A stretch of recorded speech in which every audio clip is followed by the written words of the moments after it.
Chapter 1. Raju welcomed the intrusion, something to relieve the loneliness of the place. The man stood gazing reverentially on his face. Raju felt amused and embarrassed. "Sit down if you like," Raju said. To break the spell.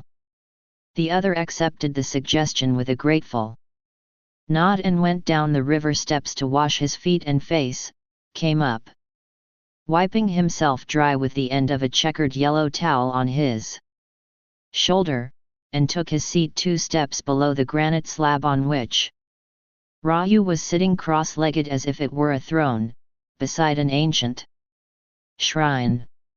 The branches of the trees canopying the river course rustled and trembled with the agitation of birds and monkeys settling down for the night. Upstream beyond the hills the sun was setting. Raju waited for the other to say something, but he was too polite to open a conversation. Raju asked, "Where are you from?" dreading lest the other should turn around and ask the same question. The man replied, "I'm from Mangal." "Where is Mangal?" The other waved his arm, indicating a direction across the river, beyond the high steep bank. "Not far from here," he added. The man volunteered further information about himself. "My daughter lives nearby. I had gone to visit her. I am now on my way home. I left her after food. She insisted that I should stay on to dinner, but I refused. It'd have meant walking home at nearly midnight. I'm not afraid of anything, but why should we walk when we ought to be sleeping in bed?" "You are very sensible," Raju said. They listened for a while to the chatter of monkeys, and the man added as an afterthought, "My daughter is married to my own sister's son, and so there is no problem. I often visit my sister and also my daughter, and so no one minds it. Why should anyone mind in any case if you visit a daughter? It's not considered proper form to pay too many visits to a son-in-law," explained the villager. Raju liked this rambling talk. He had been all alone in this place for over a day. It was good to hear the human voice again. After this the villager resumed the study of his face with intense respect. And Raju stroked his chin thoughtfully to make sure that an apostolic beard had not suddenly grown there. It was still smooth. He had had his last shave only 2 days before and paid for it with the hard-earned coins of his jail life.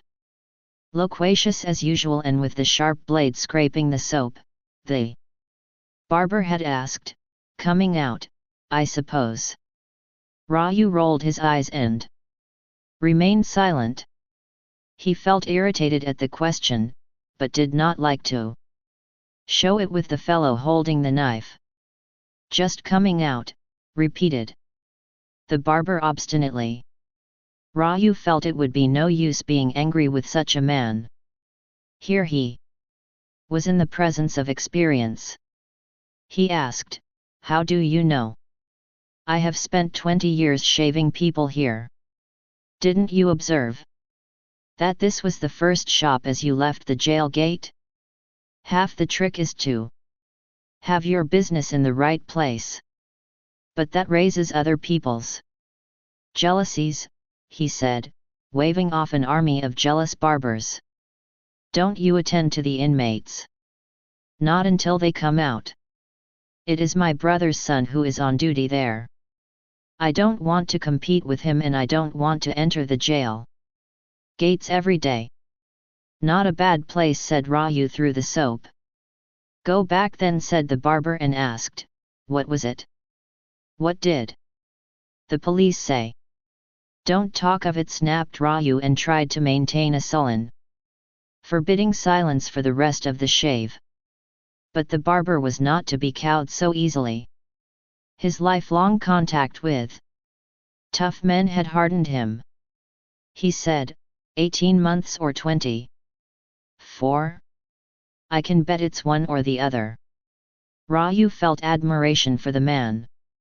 He was a master. It was no use losing one's temper. You are so wise and knowing. Why do you ask questions? The barber was pleased with the compliment. His fingers paused in their operations. He bent round to face Raju and say, just to get it out of you, that is all. It's written on your face that you are a 2-year sort, which means you are not a murderer. How can you tell? Raju said. You would look different if you had been in for 7 years, which is what one gets for murder only half proved. What else have I not done?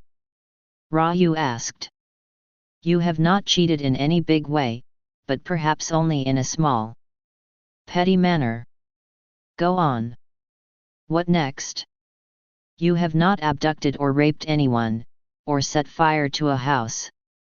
Why don't you say exactly why I was sent to jail for 2 years? I'll give you 4 annas for a guess. No time now for a game, said the barber and went on. What do you do next? I don't know. Must go somewhere, I suppose, said Raju thoughtfully. In case you like to go back to your old company, why don't you put your hand in someone's pocket at the market, or walk through an open door and pick out some trash and let the people howl for the police? They'll see you back where you want to be. Not a bad place, Raju repeated, slightly nodding in the direction of the jail wall. Friendly people there, but I hate to be awakened every morning at 5. An hour at which a night prowler likes to return home to bed, I suppose, said the barber with heavy insinuation. Well, that's all. You may get up, he said, putting away the razor. You look like a Maharaja, now surveying Raju at a distance from his chair. The villager on the lower step looked up at his face with devotion, which irked Raju. Why do you look at me like that? He asked brusquely. The man replied, I don't know. I don't mean to offend you, sir. Raju wanted to blurt out, I am here because I have nowhere else to go. I want to be away from people who may recognize me. But he hesitated, wondering how he should say it. It looked as though he would be hurting the other's deepest sentiment if he so much as whispered the word jail. He tried at least to say, I am not so great as you imagine. I am just ordinary. Before he could fumble and reach the words, the other said, I have a problem, sir. Tell me about it, Raju said, the old habit of affording guidance to others asserting itself. Tourists who recommended him to one another would say at one time, if you are lucky enough to be guided by Raju, you will know everything. He will not only show you all the worthwhile places, but also help you in every way. It was in his nature to get involved in other people's interests and activities. Otherwise, Raju often reflected, I should have grown up like 1,000 other normal persons, without worries in life. My troubles would not have started, Raju said in the course of narrating his life story to this man who was called Villain at a later stage, but for Rosie. Why did she call herself Rosie? She did not come from a foreign land. She was just an Indian, who should have done well with Devi, Meena, Lalitha, or any one of the 1,000 names we have in our country. She chose to call herself Rosie. Don't imagine on hearing her name that she wore a short skirt or cropped her hair. She looked just the orthodox dancer that she was. She wore saris of bright hues and gold lace, had curly hair which she braided and beflowered, wore diamond earrings and a heavy gold necklace. I told her at the first opportunity what a great dancer she was, and how she fostered our cultural traditions, and it pleased her. Thousands of persons must have said the same thing to her since, but I happened to be the first in the line.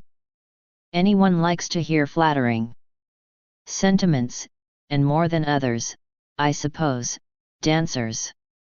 They like to be told every hour of the day how well they keep their steps. I praised her art whenever I could snatch a moment alone with her and whisper in her ear, out of range of that husband of hers. Oh, what a man! I have not met a more grotesque creature in my life. Instead of calling herself Rosie, she could more logically have called him Marco Polo. He dressed like a man about to undertake an expedition with his thick-colored glasses, thick jacket, and a thick helmet over which was perpetually stretched a green, shiny waterproof cover, giving him the appearance of a space traveler. I have, of course, no idea of the original Marco Polo's appearance, but I wanted to call this man Marco at first sight, and I have not bothered to associate him with any other name since. The moment I set eyes on him, on that memorable day at our railway station, I knew that here was a lifelong customer for me. A man who preferred to dress like a permanent tourist was just what a guide passionately looked for all his life. You may want to ask why I became a guide or when I was a guide for the same reason as someone else is a signaller, porter, or guard. It is fated thus. Don't laugh at my railway associations. The railways got into my blood very early in life. Engines with their tremendous clanging and smoke ensnared my senses. I felt at home on the railway platform, and considered the station master and porter the best company for man, and their railway talk the most enlightened. I grew up in their midst. Ours was a small house opposite the Malgudi station. The house had been built by my father with his own hands, long before trains were thought of. He chose this spot because it was outside the town and he could have it cheap. He had dug the earth, kneaded the mud with water from the well, and built the walls, and roofed them with coconut thatch. He planted papaya trees around, which yielded fruit, which he cut up and sold in slices. A single fruit brought him 8 annas if he carved it with dexterity.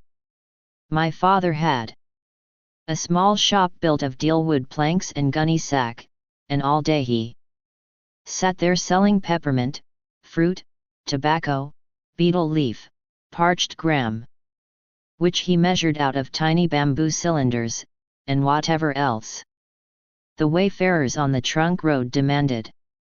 It was known as the hut shop.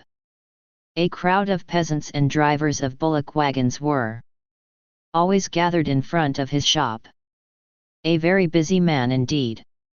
At midday he called me when he went in for his lunch and made a routine statement at the same hour. Raju, take my seat. Be sure to receive the money for whatever you give. Don't eat off all that eating stuff, it's kept for sale. Call me if you have doubts. And I kept calling aloud, Father, green peppermints, how many for? Half an anna, while the customer waited patiently. 3, he shouted from the house, with his mouth stuffed with food. But if he is buying for 3/4 of an anna, give him. He mentioned some complicated concession, which I could never apply. I appealed to the customer, give me only half an anna and gave him 3 peppermints in return. If by chance I had happened to take 4 greens out of the big bottle, I swallowed the 4th in order to minimize complications. An eccentric cockerel in the neighborhood announced the daybreak. When it probably felt that we had slept long enough, it let out a shattering cry which made my father jump from his bed and wake me up. I washed myself at the wall, smeared holy ash on my forehead, stood before the framed pictures of gods hanging high up on the wall, and recited all kinds of sacred verse in a loud, ringing tone. After watching my performance for a while, my father slipped away to the backyard to milk the buffalo. Later, coming in with the pail, he always remarked, "Something really wrong with that animal this time. She wouldn't yield even half a measure today." My mother invariably answered, I know. She is getting wrong-headed, that is all. I know what she will respond to," she said. In a mysterious, sinister manner, receiving the pail and carrying it into the kitchen. She came out in a moment with a tumbler full of hot milk for me. The sugar was kept in an old tin can, which looked rusty but contained excellent sugar. It was kept on a wooden ledge on the smoke-stained wall of the kitchen, out of my reach. I fear that its position was shifted up and up as I grew older, because I remember that I could never get at that rusty can at any time except with the cooperation of my elders.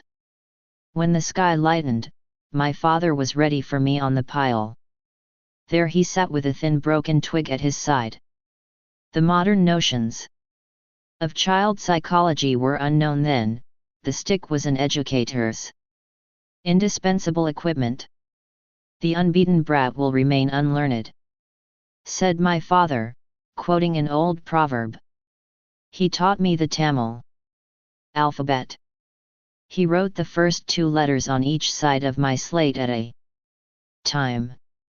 I had to go over the contours of the letters with my pencil endlessly until they became bloated and distorted beyond recognition. From time to time my father snatched the slate from my hand, looked at it, glared at me, and said, "What a mess! You will never prosper in life if you disfigure the sacred letters of the alphabet." Then he cleaned the slate with his damp towel, wrote the letters again, and gave it to me with the injunction, "If you spoil this, you will make me wild. Trace them exactly as I have written. Don't try any of your tricks on them," and he flourished his twig menacingly. I said meekly, "Yes, father," and started to write again. I can well picture myself sticking my tongue out, screwing my head to one side, and putting my entire body weight on the pencil. The slate pencil screeched as I tried to drive it through, and my father ordered, "Don't make all that noise with that horrible pencil of yours. What has come over you?" Then followed arithmetic. 2 and 2, 4, 4 and 3. Something else. Something into something, more, some more into less. Oh, God, numbers did give me a headache. While the birds were out chirping and flying in the cool air, I cursed the fate that confined me to my father's company. His temper was rising every second. As if in answer to my silent prayer, an early customer was noticed at the door of the hut shop, and my lessons came to an abrupt end. My father left me with the remark, "I have better things to do of a morning than make a genius out of a clay head." Although the lessons had seemed interminable to me, my mother said, the moment she saw me, "So you have been let off. I wonder what You can learn in half an hour. I told her, I'll go out and play and won't trouble you. But no more lessons for the day, please. With that I was off to the shade of a tamarind tree across the road. It was an ancient, spreading tree, dense with leaves, amidst which monkeys and birds lived, bred, and chattered incessantly, feeding on the tender leaves and fruits. Pigs and piglets came from somewhere and nosed about the ground thick with fallen leaves, and I played there all day. I think I involved the pigs in some imaginary game and even fancied myself carried on their backs. My father's customers greeted me as they passed that way. I had marbles, an iron hoop to roll, and a rubber ball, with which I occupied myself. I hardly knew what time of the day it was or what was happening around me. Sometimes my father took me along to the town when he went shopping.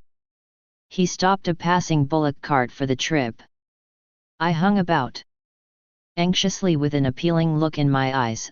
I had been taught not to ask to be taken along, until my father said, "Climb in, little man." I clambered in before his sentence was completed. The bells around the bull's neck jingled, the wooden wheels grated and ground the dust off the rough road. I clung to the staves on the sides and felt my bones shaken. Still, I enjoyed the smell of the straw in the cart and all the scenes we passed. Men and vehicles, hogs and boys, the panorama of life enchanted me. At the market my father made me sit on a wooden platform within sight of a shopman known to him, and went about to do his shopping. My pockets would be filled with fried nuts and sweets. Munching, I watched the activities of the market people buying and selling, arguing and laughing, swearing and shouting. While my father was gone on his shopping expedition, I remember, a question kept drumming in my head: "Father, you are a shopkeeper yourself. Why do you go about buying in other shops?" I never got an answer. As I sat gazing on the afternoon haze, the continuous din of the marketplace lulled my senses. The dusty glare suddenly made me drowsy, and I fell asleep, leaning on the wall of that unknown place where my father had chosen to put me. "I have a problem, sir," said the man. Raju nodded his head and added, "So has everyone," in a sudden access of pontificality. Ever since the moment this man had come and sat before him, gazing on his face, he had experienced a feeling of importance. He felt like an actor who was always expected to utter the right sentence. Now the appropriate sentence was, "If you show me a person without a problem, then I'll show you the perfect world." Do you know what the great Buddha said? The other edged nearer. A woman once went wailing to the great Buddha, clasping her dead baby to her bosom. The Buddha said, "Go into every home in this city and find one where death is unknown. If you find such a place, fetch me a handful of mustard from there, and then I'll teach you how to conquer death." The man clicked his tongue in appreciation and asked, "And what happened to the dead baby, sir?" "She had to bury it, of course," said Raju. So also he concluded, while doubting in his mind the relevance of the comparison, "If you show me a single home without a problem, I shall show you the way to attain a universal solution to all problems." The man was overwhelmed by the weightiness of this statement. He performed a deep obeisance and said, "I have not told you my name."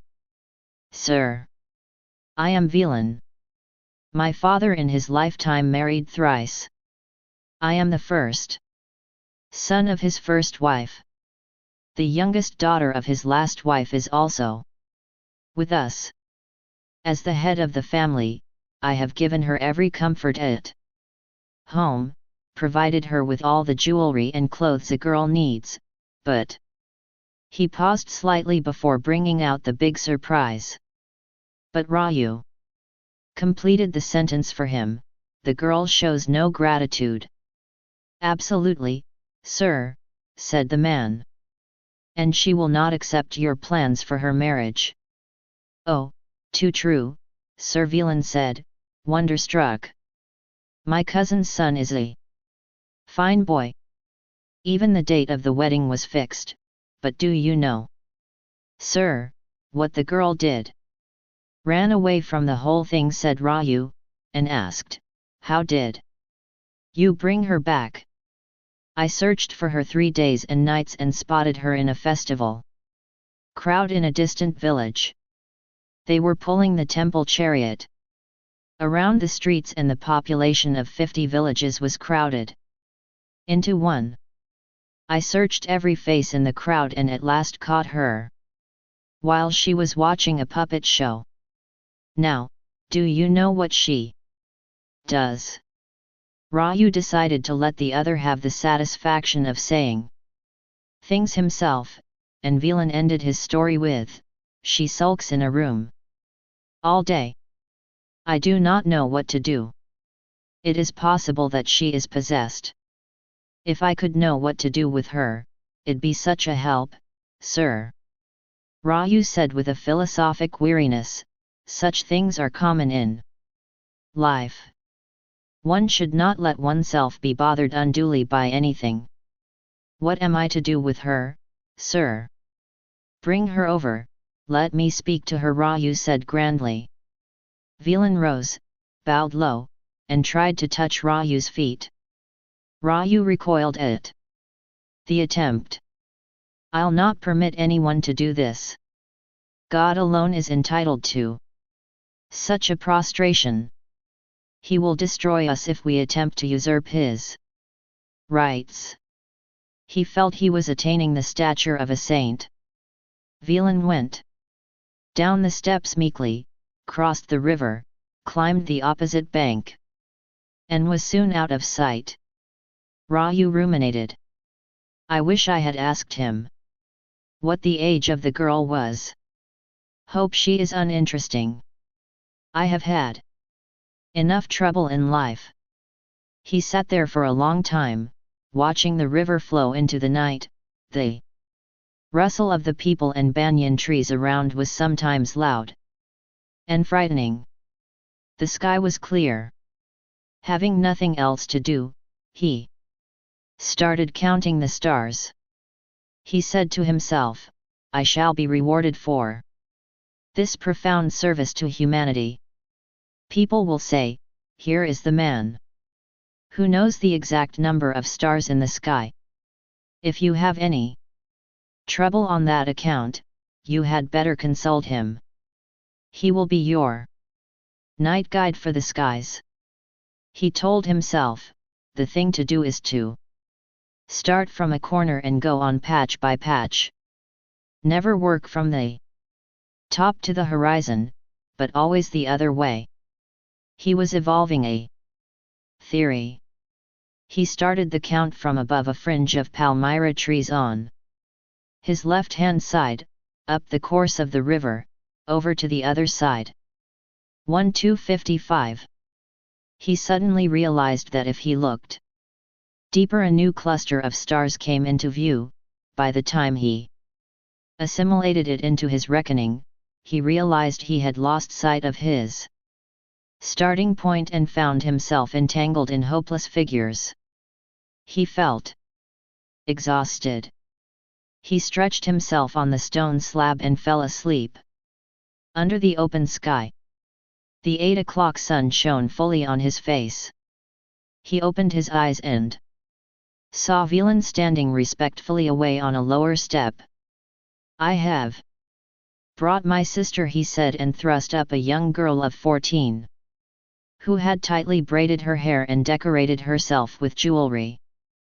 Vilan explained, "These jewels were given by me, bought out of my own money, for she is after all my sister." Raju sat up, rubbing his eyes. He was as yet unprepared to take charge of the world's affairs. His immediate need was privacy for his morning ablutions. He said to them, "You may go in there and wait for me." He found them waiting for him in the ancient pillared hall. Raju sat himself down on a slightly elevated platform in the middle of the hall. Vilan placed before him a basket filled with bananas, cucumbers, pieces of sugar cane, fried nuts, and a copper vessel brimming with milk. Raju asked, "What is all this for?" "It will please us very much if you will accept them, sir." Raju sat looking at the hamper. It was not unwelcome. He could eat anything and digest it now. He had learned not to be fussy. Formerly, he would have said, "Who will eat this? Give me coffee and idly, please, first thing in the day. These are good enough for munching later."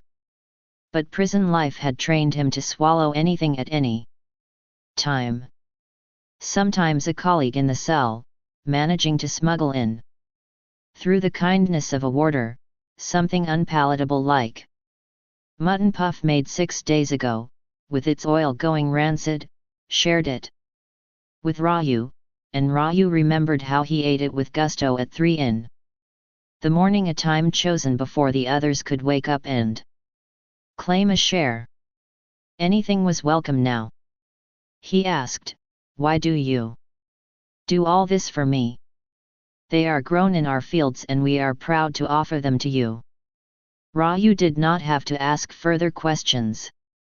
He had gradually come to view himself as a master of these occasions. He had already begun to feel that the adulation directed to him was inevitable. He sat in silence, eyeing the gift for a while. Suddenly he picked up the basket and went into an inner sanctum. The others followed. Raju stopped before a stone image in the dark recess. It was a tall god with 4 hands, bearing a mace and wheel, with a beautifully chiseled head. But abandoned a century ago. Raju ceremoniously placed the basket of edibles at the feet of the image and said, "It's his first.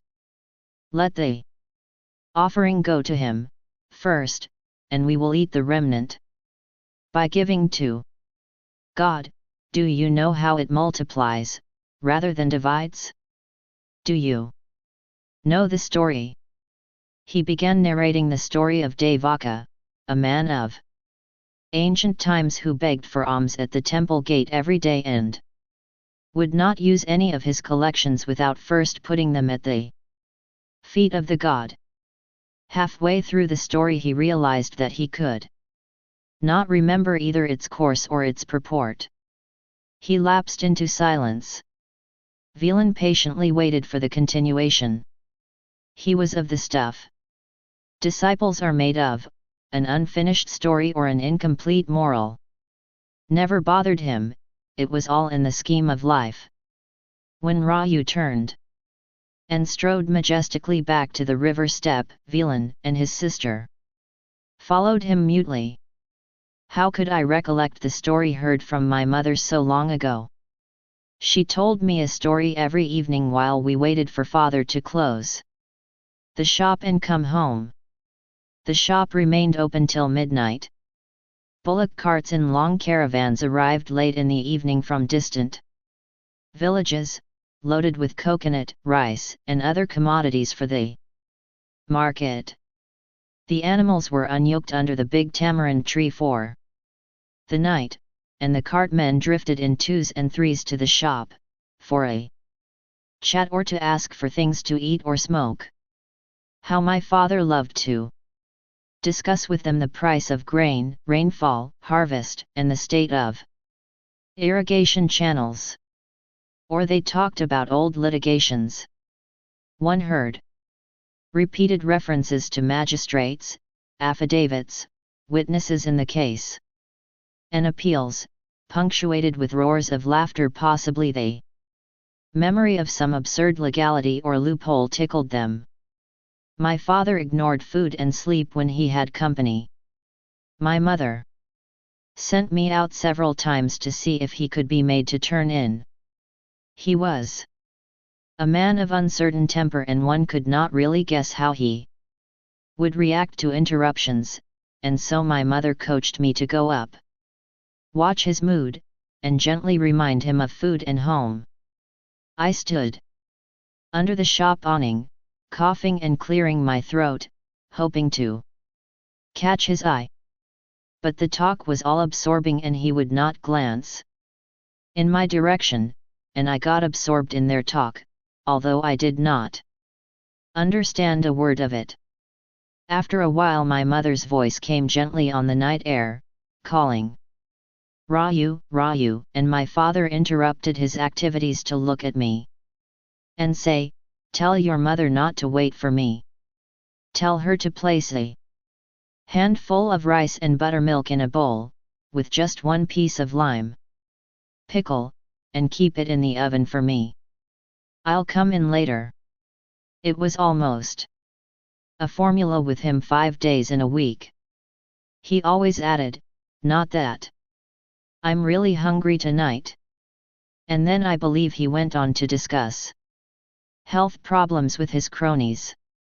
But I didn't stop to hear further. I made a swift dash back home. There was a dark patch between the light from the shop and the dim lantern shedding its light on our threshold, a matter of about 10 yards, I suppose, but the passage through it gave me a cold sweat. I expected wild animals and supernatural creatures to emerge and grab me. My mother waited on the doorstep to receive me and said, "Not hungry, I suppose.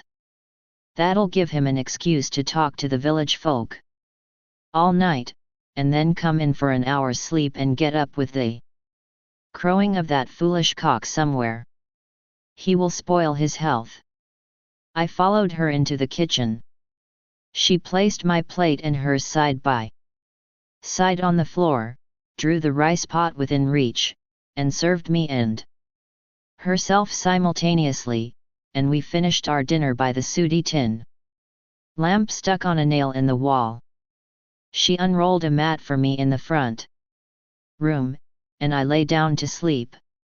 She sat at my side, awaiting father's return. Her presence gave me a feeling of inexplicable coziness. I felt I ought to put her proximity to good use, and complained, "Something is bothering my hair," and she ran her fingers through my hair and scratched the nape of my neck. And then I commanded, "A story." Immediately she began, "Once upon a time there was a man called Devaka. I heard his name mentioned almost every night. He was a hero, saint, or something of the kind. I never learned fully what he did or why, sleep overcoming me before my mother was through even the preamble. Raju sat on the step and watched the river dazzling in the morning sun. The air was cool, and he wished he were alone. His visitors sat patiently on a lower step, waiting for him to attend to them, like patients in a doctor's room. Raju had many problems of his own to think of. He suddenly felt irritated at the responsibility that Velan was thrusting on him, and said frankly, "I am not going to think of your problems, Velan, not now." "May I know why?" he asked humbly. "It is so," Raju said with an air of finality. "When may I trouble you, sir?" he asked. Raju replied grandly, "When the time is ripe for it." This took the matter from the realms of time into eternity.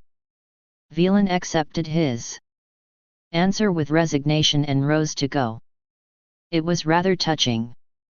Raju felt indebted to him for the edibles he had brought, so he said pacifyingly, "Is this the sister you told me about?" "Yes, sir, it is. I know what your problem is, but I wish to give the matter some thought. We cannot force vital solutions. Every question must bide its time. Do you understand?" "Yes, Sir," Velan said. He drew his fingers across his brow and said, "Whatever is written here will happen. How can we ever help it? We may not change it, but we may understand it," Raju replied grandly. "And to arrive at a proper understanding, time is needed." Raju felt he was growing wings. Shortly, he felt, he might float in the air and perch himself on the tower of the ancient temple.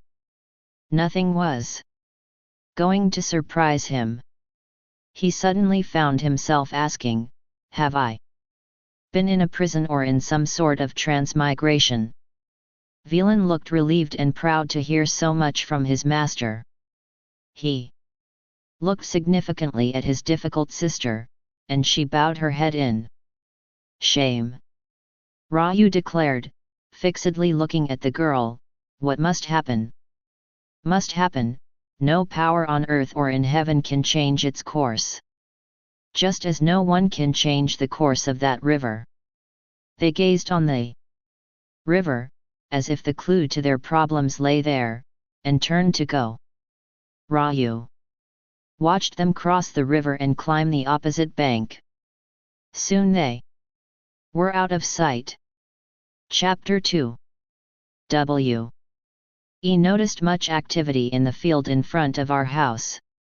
A set of men arrived from the town every morning and were busy in the field all day. We learned that they were building a railway track. They came to my father's shop for refreshments. My father inquired anxiously, "When shall we have the trains coming in here?" If they were in a good mood, they answered, "About 6 or 8 months, who can say?" Or if they were in a black mood, "Don't ask us. Next you will tell us to drive a locomotive to your shop," and they laughed grimly. Work was going on briskly. I lost to some extent my freedom under the tamarind tree, because trucks were parked there. I climbed into them and played. No one minded me. All day I was climbing in and out of the trucks, and my clothes became red with mud. Most of the trucks brought red earth, which was banked up on the field. In a short while a small mountain was raised in front of our house. It was enchanting. When I stood on the top of this mound I could see far off places, the hazy outlines of Mempi hills. I became as busy as the men. I spent all my time in the company of those working on the track, listening to their talk and sharing their jokes. More trucks came, bringing timber and iron. A variety of goods was piling up on every side. Presently I began to collect sawn-off metal bits, nuts, and bolts. And I treasured them in my mother's big trunk, where a space was allotted to me amidst her ancient silk saris, which she never wore. A boy grazing his cows approached the spot just below the mound on which I was playing a game by myself. His cows were munching the grass right below the mound, on which the men were working, and the little fellow had dared to step on the slope where I played. I was beginning to have a sense of ownership of the railway, and I didn't want trespassers there. I frowned at the boy and barked, "Get out!"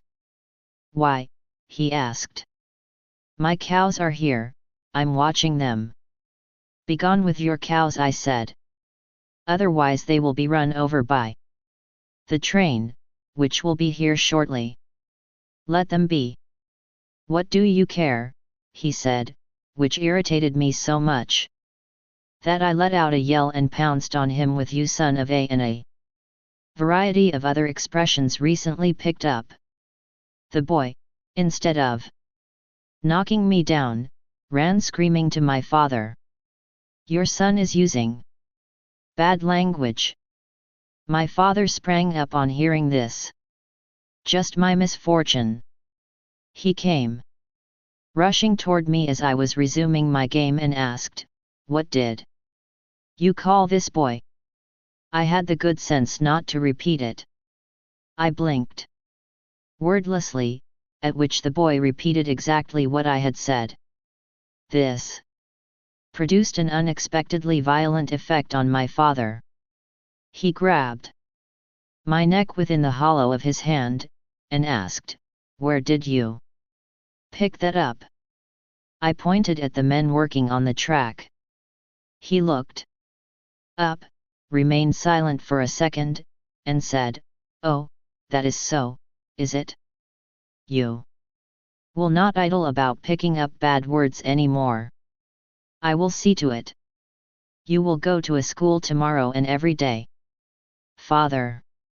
I cried. He was passing a harsh sentence on me.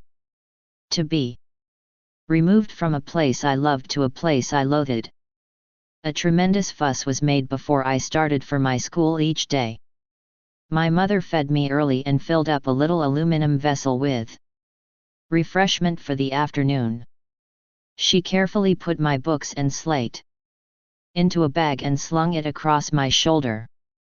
I was dressed in clean shorts and shirt, my hair was combed back from the forehead, with all the curls falling on my nape. For the first few days I enjoyed all this attention, but soon developed a normal aversion. I preferred to be neglected and stay at home to being fussed over and sent to a school. But my father was a stern disciplinarian.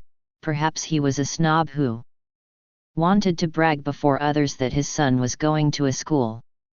He kept an eye on my movements till I was safely on the road each morning. He sat in his shop and kept calling every few minutes, "Boy, have you left?" I walked endlessly to reach my school. No other boy went in my direction. I talked to myself on the way, paused to observe the passers-by or a country cart lumbering along, or a grasshopper going under a culvert. My progress was so halting and slow that when I turned into the market street I could hear my classmates shouting their lessons in unison, for the old man, our master, who taught us, believed in getting the maximum noise out of his pupils. I don't know on whose advice my father chose to send me here for my education, while the fashionable Albert Mission School was quite close by. I'd have felt proud to call myself an Albert Mission boy. But I often heard my father declare, "I don't want to send my boy there, it seems they try to convert our boys into Christians and are all the time insulting our gods." I don't know how he got the notion. Anyway, he was firmly convinced that the school where I was sent was the best under the sun. He was known to boast, "Many students who have passed through the hands of this ancient master are now big officials at Madras, collectors and men like that." It was purely his own imagining or the invention of the old man who taught me. No one could dream that this was in any sense a school, let alone an outstanding school. It was what was called a pile school, because the classes were held on the pile of the gentleman's house. He lived in Kabir Lane, in a narrow old house with a cement pile in front, with the street drain running right below it. He gathered a score of young boys of my age every morning on the pile, reclined on a cushion in a corner, and shouted at the little fellows, flourishing a rattan cane all the time. All the classes were held there at the same time, and he bestowed attention on each group in turn. I belonged to the youngest and most elementary set, just learning the alphabet and numbers. He made us read aloud from our books and copy down the letters on our slates, and looked through each and gave corrections and flicks from the cane for those who repeated their follies. He was a very abusive man. My father, who wanted to save me from the language of the railway trackmen, had certainly not made a safer choice in sending me to this old man, who habitually addressed his pupils as donkeys, and traced their genealogies on either side with thoroughness. The thing that irritated him was not merely the mistakes that we made but our very presence. Seeing us, such short, clumsy youngsters, always fumbling and shuffling, I think got on his nerves. Of course, we made a lot of noise on his pile. When he went into his house for a moment's nap or for his food or for any of a dozen domestic calls, we rolled over each other, fought, scratched, bleated, and yelled. Or we tried to invade his privacy and peep in. Once we slipped in and passed from room to room until we came to the kitchen and saw him sitting before the oven, baking something. We stood at the doorway and said, "Oh, master, you know how to cook." Also, and giggled, and a lady who was standing nearby also giggled at our remark. He turned on us fiercely and ordered, "Get out, boys, don't come here, this is not your classroom," and we scampered back to our place, where he found us later and twisted our ears until we screamed. He said, "I am admitting you devils here because I want you to become civilized, but what you do is," and he catalogued our sins and misdeeds. We were contrite, and he softened and said, "Hereafter let me not catch you anywhere beyond that threshold. I will hand you over to the police if you come in." That settled it. We never peeped in again. But when his back was turned, confined our attention to the drain that flowed beneath the pile. We tore off loose leaves from our notebooks, made boats, and floated them down the drain, and in a short while it became an established practice, and a kind of boat racing developed. Out of it, we lay on our bellies and watched the boats float away on the drain water. He warned us, "If you fall off into the gutter, you will find yourselves in the Sarayu River, remember, and I shall have to tell your father to go out and look for you there, I suppose," and he laughed at the grim prospect. His interest in us was 1 rupee a month and anything else in kind we cared to carry. My father sent him every month 2 cubes of jaggery, others brought in rice and vegetables and anything else he might demand from time to time. Whenever his store at home ran out, he called one or another to his side and said, "Now if you are a good boy, you will run to your house and fetch me just a little, only so much, mind you, of sugar. Come, let me see if you are smart." He adopted a kindly, canvassing tone on such occasions, and we felt honored to be able to serve him, and pestered our parents to give us the gifts and fought for the honor of serving him. Our parents showed an excessive readiness to oblige this master, grateful probably because he kept us in his charge for the major part of the day, from morning till 4 in the afternoon, when he dismissed us and we sprinted homeward. In spite of all the apparent violence and purposelessness, I suppose we did make good under our master, for within a year I proved good enough for the first standard in board high school. I could read heavier books, and do multiplication up to 20 in my head.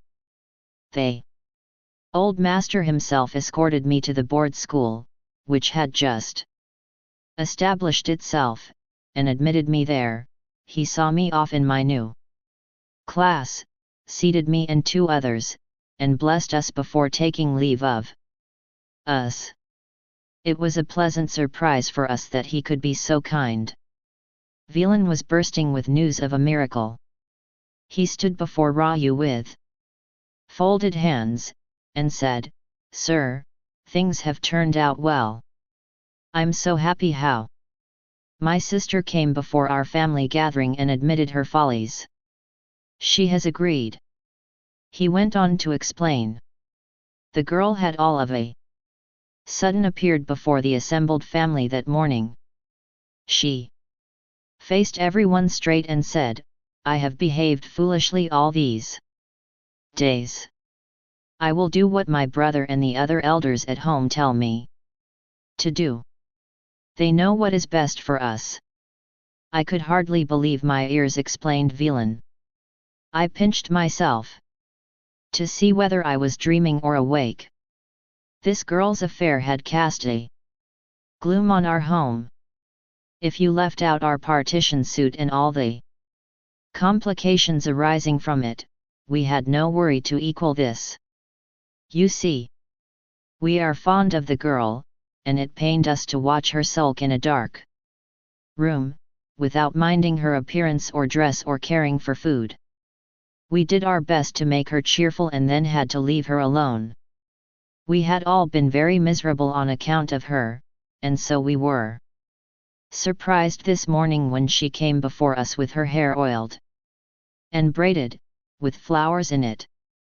Looking bright, she said, "I have been a bother to you all these days.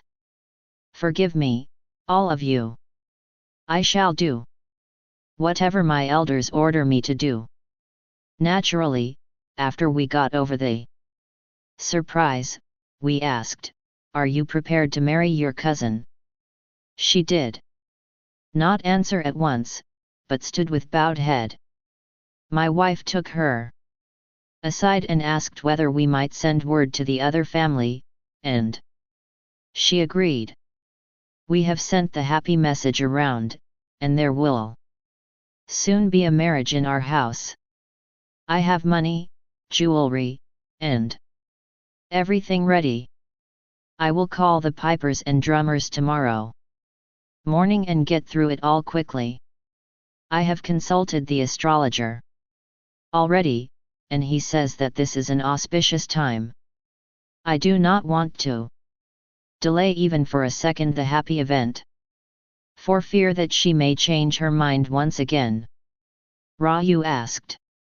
He knew why Villain was rushing it through at this pace. It was easy to guess why. But the remark threw the other into a fit of admiration. And he asked, "How did you know what I had in mind, sir?" Raju remained silent. He could not open his lips without provoking admiration. This was a dangerous state of affairs. He was in a mood to debunk himself a little. He told Villain sharply, "There is nothing extraordinary in my guess," and promptly came the reply, "Not for you to say that, sir. Things may look easy enough for a giant, but ordinary poor mortals like us can never know what goes on in other people's minds." To divert his attention, Raju simply asked, "Have you any idea of the views of the bridegroom? Is he ready for you? What does he think of her refusal? After the girl came round, I sent our priest to discuss it with him. And he has come back to say that the boy is willing. He prefers not to think of what is gone. What is gone is gone." "True, true," Raju said, having nothing else to say and not wishing to utter anything that might seem too brilliant. He was beginning to dread his own smartness nowadays. He was afraid to open his lips. A vow of silence was indicated, but there was greater danger in silence. All this prudence did not save him. Velan's affairs were satisfactorily ended. One day he came to invite Raju to his sister's marriage, and Raju had to plead long and hard before he could make him leave him alone. However, Velan brought him fruit on huge trays covered with silk cloth, the sort of offering which Raju would conjure up for the edification of his tourists when he took them through an ancient palace or hall. He accepted the gift gracefully. He avoided the girl's marriage. He did not want to be seen in a crowd. And he did not want to gather a crowd around him as a man who had worked a change in an obstinate girl. But his aloofness did not save him. If he would not go to the wedding was bound to come to him. At the earliest possible moment Velan brought the girl and her husband and a huge concourse of relatives to the temple. The girl herself seemed to have spoken of Raju as her savior. She had told everyone, he doesn't speak to anyone, but if he looks at you, you are changed. His circle was gradually widening. Velan, at the end of his days agricultural toil, came and sat on the lower step. If Raju spoke, he listened, otherwise he accepted the silence with equal gratitude, got up without a word when darkness fell, and moved away. Gradually, unnoticed, a few others began to arrive very regularly. Raju could not very well question who they were. The river bank was a public place, and he himself was an intruder. They just sat there on the lower step and looked at Raju and kept looking at him. He didn't have to say a word to anyone, he just sat there at the same place, looking away at the river, at the other bank, and tried hard to think where he should go next and what to do. They did not so much as whisper a word for fear that it might disturb him. Raju was beginning to feel uncomfortable on these occasions, and wondered if he could devise some means of escape from their company. Throughout the day he was practically left alone, but late in the evening, after doing their day's work, the villagers would come. One evening before the company arrived he moved himself to the backyard of the temple and hid himself behind a gigantic hibiscus bush full of red flowers. He heard them arrive, heard their voices on the river step. They were talking in low, hushed voices. They went round the building and passed by the hibiscus bush. Raju's heart palpitated as he crouched there like an animal at bay. He held his breath and waited. He was already planning to offer an explanation if they should discover his presence there. He would say that he was in deep thought and that the hibiscus shade was congenial for such contemplation. But fortunately they did not look for him there. They stood near the bush talking in a hushed, odd whisper. Said one. Where could he have gone? He is a big man, he may go anywhere, he may have 1,000 things to do. Oh, you don't know. He has renounced the world, he does nothing but meditate. What a pity he is not here today. Just sitting there for a few minutes with him, what a change it has brought about in our household. Do you know, that cousin of mine came round last night and gave me back the promissory note. As long as he held it, I felt as if I had put a knife in his hand for stabbing us. We won't have to fear anything more, it is our good fortune that this Great soul should have come to live in our midst. But he has disappeared today. Wonder if he has left us for good. It would be our misfortune if he went away. His clothes are still all there in the hall. He has no fears. The food I brought yesterday has been eaten. Leave there what you have brought now, he is sure to come back from his outing and feel hungry. Raju felt grateful to this man for his sentiment. Do you know sometimes these yogis can travel to the Himalayas just by a thought? I don't think he is that kind of yogi, said another. Who can say? Appearances are sometimes misleading, said someone. They then moved off to their usual seat and sat there. For a long time Raju could hear them talking among themselves. After a while they left. Raju could hear them splashing the water with their feet. Let us go before it gets too dark. They say that there is an old crocodile in this part of the river. A boy known to me was held up by his ankle once, at this very spot. What happened, then? He was dragged down, next day. Raju could hear their voices far off. He cautiously peeped out of his hiding. He could see their shadowy figures on the other bank. He waited till they vanished altogether from sight. He went in and lit a lamp. He was hungry. They had left his food wrapped in a banana leaf on the pedestal of the old stone image. Raju was filled with gratitude and prayed that Velan might never come to the stage of thinking that he was too good for food and that he subsisted on atoms from the air.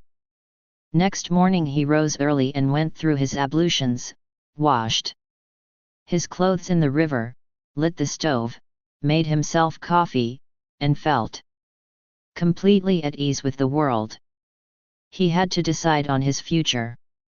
Today, he should either go back to the town of his birth, bear the giggles and stares for a few days, or go somewhere else. Where could he go? He had not trained himself to make a living out of hard work. Food was coming to him unasked now. If he went away somewhere else, certainly nobody was going to take the trouble to bring him food in return for just waiting for it. The only other place where it could happen was the prison. Where could he go now? Nowhere. Cows grazing on the slopes far off gave the place an air of sublime stillness. He realized that he had no alternative, he must play the role that Velan had given him. With his mind made up, he prepared himself to meet Velan and his friends in the evening. He sat as usual on the stone slab with beatitude and calm in his face. The thing that had really bothered him was that he might sound too brilliant in everything he said. He had observed silence as a precaution. But that fear was now gone.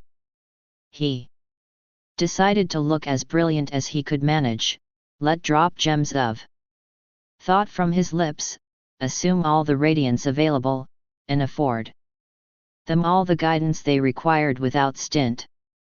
He decided to arrange the stage for the display with more thoroughness. With this view, he transferred his seat to the inner hall of the temple. It gave one a better background. He sat there at about the time he expected Velan and others to arrive. He anticipated their arrival with a certain excitement. He composed his features and posed to receive them. The sun was setting. Its tint touched the wall with pink. The tops of the coconut trees around were aflame. The bird cries went up in a crescendo before dying down for the night. Darkness fell. Still there was no sign of Velan or anyone. They did not come that night. He was left foodless, that was not the main worry, he still had a few bananas. Suppose they never came again? What was to happen? He became panicky. All night he lay worrying. All his old fears returned. If he returned to the town, he would have to get his house back from the man to whom he had mortgaged it. He would have to fight for a living space in his own home or find the cash to redeem it. He debated whether to step across the river, walk into the village, and search for Velan. It didn't seem a dignified thing to do. It might make him look cheap, and they might ignore him altogether. He saw a boy grazing his sheep on the opposite bank. He clapped his hands and cried, "Come here." He went down the steps and cried across the water, "I am the new priest of this temple, boy, come here. I have a plantain for you. Come and take it." He flourished it, feeling that this was perhaps a gamble. It was the last piece of fruit in his store and might presently be gone, as might the boy, and Velan might never know how badly he was wanted, while he, Raju, lay starving there until they found his bleached bones in the temple and added them to the ruins around. With these thoughts he flourished the banana. The boy was attracted by it and soon came across the water. He was short and was wet up to his ears. Raju said, "Take off your turban and dry yourself, boy." "I am not afraid of water," he said. "You should not be so wet." The boy held out his hand for the plantain and said, "I can swim. I always swim." "But I have never seen you here before," Raju said. "I don't come here. I go farther down and swim." "Why don't you come here? This is a crocodile place," he said. "But I have never seen any crocodile." "You will sometime," the boy said. "My sheep generally graze over there. I came to see if a man was here." "Why?" "My uncle asked me to watch. He said, drive your sheep before that temple and see if a man is there. That is why I came here today." Raju gave the boy the banana and said, "Tell your uncle that the man is back here and tell him to come here this evening." He did not wait to ask who the uncle was. Whoever he might be, he was welcome. The boy peeled the plantain, swallowed it whole, and started munching the peel also. "Why do you eat the peel? It will make you sick," Raju said. "No, it won't," the boy replied. He seemed to be a resolute boy who knew his mind. Raju vaguely advised, "You must be a good boy. Now be off. Tell your uncle." The boy was off, after cautioning him, "Keep an eye on those till I get back." He indicated his flock on the opposite slope. Chapter 3. Oh! Any fine day, beyond the tamarind tree the station building was ready. The steel tracks gleamed in the sun, the signal posts stood with their red and green stripes and their colorful lamps, and our world was neatly divided into this side of the railway line and that side. Everything was ready. All our spare hours were spent in walking along the railway track up to the culvert half a mile away. We paced up and down our platform. A gold mohair sapling was planted in the railway yard. We passed through the corridor, peeping into the room meant for the station master. One day we were all given a holiday. The train comes to our town today, people said excitedly. The station was decorated with festoons and bunting. A piper was playing, bands were banging away. Coconuts were broken on the railway track, and an engine steamed in, pulling a couple of cars. Many of the important folk of the town were there. The collector and the police superintendent and the municipal chairman, and many of the local tradesmen, who flourished green invitation cards in their hands, were assembled at the station.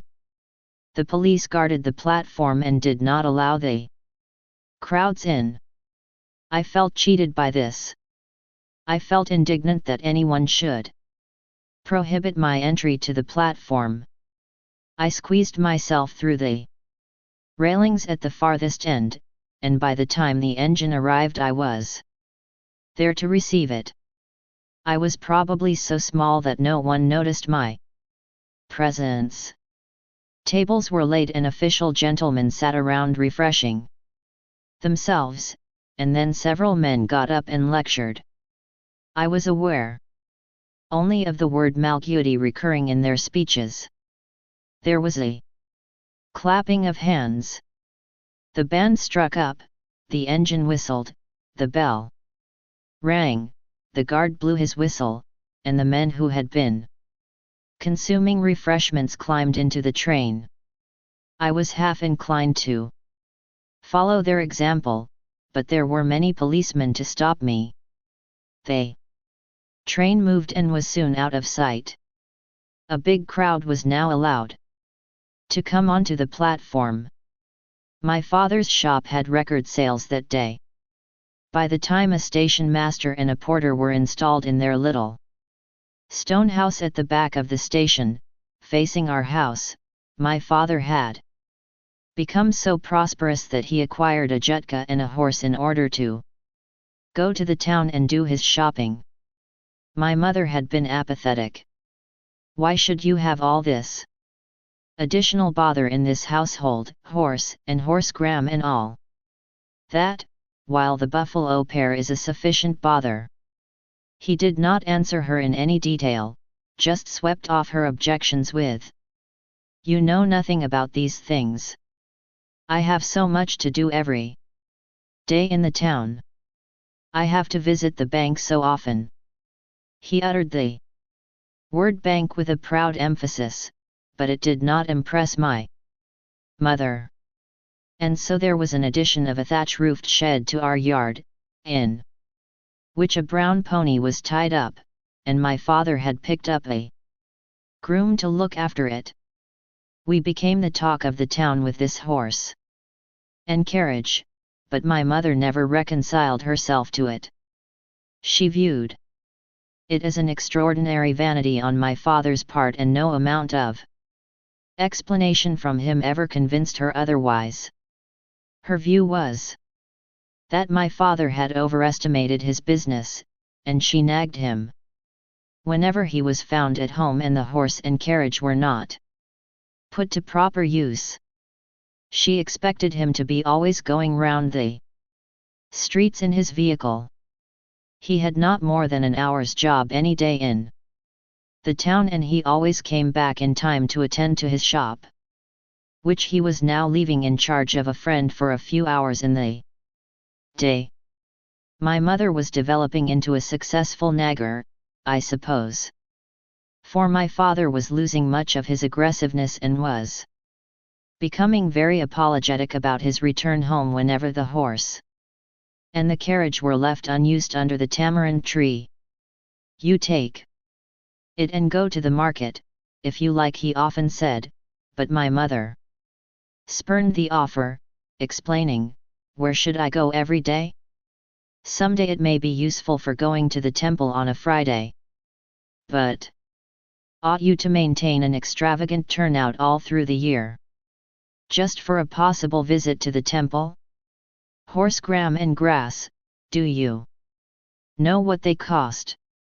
Fortunately, it did not prove such a liability. After all, worn out by mother's persistent opposition, my father seriously considered disposing of the horse and, a fantastic proposal, converting the carriage into a single bullock cart with a bowspring mounted over the wheel, which a blacksmith of his acquaintance at the market gate had promised to do for him.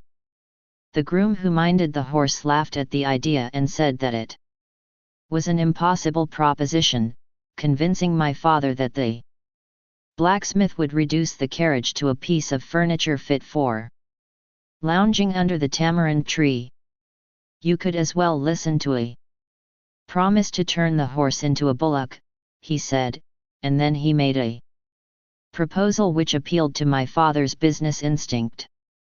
Let me ply it for hire in the market. All gram and grass my charge, only let me use your shed. I will hand you 2 rupees a day and 1 rupee a month for the use of the shed, and anything I earn over 2 rupees should be mine. This was a delightful solution. My father had the use of the carriage whenever he wanted it, and earned a sum for it each day, and no liabilities. As the days passed, the driver came along and pleaded lack of engagements. A great deal of argument went on in the front part of my house, in semi-darkness, between my father and the driver, as my father tried to exact his 2 rupees. Finally my mother too joined in, saying, "Don't trust these fellows. Today with all that festival crowd.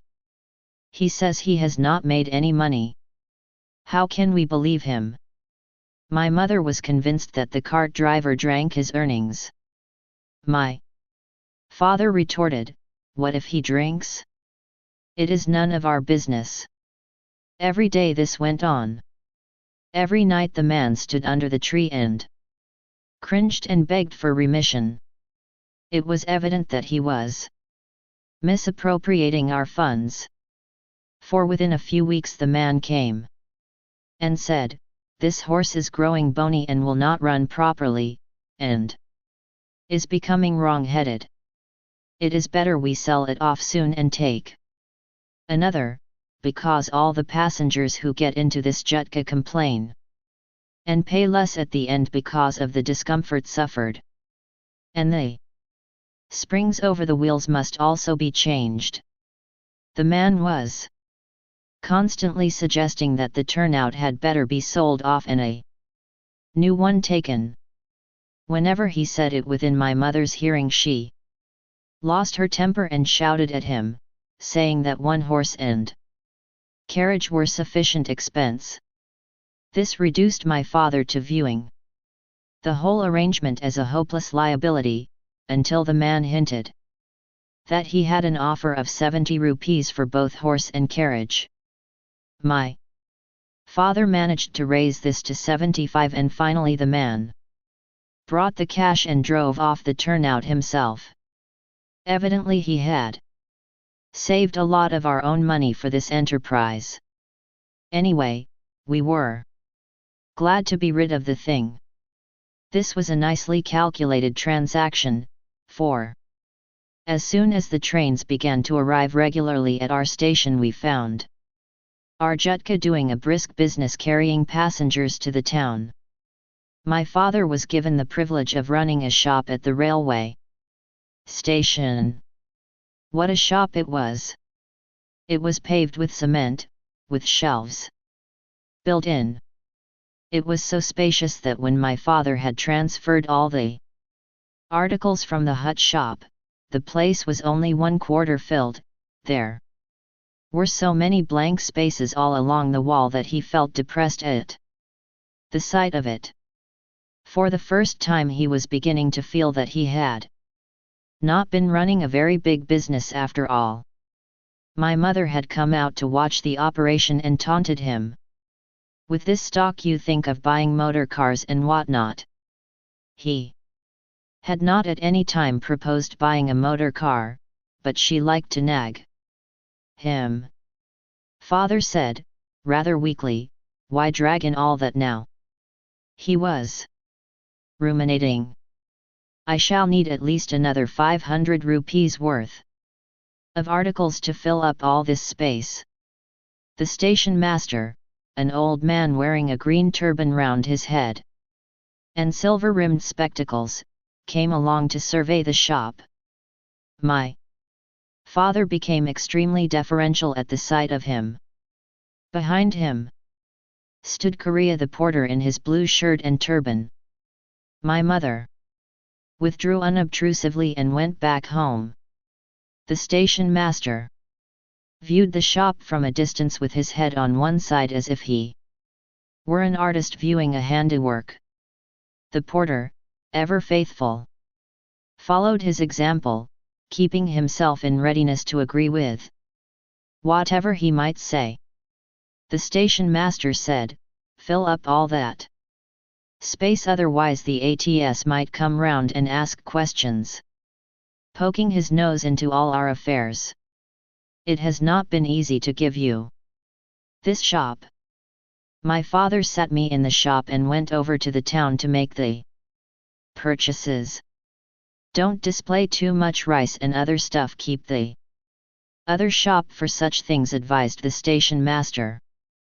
"Railway passengers won't be asking for tamarind and lentils during the journey." My father implicitly accepted his directions. The station master was his palpable god now, and he cheerfully obeyed all his commands. And so presently there hung down from nails in my father's other shop bigger bunches of bananas, stacks of mempu oranges, huge troughs of fried stuff, and colorful peppermints and sweets in glass containers, loaves of bread, and buns. The display was most appetizing, and he had loaded several racks with packets of cigarettes. He had to anticipate the demand of every kind of traveler and provide for it. He left me in charge of his hut shop. His old customers came down to gossip and shop, as had been their habit. But they found me unequal to it. I found it tedious to listen to their talk of litigation and irrigation. I was not old enough to appreciate all their problems and the subtleties of their transactions.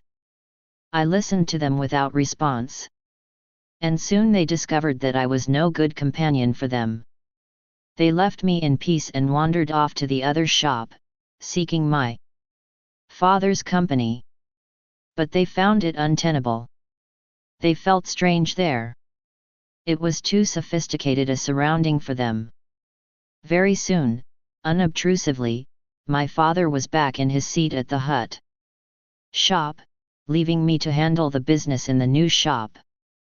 As soon as a certain bridge off Malgudi was ready, regular service began on our rails. It was thrilling to watch the activities of the station master and the blue-shirt porter as they received and line cleared 2 whole trains each day, the noon train from Madras and the evening one from Trichy. I became very active indeed in the shop.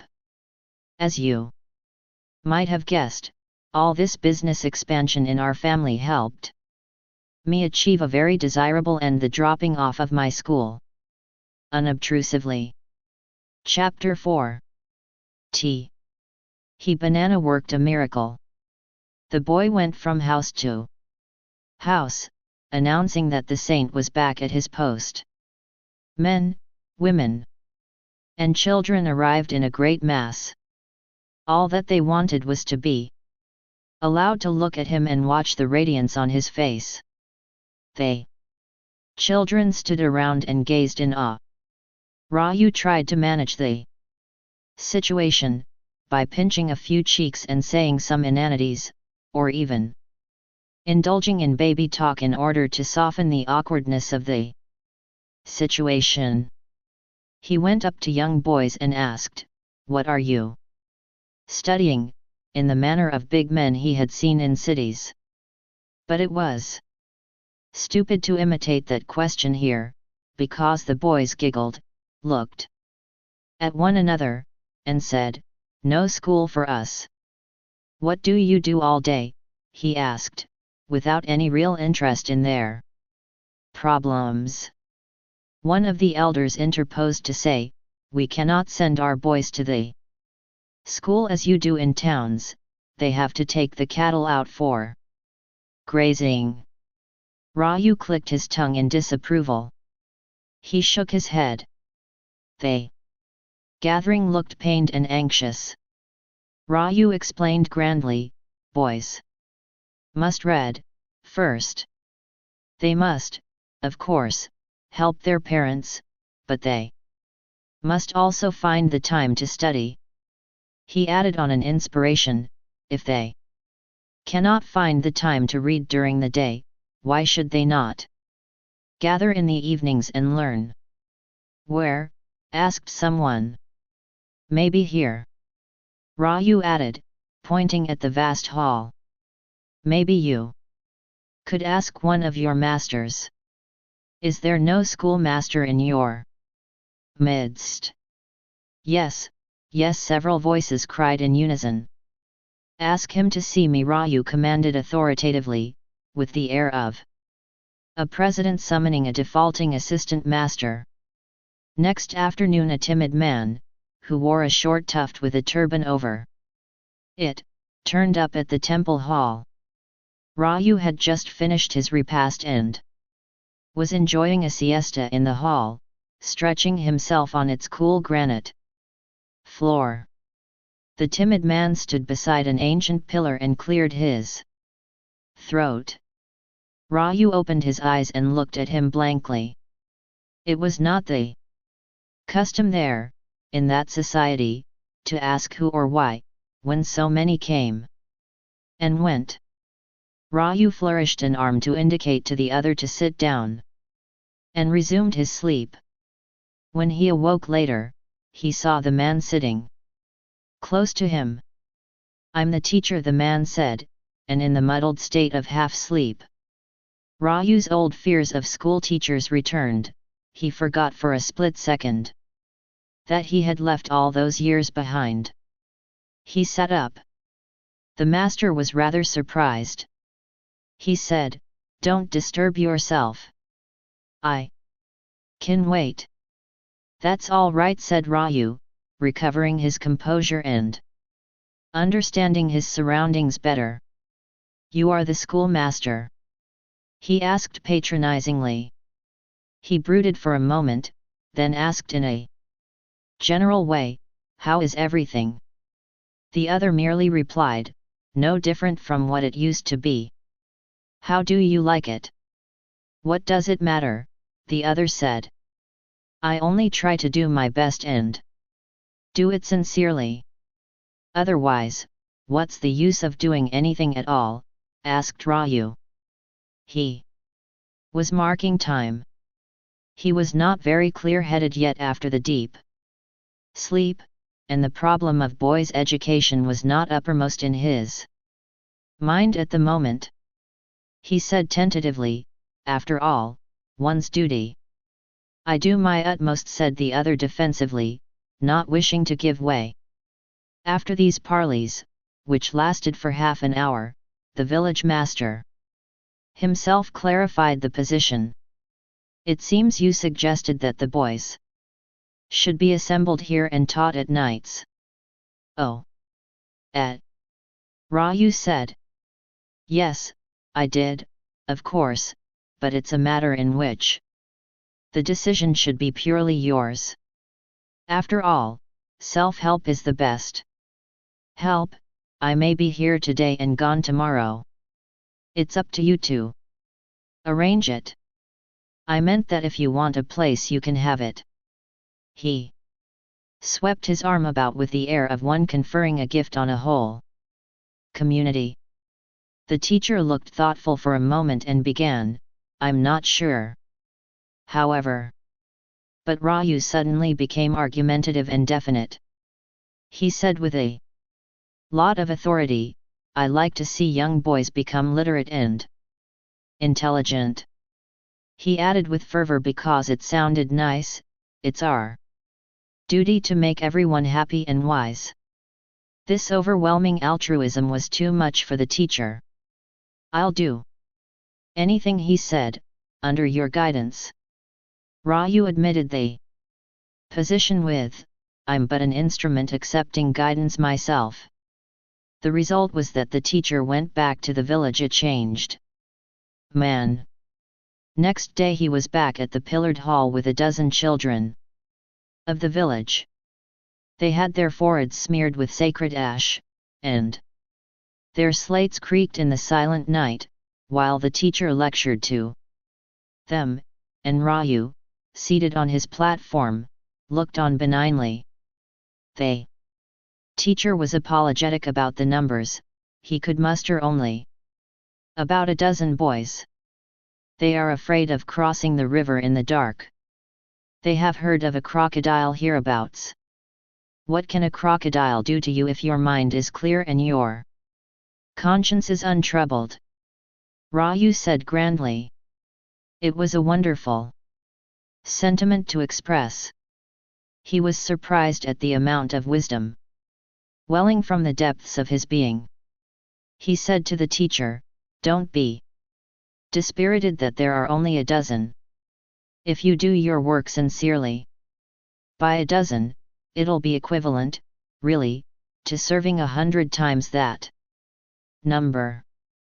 The teacher suggested, "Do not mistake me, but will you speak to these boys whenever you can?"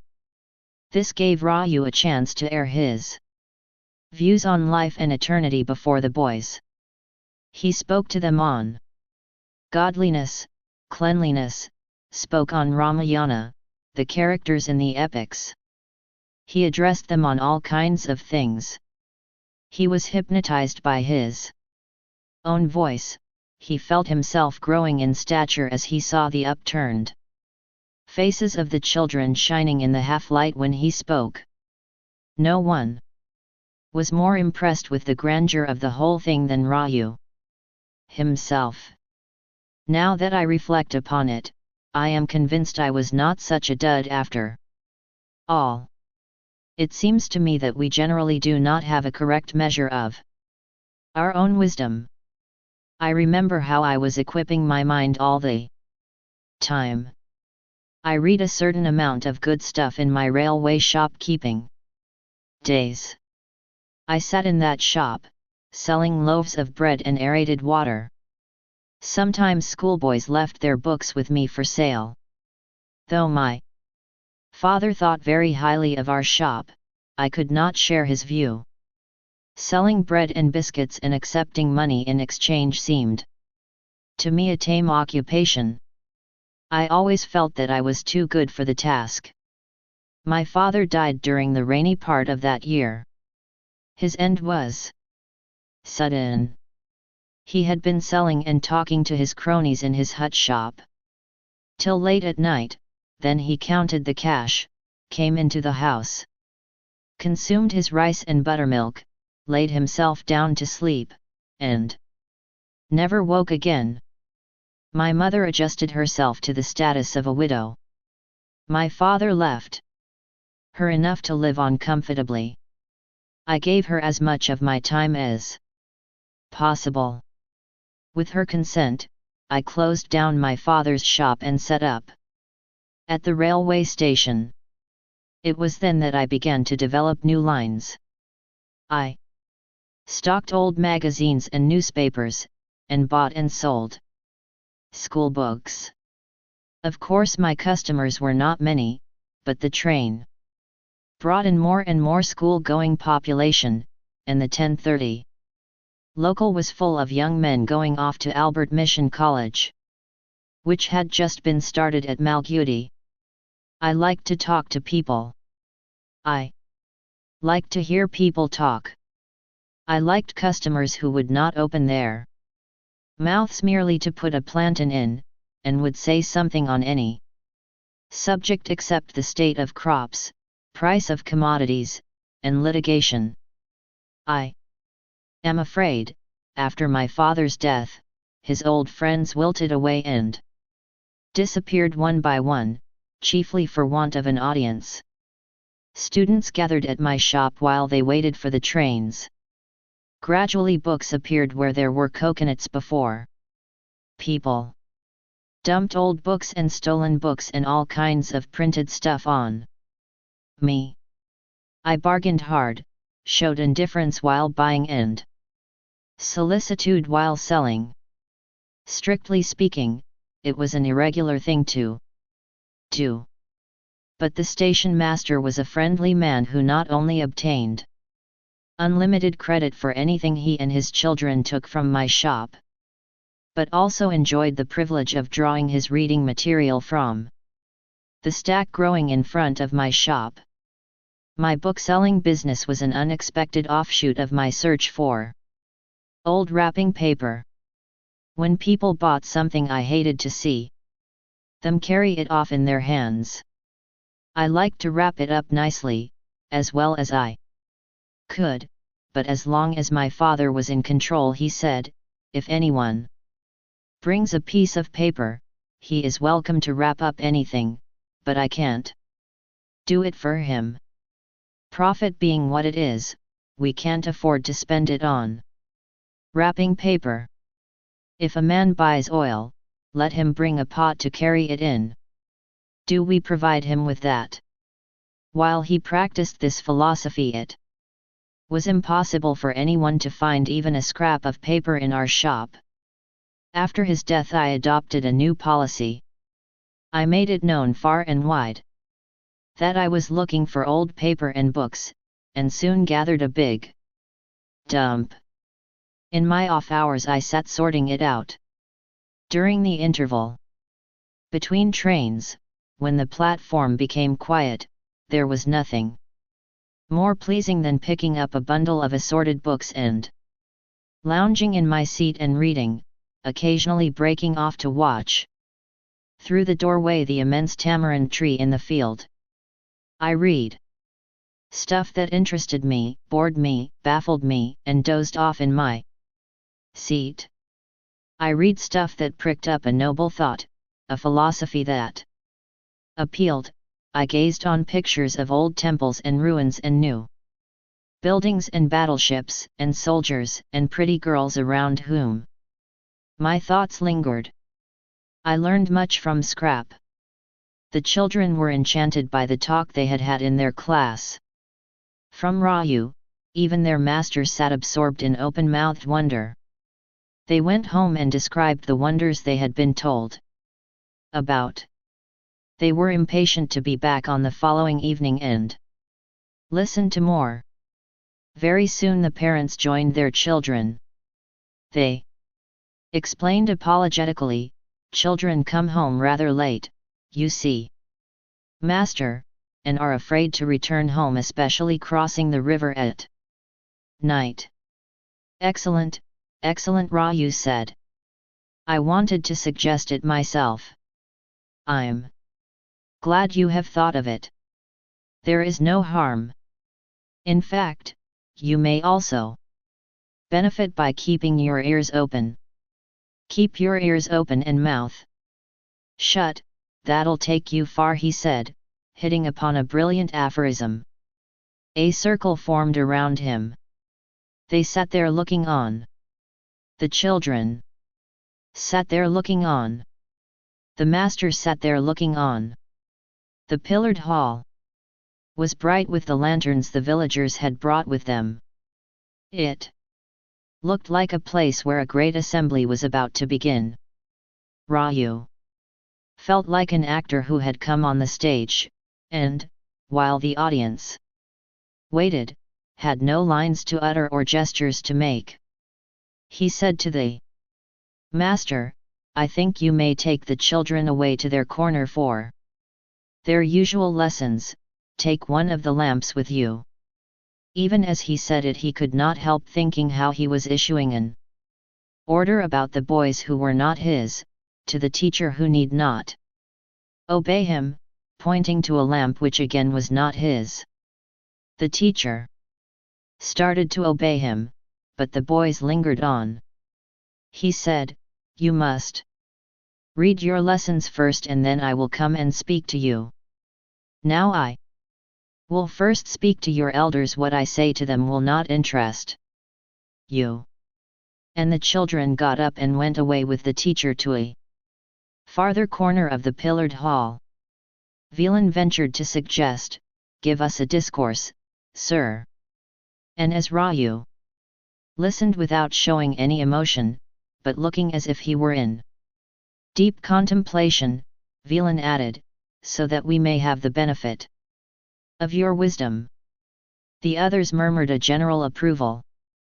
Raju felt cornered. I have to play the part expected of me, there is no escape. He racked his head secretly, wondering where to start. Could he speak about tourists' attractions in Malgudi, or should it be moral lessons? How once upon a time there was a so-and-so, so good or bad, that when he came to do such and such a thing he felt so utterly lost, that he prayed, and so on and so forth? He felt bored. The only subject on which he could speak with any authority now seemed to be jail life, and its benefits, especially for one mistaken for a saint. They waited respectfully for his inspiration. Oh, fools, he felt like crying out. Why don't you leave me alone? If you bring me food, leave it there. And leave me in peace, thank you. After a long, brooding silence, he brought out the following words. All things have to wait their hour. Villain and his friends who were in the front row looked worried for a moment. They were deferential, no doubt, but they did not quite realize what he was driving at. After a further pause, he added grandiosely, I will speak to you when another day comes. Someone asked, why another day, sir? Because it is so, said Raju mysteriously. While you wait for the children to finish their lessons, I'd advise you to pass the hour brooding over all your speech and actions from morning till now. What speech and actions? Someone asked, genuinely puzzled by the advice. Your own, said Raju. Recollect and reflect upon every word you have uttered since daybreak. I don't remember exactly. Well, that is why I say reflect, recollect. When you don't remember your own words properly, how are you going to remember other people's words? This quip amused his audience. There were bursts of subdued laughter. When the laughter subsided, Raju said, I want you all to think independently, of your own accord, and not allow yourselves to be led about by the nose as if you were cattle. There were murmurs of polite disagreement over this advice. Villain asked, how can we do that, sir? We dig the land and mind the cattle, so far so good, but how can we think philosophies? Not our line, master. It is not possible. It is wise persons like your good self who should think for us. And why do you ask us to recollect all that we have said since daybreak? Raju himself was not certain why he had advised that, and so he added, if you do it you will know why. The essence of sainthood seemed to lie in one's ability to utter mystifying statements. Until you try, how can you know what you can or cannot do? He asked. He was dragging those innocent men deeper and deeper into the bog of unclear thoughts. I can't remember what I said a few moments ago, so many other things come into one's head, wailed one of his victims. Precisely. That is what I wish to see you get over, said Raju. Until you do it, you will not know the pleasure of it. He picked out 3 men from the gathering. When you come to me tomorrow or another day, you must each repeat to me at least 6 words that you have been speaking since the morning. I am asking you to remember only 6 words, he said pleadingly, as a man who was making a great concession, not 600. 600. Is there anyone who can remember 600, sir? Asked someone with wonder. Well, I can, said Raju. And he got the appreciative clicking of tongues, which he expected as his legitimate due. Soon the children were there, a great boon to Raju, who rose from his seat as if to say, "That is all for the day," and walked toward the river, the others following. These children must be feeling sleepy. Take them safely home, and come again. When the assembly met next, he provided it with a specific program. He beat a soft rhythm with his hands and chanted a holy song with a refrain that could be repeated by his audience. The ancient ceiling echoed with the voices of men, women, and children repeating sacred texts in unison. Someone had brought in tall bronze lamps and lit them. Others fed them with oil, others had spent a whole day twisting bits of cotton into wicks for the lamps. People brought of their own accord little framed pictures of gods and hung them on the pillars. Very soon women started to come in batches during the day to wash the floor and decorate it with patterns in colored flower.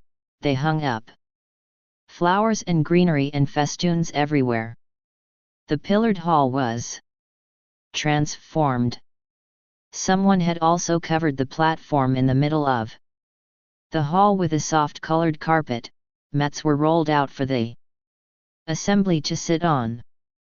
Raju soon realized that his spiritual status would be enhanced if he grew a beard and long hair to fall on his nape.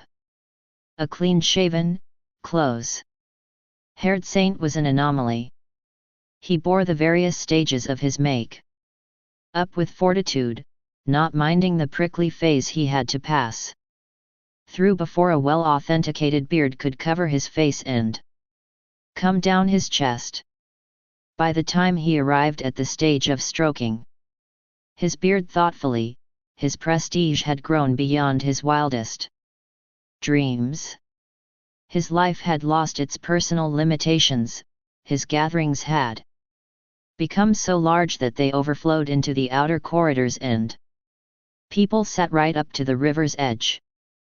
With the exception of Velan and a few others, Raju never bothered to remember faces or names or even to know to whom he was talking. He seemed to belong to the world now.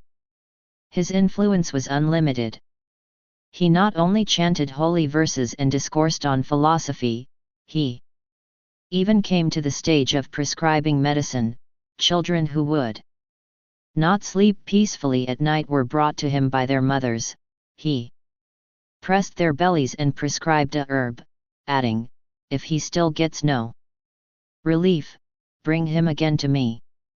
It was believed that when he stroked the head of a child, the child improved in various ways. Of course, people brought him their disputes and quarrels over the division of ancestral property. He had to set apart several hours of his afternoon for these activities. He could hardly afford a private life now. Came a stage when he had to be up early and rush through all his own personal routine before his visitors should arrive. It was a strain.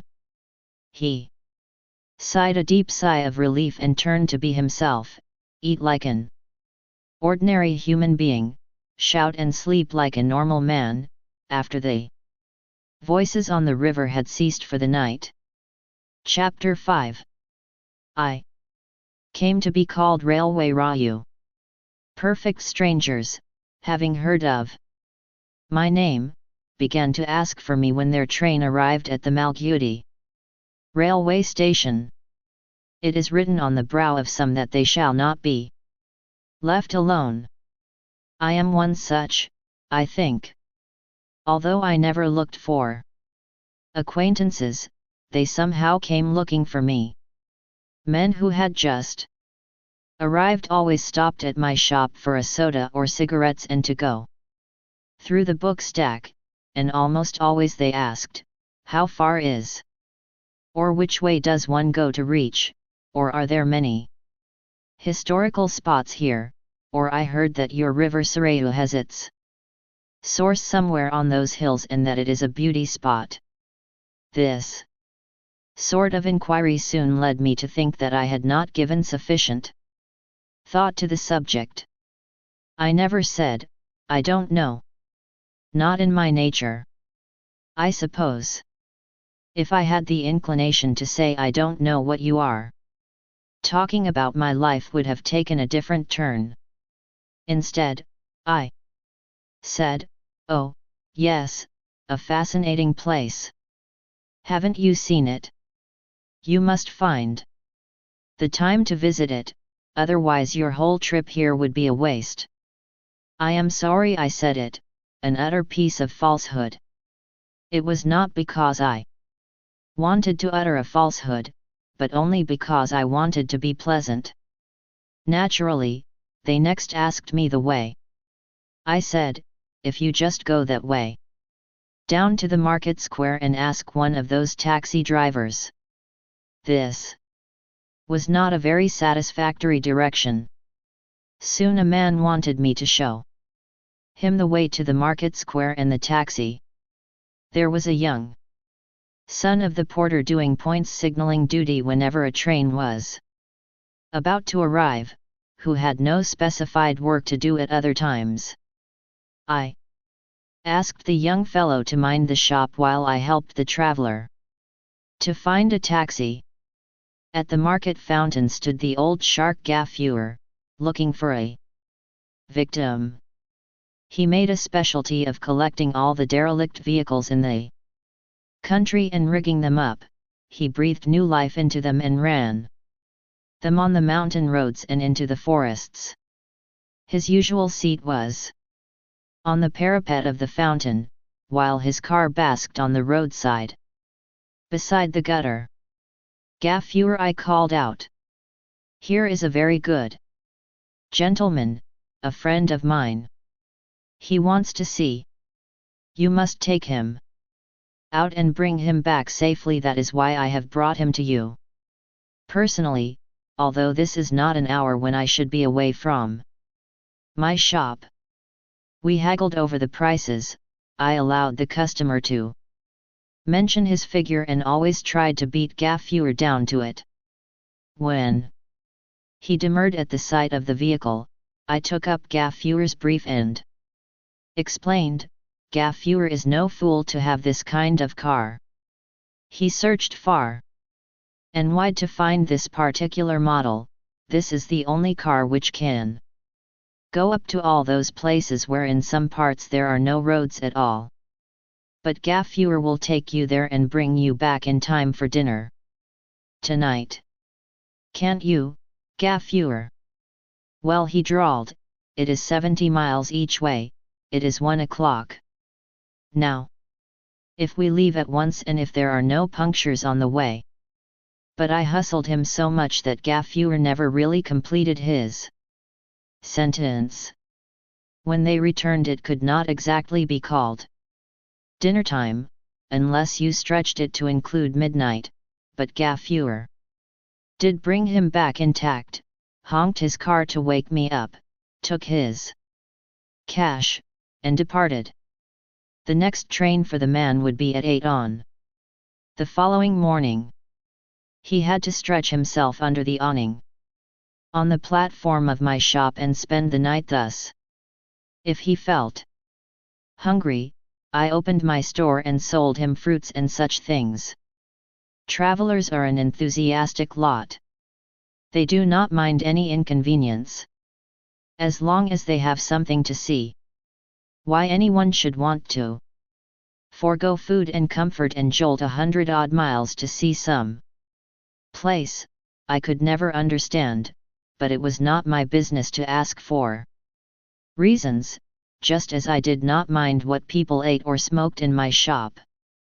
My business being only to provide the supply and nothing more. It seemed to me silly to go 100 miles to see the source of Sarayu, when it had taken the trouble to tumble down the mountain and come to our door. I had not even heard of its source till that moment. But the man who had gone was all praise for the spot. He said, "I am only sorry I did not bring my wife and mother to see the place." Later, In life I found that everyone who saw an interesting spot always regretted that he hadn't come with his wife or daughter, and spoke as if he had cheated someone out of a nice thing in life. Later, when I had become a full-blown tourist guide, I often succeeded in inducing a sort of melancholia in my customer by remarking, "This is something that should be enjoyed by the whole family," and the man would swear that he would be back with his entire brood in the coming season. The man who had gone to the source of the river spoke all night about it, how there was a small shrine on the peak right at the basin. It must be the source of Sarayu mentioned in the mythological stories of goddess Parvati jumping into the fire. The carving on one of the pillars of the shrine actually shows the goddess plunging into the fire, and water arising from the spot, etc. Sometimes someone with a scholarly turn of mind would come and make a few additions to the facts, such as that the dome of the shrine must have been built in the 3rd century before Christ, or that the style of drapery indicated the 3rd century after Christ. But it was all the same to me, and the age I ascribed to any particular place depended upon my mood at that hour, and the type of person I was escorting. If he was the academic type, I was careful to avoid all mention of facts and figures and to confine myself to general descriptions, letting the man himself do the talking. You may be sure he enjoyed the opportunity. On the other hand, if an innocent man happened to be at hand, I let myself go freely. I pointed out to him something as the greatest, the highest, the only one in the world. I gave statistics out of my head. I mentioned a relic as belonging to the 13th century before Christ or the 13th century after Christ, according to the mood of the hour. If I felt fatigued or bored with the person I was conducting, I sometimes knocked the whole glamour out by saying, "Must be something built within the last 20 years and allowed to go to rack and ruin." There are scores of such spots all over the place. But it was years before I could arrive at that stage of confidence and nonchalance. The porter's son sat in the shop all day. I spent a little time each night to check the cash and stock. There was no definite arrangement about what he should be paid for his trouble. I gave him a little money now and then. Only my mother protested. "Why do you want him to work for you, Raju? Either give him a definite commission or do it yourself. Instead of all this wandering in the country. What good does it do you, anyway?" "You don't know, Mother," I said, eating my late dinner. "This is a far better job I am doing than the other one. I am seeing a lot of places and getting paid for it. I go with them in their car or bus, talk to them. I am treated to their food sometimes, and I get paid for it. Do you know how well known I am? People come asking for me from Bombay, Madras, and other places, hundreds of miles away. They call me Railway Raju and have told me that even in Lucknow there are persons who are familiar with my name. It is something to become so famous, isn't it, instead of handing out matches and tobacco? Well, wasn't it good enough for your father? I don't say anything against it. I will look after the shop also." This pleased the old lady. Occasionally she threw in a word about her brother's daughter in the village before blowing out the lamp. She was always hoping that someday I would consent to marry the girl, though she never directly said so. "Do you know Lalitha has got a prize in her school? I had a letter from my brother today about it. Even as the train steamed in at the outer signal, I could scent a customer. I had a kind of water diviner's instinct. If I felt the pull of good business, I drifted in the direction of the coming train. I could stand exactly where a prospective tourist would alight and look for me. It was not only the camera or binoculars slung on a shoulder that indicated to me the presence of a customer. Even without any of that, I could spot him. If you found me straying away in the direction of the barrier while the engine was still running through the lines onto the platform, you might be sure that there was no customer for me on the train. In a few months I was a seasoned guide. I had viewed myself as an amateur guide and a professional shopman, but now gradually I began to think of myself as a part-time shopkeeper and a full-time tourist guide. Even when I had no tourist to guide, I did not go back to my shop, but to Gaffeur on the fountain parapet, and listened to his talk about derelict automobiles. I had classified all my patrons. They were very varied, I can tell you. Some were passionate photographers. These men could never look at any object except through their viewfinders. The moment they got down from the train, even before lifting their baggage, they asked, "Is there a place where they develop films?" Of course, Malgudi Photo Bureau. One of the biggest. And if I want roll films, I have, of course, enough stock with me. But if I run out, do you think Super Pancro 3-color something or other is available there? Of course. That's his special line. Will he develop and show me a print while I wait? Of course, before you count 20 he is a wizard. That is nice. Now, where are you going to take me first? These were routine questions from a routine type. I had all the satisfactory answers ready. I generally took time to answer the latter question as to where I was going to take him first.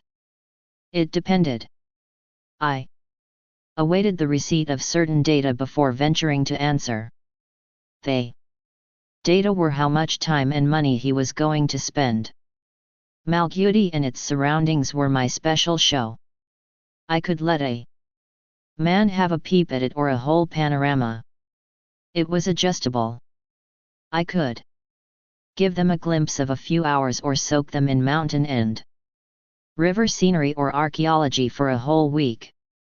I could not really decide how much to give or withhold until I knew how much cash the man carried, or, if he carried a checkbook, how good it was. This was another delicate point. Sometimes a traveler offered to write a check for this man or that, and, of course, our Gaffeur or the photo store or the keeper of the forest bungalow on top of the Mempi Hills would not trust a stranger enough to accept his check. I had to put off such an offer with the utmost delicacy by saying, "Oh, the banking system in our town is probably the worst you can think of. Sometimes they take 20 days to realize a check, but these poor fellows, how can they wait?" Rather a startling thing to say, but I didn't care if the banking reputation of our town suffered.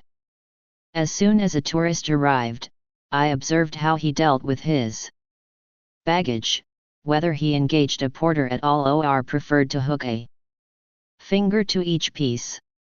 I had to note all this within a split second, and then, outside, whether he walked to the hotel or called a taxi or haggled with the one-horse jutka.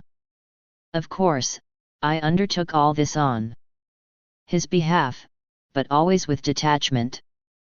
I did all this for him simply for the reason that he asked for railway Raju the moment he stepped down on the platform, and I knew he came with good references. whether he came from north or south or far or near. And at the hotel, it was my business to provide him with the best room or the worst room, just as he might prefer. Those who took the cheapest dormitory said, "After all, it's only for sleeping, I am going to be out the whole day. Why waste money on a room which is anyway going to be locked up all day? Don't you agree?" "Surely, yes, yes." I nodded, still without giving an answer to where. "Are you going to take me first?" I might still be said to be keeping the man under probation, under careful scrutiny. I never made any suggestion yet. No use expecting a man to be clear-headed who is fresh from a train journey. He must wash, change his clothes, refresh himself with idly and coffee, and only then can we expect anyone in South India to think clearly on all matters of this world and the next.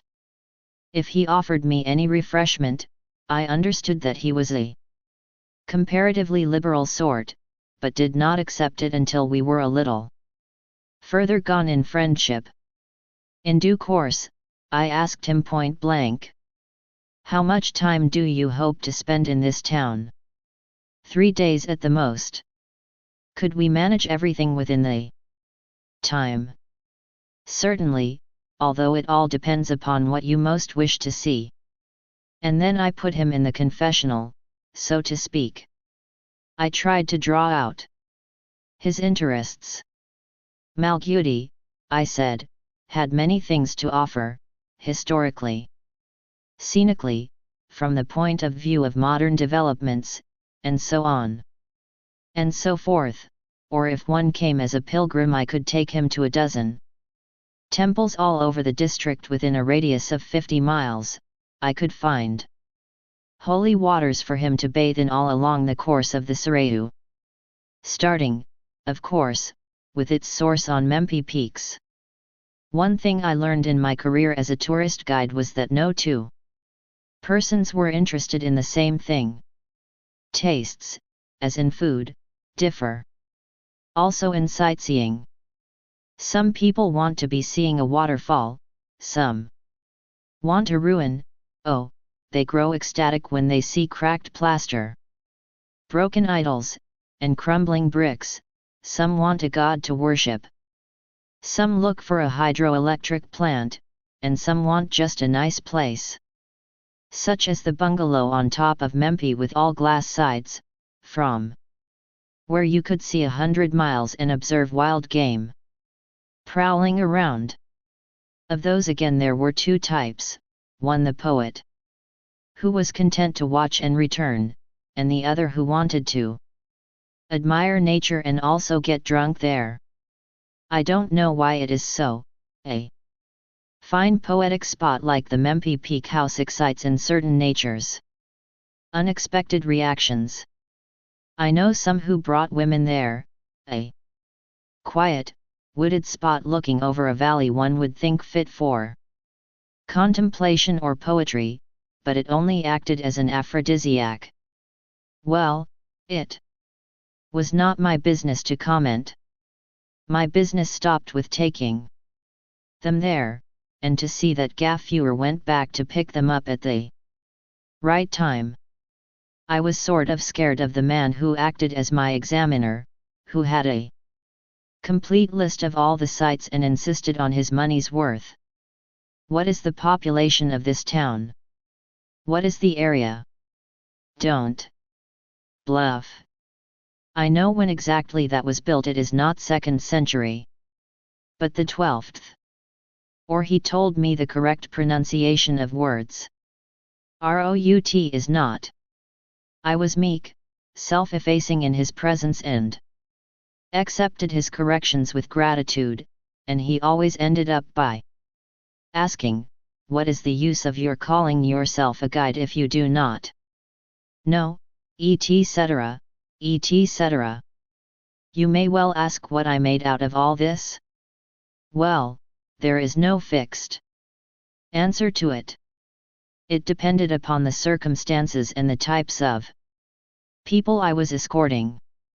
I generally specified 10 rupees as the minimum for the pleasure of my company, and a little more if I had to escort them far, over all this gaffuer, the photo stores, the hotel manager, and whomever I introduced a customer to express their appreciation, according to a certain schedule. I learned while I taught, and earned while I learned, and the whole thing was most enjoyable. There were special occasions, such as the trapping of an elephant herd. During the winter months the men of the forest department put through an elaborate scheme for trapping elephants.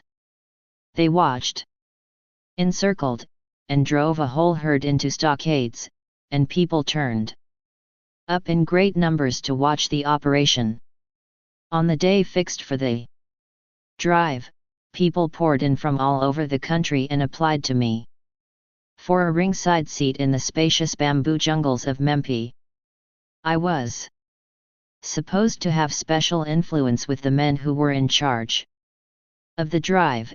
It meant several advance trips to the forest camp, and doing little services for the officials by fetching whatever they required from the town, and when the time came to arrange for the viewing of the elephant drive, only those who came with me were allowed to pass through the gates of the special enclosures.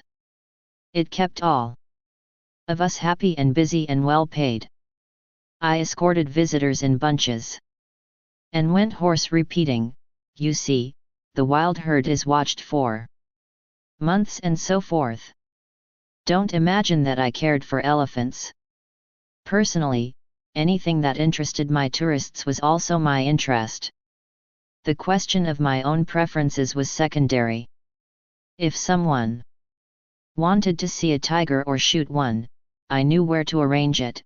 I arranged for the lamb to bait the tiger, and had high platforms built so that the brave hunters might pop off the poor beast when it came to eat the lamb, although I never liked to see either the lamb or the tiger die. If someone wanted to see a king cobra spread out its immense hood, I knew the man who could provide the show. There was a girl who had come all the way from Madras and who asked the moment she set foot in Malgudi, "Can you show me a cobra, a king cobra it must be, which can dance to the music of a flute?" "Why?" I asked. "I'd like to see one." That's all she said. Her husband said, "We have other things to think of, Rosie. This can wait. I'm not asking this gentleman to produce it at once. I am not demanding it. I'm just mentioning it, that's all. If it interests you, you can make your own arrangements. Don't expect me to go with you. I can't stand the sight of a snake. Your interests are morbid." I disliked this man. He was taunting such a divine creature. My sympathies were all for the girl, she was so lovely and elegant. After she arrived I discarded my khaki bush coat and dhoti and took the trouble to make myself presentable. I wore a silk jibba and lace dhoti, and groomed myself so well that my mother remarked when she saw me leave the house, "Ah, like a bridegroom," and Gafur winked and said many an insinuating thing when I went to meet them at the hotel. Her arrival had been a sort of surprise for me. The man was the first to appear. I had put him up at the Anand Bhavan Hotel. After a day of sightseeing he suddenly said one afternoon, "I must meet the Madras train. Another person is coming." He didn't even stop to ask me what time the train would arrive. He seemed to know everything beforehand. He was a very strange man, who did not always care to explain what he was doing.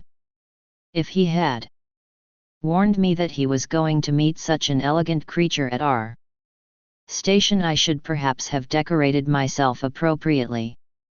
As it was, I wore my usual khaki bush coat and dhoti, a horrible, unprepossessing combination at any time, but the most sensible and convenient for my type of work. The moment she got down from the train, I wished I had hidden myself somewhere. She was not very glamorous, if that is what you expect, but she did have a figure, a slight and slender one, beautifully fashioned, eyes that sparkled, a complexion not white, but dusky, which made her only half visible, as if you saw her through a film of tender coconut juice. Forgive me if you find me waxing poetic. I gave some excuse and sent them off to the hotel, and stayed back to run home and tidy up my appearance. I conducted a brief research with the help of Gaffurer. He took me to a man in Elliman Street, who had a cousin working in the municipal office said to know a charmer with a king cobra. I carried on the investigation while I left the visitor to decipher episodes from Ramayan carved on the stone wall and eyes were a temple in north extension. There were hundreds of minute carvings all along the wall.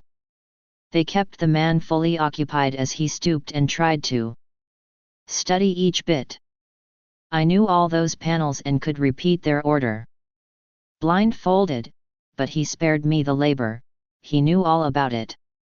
When I returned from my brief investigation, I found the girl standing apart with every sign of boredom in her face. I suggested, if you can come out for an hour, I can show you a cobra.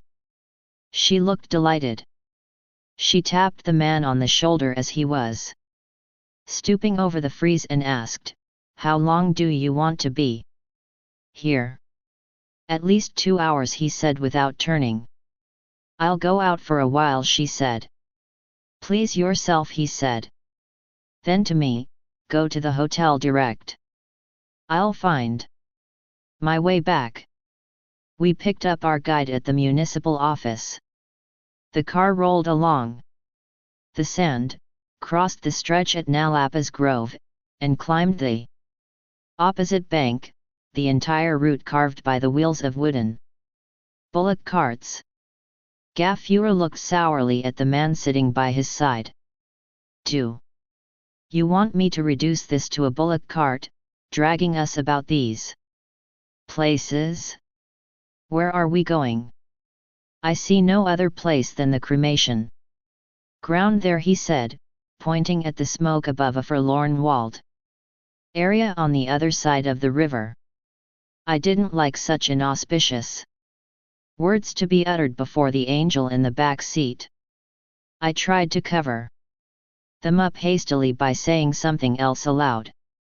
We arrived at a group of huts on the other side of the river. Many heads peeped out of the huts as soon as our car stopped, and a few bare-bodied children came and stood around the car, gaping at the occupants. Our guide jumped out and went at a trot to the farthest end of the village street and returned with a man who had a red turban around his head, his only other piece of clothing being a pair of drawers. "This man has a king cobra." I looked him up and down and said hesitantly, "Let me see it." At which the young boy said, "He has a very big one in his house, it is true." And I asked the lady, "Shall we go and see it?" We set off. Gaffurer said, "I'll stay here, otherwise these monkeys will make short work of this automobile." I let the other two go forward and whispered to Gaffurer, "Why are you in such a bad mood today, Gaffurer? After all, you have gone over worse roads and never complained. I have new springs and shock absorbers. You know what they cost." "Oh, you will recover their cost soon, be cheerful. What some of our passengers need is a tractor and not a motor car." That fellow. He was vaguely discontented. I knew his wrath was not against us, but against our guide, because he said, I think it will be good to make him walk back to the town. Why should anyone want to come so far to see a reptile? I left him alone. It was no use trying to make him cheerful. Perhaps his wife had nagged him when he started out. The girl stood under the shade of a tree while the man prodded a snake to make it come out of its basket. It was fairly large, and hissed and spread out its hood, while the boy screamed and ran off and returned. The man shouted at them, if you excite it, it will chase you all. I told the boys to keep quiet, and asked the man, you are sure you will not let it slip through? The girl suggested, you must play on the flute, make it rear its head and dance. The man pulled out his gourd flute and played on it shrilly, and the cobra raised itself and darted hither and thither and swayed. The whole thing repelled me, but it seemed to fascinate the girl. She watched it swaying with the raptest attention. She stretched out her arm slightly and swayed it in imitation of the movement. She swayed her whole body to the rhythm for just a second, but that was sufficient to tell me what she was, the greatest dancer of the century. It was nearly 7 in the evening when we got back to the hotel. As soon as she got down, she paused to murmur a thanks to no one in particular and went up the staircase. Her husband, waiting at the porch, said, that's all for the day. You could give me a consolidated account, I suppose, later. I shall want the car at 10 o'clock. Tomorrow. He turned and went back to his room. I felt annoyed with him at this stage. What did he take me for? This fellow, telling me that he wanted the car at this hour or at that hour. Did he think that I was a tout? It made me very angry, but the fact was that I really was a tout, having no better business than hanging around between Gaffurer and a snake charmer and a tourist and doing all kinds of things. The man did not even care to tell me anything about himself, or where he wanted to go on the following morning. An extraordinary fellow. A hateful fellow. I had never hated any customer so much before. I told Gaffurer as we were driving back, tomorrow morning. He asks for the car as if it were his grandfather's property. Any idea where he wants to go? Why should I bother about it? If he wants the car he can have it if he pays for it. That is all. I don't care who pays for a thing as long as they engage me. He rambled on into a personal philosophy which I didn't care to follow. My mother waited for me as usual. While serving me food she said, where have you been today? What are the things you have done today? I told her about the visit to the snake charmer. She said, they are probably from Burma, people who worship snakes. She said, I had a cousin living in Burma once and he told me about the snake women there. Don't talk nonsense, mother. She is a good girl, not a snake worshipper. She is a dancer, I think. Oh, dancer. Maybe, but don't have anything to do with these dancing women. They are all a bad sort. I ate my food in silence, trying to revive in my mind the girl's scent-filled presence. At 10 next day I was at the hotel. Gaffurer's car was already at the porch. He cried, aha! Again at the sight of me. Big man. Trying improvements. His idiom was still as if he spoke of automobiles. He winked at me. I ignored everything and asked in a businesslike manner, "Are they in?" "I suppose so, they have not come out yet, that's all I know," said Gaffurer. 20 words where one would do. Something was wrong with him. He was becoming loquacious. And then I felt a sudden stab of jealousy as I realized that perhaps he too had been affected by the presence of the damsel and was desirous of showing off in her presence. I grew jealous and unhappy and said to myself, if this is how Gaffurer is going to conduct himself in the future, I shall get rid of him and find someone else, that's all. I had no use for a loquacious, nose-poking taxi driver. I went upstairs to room 28 on the second floor of the hotel and knocked authoritatively. "Wait," said the voice from inside. It was the man's, not the girl's, as I had hoped. I waited for a few minutes and fretted. I looked at my watch. 10 o'clock. And this man said, "Wait." Was he still in bed with her? It was a fit occasion, as it seemed to me, to tear the door down and go in. The door opened, and he came out, dressed and ready. He shut the door behind him. I was aghast. I was on the point of demanding, "What about her?" But I checked my impulse. I went sheepishly down with him.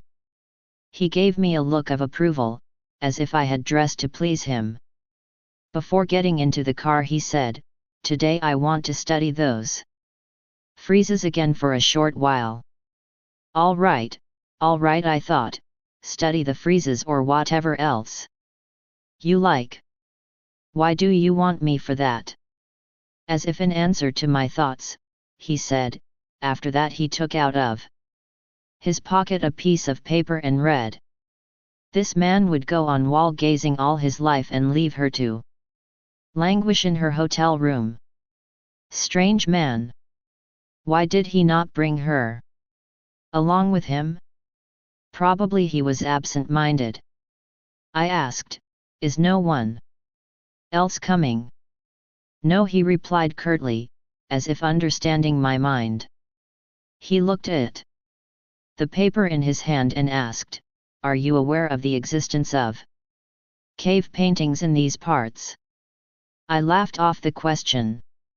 Of course, everyone does not have the taste to visit places like that, but there have been a few discriminating visitors who insisted on seeing them. But it will take a whole day, and we may not be able to get back tonight. He went back to his room, returned after a few minutes with a downcast face. Meanwhile I, with Gaffurer's help, calculated the expense involved in the trip. We knew that the path lay past the Peak House Forest Bungalow. One would have to halt there for the night and walk down a couple of miles. I knew where the caves were, but this was the first time I was going to set eyes on them. Malgudi seemed to unroll a new sightseeing place each time. The man sat back in the car and said, "You have probably no notion how to deal with women, have you?" I was pleased that he was becoming more human in his approach. I said, "I have no idea," and laughed, thinking it might please him if I seemed to enjoy his joke. Then I made bold to ask, "What is the trouble?" My new dress and deportment gave me a new courage. In my cocky bush coat I would not have dared to take a seat beside him, or talk to him in this way. He looked at me with what seemed a friendly smile. He leaned over and said, "If a man has to have peace of mind, it is best that he forget the fair sex. This was the first time in our association of 3 days that he had talked to me so freely. He had always been curt and taciturn. I judged that the situation must be pretty grave if it unloosened his tongue to this extent. Gafur sat in his seat with his chin in his hand. He was looking away from us. His whole attitude said, "I am sorry to be wasting my morning with such time killers as you two." A courageous idea was developing in my head. If it succeeded, it would lead to a triumphant end. If it failed, the man might kick me out of his sight or call the police. I said, "Shall I go and try on your behalf?" "Would you?" he asked, brightening up. "Go ahead, if you are bold enough." I didn't wait to hear further.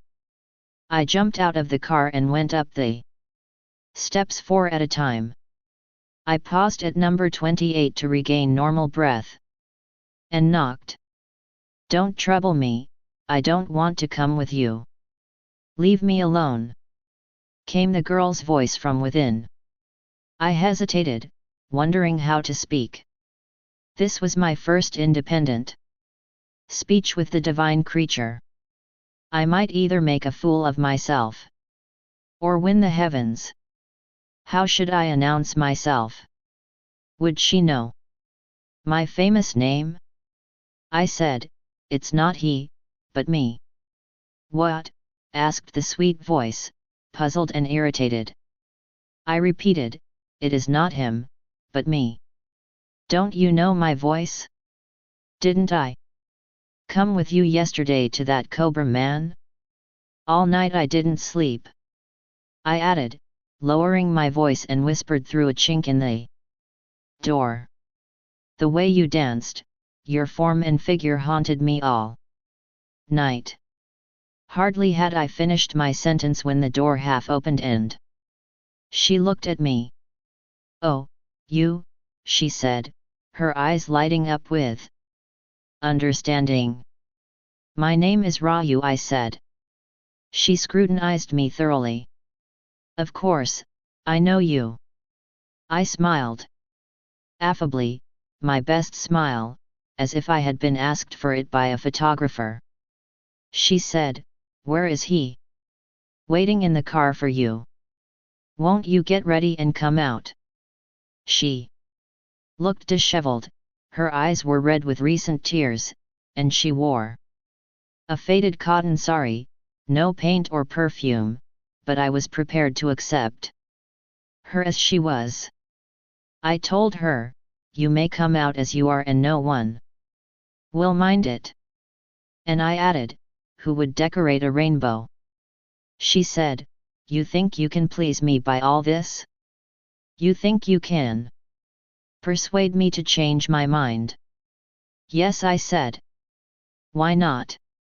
Why do you want me to go out with him?" "Leave me in peace," she said, opening her eyes wide, which gave me another opportunity to whisper close to her face, "Because life is so blank without your presence." She could have pushed my face back, crying, "How dare you talk like this," and shut the door on me. But she didn't. She merely said, "I never knew you would be such a troublesome man. Wait a minute." Then she withdrew into her room. I wanted to cry with all my being. Let me in and bang on the door, but I had the good sense to restrain myself. I heard footsteps and saw that her husband had come to see the results. Well, is she coming or not? I am not prepared to waste all. "Hush," I said. "She will be out in a moment. Please go back to the car." "Really?" he muttered in amazement. "You are a wizard." He noiselessly turned and went back to his car. Presently the lady did come out like a vision, and said, "Let us go. But for you I would have given you all a few surprises. What? I would have taken the next train home. We are going to a wonderful spot. Please be your usual sweet self. For my sake. All right, she said and went down the steps. I followed. She opened the door of the car, went straight in, and took her seat, as her husband edged away to make space for her. I came over to the other side and sat down beside him. I was not prepared to go and sit down beside Gaffuer at this stage. Gaffuer now turned his head to ask whether we might go. We cannot return tonight if we are going to the Peak House. Let us try and come back, the man pleaded. We will try, but there is no harm in being prepared to stay over if necessary. Take a change of clothing. No harm in it. I am asking Gaffuer to stop at my house. The lady said, just a minute, please. She dashed upstairs and returned with a small suitcase. She said to the man, I have your clothes too in this. The man said, very good, and smiled, and she smiled, and in the laughter the tension of the morning partly disappeared. Still, there was some uneasiness in the air. I asked Gaffuer to pull up at the railway station for a moment, the car facing away from my house. I didn't want them to see my house. Just a moment, please. I dashed out. Directly the shop boy sighted me, he opened his mouth to say something. I ignored him, dashed up to my house, picked up a bag, and ran out, saying, I may stay out tonight. Don't wait to my mother in the kitchen. We reached the Peak House at about 4 in the afternoon. The caretaker was delighted to see us. He was often rewarded by me unstintingly with my clients' money. I always made it a point to tell my clients beforehand, keep that caretaker in good humor and he'll look after you and procure for you even the most impossible articles. I repeated the formula now, and the husband he shall be referred to as Marco henceforth said, go ahead and do it. I look to you to help us through. You know I have only one principle in life. I don't want to be bothered with small things.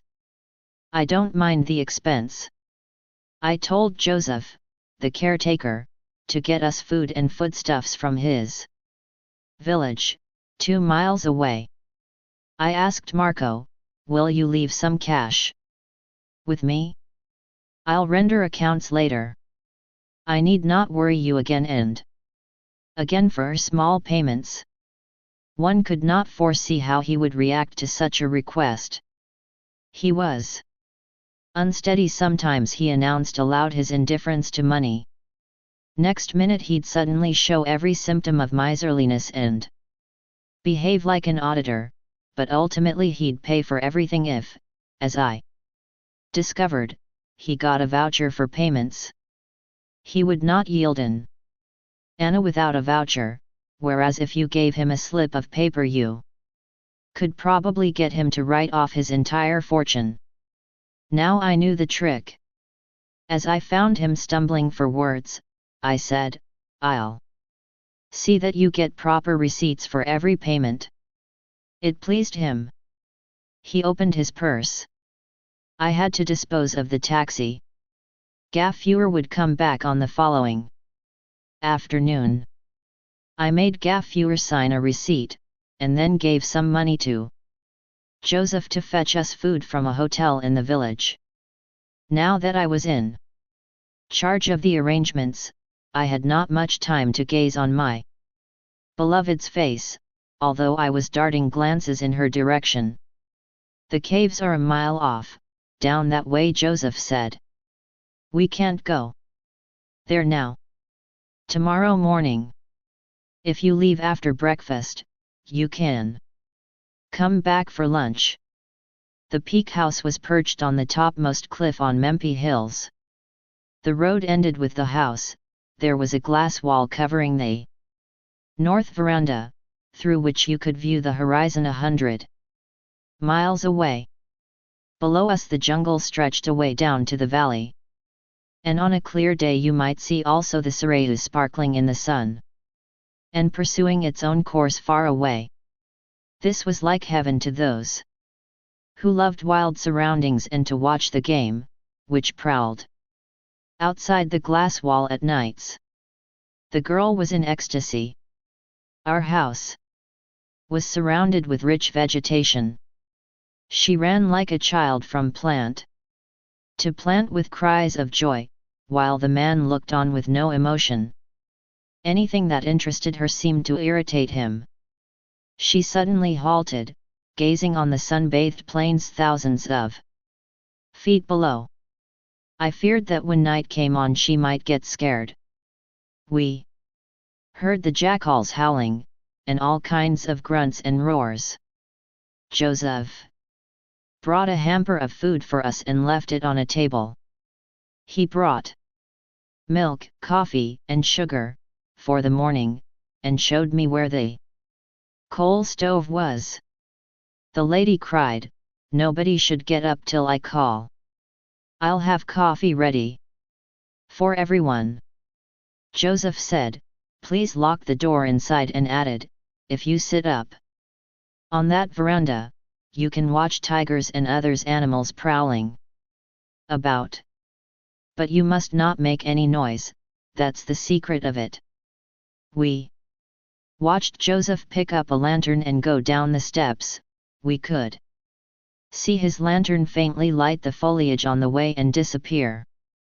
"Poor Joseph, how bold of him to go down alone," the girl said, at which the husband replied casually, "Nothing surprising. He has probably been born and bred here." "Do you know him?" he asked, turning to me.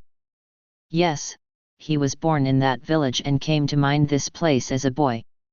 He must be at least 60 years old. How has he come to be a Christian?" "There was a mission somewhere here. Missionaries go and settle down in all sorts of places, you know," I said. Joseph had given us 2 lamps, brass ones filled with kerosene. One I kept on the kitchen table, and the other I gave the man for his room, leaving the rest of the building in darkness. Outside through the glass, we could see the stars in the sky. We sat around the table. I knew where the plates were. I set them on the table and served food, or rather, attempted to serve food. It was about 7:30 in the evening. We had seen a gorgeous sunset. We had seen the purple play of color in the northern skies after that, and admired it. We saw the tops of the trees lit up by stray red rays even after the sun was out of view, and had found a common idiom to express our admiration. The man just followed us about. I had become so lyrical that he suddenly said, "Hey, Raju, so you are a poet too," a compliment I accepted with becoming modesty. At dinner, I picked up a dish and tried to serve. She said, "No, no. Let me serve you both, and I will be the last to eat, like a good housewife." "Aha, that's a good idea," the man said jocularly. She extended her hand for me to pass the dish to her, but I insisted on doing it myself. She suddenly darted forward and forcibly snatched it away from my hand. Oh, that touch made my head reel for a moment. I didn't see anything clearly. Everything disappeared into a sweet, dark haze, as under chloroform. My memory dwelt on the touch all through the dinner. I was not aware what we were eating or what they were saying. I sat with bowed head. I was nervous to see her face and meet Her looks. I don't recollect when we finished eating and when she took away the dishes. I was only conscious of her soft movements. My thoughts dwelt on her golden touch. A part of my mind went on, saying, no, no. It is not right. Marco is her husband, remember. It's not to be thought of. But it was impossible to pull the thoughts back. He may shoot you, said my wary conscience. Has he a gun? Commented another part of my mind. After dinner, she said, let us go to the glass veranda. I must watch the game. Do you think they will come out at this hour? Yes, if we are patient and lucky, I said. But won't you be afraid? One has to wait in the dark. She laughed at my fears and invited Marco to go with her. But he said he wanted to be left alone. He pulled a chair to the lamp, took out his portfolio, and was soon lost in his papers. She said, shield your lamp. I don't want my animals to be scared off. She moved on light steps to the veranda, pulled up a chair, and sat down.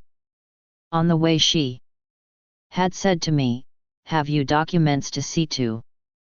No, no, I said, hesitating midway between my room and hers. Come along, then. Surely you aren't going to leave me to the mercy of prowling beasts. I looked at the man to know what he would have to say, but he was absorbed in his papers. I asked, do you want anything? No. I'll be on the veranda. Go ahead, he said without looking up from his papers. She sat close to the glass pane, intently looking out. I softly placed a chair beside her, and sat down. After a while she said, not a soul. Do animals come here at all, I wonder, or is it one of the usual stories? No, lots of people have seen them. What animals? Lions. Lions here, she said and began laughing. I have read they were only in Africa. But this is really. No, excuse me. I had slipped. I meant tigers, and panthers, and bears, and sometimes elephants too are to be seen crossing the valley. Or coming for a drink of water at the pool. I'm prepared to spend the whole night here, she said. He will, of course, be glad to be left alone. Here at least we have silence and darkness, welcome things, and something to wait for out of that darkness. I couldn't find anything to say in reply. I was overwhelmed by her perfume. The stars beyond the glass shone in the sky. Can't an elephant break through the glass? She asked, yawning. No, there is a moat on the other side. They can't approach us. Bright eyes shone amidst the foliage. She pulled my sleeve and whispered excitedly, something, what can it be? Probably a panther, I said to keep up the conversation. Oh, the whispers, the stars, and the darkness. I began to breathe heavily with excitement. Have you caught a cold? She asked. I said, no. Why are you breathing so noisily? I wanted to put my face close to her and whisper, your dance was marvelous. You are gifted. Do it again sometime.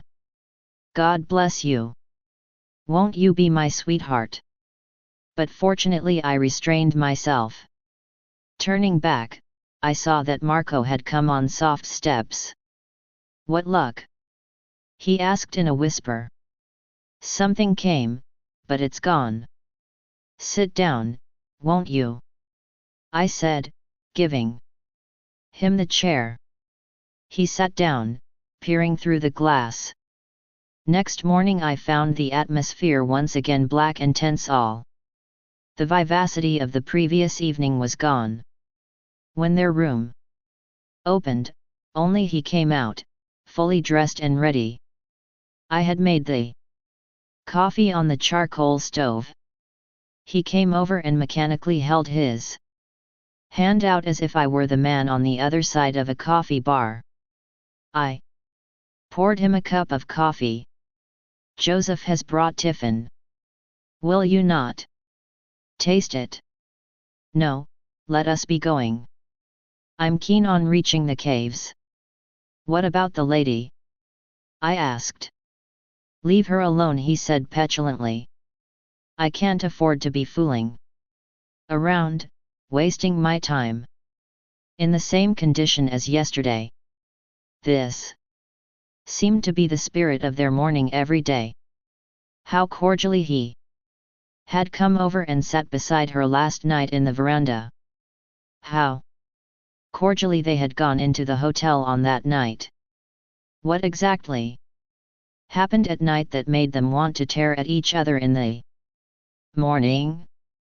Did they sit up in bed and fight, or did she fatigue him with a curtain lecture? I wanted to cry out, "Oh, monster, what do you do to her that makes her sulk like this on rising? What a treasure you have in your hand," without realizing its worth, like a monkey picking up a rose garland. Then a thrilling thought occurred to me. Probably she was feigning anger again, so that I might intercede. He put down his cup and said, "Now let us go." I was afraid to ask him again about his wife. He was swinging a small cane impatiently. Could it be that he had been using it on her at night? Even in my wild state, I did not make the mistake of asking again. Shall I call her, as that might have led to a very serious situation. I only asked, "Does she know about coffee?" "Yes, yes," he cried impatiently. "Leave it there, she'll take it. She has enough sense to look after herself." He waved the switch, and we started out. Only once did I turn my head to look back, in the hope that she might appear at the window and call us back. Did I come all the way for this monster's company? I asked myself as I followed him down the hill slope. How appropriate it would be if he should stumble and roll downhill. Bad thought, bad thought. He walked ahead of me. We were like a couple of African hunters. In fact, his dress, with his helmet and thick jacket, as I have already mentioned, was that of a wild African shikari. Our path through grass and shrub led to the valley. The cave was halfway across it. I felt suddenly irritated at the speed of his walk, as if he knew the way, swinging his cane and hugging his portfolio. If he could show half the warmth of that hug elsewhere. I suddenly asked, "Do you know the way?" "Oh, no," he said. "You are leading me," I said, putting into it all the irony I was capable of. He cried, "Oh," looked confused, and said, stepping aside, "Well, lead us," and through an irrelevant association added, "Kindly light." The entrance to the cave was beyond a thicket of lantana. A huge door on its rusty hinges stood open. And, of course, all the crumbling brick and plaster was there. It was a cave with a single rock covering its entire roof.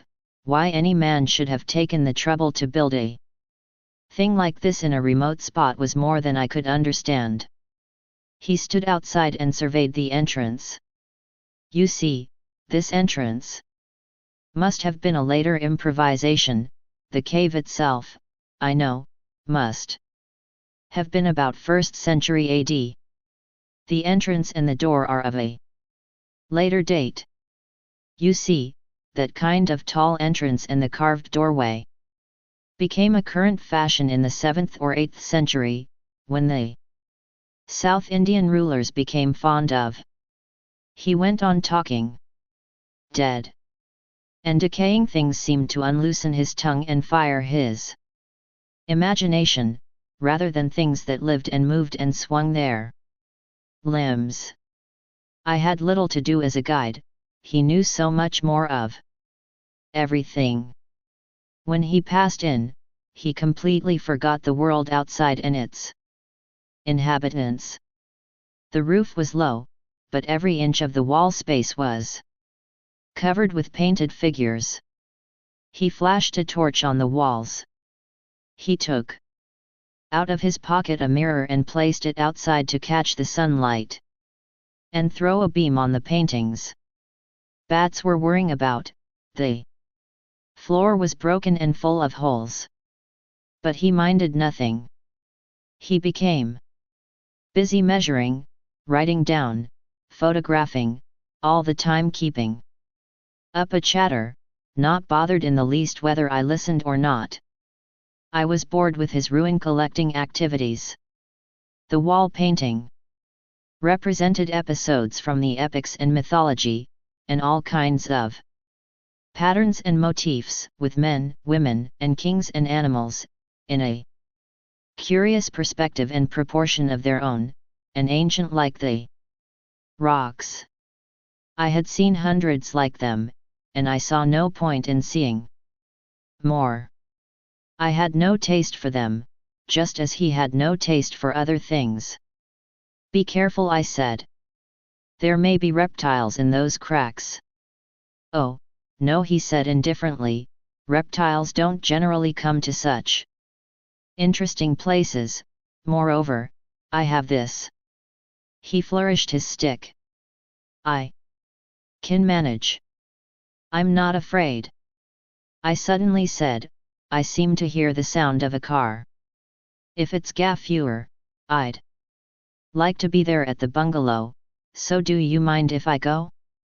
I'll be back. He said, keep him. Don't let him go away. When you return, come the same way so that we may not get lost. He didn't answer, but resumed his studies. I reached the house at a run and rested a while in the backyard to regain my breath. I went in, brushing back my hair with my hand and composing my features. As I entered, I heard her voice. Looking for me. She was sitting on a boulder in the shade of a tree. She must have seen me come up. I saw you even half a mile away, but you couldn't see me, she said like one who had discovered a fault. You were on the peak and I was in the valley, I said. I went up to her and made some polite inquiries about her coffee. She looked both sad and profound. I sat down on a stone near her. You have returned alone. I suppose he is wall-gazing, she said. Yes, I replied briefly. He does that everywhere. Well, I suppose he is interested, that's all. What about me? Interested in something else? What is your interest?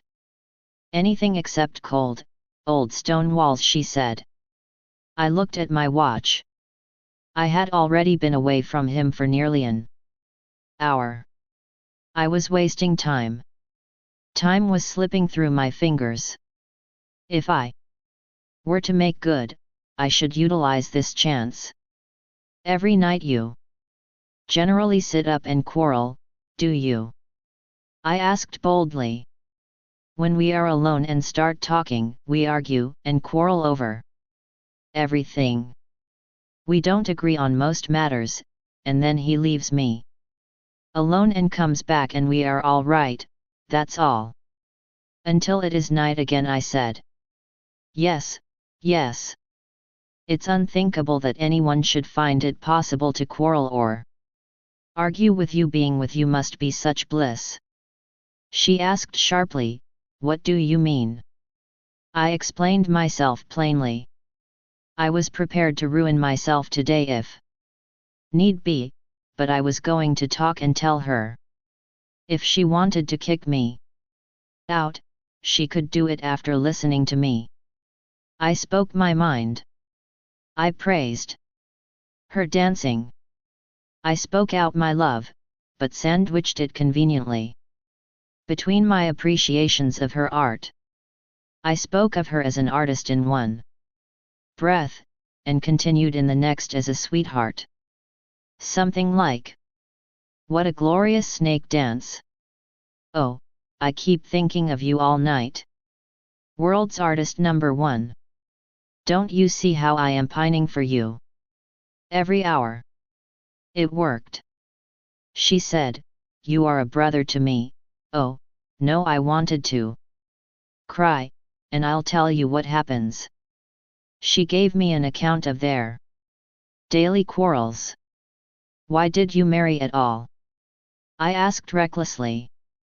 She remained moody and said, "I don't know. It just happened." "You married him because of his wealth," I said, "and you were advised by your uncle and the rest." "You see," she began, plucking my sleeve. "Can you guess to what class I belong?"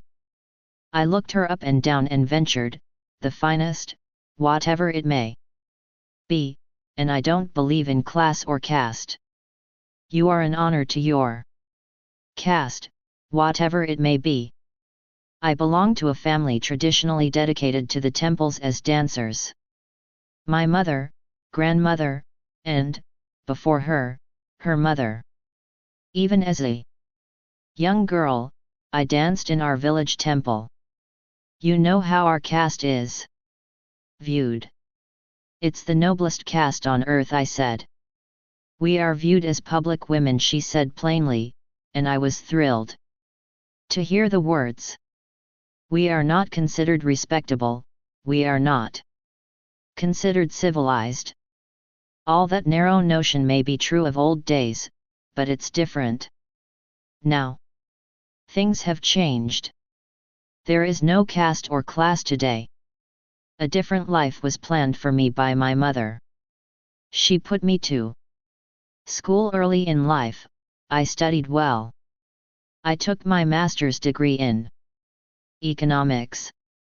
But after college, the question was whether I should become a dancer or do something else. One day I saw in our paper an advertisement, the usual kind you may have seen, wanted an educated, good-looking girl to marry a rich bachelor of academic interests. No caste restrictions, good looks and university degree essential. I asked myself, have I looks? Oh, who could doubt it? I had myself photographed clutching the scroll of the university citation in one hand, and sent it to the advertiser. Well, we met. He examined me and my certificate. We went to a registrar and got married. Did you like him the moment you saw him? Don't ask all that now. She snubbed me. We had had many discussions before coming to a decision. The question was, whether it would be good to marry so much above our wealth and class. But all the women in my family were impressed, excited that a man like him was coming to marry one of our class, and it was decided that if it was necessary to give up our traditional art, it was worth the sacrifice. He had a big house, a motor car, he was a man of high social standing, he had a house outside Madras, he was living in it all alone, no family at all, he lived with his books and papers. So you have no mother-in-law? I said. I'd have preferred any kind of mother-in-law, if it had meant one real, live husband, she said. I looked up at her to divine her meaning. But she lowered her eyes. I could only guess. She said, he is interested in painting and old art and things like that. but not one which can move its limbs, I suppose, I said. I sighed deeply, overcome with the sadness of her life. I placed my hand on her shoulder and gently stroked it. I am really very unhappy to think of you, such a gem lost to the world. In his place I would have made you a queen of the world. She didn't push away my hand. I let it travel and felt the softness of her ear and pushed my fingers through the locks of her hair. Gaffure's car did not turn up. A passing truck driver brought the message that it had had a breakdown and would be coming on the following day. No one in the party minded really. Joseph looked after us quite well. Marco said it gave him more time to study the walls. I did not mind. It gave me an occasion to watch the game beyond the sheet glass every night, holding her hand, while Marco sat in his room, poring over his notes. When Gaffure's car did turn up, Marco said, I want to stay on here, it is going to take more time than I thought. Could you fetch from my room in the hotel my black trunk? I have some papers in it. I'd prefer to have you here also, if it is all the same to you. I seemed to hesitate, and then looked up at the girl for a moment. There was a mute appeal in her eyes. I said yes. You may treat it as a part of your professional work, he said. Unless you feel it's going to hurt your general business. All right, I said hesitantly. It's true, but I'd also like to be of service to you. Once I take charge of anyone, I always feel that they are my responsibility till I see them off again safely. As I was getting into the car, she said to her husband, I'll also go back to the town, I want a few things from my box. I added, we may not be able to return tonight. He asked his wife, can you manage? Yes, she said. As we were going down the mountain road, I often caught Gaffure looking at us through the mirror, and we moved away from the range of his vision. We reached our hotel in the evening. I followed her to her room. Should we go back this evening? I asked her. Why? She asked. Suppose Gaffure's car stops on the way? Better not risk it on that road. I'll stay here tonight. I went home to change. My mother was full of information the moment she saw me, and full of inquiries. I brushed everything aside. I rushed through my washing and grooming and took out another set of special clothes. I gave my old clothes in a bundle to my mother.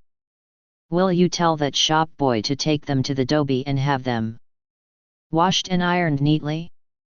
I may want them tomorrow. Becoming a dandy, she said, surveying me.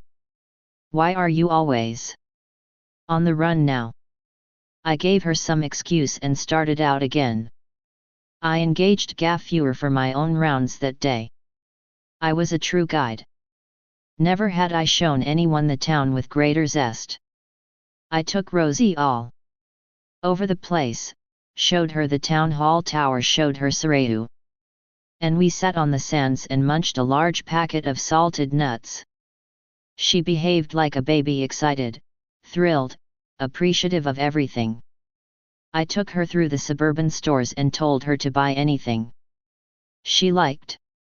This was probably the first time that she was seeing the world. She was in ecstasies. Gaffure warned me when he got me alone. For a moment outside the store, she is a married woman, remember? What of it? I said.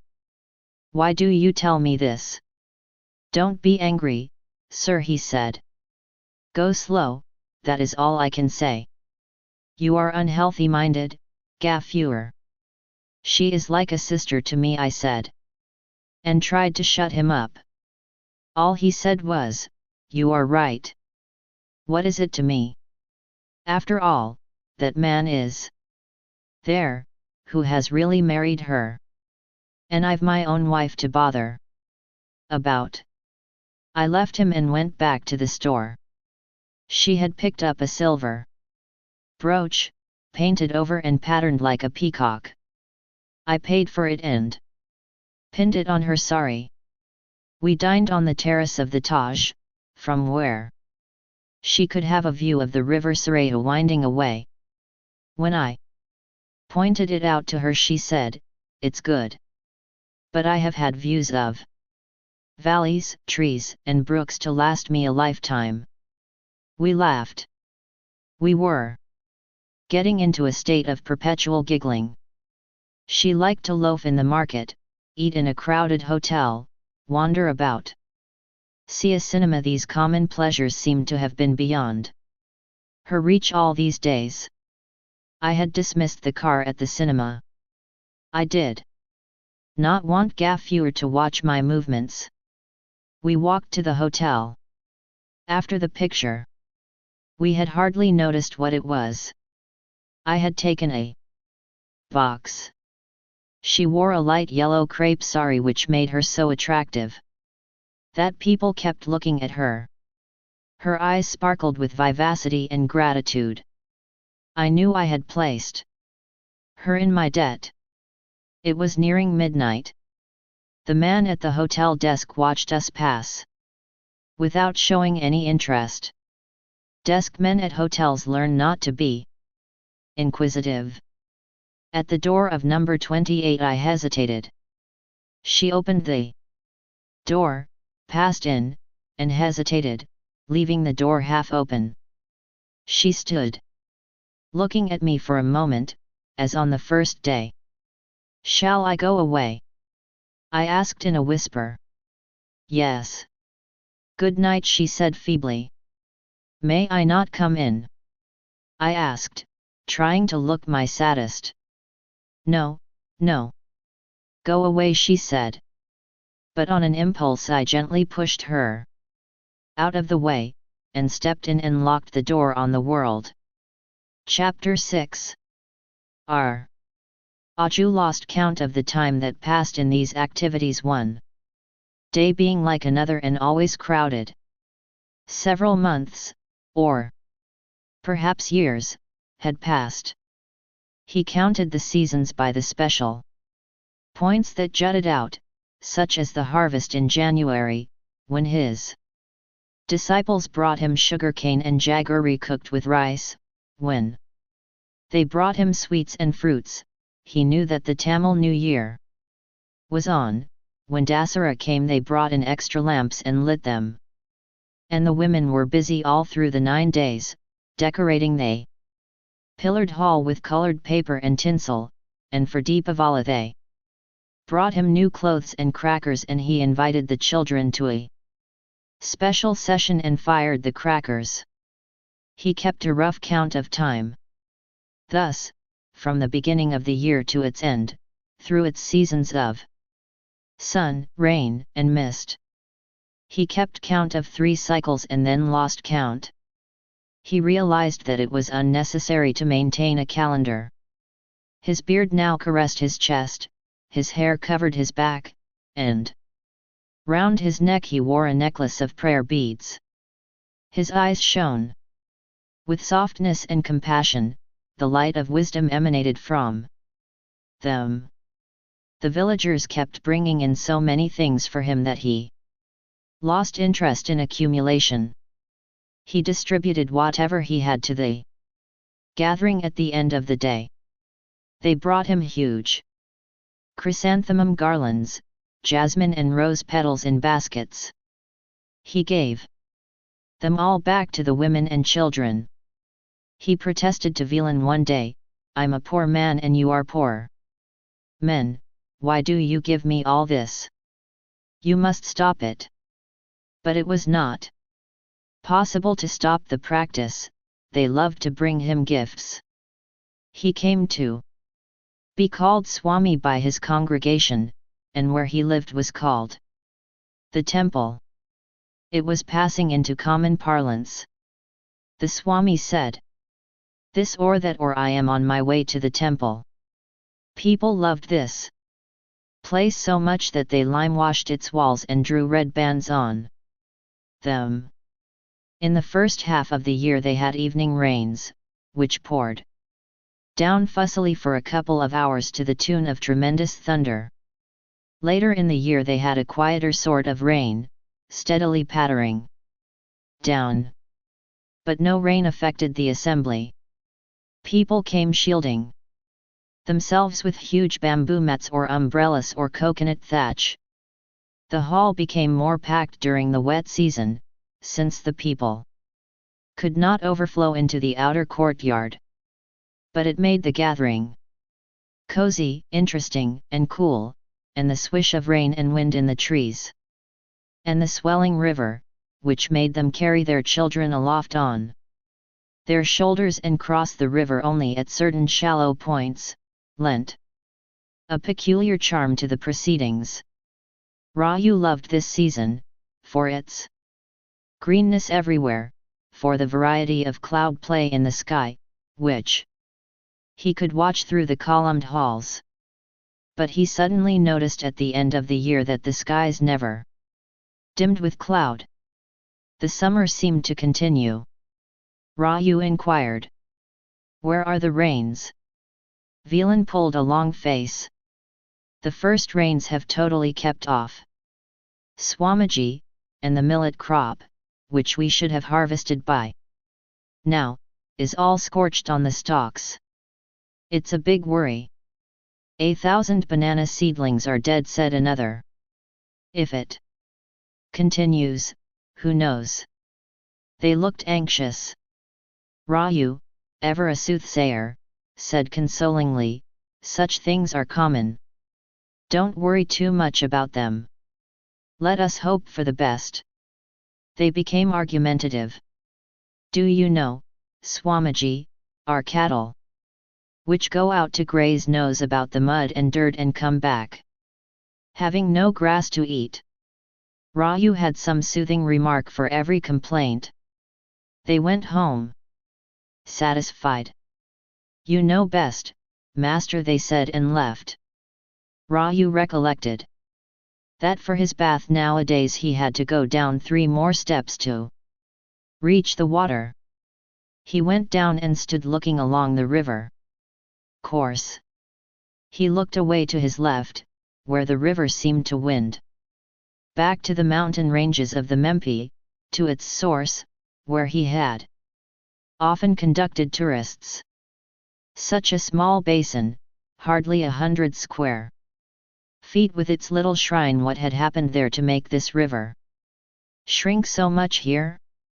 He noticed that the borders were wide, more rocks were showing, and the slope on the other side seemed to have become higher.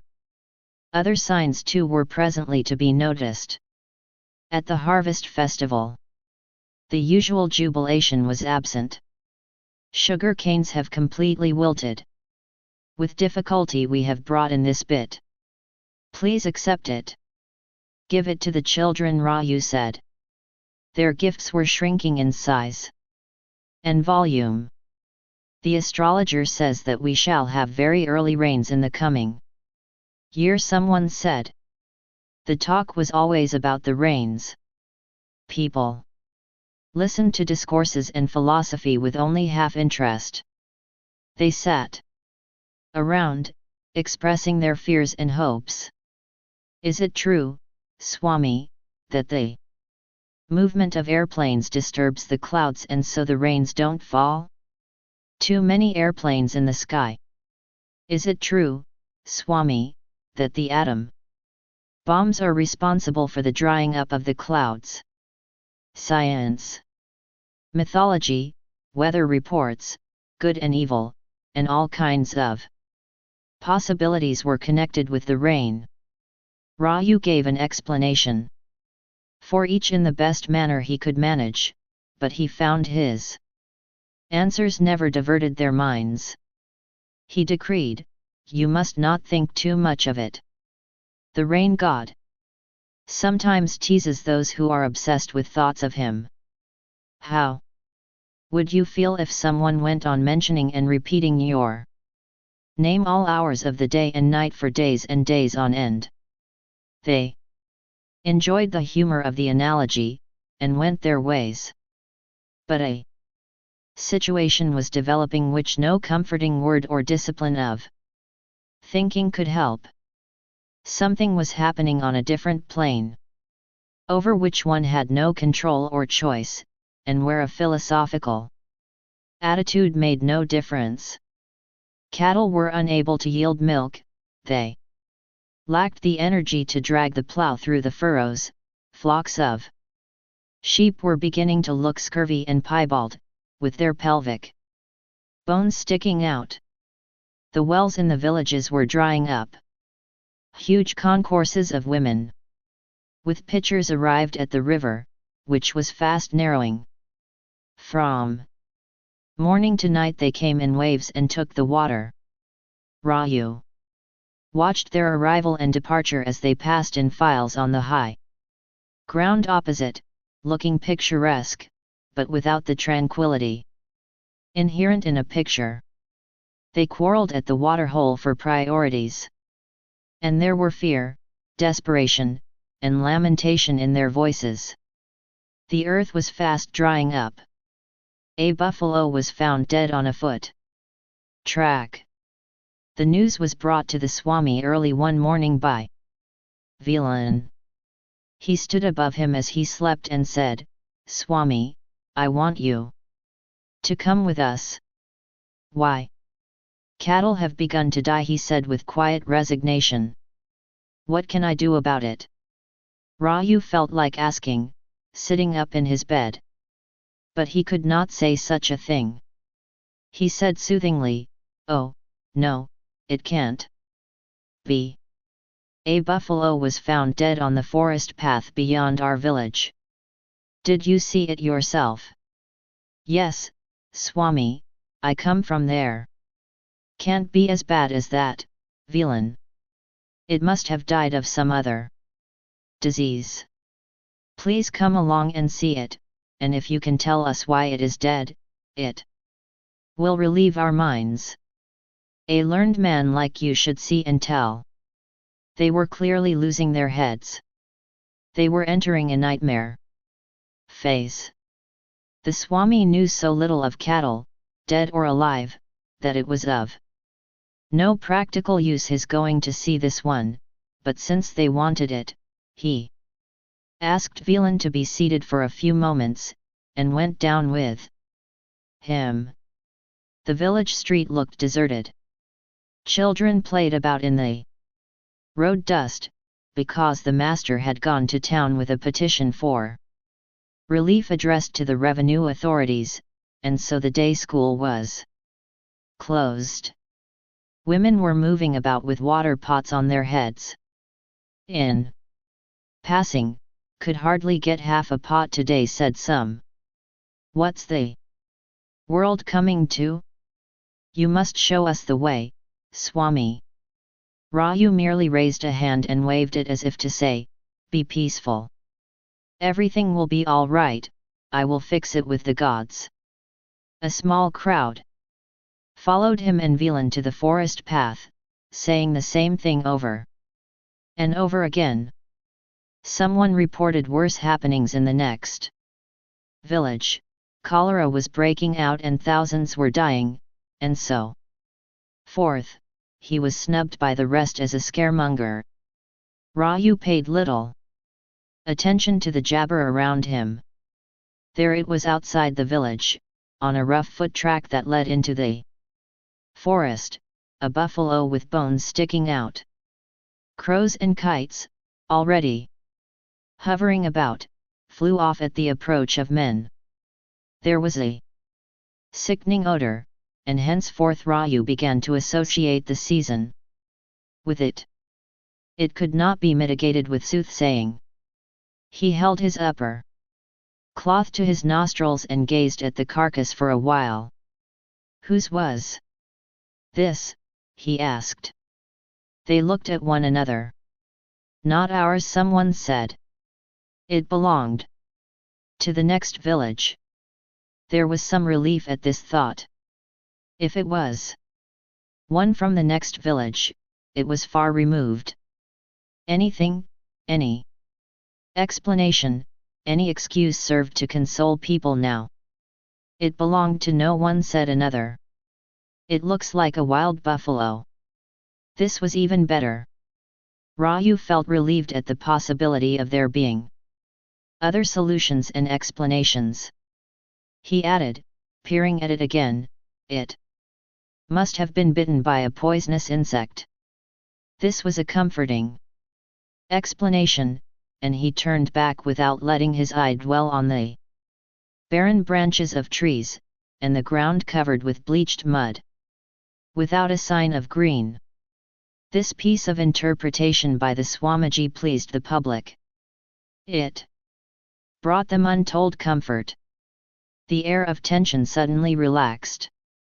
When the cattle were penned for the night, they looked on them without anxiety. There is enough about for the cattle to feed on, they said. Swami says that the buffalo died of a poisonous bite. He knows. In support of it, many anecdotes were told of the death of animals from mysterious causes. There are snakes which bite into their hoofs. There are certain kinds of ants whose bite is fatal to animals. More cattle were found dead here and there. When the earth was scratched, it produced only a cloud of fine dust. The granary of the previous year, in most of the houses, remained unreplenished and the level was going down. The village shopman was holding out for bigger prices. When people asked for a measure of rice, he demanded 14 annas for it. The man who wanted the rice lost his temper and slapped his face. The shopman came out with a chopper and attacked the customer, and those who sympathized with the man gathered in front of the shop and invaded it. The shopman's relatives and sympathizers came at night with crowbars and knives and started attacking the other group. Velan and his men also picked up axes and knives and started out for the battle. Shrieks and cries and imprecations filled the air. The little hay that was left was set on fire, and the dark night was ablaze. Raju heard the cries, coming on the night air, and then he saw the blaze lighting up the landscape beyond the mound. Only a few hours before, everything had seemed peaceful and quiet. He shook his head, saying to himself, the village people do not know how to remain peaceful. They are becoming more and more agitated. At this rate, I think I'll look for a new place. He went back to sleep, unable to take any further interest in their activities. But news was brought to him early in the morning. Velan's brother told him while he was still half asleep that Velan was down with an injured skull and burns, and he gave a list of women and children hurt in the fight. They were mustering themselves to attack the other group tonight. Raju was amazed at the way things were moving. He did not know what he was expected to do now, whether to bless their expedition or prevent it. Personally, he felt that the best thing for them would be to blow one another's brains out. That'd keep them from bothering too much about the drought. He felt a pity for Velan's condition. Is he seriously hurt? He asked. Velan's brother said, oh, no. Just cut up here and there as though he wasn't satisfied with the marks. Raju wondered for a while whether he should visit Velan, but he felt a tremendous reluctance to move. If Velan was hurt, he'd get healed. That was all. And now the brother's description of the injuries. Whether false or true, suited his program. There was no urgency to go and see Velan. He feared that if they made it a habit he would not be left in peace, as the villagers would always have a reason to call him out. He asked Velan's brother, "How did you yourself manage to remain intact?" "Oh, I was also there, but they didn't hit me. If they had I would have laid 10 of them low. But my brother, he was careless. Thin as a broomstick, but talks like a giant," thought Raju, and advised, "Tell your brother to apply turmeric to his wounds." From the casual tone with which this man was speaking, Raju wondered if it was possible that he himself had dealt a blow to Velan from behind. Anything seemed possible in this village.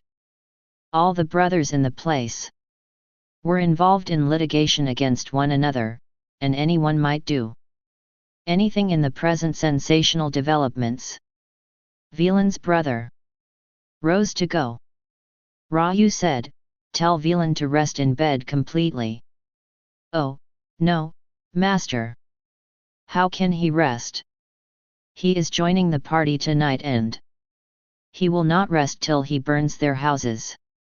"It is not right," Raju said, somewhat irritated by all this pugnacity. Velan's brother was one of the lesser intelligences of the village. He was about 21, a semi-moron, who had grown up as a dependent in Velan's house, yet another of Velan's trials in life. He spent his days taking the village cattle out to the mountains for grazing. He collected them from various houses early in the day, and drove them to the mountainside, watched over them, and brought them back in the evening.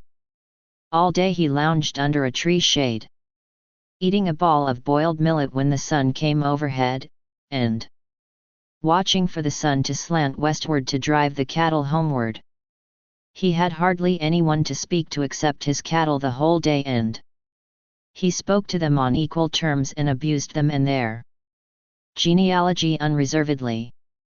Any afternoon in the stillness of the forest, if one had the occasion to observe, one could hear the hills echoing to the choice, abusive words that he hurled at the animals as he followed them with his stick.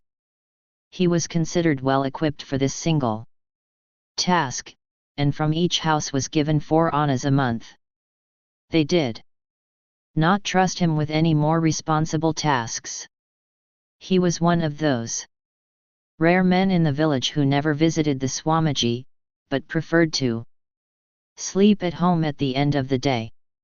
But now he had come, almost for the first time. The others were preoccupied and busy with their preparations for the coming fight, and he was one of those whose employment was affected by the drought. No one saw any sense in sending the cattle out to nose about the dry sand and paying the idiot 4 annas a month. He had come here this morning, not because anyone had sent him to carry a message for the Swamiji, but because he was at a loose end, and had suddenly felt that he might as well pay a visit to the temple and receive the Swami's blessing. The fight was the last thing the villagers would have liked to bring to the Swami's attention, although after finishing it they might have given him a mild version. But this boy brought the news on his own initiative and defended their action. "But, Swami, why did they cut my brother's face?" he added sullenly. "Should they be left free to do all this?" Raju argued with him patiently. "You beat the shopman first, didn't you?" The boy took it literally and said, "I didn't beat the shopman. The man who beat him was..." He gave a number of local names. Raju felt too weary to correct him and improve his understanding. He simply said, "It is no good, nobody should fight." He felt it impossible to lecture him on the ethics of peace, and so merely said, "No one should fight." "But they fight," the boy argued. "They come and beat us." He paused, ruminating upon the words, and added, "And they will kill us soon." Raju felt bothered. He did not like the idea of so much commotion. It might affect the isolation of the place and bring the police on the scene. He did not want anyone to come to the village. Raju suddenly began to think positively on these matters. He gripped the other's arm above his elbow and said, "Go and tell Velan and the rest that I don't want them to fight like this. I'll tell them what to do later." The boy prepared himself to repeat his usual arguments. But Raju said impatiently, "Don't talk. Listen to what I say." "Yes, master," the boy said, rather frightened at this sudden vehemence. "Tell your brother, immediately, wherever he may be, that unless they are good I'll never eat." "Eat what?" asked the boy, rather puzzled. "Say that I'll not eat." "Don't ask what." "I'll not eat till they are good." "Good? Where?" This was frankly beyond the comprehension of the boy. He wanted to ask again, "Eat what?" but refrained out of fear. His eyes opened wide. He could not connect the fight and this man's food. He wanted only to be released from the terrific grip over his left elbow. He felt he had made a mistake in coming to this man all alone. The bearded face, pushed so close to him, frightened him. This man might perhaps eat him up. He became desperately anxious to get out of the place. He said, "All right, sir. I'll do it," and the moment Raju let his hold go he shot out of the place, was across the sands and out of sight in a moment. He was panting when he ran into the assembly of his village elders. They were sitting solemnly around a platform in the center of the village, discussing the rains.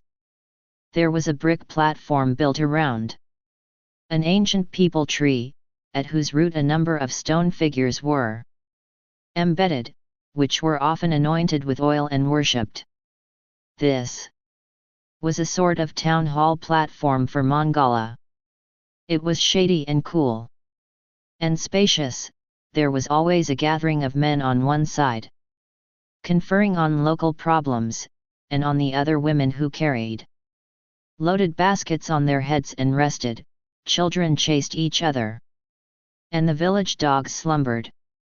Here were sitting the elders of the village, discussing the rain, the fight tonight, and all the strategies connected with it. They had still many misgivings about the expedition. How the Swami would view the whole thing was a thing that could be understood only later. He might not approve. It would be best not to go to him until they themselves were clear in their heads about what to do. That the other group deserved punishment was beyond question. Among those talking were quite a number with bruises and cuts. But they had a fear of the police. They remembered a former occasion when there had been a faction fight, and the government posted a police force almost permanently and made the villagers feed them and pay for their keep. Into this council of war burst Velan's brother. The atmosphere became tense. "What is it, brother?" asked Velan. The boy stopped to recover breath before speaking. They took him by the shoulder and shook him, at which he became more confused and blabbered and finally said, the Swami doesn't want food anymore. Don't take any food to him." "Why?" "Why? Because it doesn't rain." He added also, suddenly recollecting the fight, no fight, he says. Who asked you to go there? Asked his brother authoritatively. I didn't, but when I found myself there he asked me and I told him. What did you tell him? The boy became suddenly wary. He knew he would be thrashed if he said he had mentioned the fight. He didn't like to be gripped by the shoulder. In fact, he was averse to being gripped in any manner at all, but there the Swami squeezed his elbow and brushed his beard on his face, and here these men were tearing at his shoulder. He felt sorry he had ever got involved. It was best not to have anything to do with them. They would wrench his shoulder off if they knew he'd been telling the master about the fight. So he covered up the entire business in the best manner he could think of. He blinked. They demanded of him again, what did you tell him? That there is no rain, he said, mentioning the easiest subject that occurred to him. They patted him on the head and said contemptuously, big profit to carry the news. He didn't know about it till then, I suppose. A laugh followed. The boy also simpered and tried to get over it. Then he remembered the message he had been entrusted with, and thought it safer to say something about it, otherwise the great man might come to know of it and lay a curse on him. And so he said, coming back to the original starting point, he wants no food until it is all right. He uttered it with such solemnity and emphasis that they asked, what did he say? Tell us exactly. The boy deliberated for a moment and said, tell your brother not to bring me any more food. I won't eat. If I don't eat, it'll be all right, and then everything will be all right. They stared at him, puzzled. He smiled, rather pleased at the importance he was receiving. They remained in thought for a moment. And then one of them said, this Mongolia is a blessed country to have a man like the Swami in our midst. No bad thing will come to us as long as he is with us. He is like Mahatma. When Mahatma Gandhi went without food, how many things happened in India? This is a man like that. If he fasts there will be rain. Out of his love for us he is undertaking it. This will surely bring rain and help us. Once upon a time a man fasted for 21 days and brought down the deluge. Only great souls that take upon themselves tasks such as this, the atmosphere became electrified. They forgot the fight and all their troubles and bickerings. The village was astir. Everything else seemed inconsequential now. Someone brought the news that upstream a crocodile had been found dead on the sand, having no watery shelter and being scorched by the sun. Someone else came with the news that the fast-drying lake bed in a nearby village was showing up an old temple which had been submerged a century ago, when the lake was formed. The image of God was still intact in the inner shrine, none the worse for having lain under water so long. The 4 coconut trees around the temple were still there. And so on and so forth. More and more details were coming in every hour. Hundreds of people were now walking across the lake bed to visit the temple, and some careless ones lost their lives sucked in by loose mud. All this now produced a lot of public interest. But no fear. They were now even able to take a more lenient view of the shopman who had assaulted his customer. After all, so-and-so should not have called him a whoreson, not a proper word. Of course, one's kith and kin are bound to support one. What are they worth otherwise? Velan brooded over the cut on his forehead. And a few others suddenly recollected their various injuries. They could not decide how far this could be forgiven. They consoled themselves with the thought that a good number in the other group must also be nursing injuries at that moment. It was a very satisfying thought. They suddenly decided that they should have a third party to come and arbitrate, so that the fight could be forgotten, provided the other group paid for the burned-down haystacks and entertained the chief men of this group at a feast. And they spent their time discussing the conditions of peace and rose in a body, declaring, "Let us all go and pay our respects to Swami, our savior." Raju was waiting for his usual gifts and food. He had, no doubt, fruits and other edible stuff left in his hamper, but he hoped they would bring him other fare. He had suggested to them that they should try to get him wheat flour, and rice flour, and spices. He wanted to try some new recipes, for a change. He had a subtle way of mentioning his special requirements. He generally began by taking Velan aside and saying, "You see, if a little rice flour and chili powder could be got, along with some other things, I can do something new." On Wednesdays, he enunciated some principle of living such as that. On a special Wednesday he always liked to make his food with rice, flour and such spice, and he mentioned it with an air of seriousness so that his listeners took it as a spiritual need, something of the man's inner discipline to keep his soul in shape and his understanding with the heavens in order. He had a craving for bonda, which he used to eat in the railway station stall when a man came there to vend his edibles on a wooden tray to the travelers.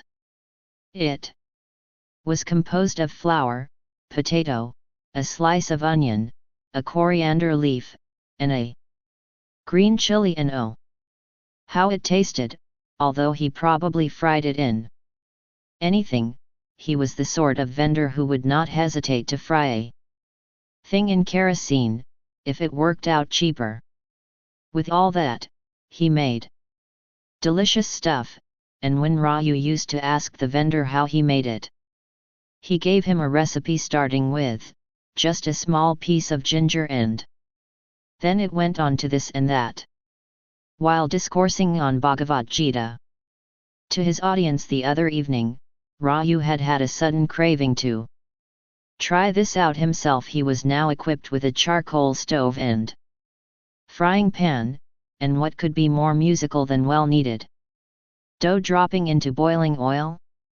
He had enumerated his wants to Velan as delicately as possible. When he heard voices beyond the mound, he felt relieved. He composed his features for his professional role and smoothed out his beard and hair, and sat down in his seat with a book in his hand. As the voices approached, he looked up and found that a bigger crowd than usual was crossing the sands. He was puzzled for a second, but felt that perhaps they were jubilant over the fact that he had prevented a fight.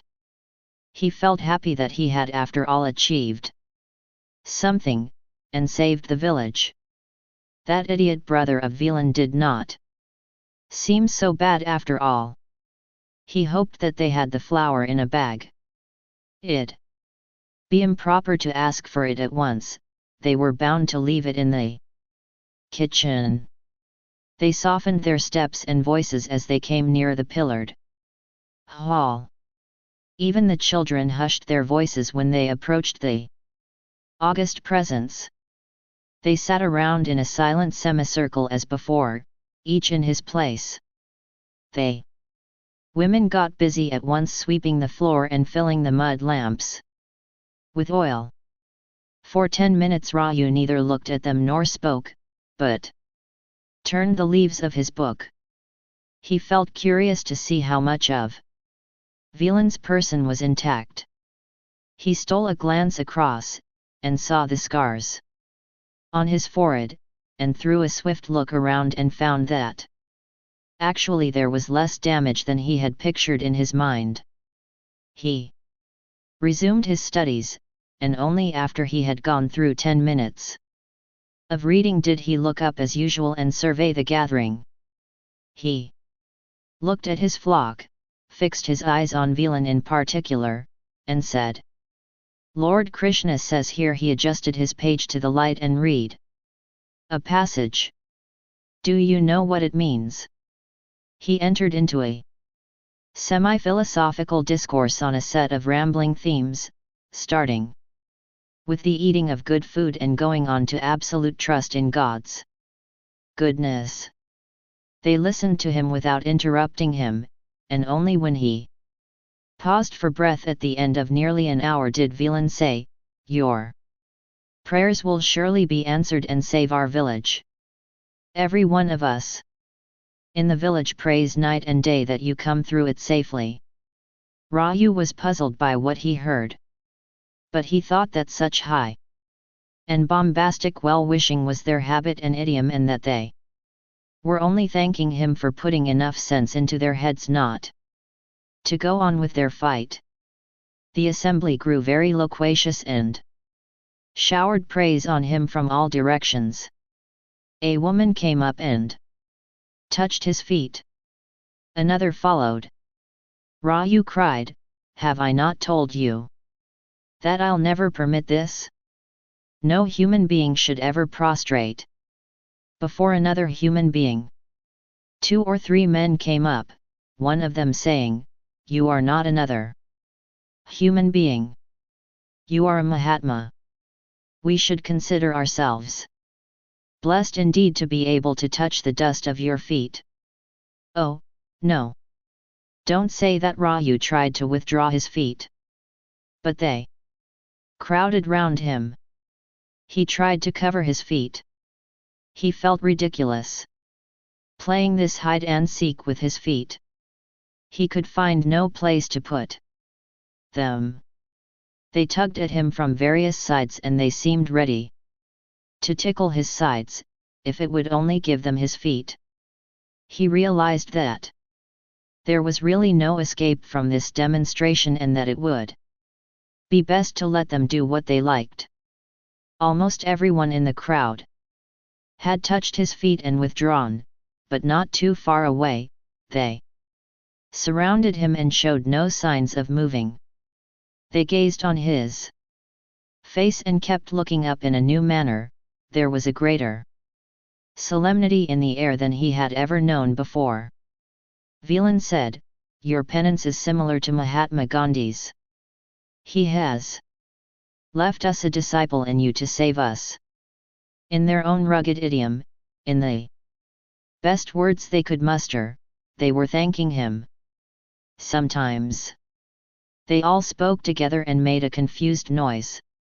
Sometimes they began a sentence and could not get through with it. He understood that they spoke with feeling. They spoke gratefully, although their speech sounded bombastic. The babble was confusing, but their devotion to him was unquestionable. There was so much warmth in their approach that he began to feel it was but right they should touch his feet. As a matter of fact, it seemed possible that he himself might bow low, take the dust of his own feet, and press it to his eyes. He began to think that his personality radiated a glory. The crowd did not leave at the usual hour, but lingered on. Villain had assumed that he was on a fast today, and for the first time these months had failed to bring in any food. Just as well. When they attached so much value to his fasting, he could not very well ask, "Where is the stuff for my banda?" It would be unseemly. No harm in attending to it later.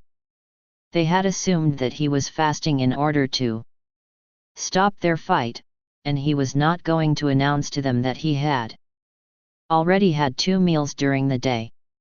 He would just leave it at that. And even if his eyes should droop a little out of seeming fatigue, it would be quite in order. Now that it was all over, why couldn't they go away? He signed to Velan to come nearer. Why not send away the women and children? Isn't it getting late? The crowd left at nearly midnight, but Velan remained where he had sat all the evening, leaning against a pillar.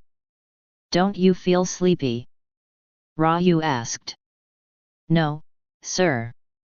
Keeping awake is no big sacrifice, considering what you are doing for us. Don't attach too much value to it. It's just a duty, that is all, and I'm not doing anything more than I ought to do. You can go home if you like. No, sir. I'll go home tomorrow when the headman comes to relieve me. He will come here at 5 o'clock and stay on till the afternoon. I'll go home, attend to my work, and come back, sir. Oh, it's not at all necessary that someone should always be here. I can manage quite well. You will graciously leave that to us, sir. We are only doing our duty. You are undertaking a great sacrifice, sir, and the least we can do is to be at your side. We derive merit from watching your face, sir. Raju felt really touched by this attitude. But he decided that the time had come to get to the bottom of it. So he said, You are right.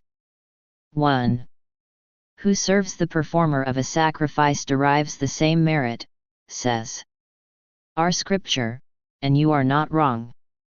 I thank God that my effort has succeeded, and you are all at peace with one another, that's my main concern. Now that's over, things are all right. You may go home. Tomorrow I'll take my usual food, and then I shall be all right. You will remember to fetch me rice flour, green chili, and Velan was too respectful to express his surprise loudly. But he couldn't check himself anymore. Do you expect it to rain tomorrow, sir? Well, Raju thought for a moment. What was this new subject that had crept into the agenda? Who can say? It's God's will. It may. It was then that Velan moved nearer and gave an account of what his brother had told them, and its effect on the population around. Velan gave a very clear account of what the Savior was expected to do. Stand in knee-deep water, look to the skies, and utter the prayer lines. For 2 weeks, completely fasting during the period, and lo, the rains would come down, provided the man who performed it was a pure soul, was a great soul. The whole countryside was now in a happy ferment, because a great soul had agreed to go through the trial.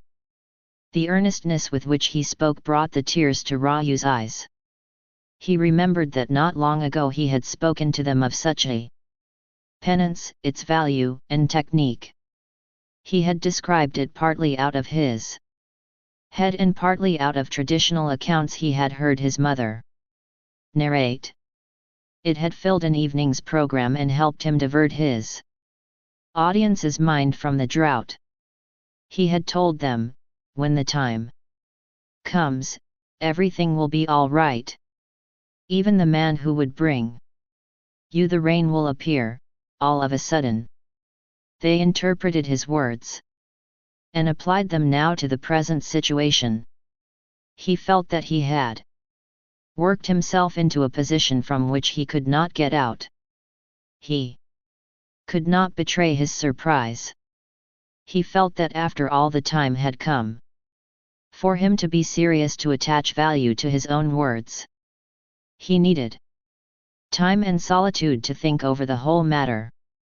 He got down from his pedestal. That was the first step to take. That seat had acquired a glamour, and as long as he occupied it people would not listen to him. As to an ordinary mortal, he now saw the enormity of his own creation. He had created a giant with his puny self, a throne of authority with that slab of stone. He left his seat abruptly, as if he had been stung by a wasp, and approached Velan. His tone hushed with real humility and fear, his manner was earnest. Velan sat still as if he were a petrified sentry. "Listen to me, Velan, it is essential that I should be alone tonight. It is essential that I should be alone through the day tomorrow too. And then come and see me tomorrow night. I'll speak to you tomorrow night. Until then neither you nor anyone else should see me." This sounded so mysterious and important that Velan got up without a word. "I'll see you tomorrow night, sir." "Alone?" Yes, absolutely alone." "Very well, master, you have your own reasons. It is not for us to ask. Why or what? Big crowds will be arriving. I'll have men along the river to turn them back. It'll be difficult, but if it is your order it must be carried out." He made a deep obeisance and went away. Raju stood looking after him for a while. He went into an inner room, which he was using as a bedroom, and laid himself down.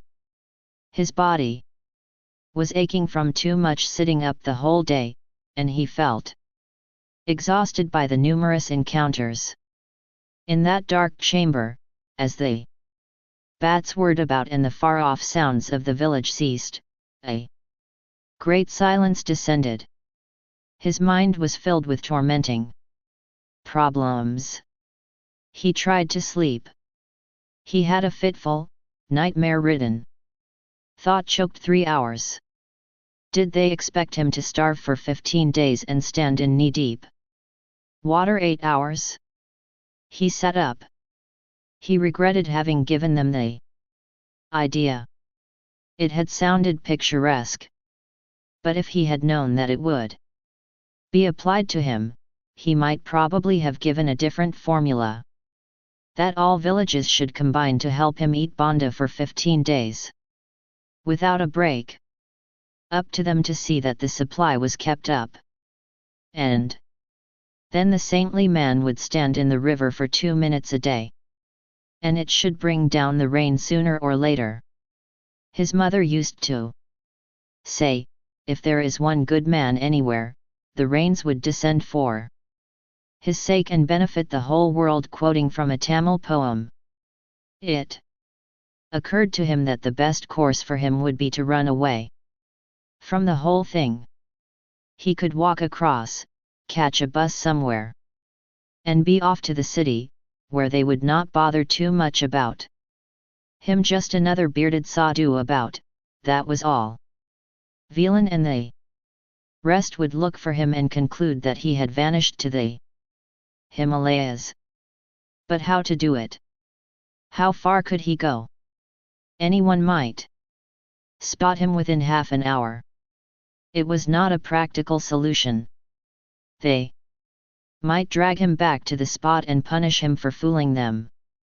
It was not even this fear, he was perhaps ready to take the risk, if there was half a chance of getting away.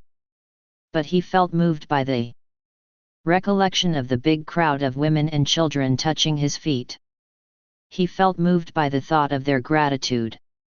He lit a fire and cooked his food, bathed in the river, at a spot where he had to scoop the sand and wait 5 minutes for the spring to fill his vessel, and gulped down a meal before anyone should arrive even accidentally.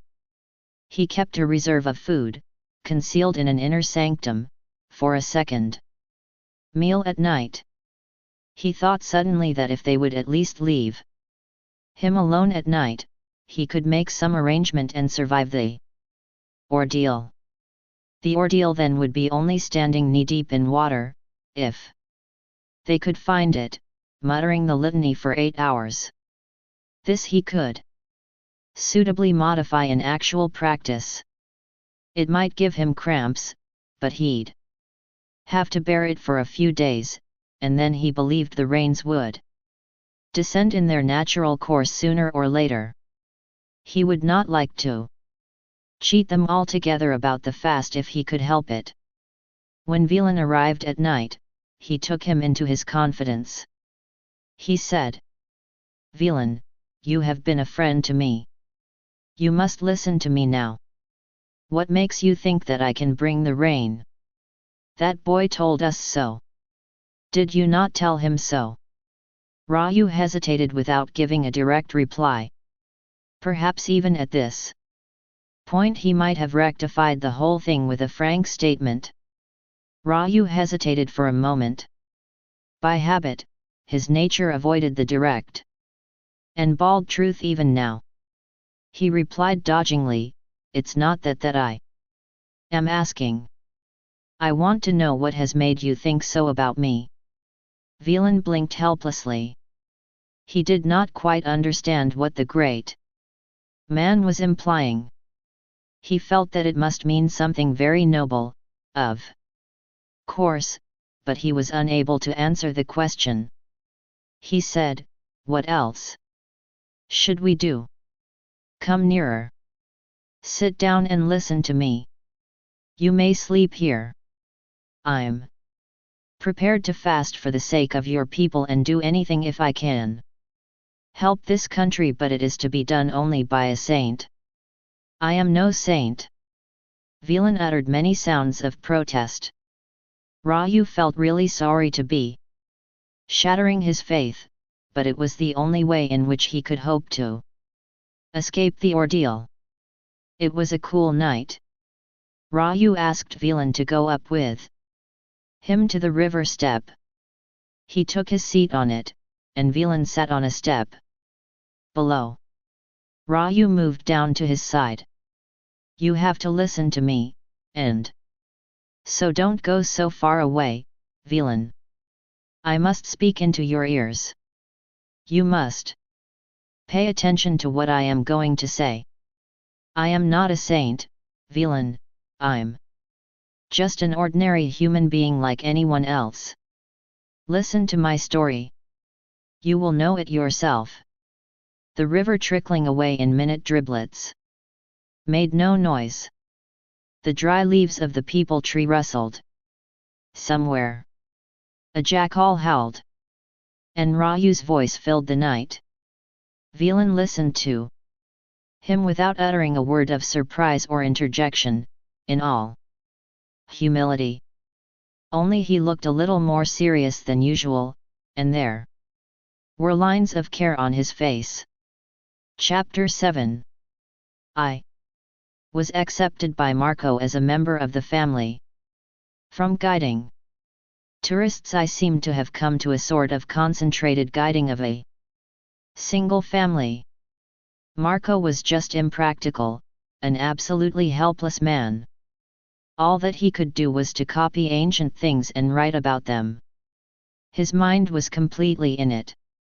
All practical affairs of life seemed impossible to him, such a simple matter as finding food or shelter or buying a railway ticket seemed to him a monumental job. Perhaps he married out of a desire to have someone care for his practical life, but unfortunately his choice was wrong. This girl herself was a dreamer. If ever there was one, she would have greatly benefited by a husband who could care for her career. It was here that a handy man like me proved invaluable. I nearly gave up all my routine jobs in order to be of service to them.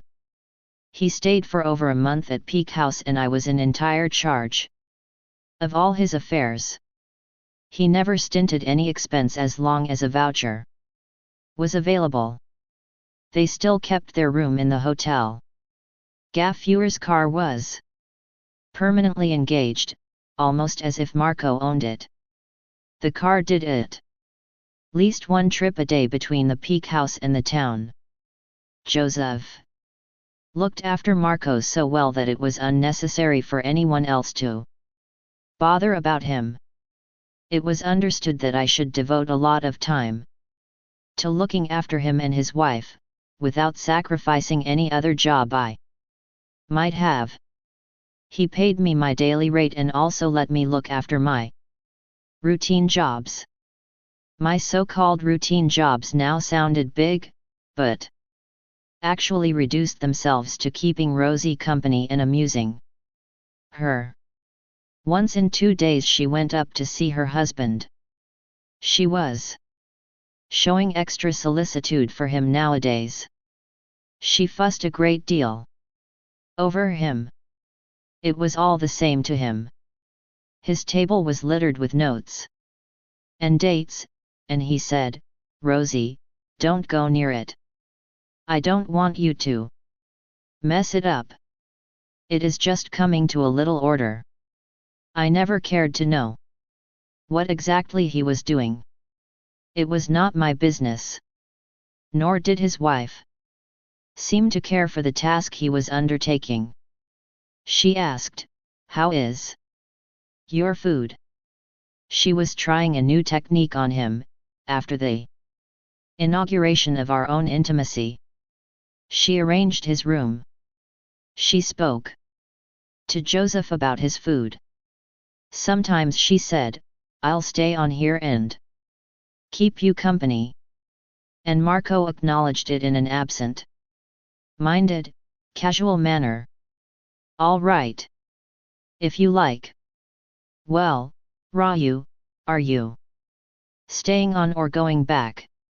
I resisted my impulse to stay on, because I knew I was having her company fully downhill. It would be polite to leave her alone with him. So I said, without looking at him, "I must go back. I have some others coming in today. You don't mind, I hope?" "Not at all. You are a man of business. I should not monopolize you so much. What time will you need the car tomorrow?" He looked at his wife and she just said, "Tomorrow, as early as you can." He generally said, "Bring me a few sheets of carbon, will you?" As the car sped downhill, Gaffeur kept throwing glances at me through the looking glass. I was cultivating a lot of reserve with him nowadays. I didn't like him to gossip too much about anything. I was afraid of gossip. I was still sensitive to such things and I was nervous at being alone with Gaffeur and felt relieved as long as his remarks were confined to automobiles, but it was not in his nature to stick to this subject. He would begin with automobiles but soon get mixed up. "You must give me an hour for brake adjustments tomorrow. After all, mechanical brakes, you know, I still maintain they are better than hydraulic. Just as an old, uneducated wife is better than the new type of girl. Oh, modern girls are very bold. I wouldn't let my wife live in a hotel room all by herself if I had to remain on duty on a hilltop." It made me uncomfortable and I turned the topic deftly. "Do you think car designers have less experience than you?" "Oh, you think these engineers know more? A man like me who has to kick and prod a car to keep it on the road has, you may be sure." I was safe. I had turned his mind from Rosie. I sat in suspense. I was in an abnormal state of mind. Even this did not escape Gaffeur's attention. He mumbled often as he was driving me downhill, "You are becoming rather stuck up nowadays, Raju. You are not the old friend you used to be." It was a fact. I was losing a great deal of my mental relaxation. I was obsessed with thoughts of Rosie. I reveled in memories of the hours I had spent with her last, or in anticipation of what I'd be doing next. I had several problems to contend with. Her husband was the least of them. He was a good man, completely preoccupied, probably a man with an abnormal capacity for trust. But I was becoming nervous and sensitive and full of anxieties in various ways. Suppose. What? I myself could not specify. I was becoming fear-ridden. I couldn't even sort out my worries properly. I was in a jumble. I was suddenly seized with fears. Sometimes with a feeling that I didn't look well enough for my sweetheart. I was obsessed with the thought that I hadn't perhaps shaved my chin smoothly enough, and that she would run her fingers over my upper lip and throw me out. Sometimes I felt I was in rags. The silk jibba and the lace-edged dota were being overdone or were old-fashioned. She was about to shut the door on me because I was not modern enough for her. This made me run to the tailor to have him make a few dashing bush shirts and corduroys, and invest in hair and face lotions and perfumes of all kinds. My expenses were mounting. The shop was my main source of income, together with what Marco gave me as my daily wage. I knew that I ought to look into the accounts of the shop a little more closely. I was leaving it too much to the boy to manage. My mother often told me, whenever she was able to get at me, "You will have to keep an eye on that boy. I see a lot of hangers on there. Have you any idea what cash he is collecting? And what is happening generally?" I usually told her, I should certainly know how to manage these things. Don't think I'm so careless. And she left me alone. And then I went over to the shop, assumed a tone of great aggressiveness, and checked the accounts. The boy produced some accounts, some cash, a statement of stock, something else that he needed for running the show, and some of his problems. I was in no mood to listen to his problems. I was busy and preoccupied, so I told him not to bother me with petty details and gave an impression, just an impression and nothing more, of being a devil for accounts. He always said, "2 passengers came asking for you, sir." Oh, bores, who wanted them, anyway? What did they want? I asked with semi-interest. 3 days sightseeing, sir. They went away disappointed. They were always there. My reputation had survived my interest in the job. Railway Raju was an established name, and still pilgrims and travelers sought his help. The boy persisted. They wanted to know where you were. This gave me food for thought. I didn't want this fool of a fellow to send them up to my room 28 at the hotel. Fortunately, he did not know. Otherwise he might have done so. What shall I tell them, Raju sir? He always called me Raju sir. It was his idea of combining deference with familiarity. I merely replied, "Tell them I'm busy, that is all. I have no time. I'm very busy." "May I act as their guide, sir?" he asked eagerly. This fellow was acting as a successor in my jobs one by one. Next, probably, he would ask permission to keep the girl company. I felt annoyed with his question and asked him, who will look after the shop? I have a cousin. He can watch the shop for an hour or two, while I am away. I could not think of a reply. I could not decide. The whole thing was too bothersome. My old life, in which I was not in the least interested, was dogging my steps, my mother facing me with numerous problems: municipal tax, the kitchen tiles needing attention, the shop accounts, letters from the village, my health, and so on and so forth. To me she was a figure out of a dream, mumbling vague sounds, and this boy had his own way of cornering and attacking me. Then Gaffuer, with his sly remarks and looks, ever on the brink of gossip. Oh, I was tired of it all. I was in no mood for anything. My mind was on other matters. Even my finances were unreal to me, although if I cared to look at my savings book I could know at a glance how the level of the reservoir was going down. But I did not want to examine it too closely. As long as the man at the counter was able to give me the cash I wanted. Thanks to my father's parsimonious habits, I had a bank account. The only reality in my life and consciousness was Rosie. All my mental powers were now turned to keep her within my reach, and keep her smiling all the time, neither of which was at all easy. I would willingly have kept at her side all the time, as a sort of parasite, but in that hotel it was not easy.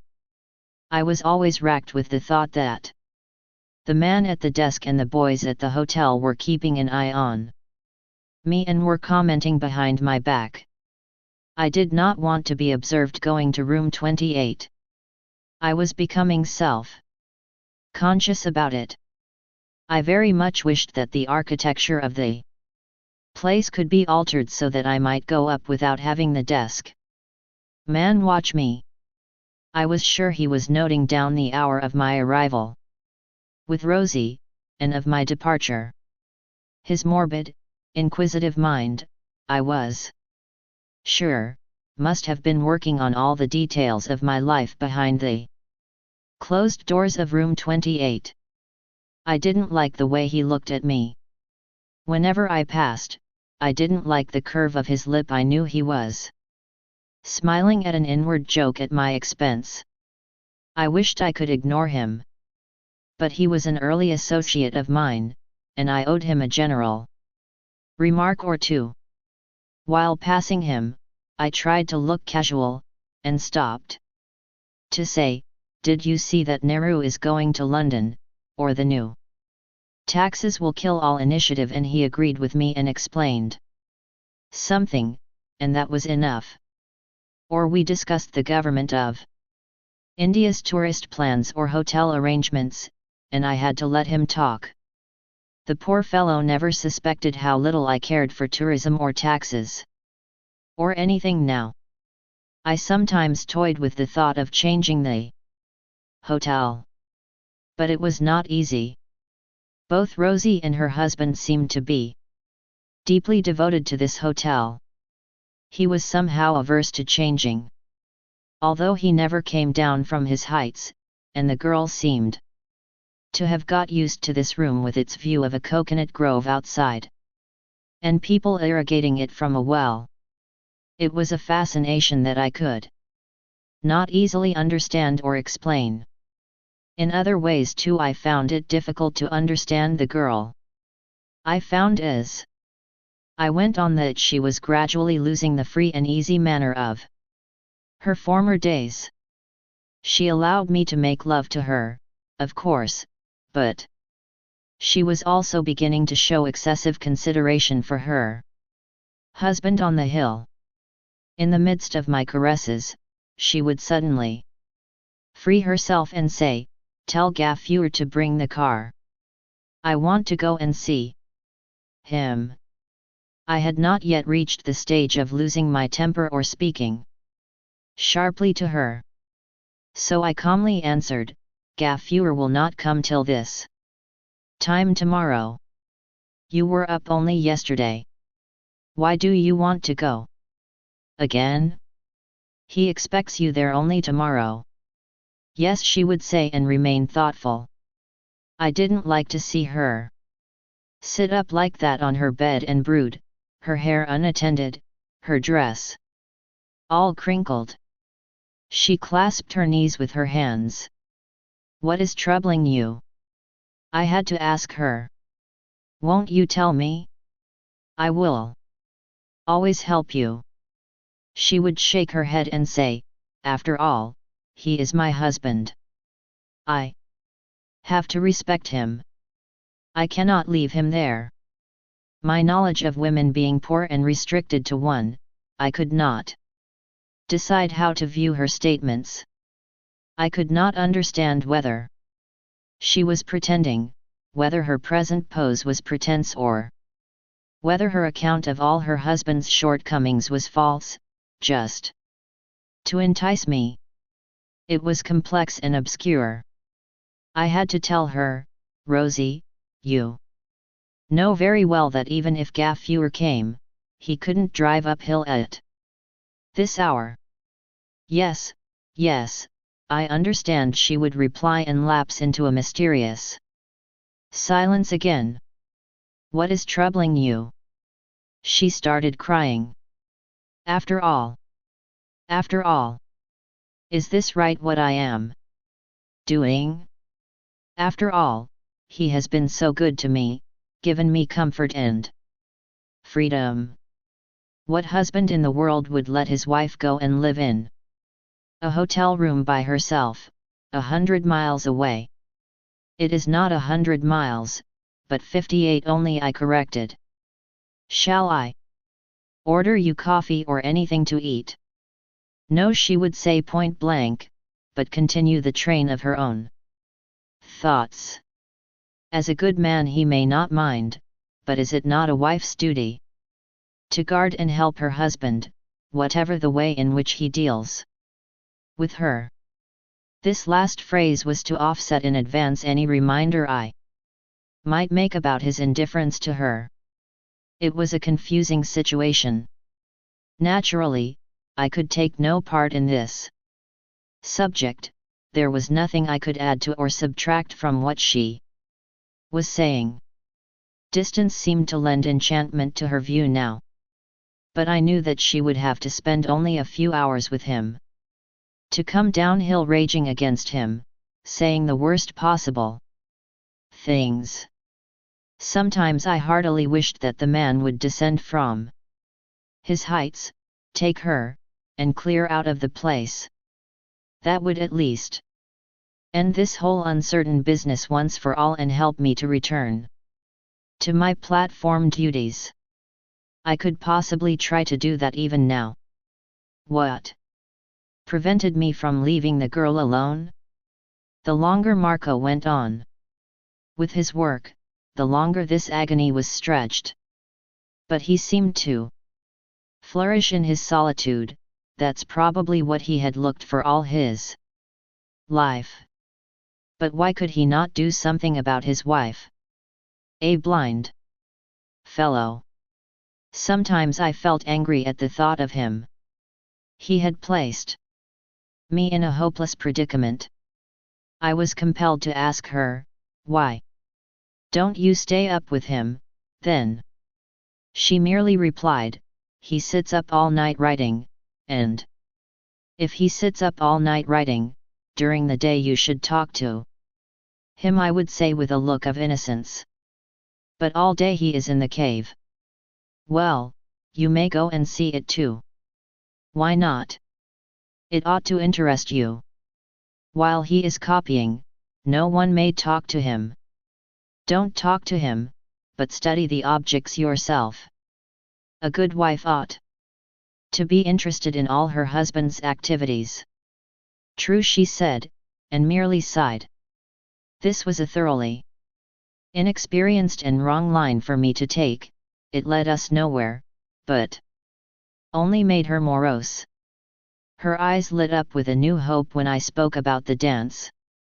It was, after all, her art that I first admired, of late, in our effort to live the lover's life, that all-important question was pushed to the background. Her joy at finding shops, cinemas, and caresses made her forget for a while her primary obsession. But not for long. She asked me one evening, point blank, "Are you also like him? In what way? Do you also hate to see me dance?" "Not at all." "What makes you think so? At one time you spoke like a big lover of art, but now you never give it a thought." It was true. I said something in excuse, clasped her hands in mine, and swore earnestly, "I will do anything for you. I will give my life to see you dance. Tell me what to do. I will do it for you." She brightened up. Her eyes lit up with a new fervor at the mention of dancing.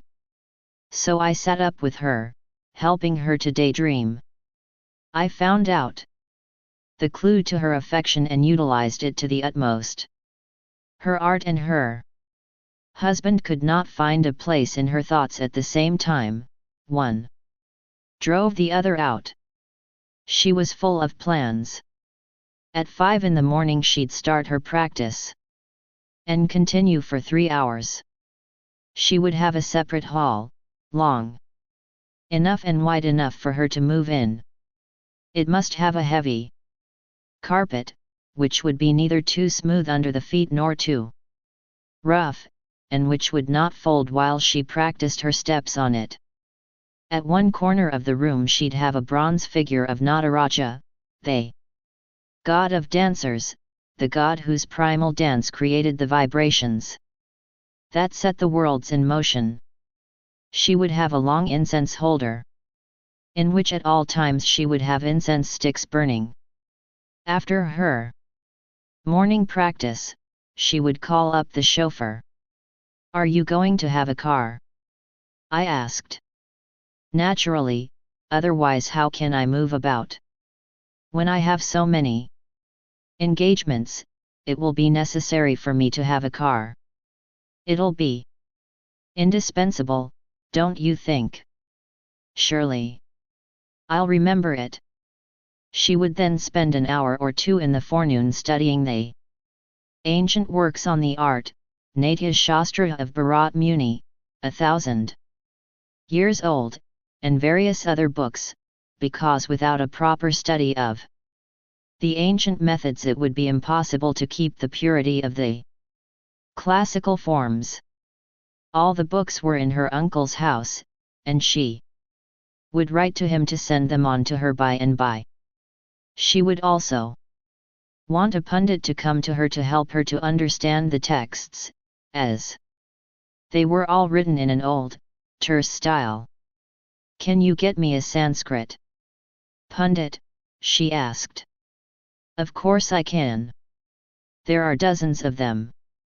I shall also want him to read for me episodes from Ramayana and Mahabharata, because they are a treasure house, and we can pick up so many ideas for new compositions from them."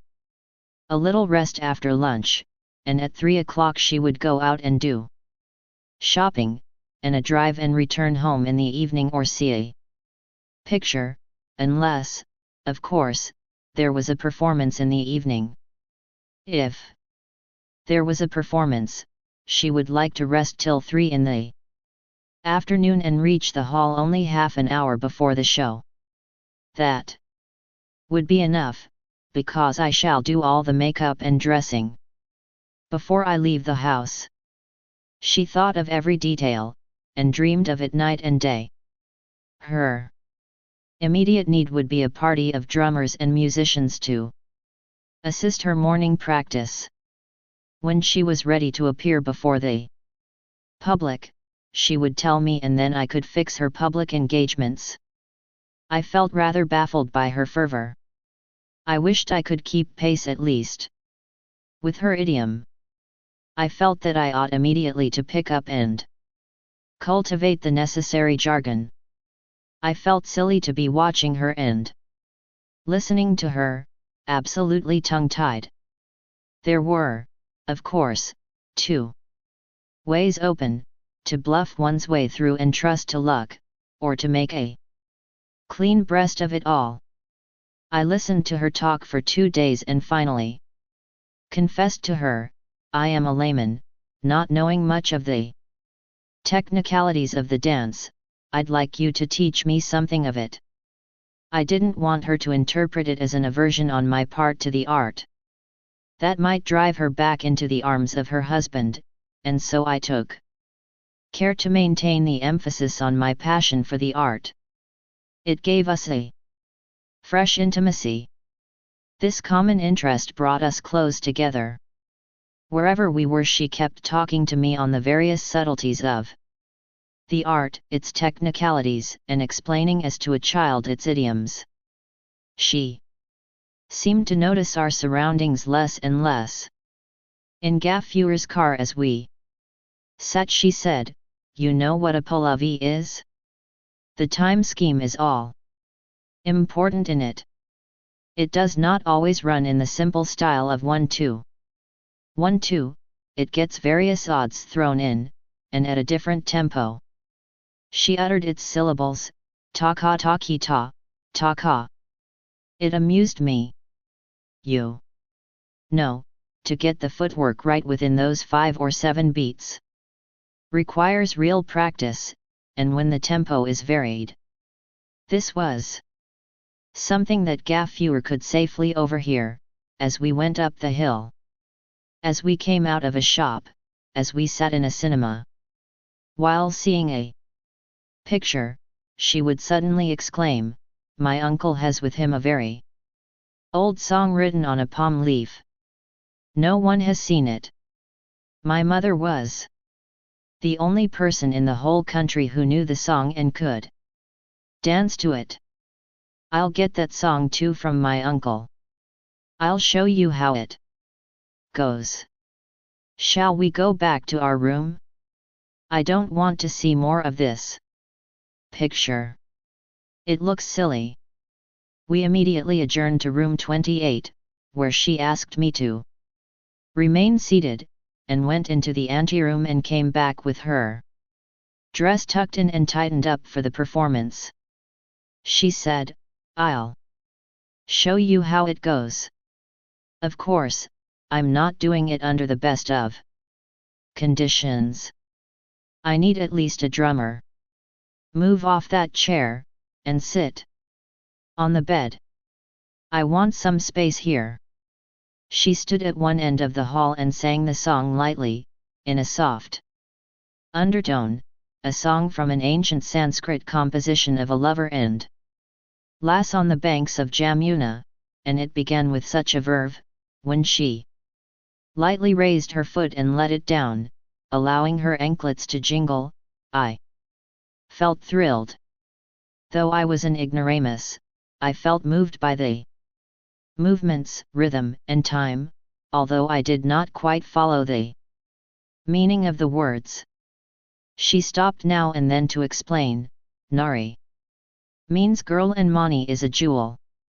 The whole line means, it is impossible for me to bear this burden of love you have cast on me." She panted while she explained. There were beads of perspiration on her forehead and lip. She danced a few steps, paused for a moment, and explained, "Lover means always God," and she took the trouble to explain further to me the intricacies of its rhythm.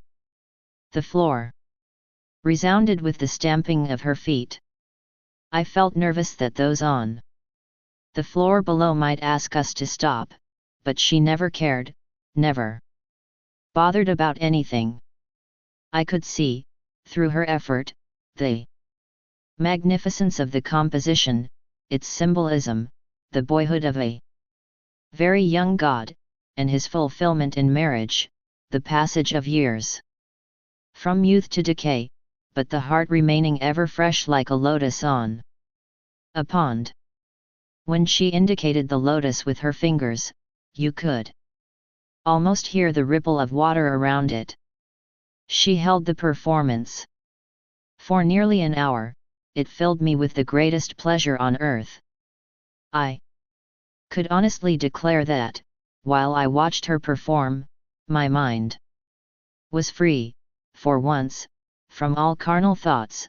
I viewed her as a pure abstraction. She could make me forget my surroundings. I sat with open-mouthed wonder watching her. Suddenly she stopped and flung her whole weight on me with "What a darling! You are giving me a new lease on life."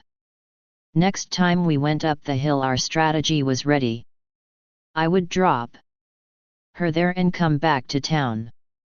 She would stay behind for 2 days, bearing all the possible loneliness and irritation, and speak to her husband. It was imperative that before we proceeded any further, we should clear up the entire matter with her husband. She would do the talking for 2 days. And then I would go up and meet them, and then we would plan further stages of work for her career.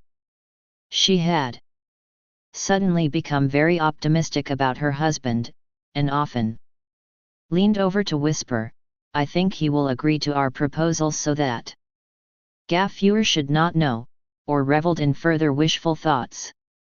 "He is not bad. It's all a show, you know. He is merely posing to be uninterested. You don't talk to him at all. I'll do all the talking. I know how to tackle him. Leave him to me." And so she spoke until we reached the top. "Oh, see those birds? What colors? You know, there is a small piece about a parrot on a maiden's arm. I'll dance it for you sometime." He was in an unbelievably cheerful mood. He greeted his wife with greater warmth than ever before. "Do you know there is a third cave? A sort of vault leads into it. I scraped the lime, and there you have a complete fresco of musical notations, in symbolic figures. The style is of the 5th century. I am puzzled how such a wide period difference has come about," he said, greeting us on the veranda itself.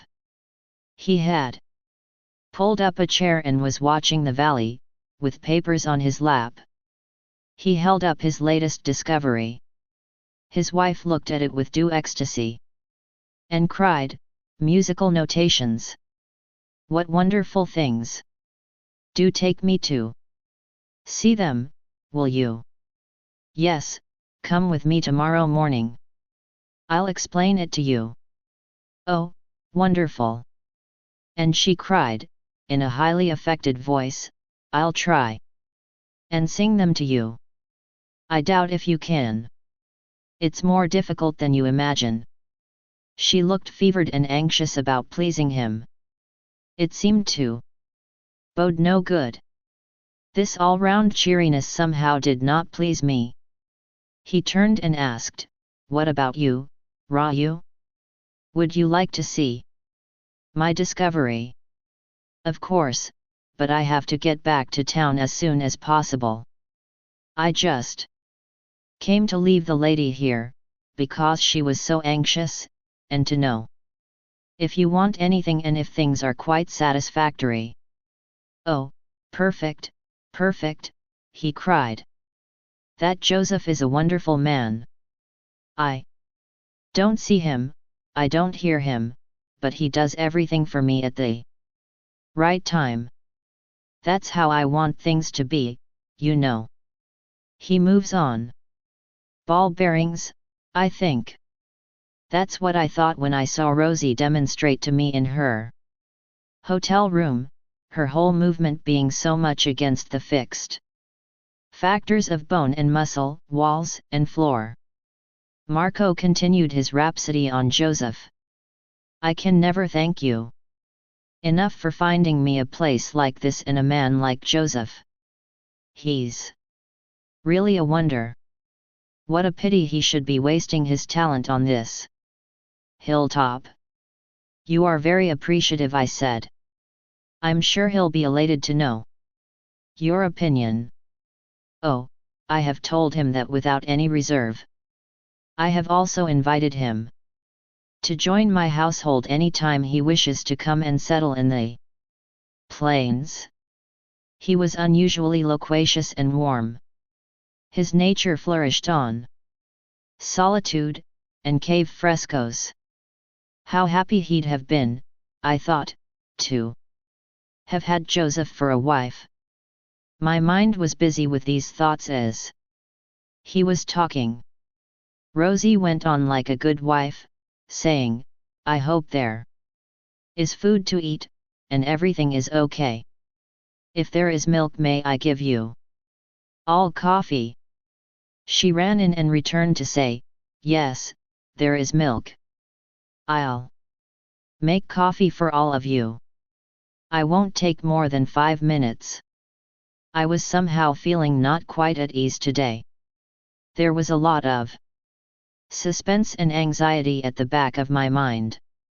I was nervous of what he would say to Rosie and really anxious that he should not hurt her. Also, at the same time, a fear that if he became too nice to her, she might not care for me. I wanted him to be good to her, listen to her proposals, and yet leave her to my care. What an impossible, fantastic combination of circumstances to expect. While Rosie was fussing with the coffee inside, he brought out another chair for me. I always do my work here, he said. I felt that he honored the valley with his patronage. He took out a bundle of sheets in an album, and a few photographs. He had made voluminous notes on all the cave paintings. He had filled sheet after sheet with their description, transcription, and whatnot. They were obscure, but still I went through them with a show of interest. I wished I could ask questions on their value, but again I found myself tongue-tied. Because I lacked the idiom. I wished I had been schooled in a jargon picking institution that would have enabled me to move with various persons on equal terms. No one would listen to my plea of ignorance and take the trouble to teach me as Rosie did. I listened to him. He was flinging at me dates, evidence, generalizations, and descriptions of a variety of paintings and carvings. I dared not ask what was the earthly use of all that he was doing. When coffee arrived, brought on a tray by Rosie, she had glided in softly, as if to show that she could rival Joseph's steps. I was startled when she held the cups under my nose. He said to me, when this is published, it'll change all our present ideas of the history of civilization. I shall surely mention in the book my debt to you in discovering this place. 2 days later I was back there. I went there at noon, at a time when I was sure that Marco would have gone down to the cave so that I might possibly get Rosie alone for a few moments. They were not in the bungalow. Joseph was there, arranging their midday meal in the back room. He said, they have gone down and are not back yet. I looked up at Joseph's face as if to get a sign of how things were. But he seemed evasive. I asked cheerily, how is everything, Joseph? Very well, sir. That man thinks so well of you, I said to flatter him. But he took it indifferently. What if he does? I only do my duty. In my profession, some may curse, and some may bless, but I don't care. Who says what? Last month there was a group who wanted to assault Me because I said I could not procure girls for them, but was I afraid? I ordered them to quit next morning. This is a spot for people to live in. I give them all the comforts ungrudgingly. It costs 8 annas. Sometimes to get a pot of water, and I have to send cans and pots with any bus or truck going downhill, and wait for its return, but the guests will never know the difficulty. They are not expected to. It's my business to provide, and it's their business to pay the bill. Let there be no confusion about it. I do my duty and others must do theirs. But if they think I'm a procurer, I get very angry. Naturally, no one would like it, I said, just to cut his monologue. I hope this man does not bother you in any way. Oh, no, he is a gem. A good man, would be even better if his wife left him alone. He was so happy without her. Why did you bring her back? She seems to be a horrible nagger. Very well, I'll take her downhill and leave the man in peace, I said. Starting for the cave. The pathway on the grass had become smooth and white with Marco's tread. I passed through the thicket and was crossing the sandy stretch when I found him coming in the opposite direction. He was dressed heavily as usual, the portfolio swung in his grip. A few yards behind him followed Rosie. I could not read anything from their faces. Hello! I cried cheerily, facing him. He looked up, paused, opened his mouth to say something, swallowed his words, stepped aside to avoid encountering me, and resumed his forward march. Rosie followed as if she were walking in her sleep. She never even turned to give me a look. A few yards behind Rosie I brought up the rear, and we entered the bungalow gate as a sort of caravan. I felt it would be best to follow their example of silence, and to look just as moody and morose as they. It matched the company very well. From the top of the veranda he turned to address us. He said, "It'll not be necessary for either of you to come in." He went straight into his room and shut the door. Joseph emerged from the kitchen door, wiping a plate. "I'm waiting to take instructions for dinner." Rosie without a word passed up the steps, moved down the veranda, opened the door of his room, passed in, and shut the door. This utter quietness was getting on my nerves. It was entirely unexpected and I did not know how to respond to it. I thought he would either fight us, or argue or do something. But this behavior completely baffled me. Gaffuer came round, biting a straw between his teeth, to ask, "What time are we going down?" I knew this was not his real intention in coming, but to see the drama.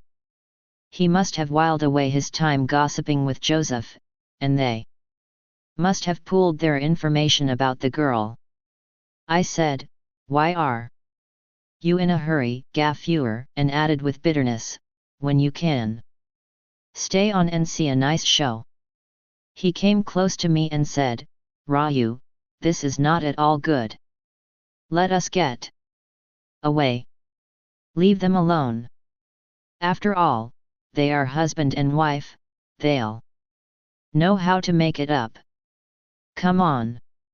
Go back to your normal work. You were so interested and carefree and happy then." I had nothing to say to this. It was very reasonable advice he was giving me.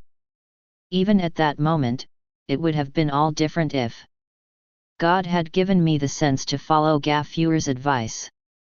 I should have gone quietly back, leaving Rosie to solve her problems with her husband. That would have saved many sharp turns and twists in my life's course. I told Gaffurer, wait near the car, I'll tell you, keeping irritation out of my voice. Gaffurer went away, grumbling. Presently I heard him sounding the horn as irate bus drivers do when their passengers get down at a wayside tea shop. I decided to ignore it. I saw the door on the other side open. Marco showed himself outside the front veranda, and said, "Driver, are you ready to go?" "Yes, sir," said Gaffurer. "Very well then," said the man. He picked up his bundle and started walking to the car. I saw him through the glass shutters of the hall window. It puzzled me. I tried to cross the hall and go out through the door, but it was bolted. I quickly turned, ran down the steps, and went round to Gaffurer's car. Marco had already taken his seat. Gaffurer had not started the engine yet. He was afraid to ask about the others, but marked time by fumbling with the switch key. He must have been surprised at the effect of sounding the horn. God knows why he did it. Perhaps he was testing it or idling or wanted to remind everyone concerned that time was passing. "Where are you going?" I asked Marco, taking courage and putting my head into the car. "I'm going down to the hotel to close my account there." "What do you mean?" I asked. He looked me up and down with a fierce glance. "I do not have to explain.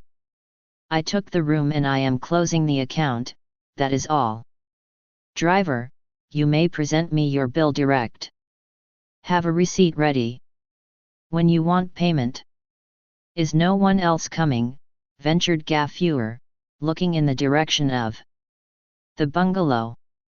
The man merely said, "No," and added, "If anyone else is coming, I'll get out." "Driver," I said with a sudden tone of authority. Gaffurer was startled at being called driver by me.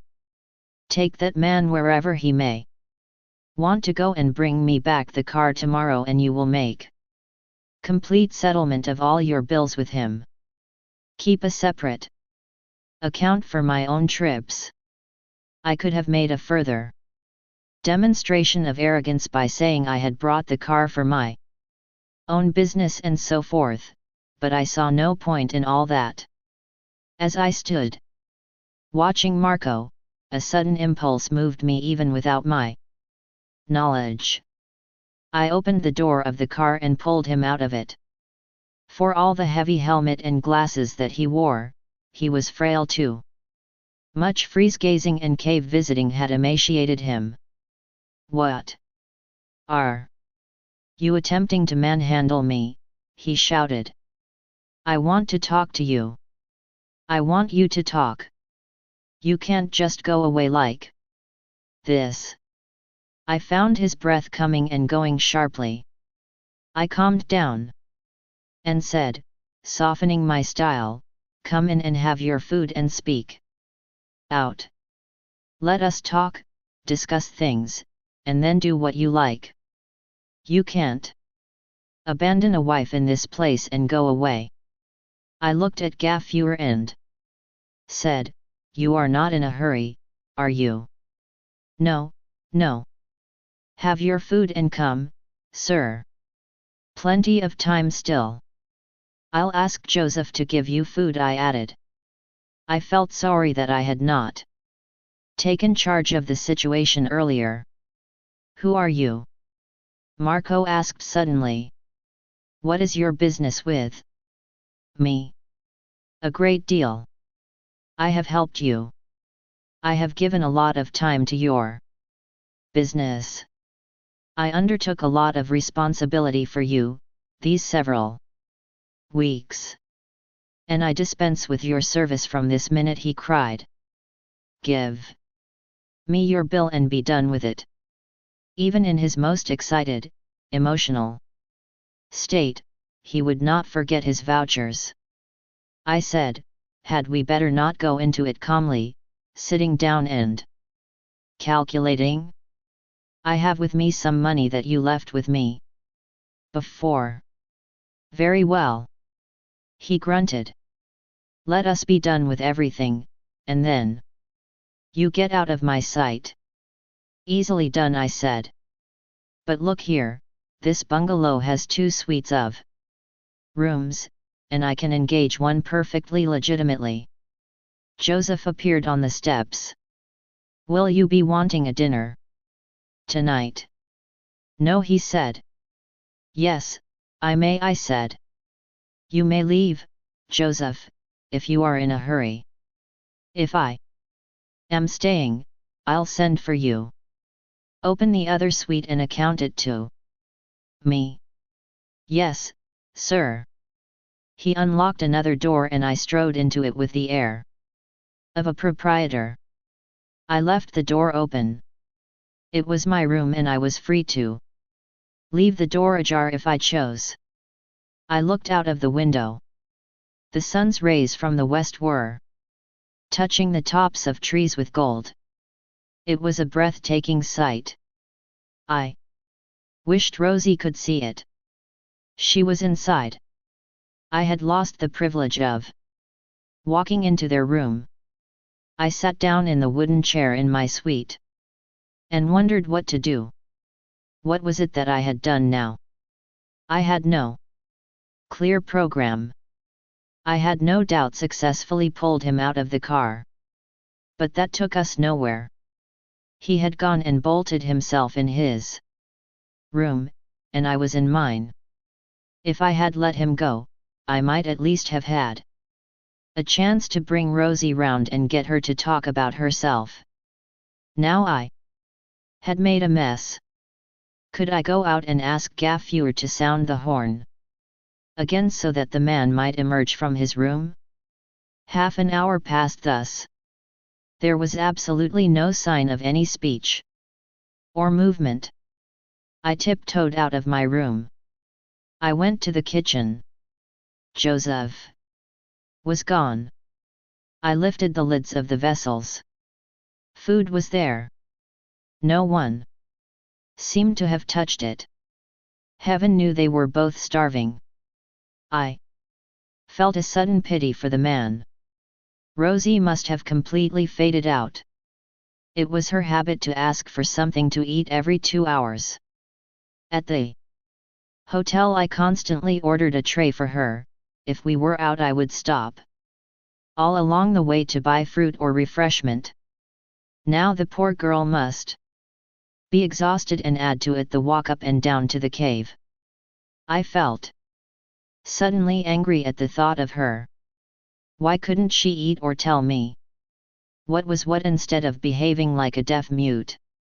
Had the monster cut off her tongue? I wondered in genuine horror. I put the food on plates, put them on a tray, walked to their door. I hesitated. For a second, only for a second. If I hesitated longer, I knew I would never go in. I pushed the door with my feet. Rosie was lying on her bed with eyes shut. Was she in a faint? I wondered for a second. I had never seen her in such a miserable condition before. He was sitting in his chair, elbow on the table, his chin on his fist. I had never seen him so vacant before. I felt pity for him. I held myself responsible for it. Why couldn't I have kept out of all this? I placed the tray before him. People have evidently forgotten their food today. If you have a burden on your mind, it's no reason why you should waste your food. Rosie opened her eyes. They were swollen. She had large, vivacious eyes, but they looked as if they had grown one round larger now, and were bulging and fearsome, dull and red. She was a sorry sight in every way. She sat up and told me, "Don't waste any more of your time with us. You go back." That's all I have to say in a thick, gruff, crackling voice. Her voice shook a little as she spoke. "I mean it. Leave us now." What had come over this woman? Was she in league with her husband? She had every authority to ask me to get out. Probably she repented her folly in encouraging me all along. All I could say in reply was, "First, you must have your food." "For what reason are you fasting?" She merely repeated, "I want you to go. Aren't you coming down?" I persisted to Marco. The man behaved as if he were a deaf mute. He never showed any sign of hearing us. She merely repeated, "I am asking you to leave us. Do you hear?" I grew weak and cowardly at her tone. I muttered, "I mean, you are. Or he may want to go down, if it is so." She clicked her tongue in disgust. "Do you not understand? We want you to leave." I grew angry. This woman who had been in my arms 48 hours ago was showing off. Many insulting and incriminating remarks welled up in my throat. But even in that stress I had the sense to swallow back my words, and, feeling that it would be dangerous to let myself stand there any longer, turned on my heel and went in a stride to the car. "Gaffurer, let us go. Only one passenger." "Yes." I banged the door and took my seat. "What about them?" "I don't know. You had better settle with them later. If I have to come again to talk to them, who pays the fare for the trip?" I beat my brow. "Begone, man. You can settle all that later." Gaffurer sat in his seat with the look of a philosopher, started the car, and was off.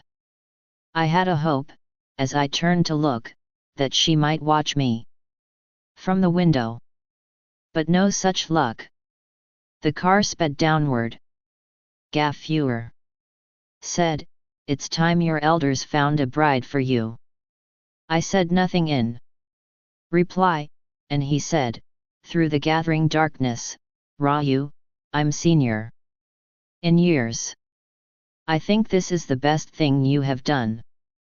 You will be more happy hereafter." Gaffurer's prophecy was not fulfilled in the coming days. I cannot remember a more miserable period of my life. The usual symptoms were present, of course: no taste for food, no sound sleep, no stability. I couldn't stay put in any one place, no peace of mind, no sweetness of temper or speech, no, a number of NOS. With all seriousness I returned to my normal avocation. But everything looked so unreal. I relieved the boy at the shop, sat there and handed out things and received cash, but always with a feeling that it was a silly occupation. I walked up and down the platform when the train arrived. Sure as anything, I could always get someone to take round. "Are you railway Raju?" "Yes," and then the fat paterfamilias, wife and 2 children. "You see, we are coming from and so mentioned your name to us as a man who would surely help us. You see, my wife is keen on a holy bath at the source of Sarayu, and then I'd like to see an elephant camp, and anything else you suggest will be most welcome. But remember, only 3 days. I couldn't get even an hour of extra leave. I'll have to be in my office on." I hardly paid attention to what they said. I knew all their lines in advance. All that I paid attention to was the time at their disposal, and the extent of their financial outlay. Even the latter did not really interest me. It was more mechanical than intentional. I called up. Gaffurer sat in the front seat, took the party about. While passing the new extension, I pointed without even turning my head, "Sir Frederick Lawley." When we passed the statue, I knew exactly when the question would come, "Whose is this statue?" and I knew when the next question was coming and had my answer ready, the man left behind by Robert Clive to administer the district. He built all the tanks and dams and developed this district. Good man. Hence the statue. At the 10th century eyes were a temple at Vinayak Street. I reeled off the description of the frieze along the wall. If you look closely, you will see the entire epic Ramayana carved along the wall and so forth. I took them to the source of Sarayu on the misty heights of Mempi Peak, watched the lady first plunge in the basin, the man avowing that he did not care and then following her example. I then took them into the inner shrine, showed them the ancient stone image on the pillar, with Shiva absorbing the Ganges river in his matted locks. I collected my fee, and my commission from Gaffurer and the rest, and saw them off next day. I did it all mechanically, without zest. I was, of course, thinking of Rosie all the time. That man has probably starved her to death, driven her mad, or left her in the open to be eaten by tigers, I told myself. I looked forlorn and uninterested, and my mother tried to find out why. She asked, "What has gone wrong with you?" "Nothing," I replied. My mother had been so little used to seeing me about the house that she felt surprised and uneasy. But she left me alone.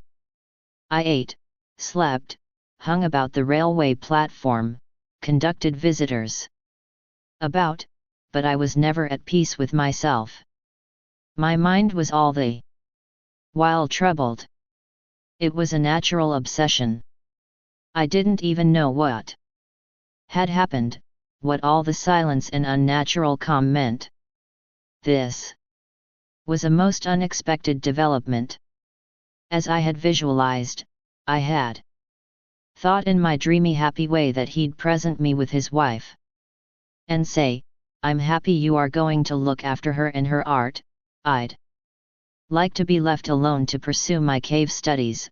You are such a fine fellow to do this for us." Or, on the other hand, he might have rolled up his sleeve to throw me out, one or the other, but I never bargained for this kind of inexplicable stalemate. And what was more, for the girl to support him with such ferocity. I was appalled at the duplicity of her heart.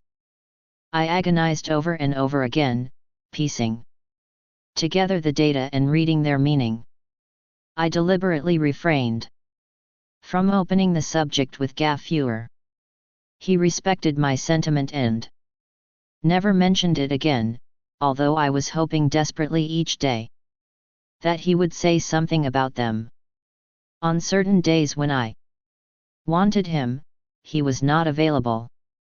I knew then that he must have gone to the Peak House. I refrained from going near the Anand Bhavan. If any of my customers wanted a hotel, I sent them nowadays to the Taj. I did not have to bother myself about them unduly. Marco had said he'd settle their accounts direct. Well, you could depend upon him to do it. I came into the picture only to collect a commission from them, as from Gaffurer himself. But I was prepared to forego it all. I was in no mood to make money. In the world of gloom in which I was plunged, there was no place for money. There must have been some money, I suppose, somewhere. My mother was able to carry on the household as before, and the shop continued to exist. I knew Gafur's account must also have been settled. But he never said a word about it. So much the better. I didn't want to be reminded of the life that was gone. I felt bored and terrified by the boredom of normal life, so much had I got used to a glamorous, romantic existence. Gradually I found taking tourists around a big nuisance. I began to avoid the railway station. I let the porter's son meet the tourists. He had already attempted his hand at it before. Of course, the tourists might miss my own speeches and descriptions, but lately I had become dull-witted, and they probably preferred the boy, as he was at least as curious and interested as they in seeing places. Perhaps he was beginning to answer to the name of Railway Raju too. How many days passed thus? Only 30, though they looked to me like years. I was lying asleep on the floor of my house one afternoon. I was half awake and had noted the departure of the Madras mail at 4:30. When the chug-chug of the train died away, I tried to sleep again, having been disturbed by its noisy arrival. My mother came and said, "Someone is asking for you." She didn't wait for questions, but went into the kitchen. I got up and went to the door. There stood Rosie on the threshold, with a trunk at her feet and a bag under her arm. "Rosie, why didn't you say you were coming? Come in, come in. Why stand there?"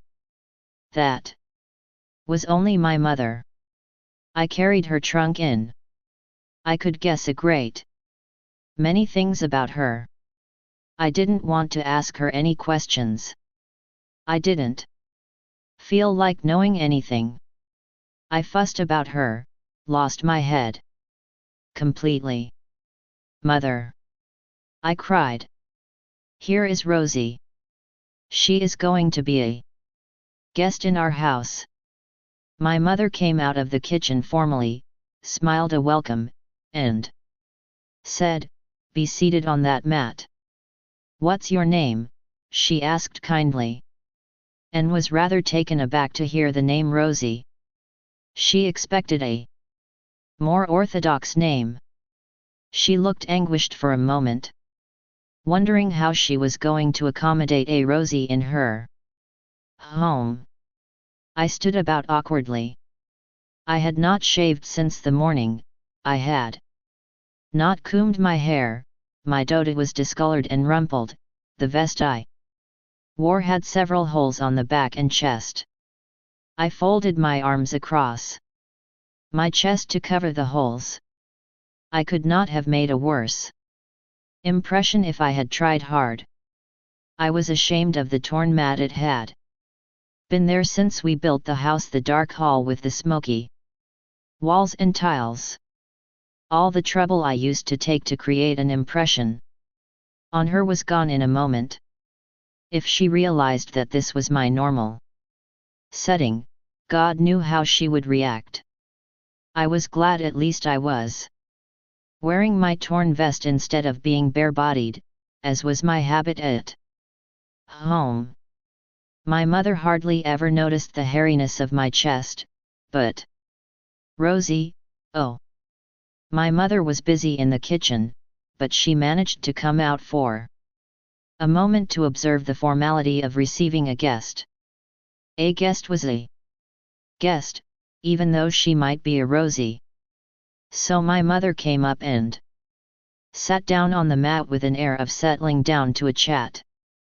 The very first question she asked was, "Who has come with you, Rosie?" Rosie blushed, hesitated, and looked at me. I moved a couple of steps backward in order that she might see me only dimly, and not in all my raggedness. I replied, "I think she has come alone, mother." My mother was amazed. "Girls today! How courageous you are! In our day we wouldn't go to the street corner without an escort. And I have been to the market only once in my life, when Raju's father was alive." Rosie blinked and listened in silence, not knowing how to react to these statements. She simply opened her eyes wide and raised her brows. I watched her. She looked a little paler and slightly careworn, not the swollen-eyed, gruff-toned monster she had seemed the other day. Her tone was sweet as ever. She looked slightly weak, but as if she hadn't a care in the world. My mother said, "Water is boiling, I'll give you coffee. Do you like coffee?" I was relieved that the conversation was coming down to this level. I hoped my mother would continue to talk about herself rather than ask questions. But it was not to be. She asked next, "Where do you come from?" "From Madras," I answered promptly. "What brings you here?" "She has come to see some friends." "Are you married?" "No," I answered promptly. My mother shot a look at me. It seemed to be meaningful. She withdrew her glance swiftly from me, and, looking at her guest kindly, asked, "Don't you understand Tamil?" I knew I should shut up now. I let Rosie answer in Tamil, "Yes. It's what we speak at home." "Who else have you in your house?" "My uncle, my aunt," and she was trailing away, and my mother shot at her the next terrible question. "What is your father's name?" It was a dreadful question for the girl. She knew only her mother and always spoke of her. I had never questioned her about it. The girl remained silent for a moment and said, "I have no father." My mother was at once filled with the greatest sympathy and cried, "Poor one, without father or mother. I am sure your uncle must be looking after you well. Are you a B.A? "Yes," I corrected. "She is an M.A. Good, good, brave girl. Then you lack nothing in the world.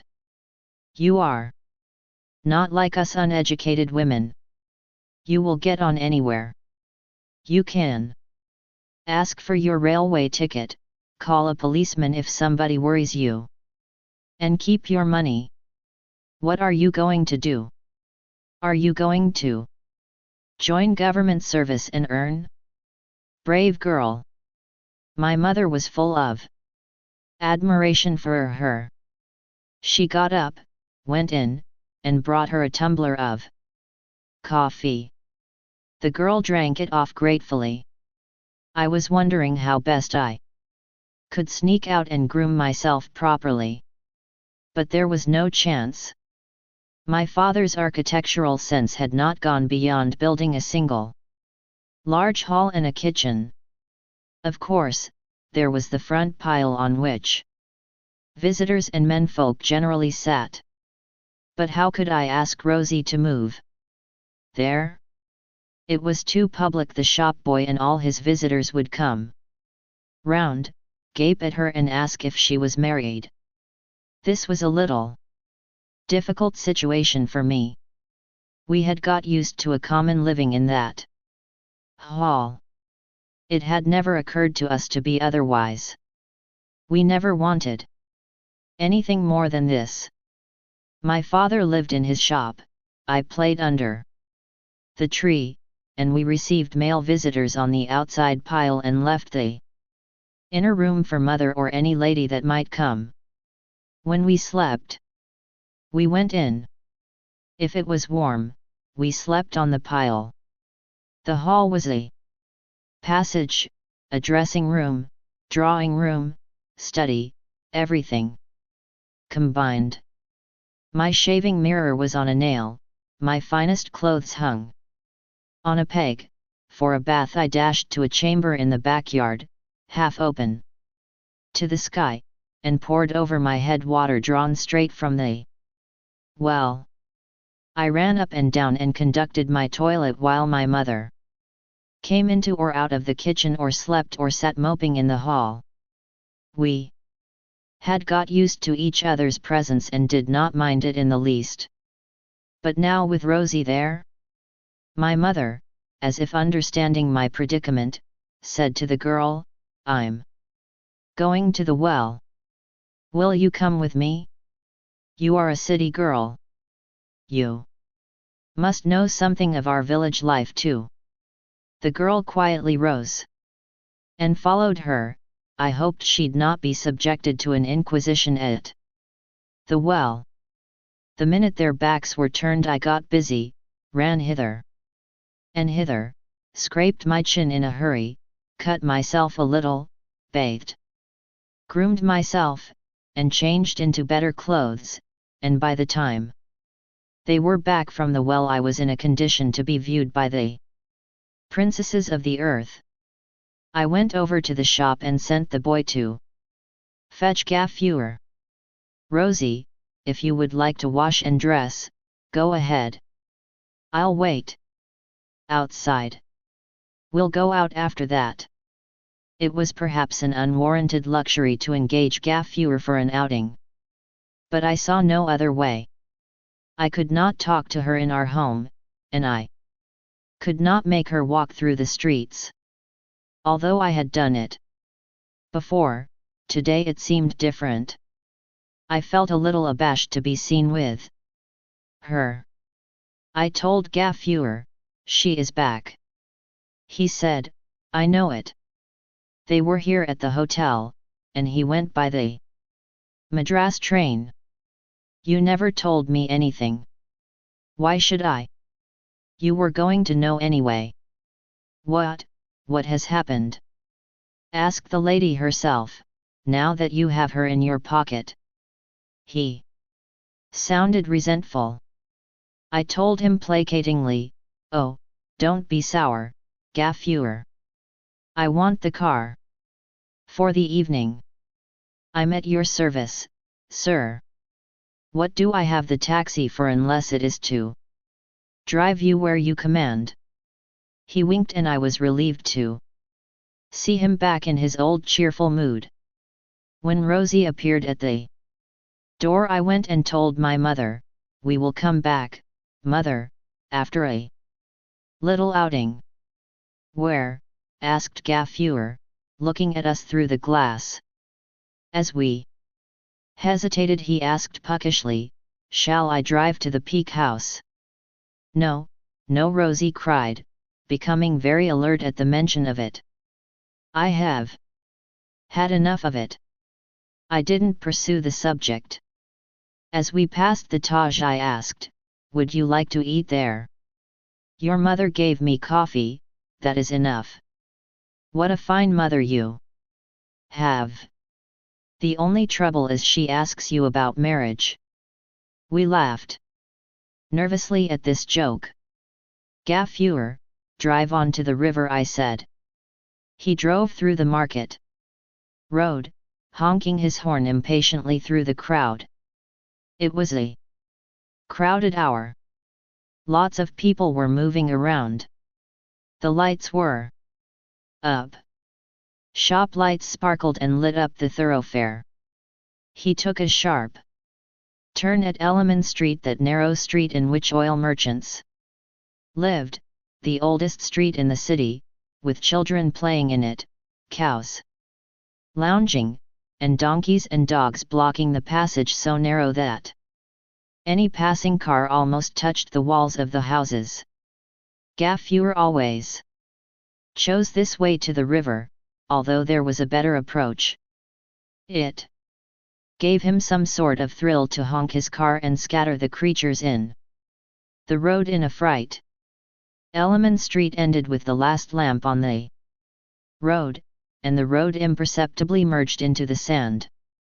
He applied the brake under the last lamp, with a jerk sufficient to shake us out of the car.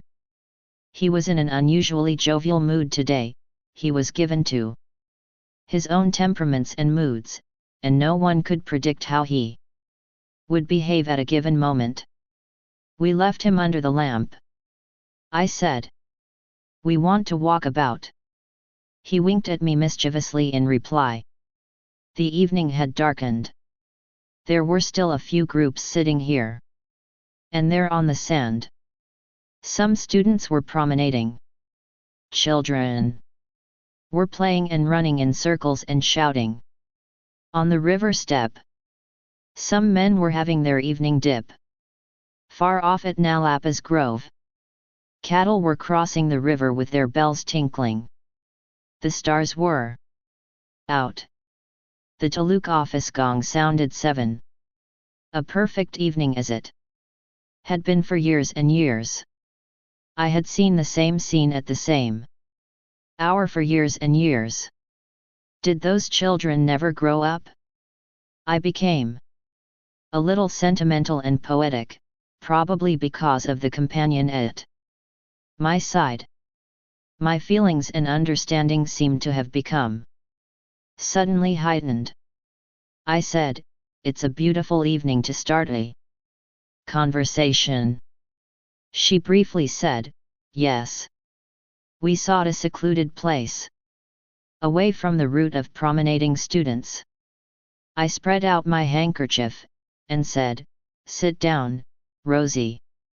She picked away the kerchief and sat down. The gathering darkness was congenial. I sat close to her and said, "Now tell me everything from beginning to end." She remained in thought for a while and said, "He left by the train this evening, and that is all." "Why did you not go with him?" "I don't know. It is what I came for. But it didn't happen that way." "Well, it is just as well. We were not meant to be in each other's company. Tell me what happened. Why were you so rude to me that day?" "I thought it best that we forgot each other, and that I went back to him." I did not know how to pursue this inquiry. I had no method of eliciting information of all that had gone before. I fumbled and hummed and hawed in questioning, till I suddenly felt that I was getting nowhere at all. I wanted a chronological narration, but she seemed unable to provide it. She was swinging forward and backward and talking in scraps. I was getting it all in a knot. I felt exasperated. I said, "Answer me now, step by step. Give an answer to each question."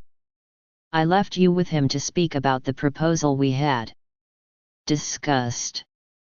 "What did you tell him?" "What we had agreed, that he should permit me to dance." "He was quite happy till I mentioned it. I never spoke about it that whole day, or till late next day. I led him on to tell me about his own activity. He showed me the pictures he had copied, the notes he had made, and spoke far into the night about their significance. He was going to be responsible for the rewriting of history, he said.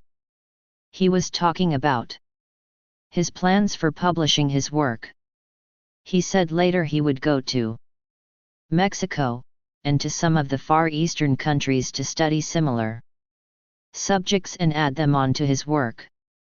I was full of enthusiasm. Although I did not follow everything he said, I felt after all an understanding was coming between us there in that lonely house. With trees rustling and foxes and animals prowling around, some light glimmering in the far-off valley.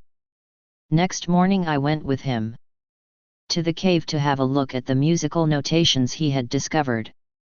We had to pass through the main cave and beyond it into a vault by a crumbling ladder. A fierce, terrifying place. Nothing on earth would have induced me to go to a spot like that, stuffy, fierce, and dark. There may be cobras here, I said. He ignored my fears. You should feel at home, then, he said, and we laughed. And then he lit up a lantern and showed me the wall on which he had scraped off the lime. And discovered new pictures. They were the usual grotesque, ancient paintings of various figures, but he managed to spell out the letters around them, and take them down as musical notations. It was nothing I could make out or make use of. They were abstract verse. About some theories of an ancient musical system or some such thing. I said, if these were about dancing, I could perhaps have tried. He looked up sharply. The word dance always stung him. I was afraid to go on with the subject. But there, squatting on the ancient floor, amidst cobwebs and bats, in that dim lantern light, I felt courage coming back. Will you permit me to dance? Promptly came his reply, with a scowl. The old face was coming back. Why? I think I'd be very happy if I could do that. I have so many ideas. I'd like to try. Just as you are trying to. Oh, you want to rival me, is that it? This is a branch of learning, not street acrobatics. You think dancing is street acrobatics? I'm not prepared to discuss all that with you. An acrobat on a trapeze goes on doing the same thing all his life. Well, your dance is like that. What is there intelligent or creative in it? You repeat your tricks all your life. We watch a monkey perform, not because it is artistic but because it is a monkey that is doing it. I swallowed all the insults. I still had hopes of converting him. I lapsed into silence and let him do his work. I turned the subject to other things, and he was normal again. After dinner that night he went back to his studies and I to my game watching on the veranda. As usual, there was nothing to watch, but I sat there turning over in my head all that he had said. And all that I had said, and wondering how to get through the business. I ignored all insults and troubles in the hope that if we reached agreement in the end, it'd all be forgotten. As I sat there, he came behind me, and, putting his hand on my shoulder, said, I thought we had come to a final understanding about that subject. Did you or did you not promise that you'd never mention it again? The taluk office gong sounded 8 and all the crowd had vanished. We were alone on the sand. Still I'd not learned anything about Rosie. Gafur sounded the horn. It was no doubt late, but if I went home she would not be able to speak. I said, shall we spend the night at the hotel? No. I'd like to go back to your house. I have told your mother that I'll be back. All right, I said, remembering my cash position. Let us stay here for half an hour more. Now tell me. His tone, she resumed, was now so kind that I felt I need not bother even if I had to abandon my own plans once for all. If he was going to be so nice, I wanted nothing more. I'd almost made up my mind that I would ask nothing of him.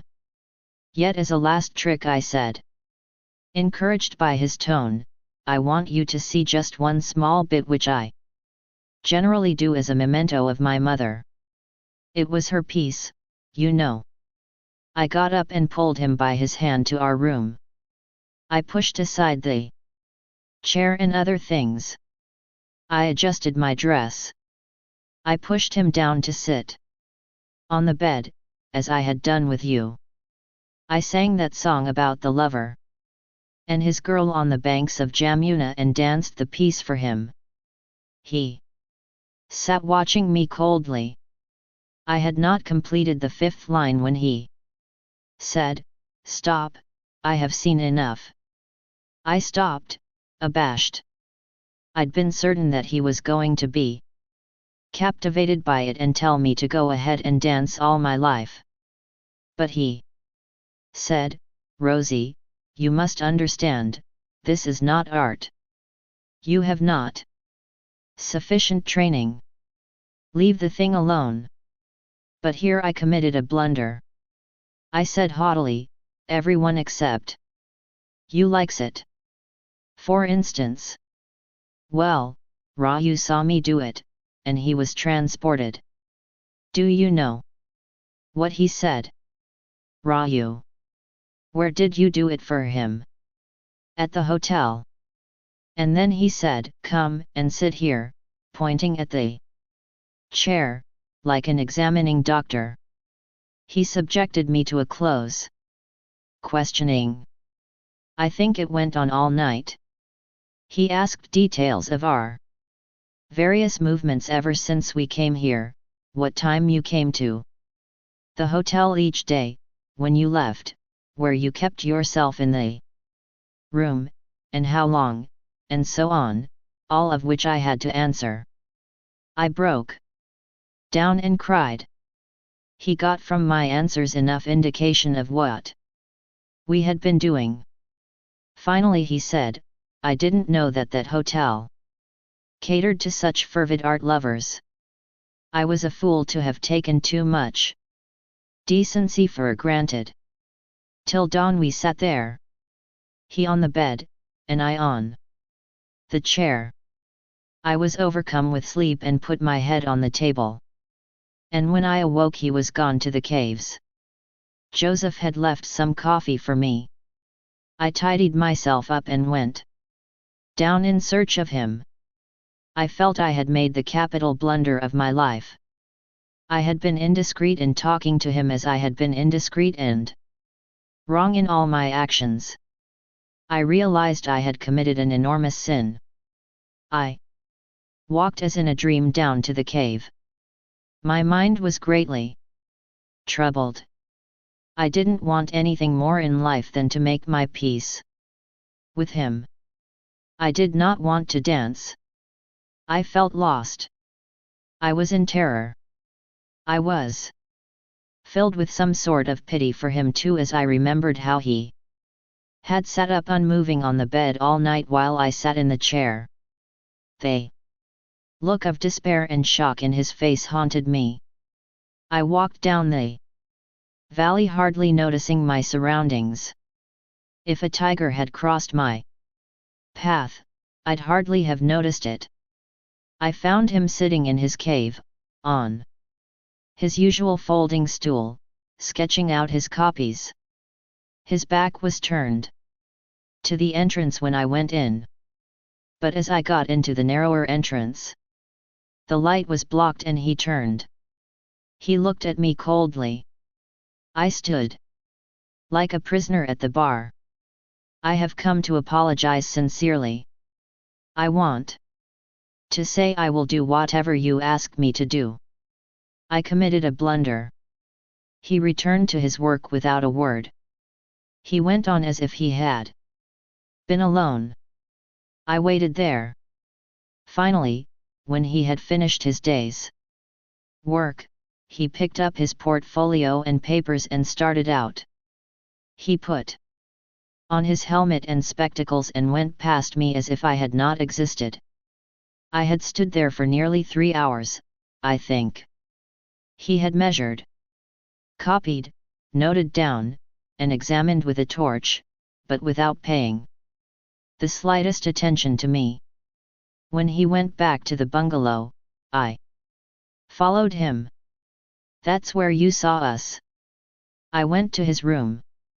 He sat in his chair and I on the bed. No word or speech. You came into the room again.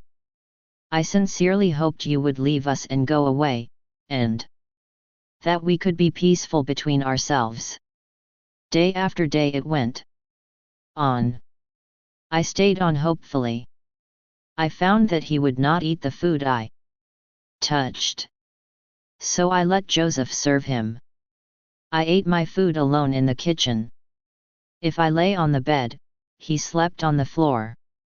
So I took to sleeping on the floor, and he went and lay on the bed. He never looked at me or spoke. He arranged with Joseph and went down a couple of times, leaving me alone in the bungalow. He returned and went about his business without worrying about me. But I followed him, day after day, like a dog waiting on his grace. He ignored me totally.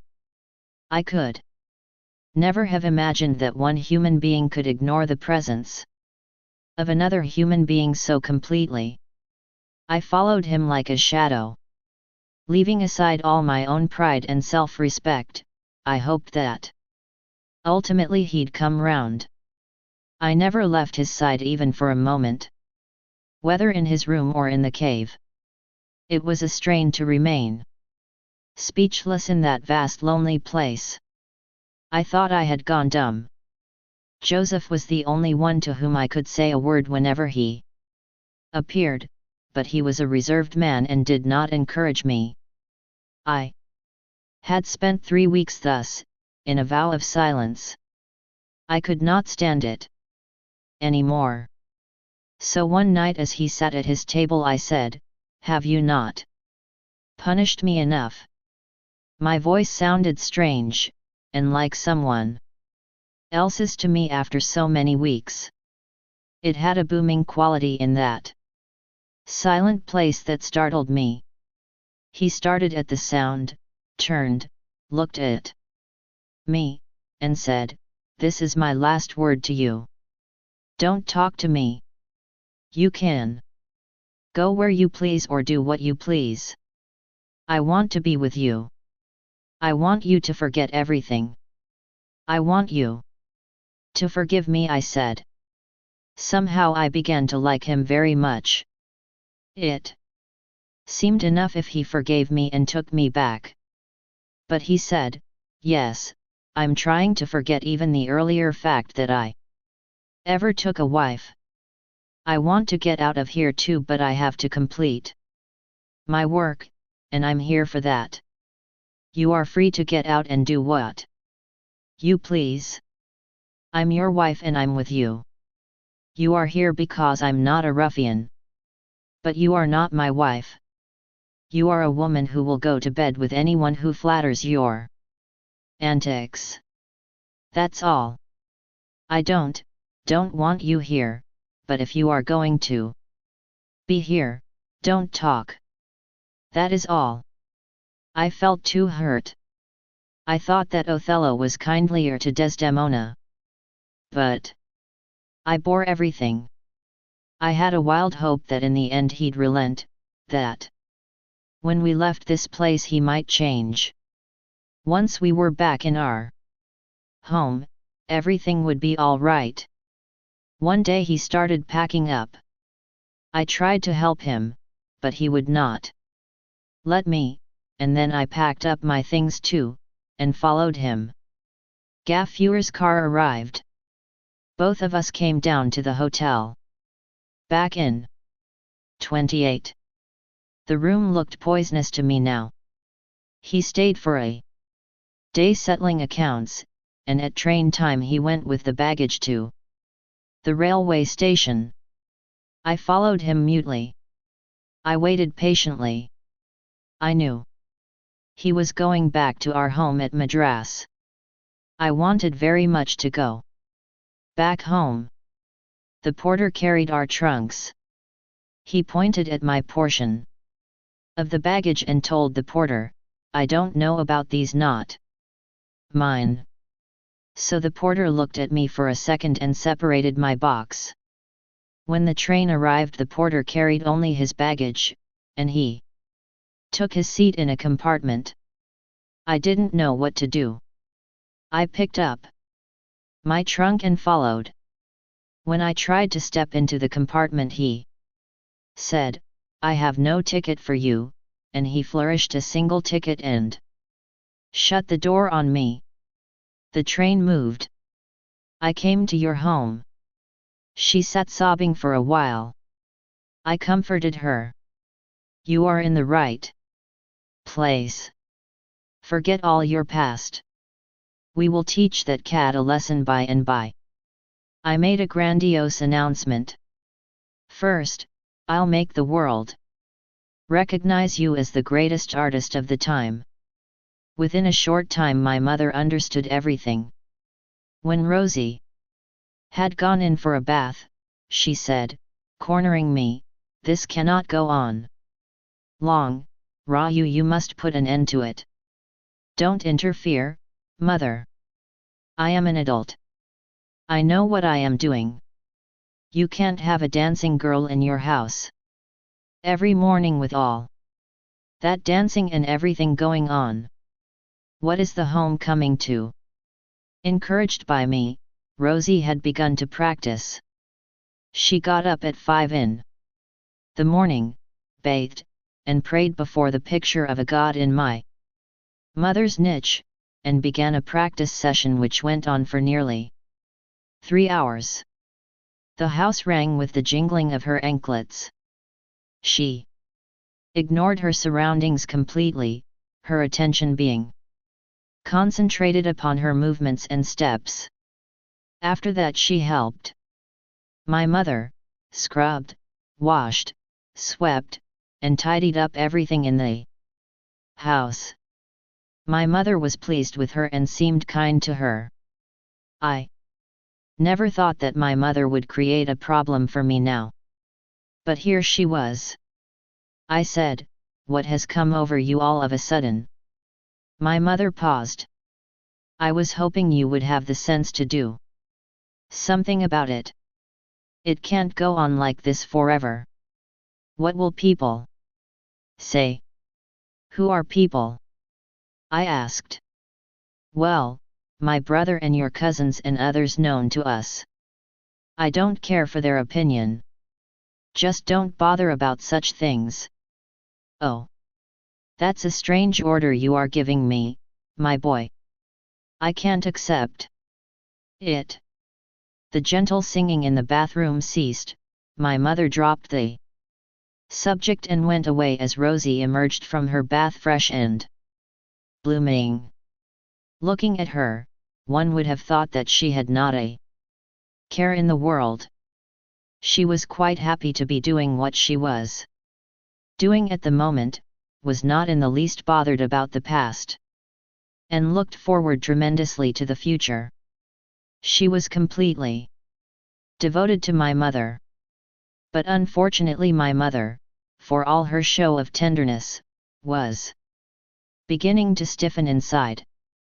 She had been listening to gossip, and she could not accommodate the idea of living with a tainted woman. I was afraid to be cornered by her, and took care not to face her alone. But whenever she could get at me, she hissed a whisper into my ear. "She is a real snake woman, I tell you. I never liked her from the first day you mentioned her." I was getting annoyed with my mother's judgment and duplicity. The girl, in all innocence, looked happy and carefree and felt completely devoted to my mother. I grew anxious lest my mother should suddenly turn round and openly tell her to quit. I changed my tactics and said, "You are right, mother. But you see, she is a refugee, and we can't do anything. We have to be hospitable. Why can't she go to her husband and fall at his feet? You know, living with a husband is no joke, as these modern girls imagine. No. Husband worth the name was ever conquered by powder and lipstick. Alone. You know, your father more than once. She narrated an anecdote about the trouble created by my father's unreasonable, obstinate attitude in some family matter and how she met it. I listened to her anecdote patiently and with admiration, and that diverted her. For a while. After a few days she began to allude to the problems of husband and wife whenever she spoke to Rosie, and filled the time with anecdotes about husbands, good husbands, mad husbands, reasonable husbands, unreasonable ones, savage ones, slightly deranged ones, moody ones, and so on and so forth, but it was always the wife, by her doggedness, perseverance, and patience, that brought him round. She quoted numerous mythological stories of Savitri, Sitha, and all the well-known heroines. Apparently it was a general talk, apropos of nothing, but my mother's motives were naively clear. She was so clumsily roundabout that anyone could see what she was driving at. She was still supposed to be ignorant of Rosie's affairs, but she talked pointedly. I knew how Rosie smarted under these lessons. But I was helpless. I was afraid of my mother. I could have kept Rosie in a hotel, perhaps, but I was forced to take a more realistic view of my finances now. I was helpless as I saw Rosie suffer, and my only solace was that I suffered with her. My worries were increasing. The boy at the shop was becoming more clamorous. My sales were poor, as the railways were admitting more peddlers on the platforms. My cash receipts were going down and my credit sales alone flourished. The wholesale merchants who supplied me with goods stopped credit to me. The boy's method of account keeping was so chaotic that I did not know whether I was moving forward or backward.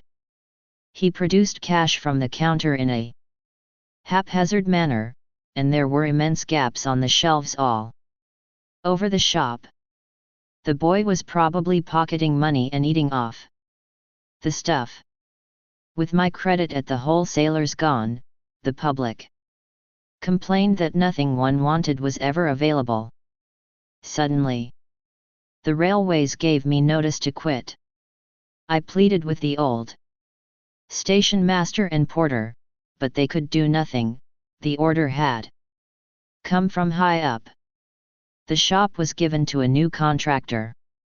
I could not contemplate the prospect of being cut off from the railways. I grew desperate and angry. I shed tears at seeing a new man in the place where I and my father had sat. I slapped the boy on the cheek and he cried, and his father, the porter, came down on me and said, "This is what he gets for helping you." I'd always told the boy he was not your paid servant, anyway. Payment for him? He has swallowed all the cash, credit, and every consumable article in the shop. Fattened himself on it. He must pay me for all his gluttony, which has ruined my business. It's not he who has ruined you, but the Sethan inside, which makes you talk like this. He meant Rosie, I'm sure. She was peeping out of the doorway of our house. My mother watched from the pile in great pain. It was a most undefying spectacle. I did not like the porter's reference, and so said something violent and tried to attack him. The station master appeared on the scene and said, "If you create a disturbance here, I'll have to prohibit your entry." The new shopman watched the scene with detachment. A whiskered fellow, I did not like his leering look. I turned on him fiercely, leaving the porter, and cried, "Well, you'll also face the same." Situation, remember, someday. Don't be too sure. He twirled his whiskers and said, how can everyone hope for the same luck as yours? He winked mischievously, at which I completely lost my temper and flew at him. He repelled me with a backstroke of his left hand as if swatting a fly, and I fell back, and knocked against my mother, who had come running onto the platform, a thing she had never done in her life. Luckily, I didn't knock her down. She clung to my arm and screamed, come away. Are you coming or not? And the porter, the whiskered man, and everyone swore, you are saved today, because of that venerable old lady. She dragged me back to the house, a few batches of paper, a register, and one or two odd personal belongings which I had kept in the shop were under my arm. With these I entered my house, and I knew my railway association was now definitely ended. It made my heart heavy. I felt so gloomy that I did not turn to see Rosie standing aside, staring at me. I flung myself in a corner of the hall and shut my eyes. Chapter 8. My creditor was the Said, a wholesale merchant in Market Road. He called on me the next day. There was a knock on the door, and there he was. I was watching Rosie at her practice, leaning against the wall and lounging on the mat. I felt abashed at the sight of the Said at my door. I knew why he had come. He had brought a fat ledger, wrapped up in a blue cloth. He seemed pleased at the sight of me, as if he had feared that I had run away from my post. I was at a loss to say anything for a moment. I didn't want to show confusion. After the railway station episode, I was recovering my sense of perspective again. While watching Rosie do her practice, I seemed to get a clearer notion of what I should be doing. The sound of her anklets, and the whispered music she sang, her rhythm and movement, helped. I felt that I was once again becoming a man of importance.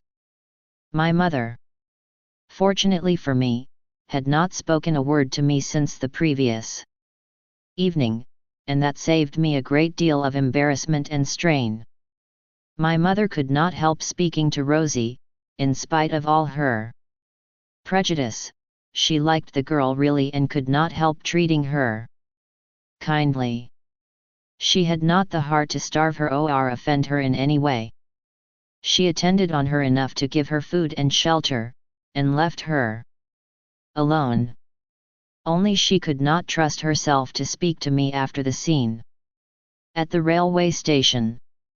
I am sure she felt that I had ruined, by my erratic ways, what her husband had so laboriously built up. But fortunately she did not take it out on the poor girl, but let her alone. After her usual dose of homilies and parables, all of which Rosie took in good humor. The Said was a thin man with a multicolored turban on his head. He was a prosperous businessman, very helpful with credit, but, of course, expected proper settlement of debts. He was at my door. I knew why. I fussed over him, and said, come on, be seated. What a rare pleasure. I dragged him and seated him on the pile. He was a good friend of mine, and he hesitated to talk about the dues. There was an awkward silence for a moment. Only Rosie's anklet jingles could be heard for a while. He listened to it and asked, what is it? Oh, I said casually. A dance practice is going on. Dance practice? He was astounded. It was the last thing he expected. In a home like mine. He sat thinking for a while, as if putting two and two together. He shook his head lightly. The story of the Sethan inside had evidently reached him. He suppressed any inquiry regarding it as not his business, and said, "What has come over you, Raju?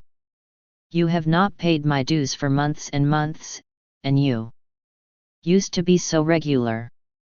Business conditions have not been good, old man," I said with a sort of affected resignation and cheer. "No, it's not that. One must. Oh, and that boy whom I trusted cheated completely.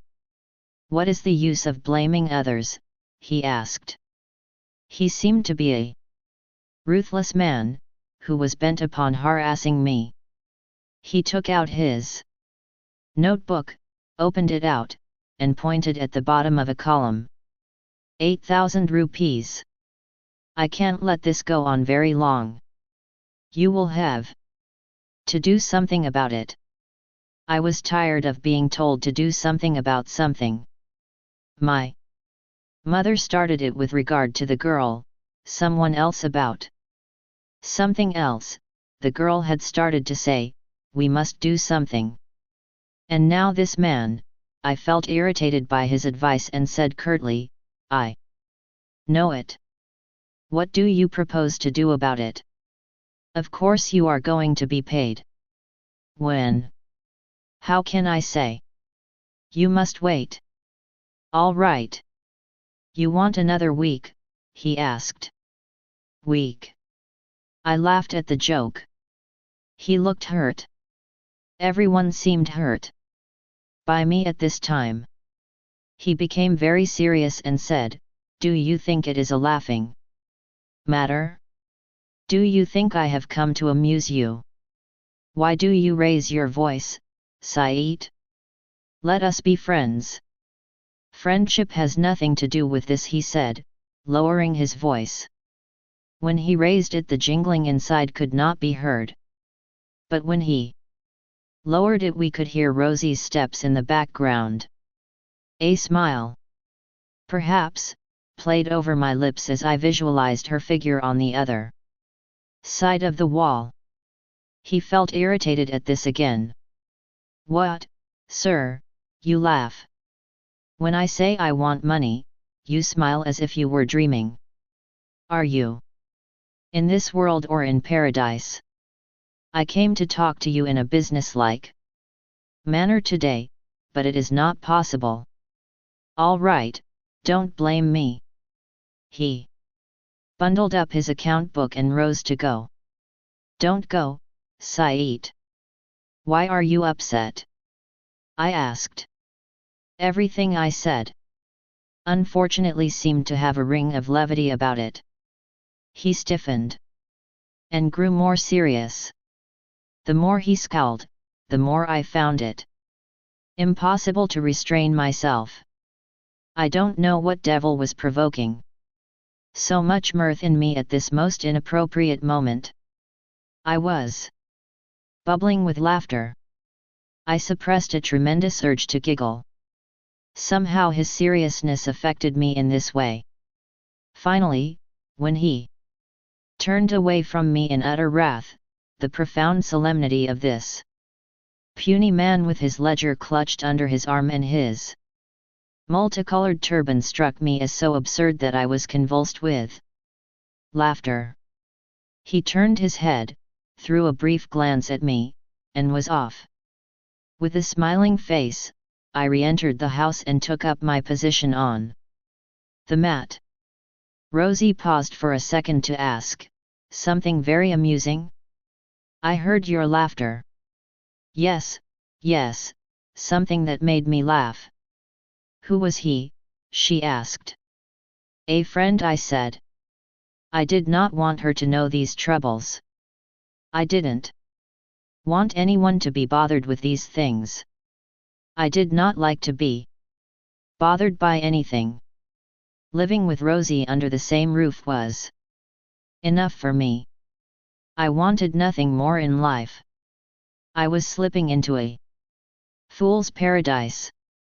By not talking about money, I felt I had dismissed the subject, a stupid assumption.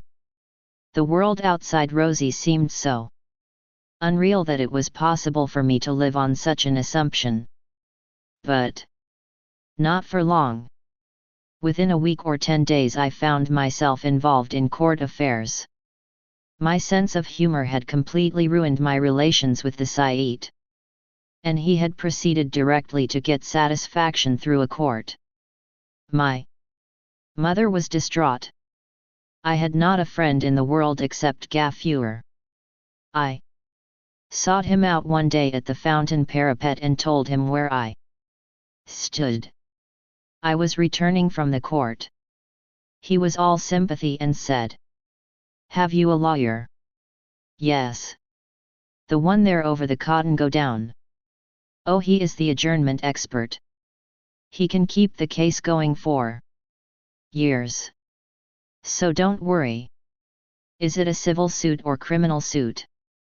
"Criminal.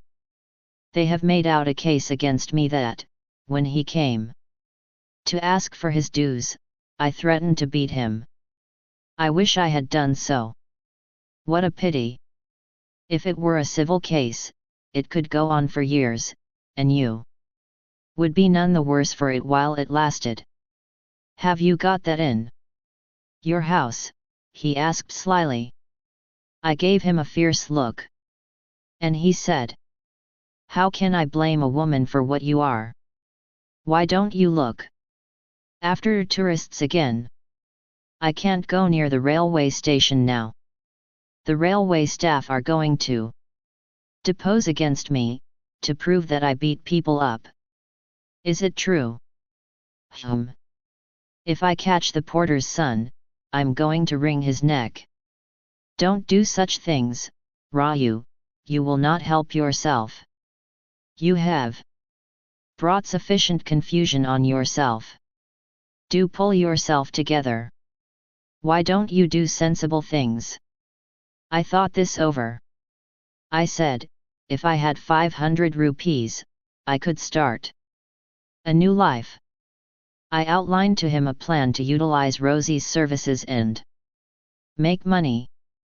The thought of her warmed me up. "She is a gold mine," I cried. "If I had money to start her with, oh, my visions soared." I said to him, "You know Bharatanatyam is really the greatest art business today.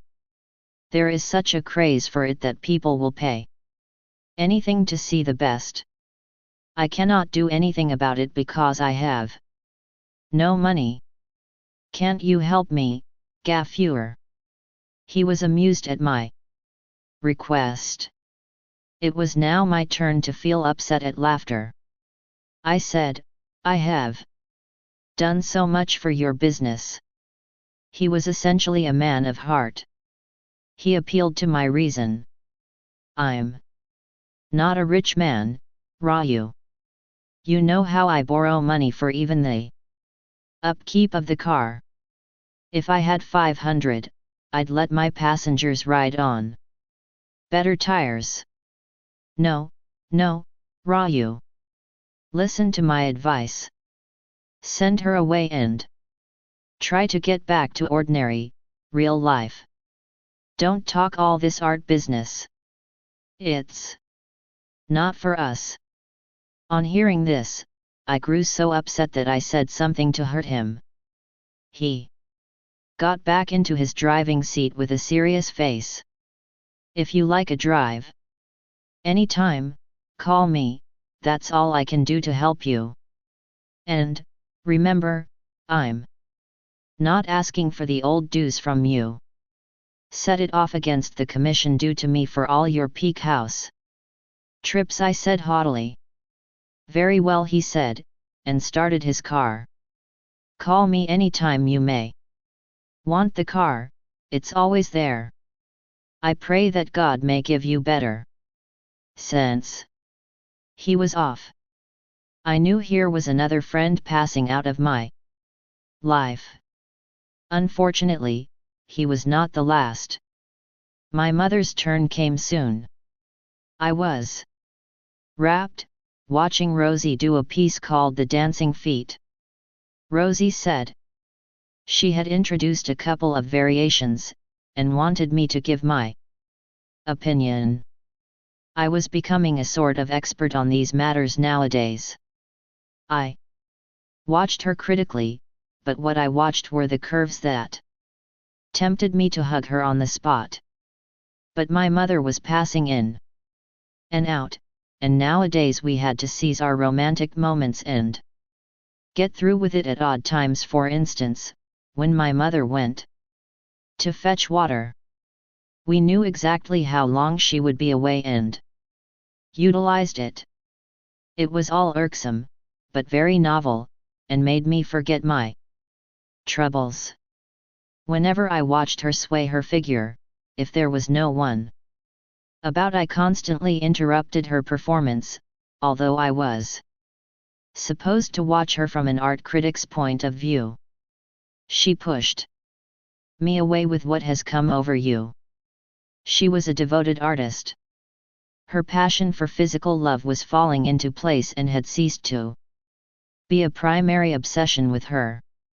I had a little money still left in the savings, although I gave no hint of it to anyone. A couple of days after the Saeed's coming, I drew the entire amount from the bank. I did not want it to be seized. This was keeping us. I had a small lawyer handling my case in the court. I had to give him part of my money for court fees and such things.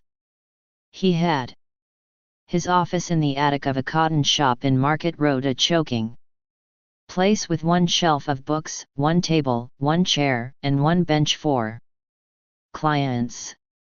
He had spotted me on the very first day while I was loitering, with terror in my eyes, obeying the first summons. He had ingratiated himself into my favor while I waited in the corridor. He asked, "Did you hit the Saeed, really? Speak the truth to me." "No, sir. It's a lie." Evidently they want to bring in a criminal motive to quicken the procedure. "We will dispute that first, and then the civil. We've a lot of time. Don't worry. I'll deal with all that. How much money have you in your pocket?" "Only 5 rupees. Give it here." If I had said 2, he'd probably have been content to take that.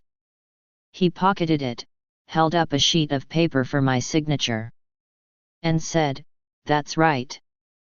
It fixes all your affairs up nicely." At the court I was asked to go behind an enclosure while the judge looked at me. The Saeed was there with his notebook, and he had his lawyer. Of course, we glared at each other. His lawyer said something. My 5-rupee lawyer said something, gesticulating in my direction. And the court servant patted my back and told me to go. My lawyer nodded to me. It was all over before I could understand anything. My lawyer met me outside. Managed to get an adjournment. I'll tell you. The next date later. Meet me at my office, over the cotton go down. Come by the staircase on the side lane. He was off. If this was all the bother there was, I felt I could get through it easily. I was in excellent hands. I told my mother on returning from the court, "There is nothing to worry about, mother, it's going nicely. He may throw us out of this house. Where will you go after that?" "Oh, all that will take a long time. Don't unduly burden your mind," I cried. She gave me up in despair. "I don't know what is coming over you. You don't take anything seriously nowadays." "It's because I know what to worry about, that's all," I said grandly. Nowadays our domestic discussions were carried on in the presence of Rosie. No privacy was needed, we had got used to her. Rosie behaved as if she did not hear these domestic matters. She looked fixedly at the floor or at the pages of a book, the only things I managed to salvage from our shop, and moved off to a corner of the hall, as if to be out of earshot. She did not, even when she was alone with me, embarrass me by asking any question about our affairs. My mother had adjusted herself to my ways as an unmitigated loafer, and I thought she had resigned herself to them. But she had her own scheme of tackling me. One morning as I was watching Rosie's footwork with the greatest concentration, my uncle dropped in like a bolt from the blue. He was my mother's elder brother, an energetic landowner in my mother's village who had inherited her parents' home and was a sort of general advisor and director of all our family matters. Marriages, finances, funerals, litigation, for everything he was consulted by all the members of the family, my mother and her 3 sisters, scattered in various parts of the district. He seldom left his village, as he conducted most of his leadership by correspondence. I knew my mother was in touch with him. A postcard a month, closely written, from him would fill her with peace and happiness for weeks, and she would ceaselessly talk about it. It was his daughter, whom she wanted me to marry, a proposal which she fortunately pushed into the background, in view of recent developments. Here entered the man himself, standing at the door and calling in his booming voice, "Sister." I scrambled to my feet and ran to the door. My mother came hurrying from the kitchen. Rosie stopped her practice. The man was 6 feet, darkened by the sun from working in the fields, and had a small knotted tuft on his skull. He wore a shirt with an upper cloth. His dota was brown, not white like a townsman's. He carried a bag of jute material in his hand, with a green print of Mahatma Gandhi on it, and a small trunk. He went straight to the kitchen, took out of the bag a cucumber, a few limes, and plantains and greens, saying, "These are for my sister, grown in our gardens." He placed them on the floor of the kitchen for his sister. He gave a few instructions as to how to cook them. My mother became very happy at the sight of him. She said, "Wait. I'll give you coffee." He stood there explaining how he came by a bus, what he had been doing when he received my mother's letter, and so on and so forth. It was a surprise to me to know that she had written to him to come. She had not told me. "You never told me you wrote to Uncle," I said. "Why should she tell you?" snapped my uncle. "As if you were her master." I knew he was trying to pick a quarrel with me. He lowered his voice to a whisper, pulled me down by the collar of my shirt, and asked, "What is all this one hears about you? Very creditable development you are showing, my boy. Anybody would be proud of you." I wriggled myself free and frowned. He said, "What has come over you? You think yourself a big man? I can't be frightened of scapegraces like you. Do you know what we do when we get an intractable bull calf? We castrate it. We will do that to you, if you don't behave." My mother went on minding the boiling water as if she didn't notice what went on between us. I had thought she would come to my support, but she seemed to enjoy my predicament, having designed it herself. I felt confused and angry. I walked out of the place. This man attacking me in my own house, within 5 minutes of arrival. I felt too angry. As I moved out, I could overhear my mother speaking to him in whispers. I could guess what she was saying. I went back to my mat, rather shaken. Rosie was standing where I had left her with her hip slightly out, her arm akimbo. She was like one of those pillar carvings in the temples. The sight of her filled me with a sudden nostalgia for the days when I took people to see the old temples, and I sighed for the variety of life and contacts and experience I used to have. Rosie looked a little scared. "Who is he?" she asked in a low tone. "Don't bother about him. He must be crazy. You don't have to worry." That was enough for her. My guidance was enough. She accepted it in absolutely unquestioning faith and ignored everything else completely. It gave me a tremendous confidence in myself and seemed to enhance my own dimensions. I told her, "You need not stop your dance. You may go on with it." But she indicated my uncle. "Forget his existence completely," I said. I was in a very challenging mood, but inside me I trembled still to think what my uncle might have to say.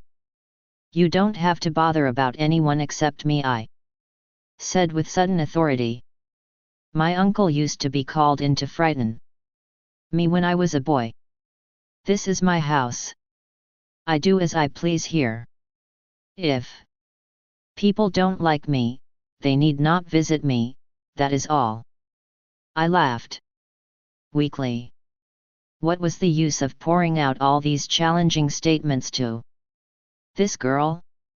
She resumed her song and dance, and I sat observing her with extra attention as if I were her teacher. I observed my uncle peep out of the kitchen, and so I made myself more deliberately teacher-like. I issued commands and directions to Rosie. My uncle watched my antics from the kitchen. Rosie went on with her practice as if she were in her private room. My uncle presently came over to watch, his eyes bulging with contempt and cynicism. I ignored him completely. He watched for a moment, and let out a loud hum. "So this is what is keeping you busy?" Hum. Hum. Never dreamed that anyone in our family would turn out to be a dancer's backstage boy. I remained silent for a while before mustering courage and resolution to attack him. He mistook my silence for fear and brought out another of his broadsides. "Your father's spirit will be happy to see you now." Literally groveling at the feet of a dancing girl. He was out to provoke me. I turned round and said, "If you have come to see your sister, you had better go in and stay with her." "Why do you come where I am?" "Aha!" he cried, delighted. "Good to see some spirit in you. There is still hope for you, although you need not try it on your uncle first." Did I not mention a moment ago what we do to recalcitrant bull calves? He was squatting on the floor now, sipping his coffee. "Don't be vulgar," I said. "At your age too." "Hey, wench," he cried to Rosie, addressing her in the singular, or something even lower than singular. "Now stop your music and all those gesticulations and listen to me. Are you of our family?" He waited for an answer. She stopped her dance and simply stared at him. He said, "You are not of our family? Are you of our clan?" He again waited for her to answer and answered himself. "No." "Are you Of our caste? No. Our class? No. Do we know you? No. Do you belong to this house? No. In that case, why are you here? After all, you are a dancing girl. We do not admit them in our families. Understand? You seem to be a good, sensible girl. You should not walk into a house like this and stay on. Did anyone invite you? No. Even if you are invited, you should go on staying where you belong, and not too long there. You cannot stay like this in our house. It is very inconvenient. You should not be seducing young fools, deserting your husband. Do you follow? She sank down at this onslaught, covering her face with her hands. My uncle was evidently gratified at the success of his efforts, and proceeded to drive home his point. You see, you should not pretend to cry at these things.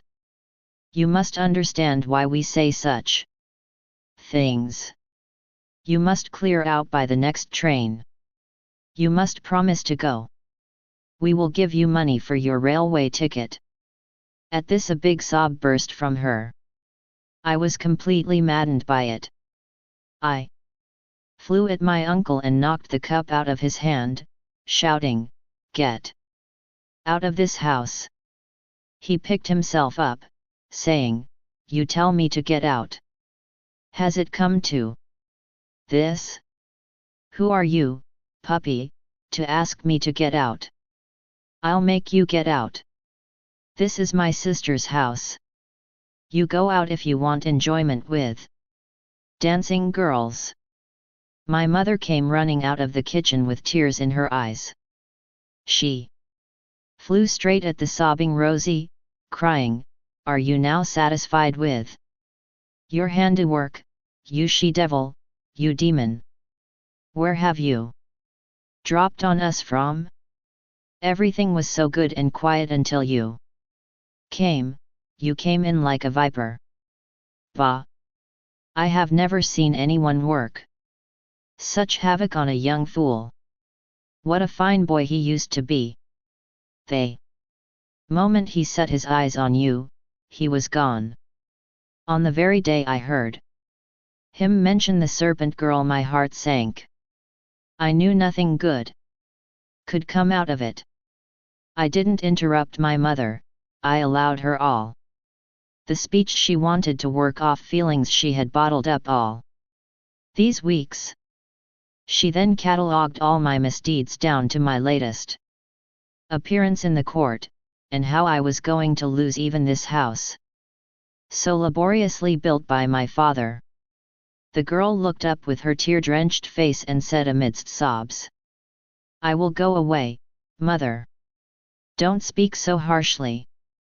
You were so good to me all these days." My uncle now interrupted to tell his sister, "This is your mistake, sister. That wench is right in a way. Why should you have been so good to her?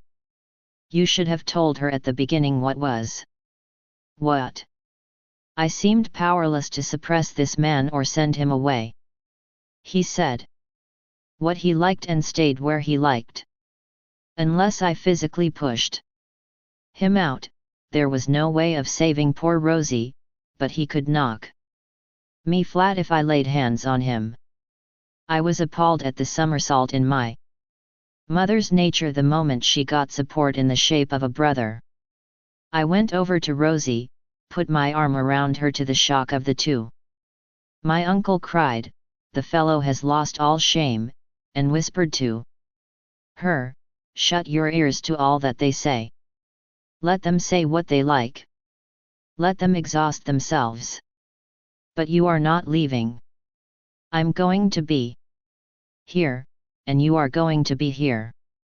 Others who don't like the arrangement are welcome to leave." Thus they went on a little longer, and when they could say nothing more they retired to the kitchen.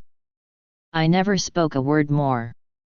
I learned a great secret, that of shutting my ears, and I felt happy that Rosie too could put herself through this hardening process, absolutely relying on my support. She lifted her head and sat up, watching the household coldly. My mother called me in to eat when food was ready. I took care to see that Rosie was also fed. My mother didn't call us until she had fed my uncle on the vegetables he had brought and had cooked them according to his specifications.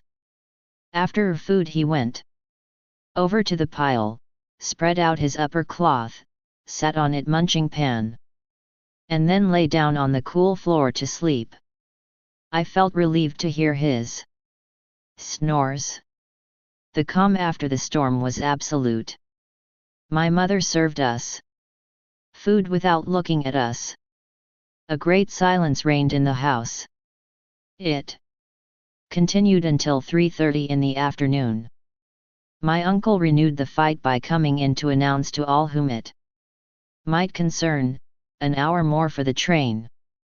Is the passenger ready? He looked at Rosie sitting below a window and reading. She looked up, disturbed. I never left her side that whole afternoon. Whatever people might say, I wanted to be near at hand to support her. As long as my uncle remained in town, there could be no relaxation of the vigil. I'd have given anything to know when my uncle would be leaving.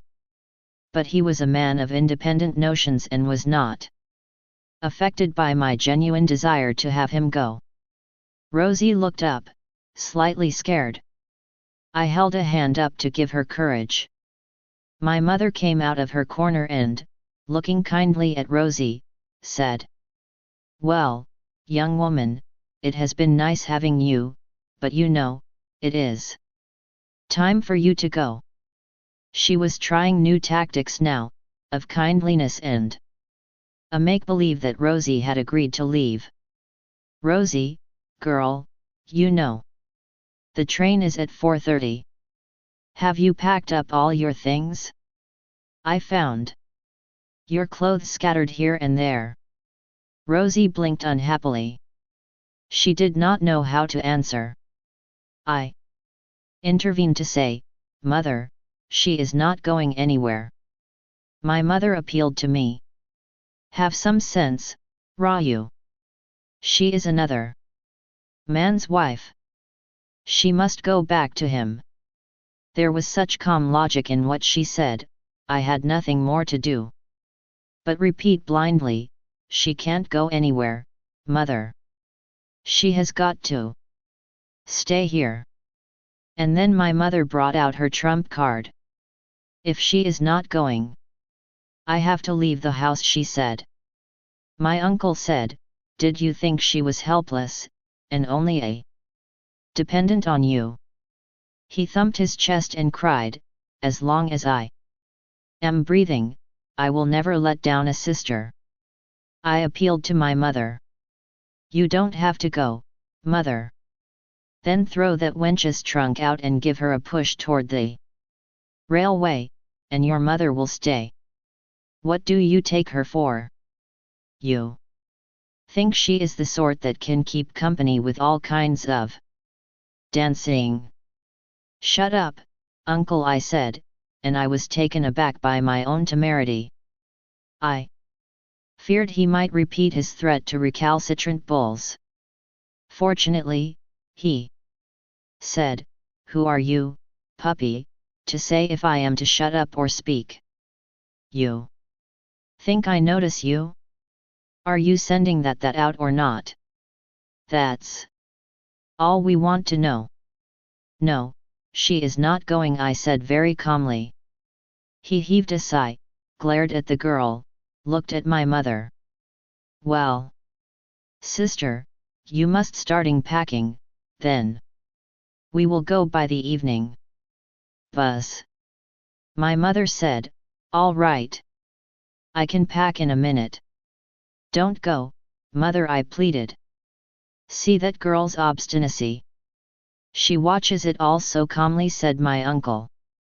Rosie pleaded, Mother, don't go. Oh ho, said my uncle. She has reached the stage of addressing you as mother. Next she will be calling me uncle-in-law, I suppose.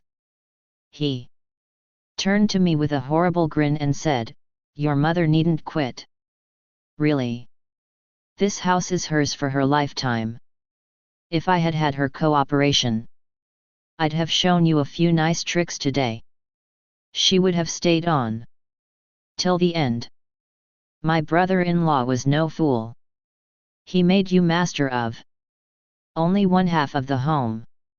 All of a sudden he entered into legal complexities, arising from my father's will, and described how he would have tackled the whole situation if he had been in my mother's position, and how he would have disputed every inch of the ground, and taken the matter to the Supreme Court, and how he would have shown the world what to do with scapegraces who had no respect for family traditions but yet tried to enjoy their ancestors' hard-earned wealth. I was relieved as long as he waxed eloquent over legalities, as it helped him forget Rosie for the time being. True to the tradition of the landed gentry, he found litigation an engrossing subject. But the spell was broken when my mother came in to say, I'm ready. She had picked up a few clothes here and there. Her large steel trunk, which had never been moved from its place in a corner for decades and decades, was packed and ready to be lifted out. She had a basket with a handle into which she had thrown a few copper and brass vessels. My uncle announced, These belong to our house, given by my father when this girl, my dear sister, married and was going to set up her own family. It's our gift to her, and so don't gaze on it with such a look. I looked away and said, She certainly can take what she likes. Nobody will say anything. Aha, you are proud of that, are you? He said. You are showing a lot of liberality to your mother, aren't you? I had never in my life seen him so unpleasant. We had always been in terror of him when we were children, but this was the first occasion I had seen so much of him as an adult. My mother looked saddened, rather than angry, and seemed almost ready to come to my rescue. She interrupted him sharply to say with extraordinary consideration in her voice, I need nothing more. This will do. She picked up several small prayer books, which she read every day of her life. Before her midday meal, sitting before the pictures of the god, in meditation. I had seen her for years at the same time sitting with closed eyes in front of the niche in the wall, and it now filled me with sadness that I would not see her there any more. I followed her about the house as she picked out her articles and packed. My uncle, as if to keep an eye on me, followed my steps. Apparently he feared I might induce my mother to stay on. In spite of his supervision, I asked, Mother, when will you be back? She hesitated to answer, and said finally, I'll let us see. The moment she gets a telegram that the line is clear, said Uncle. And added, we are not the sort to let down our sisters, remember. That house in the village is always hers to return to, so that she has not got to be at anybody's mercy. Our house belongs to our sister as much as to us, he added boastfully. Don't fail to light the lamps in the god's niche, said my mother, going down the steps. Be careful with your health. Uncle carried the trunks and she carried the basket. Soon they were at the end of the street and turned the corner. I stood on the step watching. At the threshold stood Rosie. I was afraid to turn round and face her, because I was crying. We were a married couple to all appearances. Rosie cooked the food and kept the house. I seldom went out except to do a little shopping. All day long she danced and sang. I made love to her constantly and was steeped in an all-absorbing romanticism, until I woke up to the fact that she was really getting tired of it all. Some months passed before she asked me, "What are your plans?" "Plans?" said the sleeper, awakening. "What plans?" She smiled at this and said, "There you are, always lying on the mat, watching me or holding me in your arms. I have now good practice. I can manage a show of 4 hours, although with accompaniments it would have been much more helpful. I'm here, accompanying and marking time for you. What other accompaniment do you want?" "I need a full orchestra.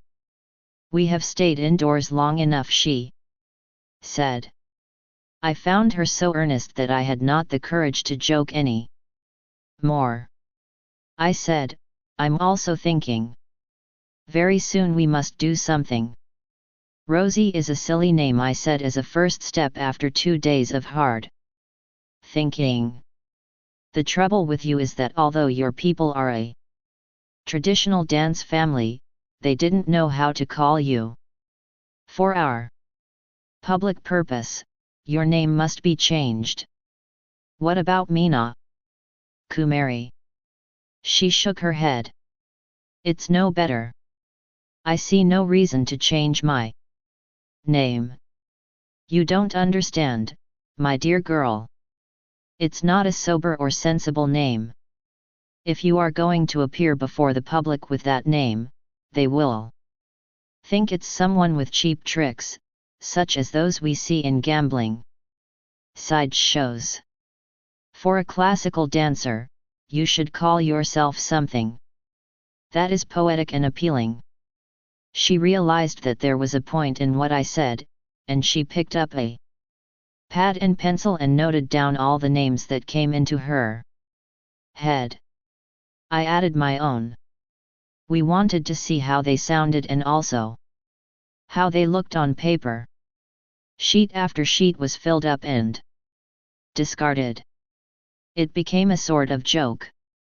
We seemed to be forgetting our main job and enjoying the fun. Each name had something ridiculous about it, comic sounding or an impossible association. At dead of night she sat up to ask, "What about the name of the wife of a demon king? People will be frightened," I said. Eventually, after 4 days of hard thinking and elimination, a labor which gave us the satisfaction of being engaged in professional duties, we arrived at Nalini, a name that could have significance, poetry, and universality, and yet be short and easily remembered. With the attainment of a new name, Rosie entered a new phase of life. Under the new name, Rosie, and all she had suffered in her earlier life were buried from public view. I was the only one who knew her as Rosie and called her so. The rest of the world knew her as Nalini. I bestirred myself, began to go out and meet people in the town. I attended meetings of various groups at the university, the town hall, and the club, and watched for a chance. When the Albert Mission boys had their annual social, I mixed in their affairs through the slender link of the clerk in the union, who had once read with me at the old Pyle school, and I suggested, why not a dance recital instead of the usual Shakespeare tragedy? I held forth on the revival of art in India so vehemently that they could not easily brush me aside, but had to listen. Heaven knew where I had found all this eloquence. I delivered such a lecture on the importance of our culture and the place of the dance in it that they simply had to accept what I said. Someone doubted if a classical dance would be suitable for a student assembly. I proved that the classical dance could be viewed as the lightest of entertainments, considering its versatility. I was a man with a mission. I dressed myself soberly for the part in a sort of rough spun silk shirt and an upper cloth and a hand-spun and hand-woven dhoti, and I wore rimless glasses, a present from Marco. At one of our first meetings, I wore a wristwatch. All this, in my view, lent such weight to what I said that they had to listen to me respectfully. I too felt changed. I had ceased to be the old railway Raju, and I earnestly wished that I too could bury myself, as Rosie had done, under a new name. Fortunately, it didn't make much difference. No one seemed to bother about my affairs as those in the immediate railway colony did, and even if they knew, they seemed to have other things to remember than my career and its ups and downs. I never knew I could speak so fluently on cultural matters. I had picked up a little terminology from Rosie and put it to the best use. I described the dancing feat and explained its significance word by word and almost performed the dance act myself. They watched me in open-mouthed wonder. I threw a further bait to the committee. If they liked, they could go with me and see a sample of the show. They enthusiastically agreed. I mentioned her as a cousin who was on a visit, and who was famous in her own place. The next morning Rosie had tidied up the hall so that it did not look too bad. She had decorated the place with flowers from a gold mohair tree. She had stuck the bunch in a bronze tumbler, and kept it in a corner. It touched up our little home with some sort of beauty. She had also pushed away our rolls of bedding and other boxes, stools, and odds and ends to the farthest corner, thrown a dhoti over the heap, and covered it again cunningly with a striped carpet pulled from under a bed. This gave it a mysterious look. She had shaken the old mat and rolled it up so that the tattered portions were invisible. She managed to have ready cups of brown, steaming coffee. All this was an excellent preparation, calculated to win a public for her. They men, 2 of them, came and knocked on the door. When I opened it, there they stood. Rosie had hung a printed sheet over the kitchen doorway and was behind it. I opened the door, saw the men there, and said, "Oh, you have come," as if I had thought they wouldn't. Somehow I felt it would be good to give it all a casual air. They smirked foolishly, realizing they had come on an agreeable errand to watch a possible beauty. I seated them on the mat, spoke to them of world politics for a moment, and said, "You can spare a little time, I suppose? I'll ask my cousin if she is free." I walked through the kitchen curtain and she was standing there. I grinned at her and winked at her. She stood stock still and grinned back at me. We were enjoying this piece of stage management, we felt. We had already begun to put on a show. She had tied her hair into a knot, decorated her forehead with a small vermilion dot, lightly sprinkled a little powder on her face, and clad herself in a blue cotton sari, an effect of simplicity produced with a lot of preparation. After 5 minutes of silent waiting, I nodded, and she followed me out. The secretary and the treasurer gaped. I said, "These are my friends. Sit down." She smiled, and seated herself on a small mat modestly. Away I knew at that moment that her smile was an open sesame to her future. There was an awkward pause for a moment and then I said, "These are my friends. They are having a variety show in the college union, and were wondering if you would do anything for them." She asked, "Variety? What other items are you having?" and puckered her brow in a superior way. They said apologetically, "A few fancy dress items, mimicry, and such things." She said, "How can you fit my program into that? How much time do you want to give me?" She was taking charge of their program. They said, greatly flustered, 1 hour, an hour and a half, anything you like. Now she delivered them a homily. You see, a dance program is not like variety, it needs time to be built up. It's something that has to develop even as one is performing and one is watching. They agreed with her sentiments absolutely. I interrupted to say, their main idea in coming now is to see you, and to see whatever bit of your art you can show them. Would you oblige us? She made a wry face and grumbled, looked hesitant, and gave us no reply. What is it? They are waiting for a reply from you. They are busy men. Oh, no. No need to hustle the lady. We can wait. How to manage now? No accompaniments without accompaniments I never like, she was saying, and I said, oh, this is not a full dress show. Just a little when there is a full dress show. We shall have accompaniments.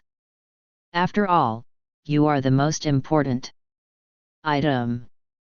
I cajoled her and the other two happily joined me, and Rosie agreed hesitantly, saying, if you are so keen, I can't refuse. But don't blame me if it is not good. She went behind the curtain once again, returned bearing coffee on a plate, and set it down. Out of formal politeness the gentleman said, why bother about coffee? I pressed them to accept it. As they sipped their coffee, Rosie began her dance, to the accompaniment of a song that she lightly sang. I ventured to beat time with my hands, like a very knowing one. They watched in fascination. She suddenly paused, wiped the perspiration from her brow, took a deep breath, and, before resuming again, said to me, don't beat time. It misleads me. All right, I said, awkwardly grinning, trying not to look snubbed. I whispered, oh, she is so precise, you know. They shook their heads.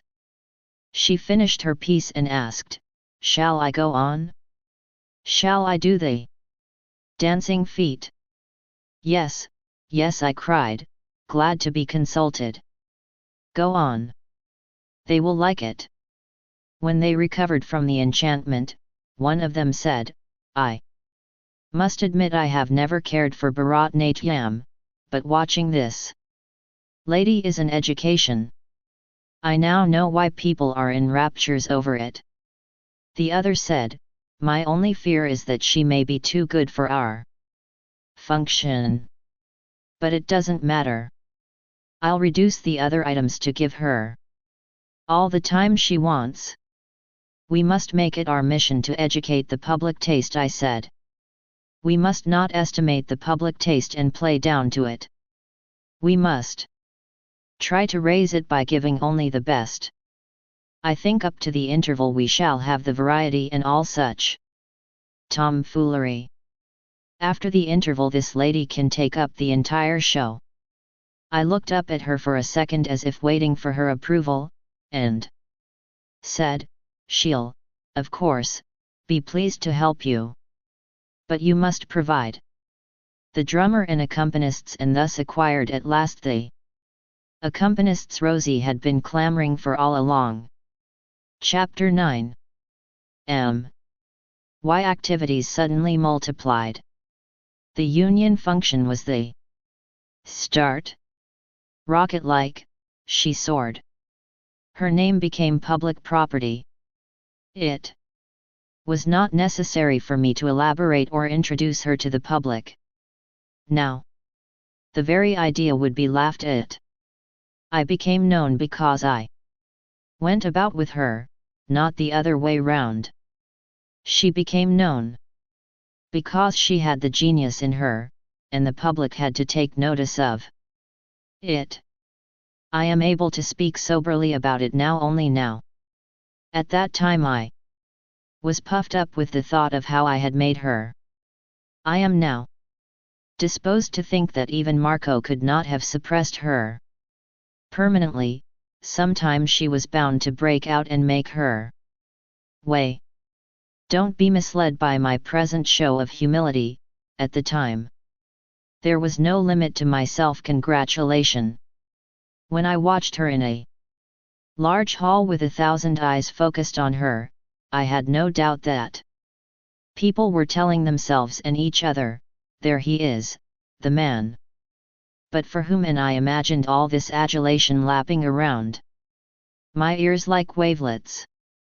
In every show I took, as a matter of right, the middle sofa in the first row. I gave it out that that was my seat. Wherever I might go, and unless I sat there Nalini would be unable to perform. She needed my inspiring presence. I shook my head discreetly. Sometimes I lightly tapped my fingers together in timing. When I met her eyes, I smiled familiarly at her on the stage. Sometimes I signaled her a message with my eyes and fingers, suggesting a modification or a criticism of her performance.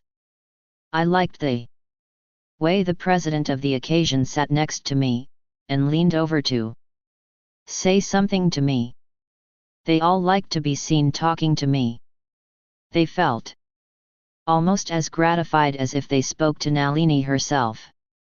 I shook my head, laughed with restraint, and said something in reply, leaving the watching audience at our back to guess the import of our exchanges. Although actually it was never anything more than, the hall seems to have filled. I threw a glance back to the farthest corner of the hall, as if to judge the crowd, and said, "Yes, it's full," and swiftly turned round, since dignity required that I look ahead. No show started until I nodded to the man peeping from the wings, and then the curtain went up. I never gave the signal until I satisfied myself that everything was set.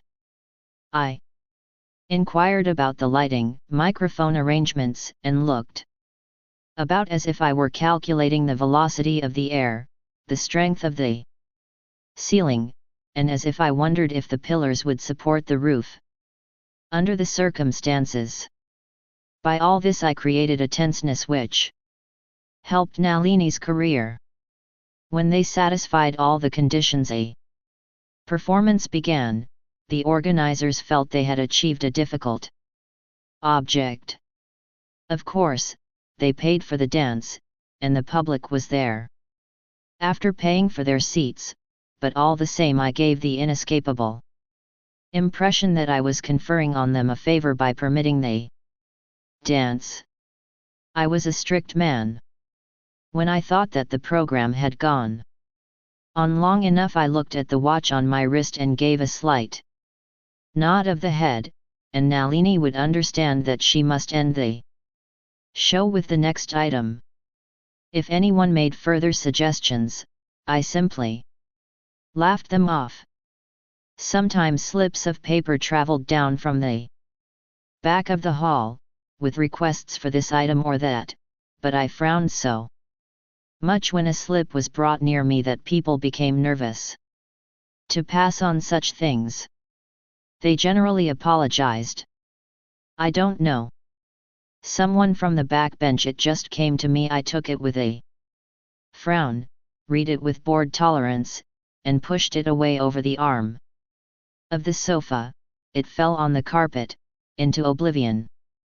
I made it look as if such tricks should be addressed to lesser beings and that they would not work here. 1 minute before the curtain came down, I looked for the secretary and nodded to him to come over. I asked him, "Is the car ready? Please have it at the other door, away from the crowd. I'd like to take her out quietly." It was a false statement. I really liked to parade her through the gaping crowds.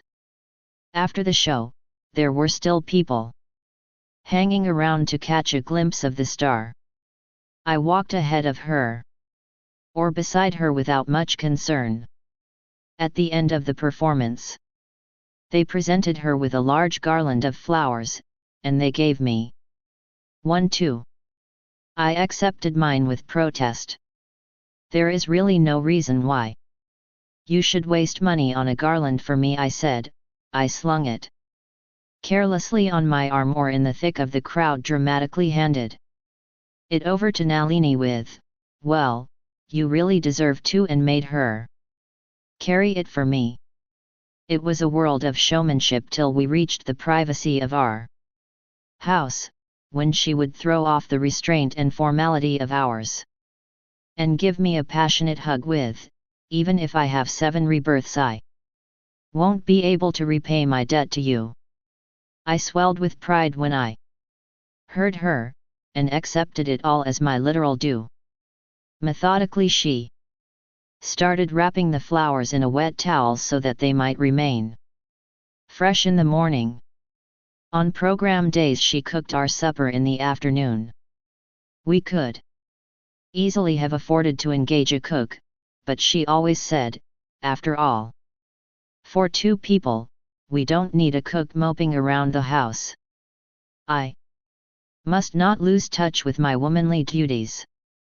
She spoke of the evening show all through dinner, criticizing some arrangement or the background accompaniment, how so-and-so just failed to catch up. She lived entirely in the memory of her evening show. Sometimes, after food, she demonstrated a piece, and then she picked up a book and read on till we went to bed. In a few months I had to move out of my old house. The Saeed managed to score a point of law and secured an attachment of the property before judgment.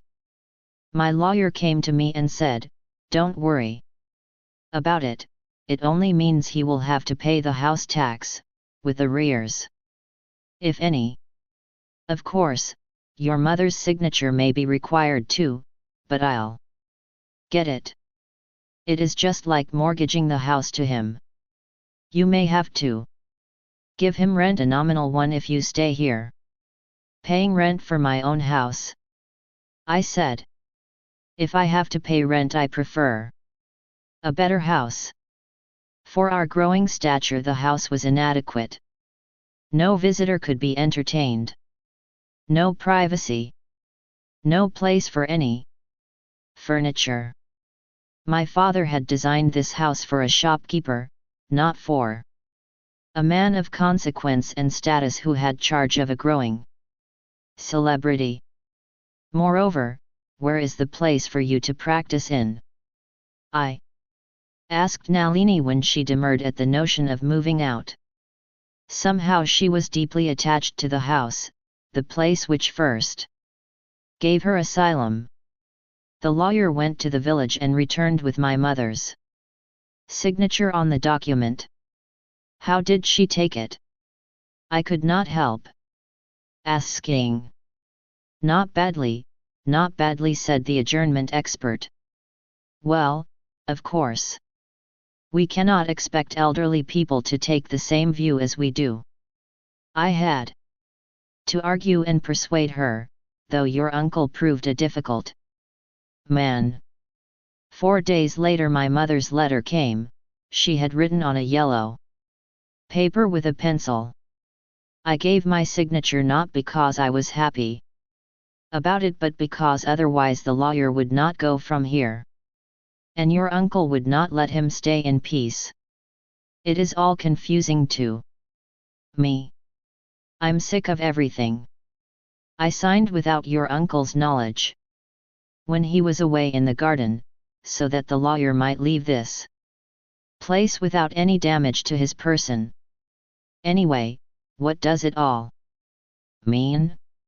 Your lawyer mentioned that you are looking for a new house for that woman. If it is so, I'll come back to live in my old house. After all, I wish to spend the rest of my days in my own house.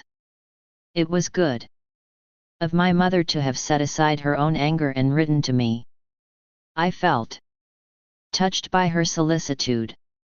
I was troubled by her desire to come back. I could understand it, but I resisted the idea. It seemed best to let the Saeed take the home and be done with it once for all. Who wanted this ramshackle house anyway? To have mother live in the house, I should have to pay a rent to the Saeed. Who would look after her? I was so busy. I rationalized in all possible ways and put away her letter. Without a reply, I moved to another house and became very busy, and in all the rush quietened my conscience. I felt sorry, but I rationalized. After all, her brother is dear to her, and he will look after her. Why should she come here and live all alone? The stylish house at New Extension was more in keeping with our status. It was two-storied, with a large compound, lawns, garden, and garage. On the upper floor we had our bedrooms and a large hall, where Nalini practiced her dances. It was carpeted with a thick deep blue spun-silk carpet at one end, leaving a space of marble tiles for her to dance on. I had managed to fix up a pedestal and a bronze image of dancing Nataraja in one corner. It was her office. I had now a permanent group of musicians, 5 of them, a flautist, a drummer, etc. She had a dance master whom I discovered in Koppal, a man who had steeped himself in the traditional dance for half a century, and lived in his village home. I ferreted him out and brought him over to Malgudi and gave him an outhouse in our compound to live in. All kinds of people were always passing in and out of our house. I had a large staff of servants, a driver for our car, 2 gardeners for the garden, a Gurkha sentry at the gate with a dagger at his waist, and 2 cooks because our entertainments were beginning to grow. As I have said, a miscellaneous population was always passing in and out of the compound: musicians, their friends, those who came to see me by appointment, the servants, their friends, and so on. On the ground floor I had an office with a secretary-in-waiting, a young graduate from the local college, who dealt with my correspondence. I had 3 or 4 grades of visitors. Some I received on the veranda. These were musicians or aspiring musicians who wanted a chance to accompany Nalini. I was offhand with them. About 10 such asked for an interview with me every day.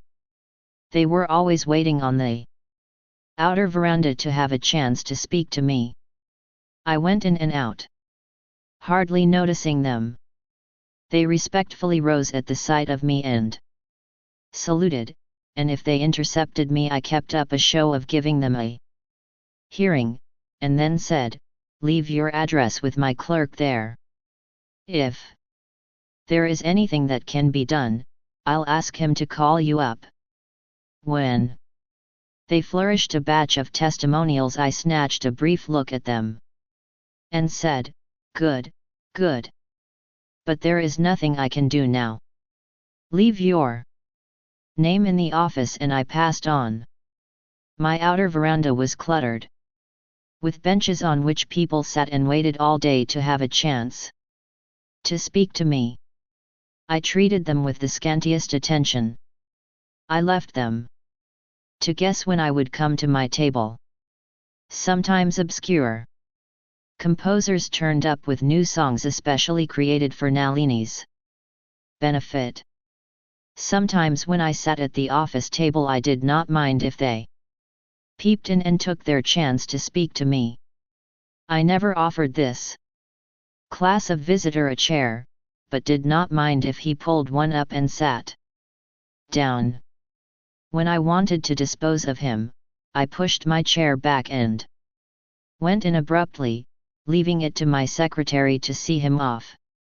Sometimes I observed how big a crowd waited for me outside, through the glass window in the hall, and I made a strategic exit through a side door, straight onto the garage, and from there dashed to the gate, while the visitors looked on helplessly.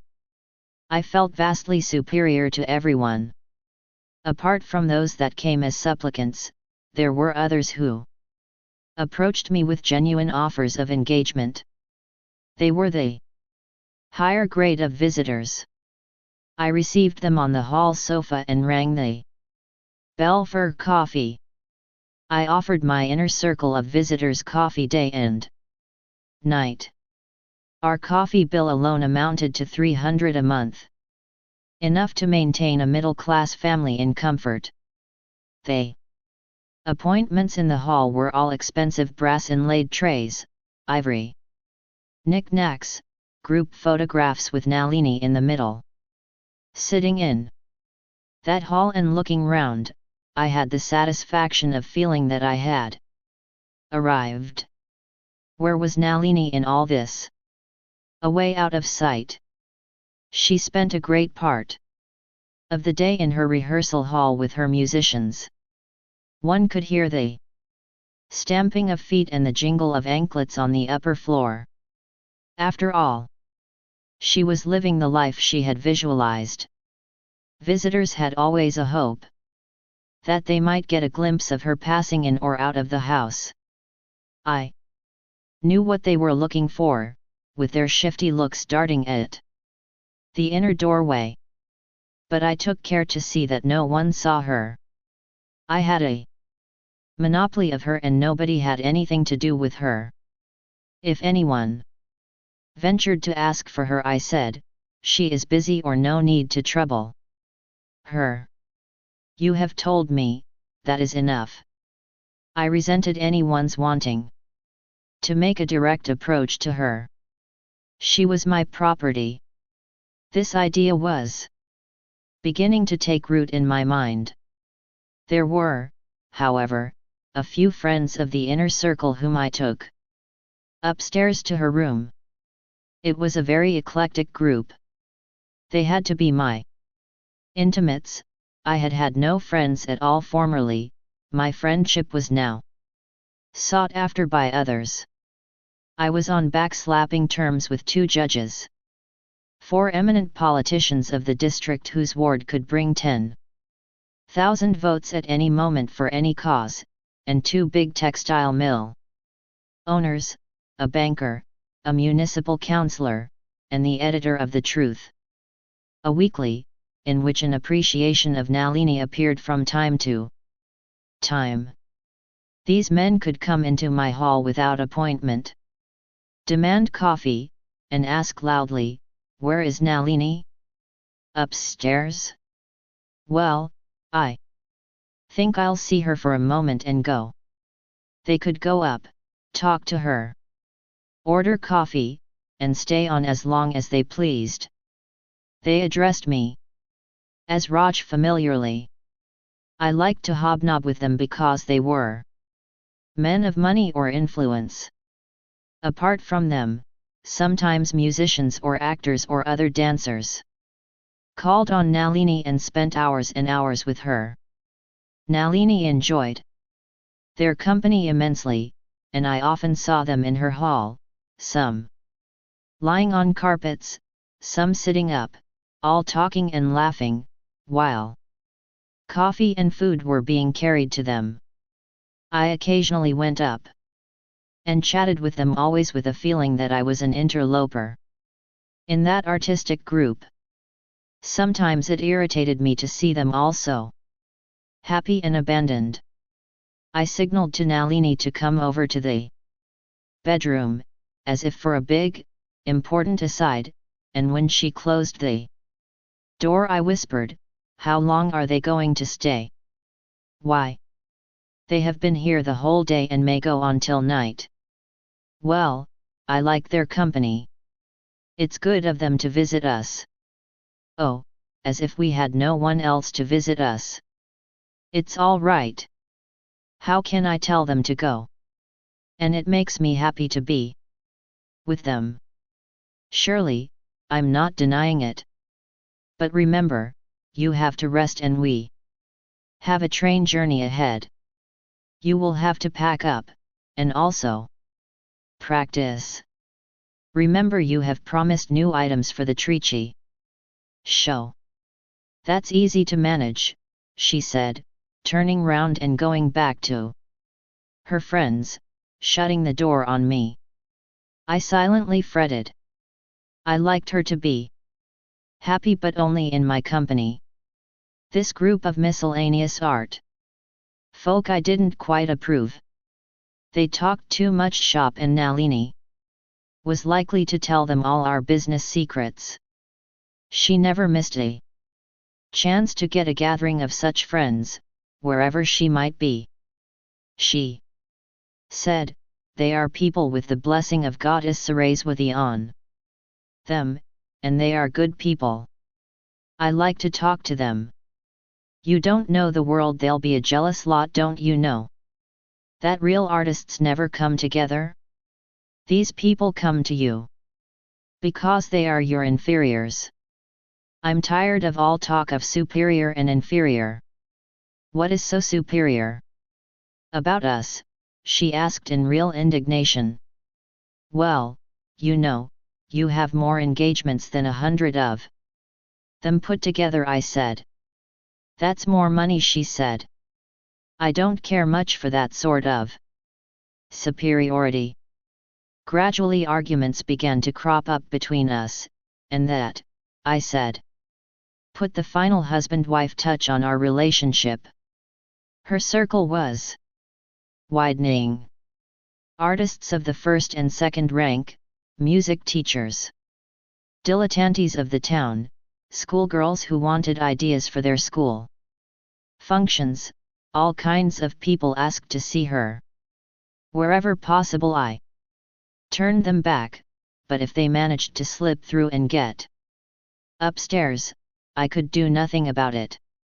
Nalini kept them for hours and would hardly let them go back. We had calls from hundreds of miles away. Our trunks were always packed and ready.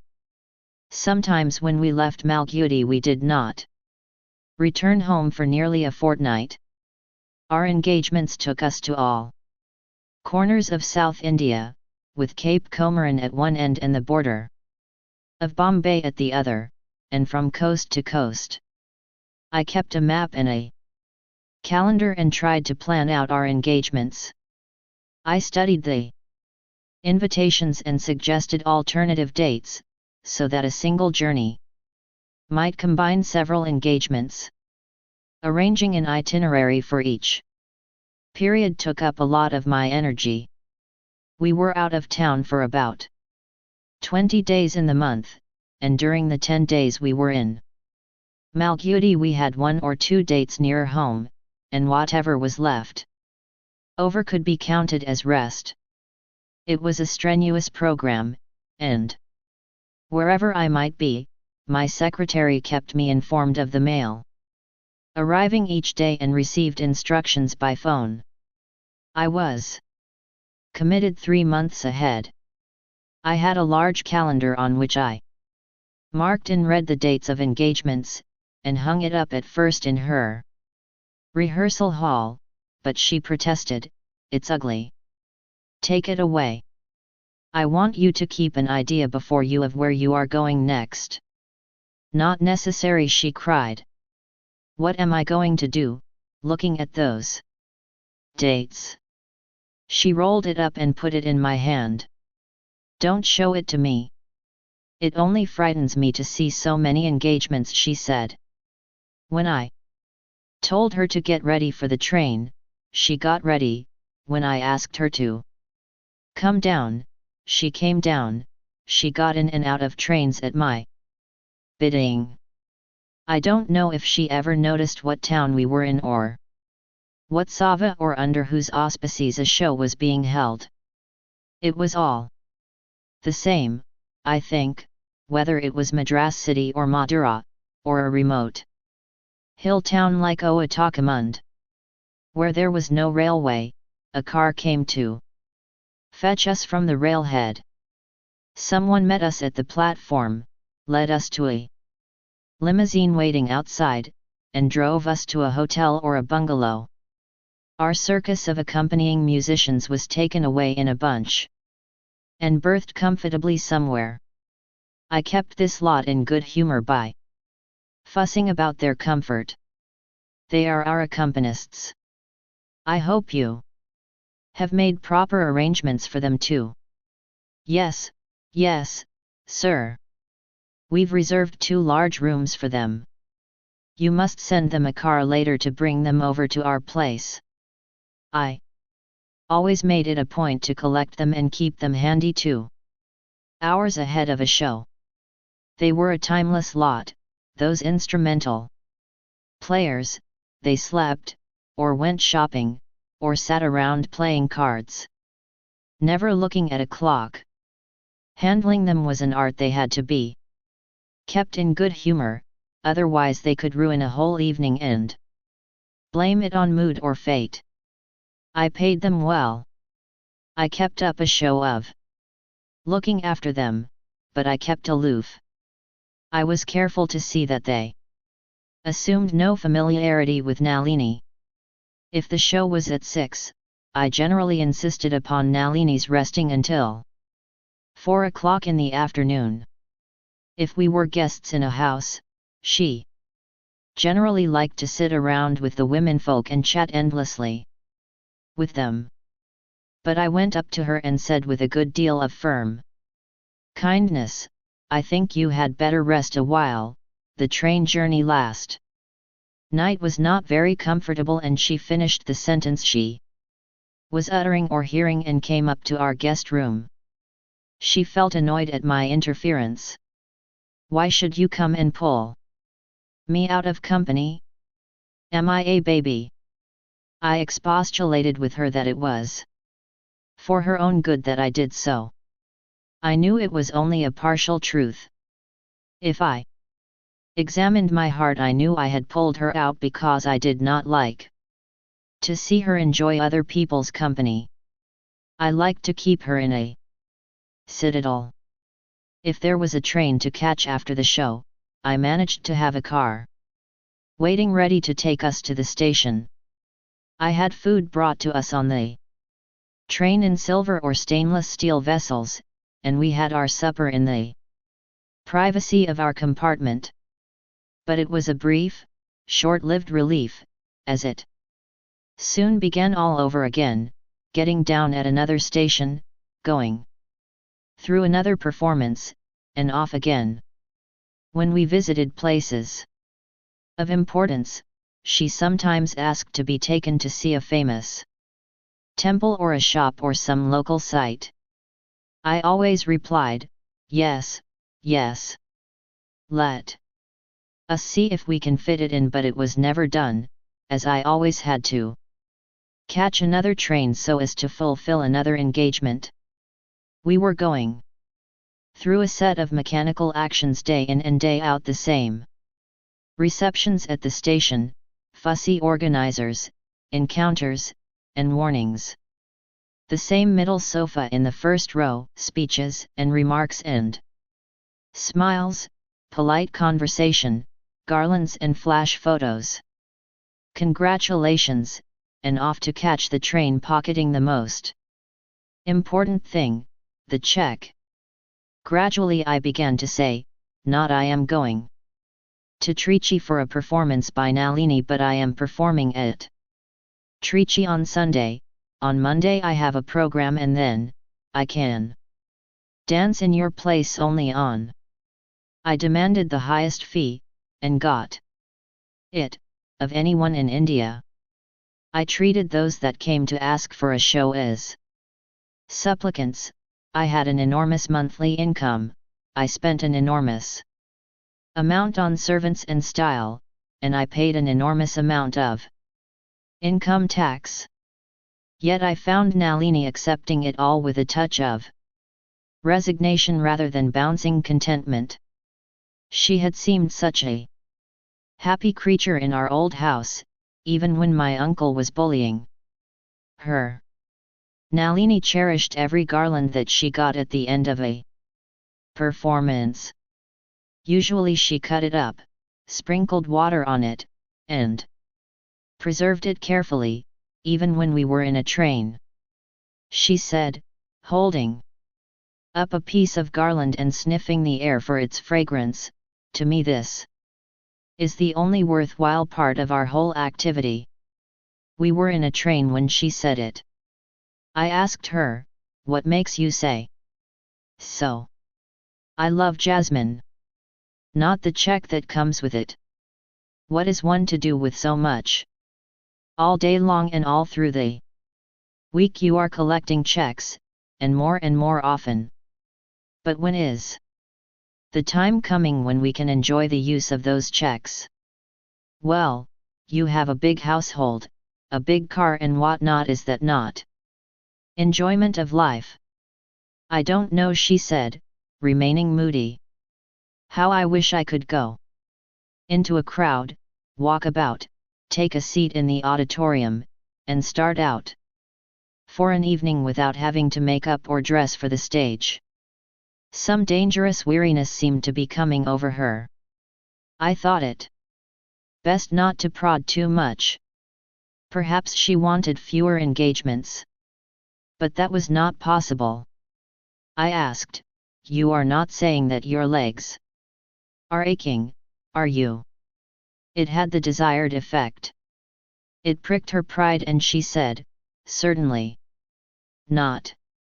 I can dance for several hours at each show. Only you want me to stop. Yes, true, I cried. Otherwise you would be fatiguing yourself. Not only that, you also want to catch the train, though what will be lost if we catch the next days, I don't know. I didn't allow her to finish her sentence. I called her flatteringly a shrewd girl, laughed and enjoyed it as a joke, fondled her, and made her forget the subject. I thought it was a dangerous line of thought.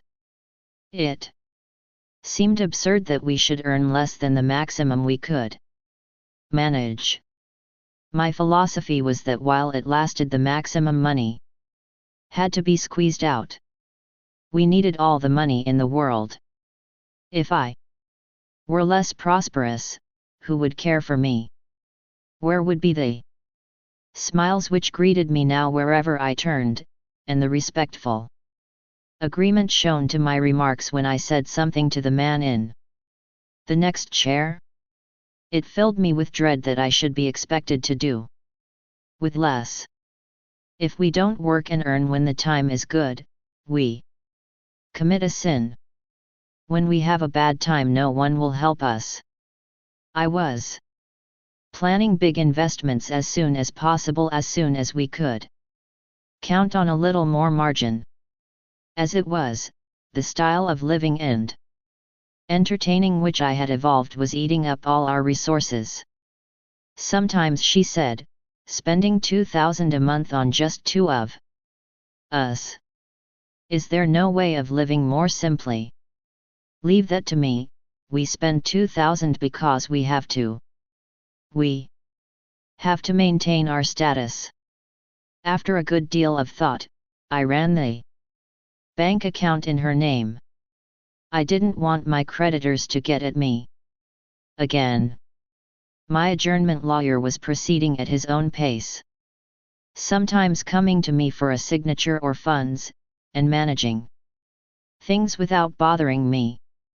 Nalini signed any check I asked her to sign. One thing I must add, whenever I was in town I gathered a big circle of friends and we played cards practically 24 hours at a stretch. I had set apart a room for the purpose and I had 2 personal servants serving tea and coffee and even food on the spot. And we had surreptitious drinks too, although there was prohibition in force. Well, the prohibition law was not for a man of my influence. I had managed to get a medical certificate to say that I needed alcohol for my welfare. Although I myself cared very little for drink, I hugged a glass of whiskey for hours. Permit holder became a social title in our land and attracted men of importance around me, because the permit was a difficult thing to acquire. I showed respect for law by keeping the street windows shut when serving drink to non-permit folk. All kinds of men called me Raj and slapped my back. We played 3 cards sometimes for 2 days at a stretch. I changed a 2,000 rupee check for the purpose, and expected those who came there to meet me on equal terms. Through my intimacy with all sorts of people, I knew what was going on behind the scenes in the government, at the market, at Delhi, on the race course, and who was going to be who in the coming week. I could get a train reservation at a moment's notice, relieve a man summoned to jury work, reinstate a dismissed official, get a vote for a cooperative election, nominate a committee man, get a man employed, get a boy admitted to a school, and get an unpopular official shifted elsewhere, all of which seemed to me important social services, an influence worth buying at the current market price. In the glow of this radiant existence, I had practically overlooked the fact that Marco still existed. We hardly mentioned his name. I never took note of the fact that he still inhabited the globe, and I took the only precaution needed. I avoided any engagement near his house. I didn't want to run the risk of facing him again. I had no idea what Nalini had in mind. I believed she still felt embittered at the thought of him, and would rather not be reminded of him. I supposed that all associations with him were dim, fossilized, or had ceased to exist. I also thought that under her name Nalini she was safely out of range. But I was mistaken. We played for a whole week at Malgudi. The post one day brought us a book. Generally I received a miscellaneous collection of mail catalogues, programs, verse, and whatnot, all of which was seen and disposed of by my secretary. Some Tamil and English illustrated journals meant for Nalini were sent up. I hardly looked at anything except letters offering engagements, and certainly never at books and journals. I was a man of many preoccupations, and I found it impossible nowadays to sit down with any book and had instructed my secretary not to bother me with them. But one day he brought a packet, saying, "Would you look at this, sir?" I thought it might be of special interest. He held the book open. I snatched it from him. It was a book by Marco, a book full of illustrations and comments. See page 158. Read. A penciled message. I turned it over, and there it was, the heading. Mempi Cave Pictures. At the head of the chapter was a brief line to say, the author is obliged to acknowledge his debt to Sri Raju of Malgudi railway station for his help. The book was from a firm of publishers in Bombay, with their compliments, sent by instructions of the author. It was a gorgeous book costing 20 rupees, full of art, plates, a monograph on the cultural history of South India. It was probably an eminent work on the subject, but beyond me. I told the secretary, "I'll keep it. It's all right." I turned the pages. Why? Did the boy bring it up as a special matter? Did he know who was who? Or? I dismissed the idea. It must have been because he was rather taken by the blue and gold of the binding and the richness of the material. He must have feared that if he didn't draw my attention to it, I might probably demand an explanation. That was all. So I said, "Thank you, I'll read it." And then I sat wondering what I should do about it. Should I take it upstairs to Nalini or? I told myself, why should she be bothered with this? After all, it is a piece of academic work, which has bored her sufficiently. I turned it over again, to see if there was any letter enclosed. No. It was impersonal, like the electricity bill. I turned to page 158 and reread his note.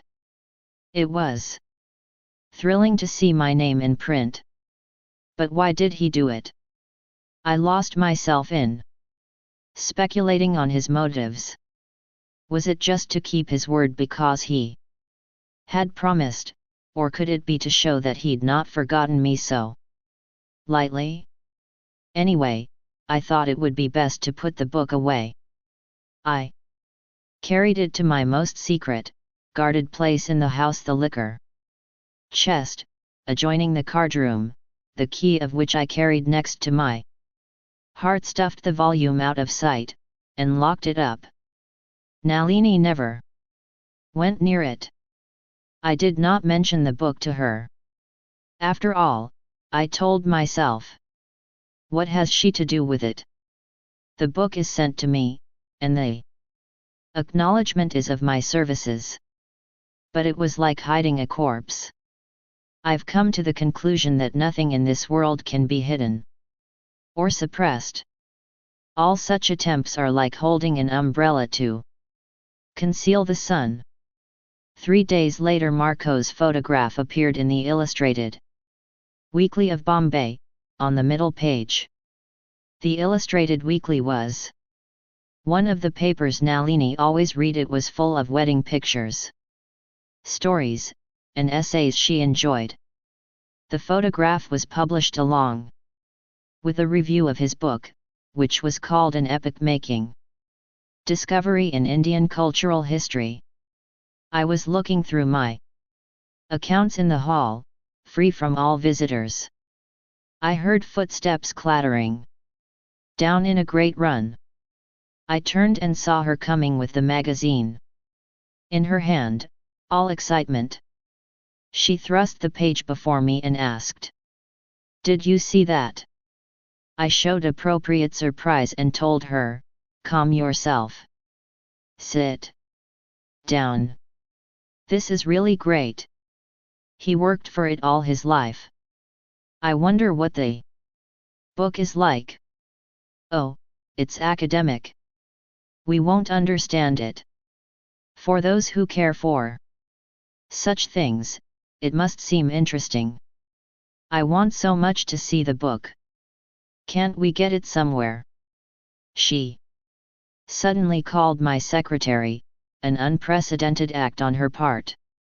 "Mani," she said, and held the picture up to him, "you must get me this book." He came nearer, read the passage, brooded for a moment, looked at me, and said, "All right, madam." I hurriedly told him, "Hurry up with that letter, and go in person to the post office and remember to add a late fee." He was gone. She still sat there. Unless she was called to meet visitors, she never came downstairs. What was this agitation that made her do these unusual things?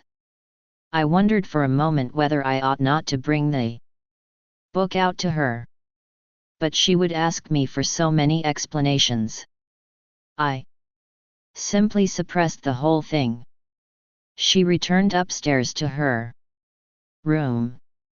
I noticed later that she had cut out the photo of her husband and placed it on her dressing mirror. I was rather shocked.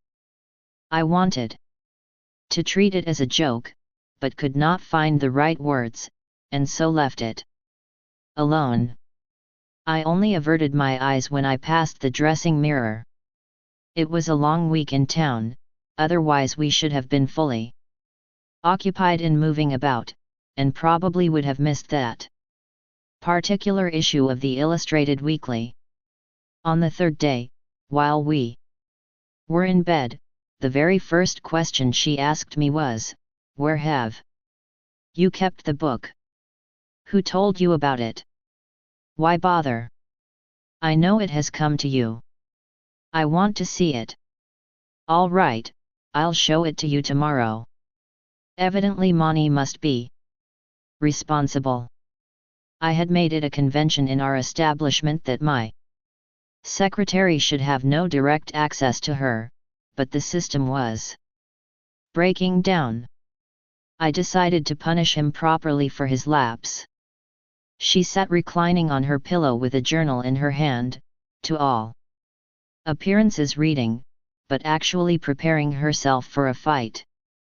She pretended to read for a moment and suddenly asked, "Why did you want to hide it from me?" I was not ready for this, and so I said, "Can't we discuss it all tomorrow? Now I'm too sleepy." She was out for a fight. She said, "You can tell me in a word why you did it and go to sleep immediately." "I didn't know it would interest you." "Why not? After all, you have told me that you never thought his work interesting. Even now I'll probably be bored. But anything happening to him is bound to interest me.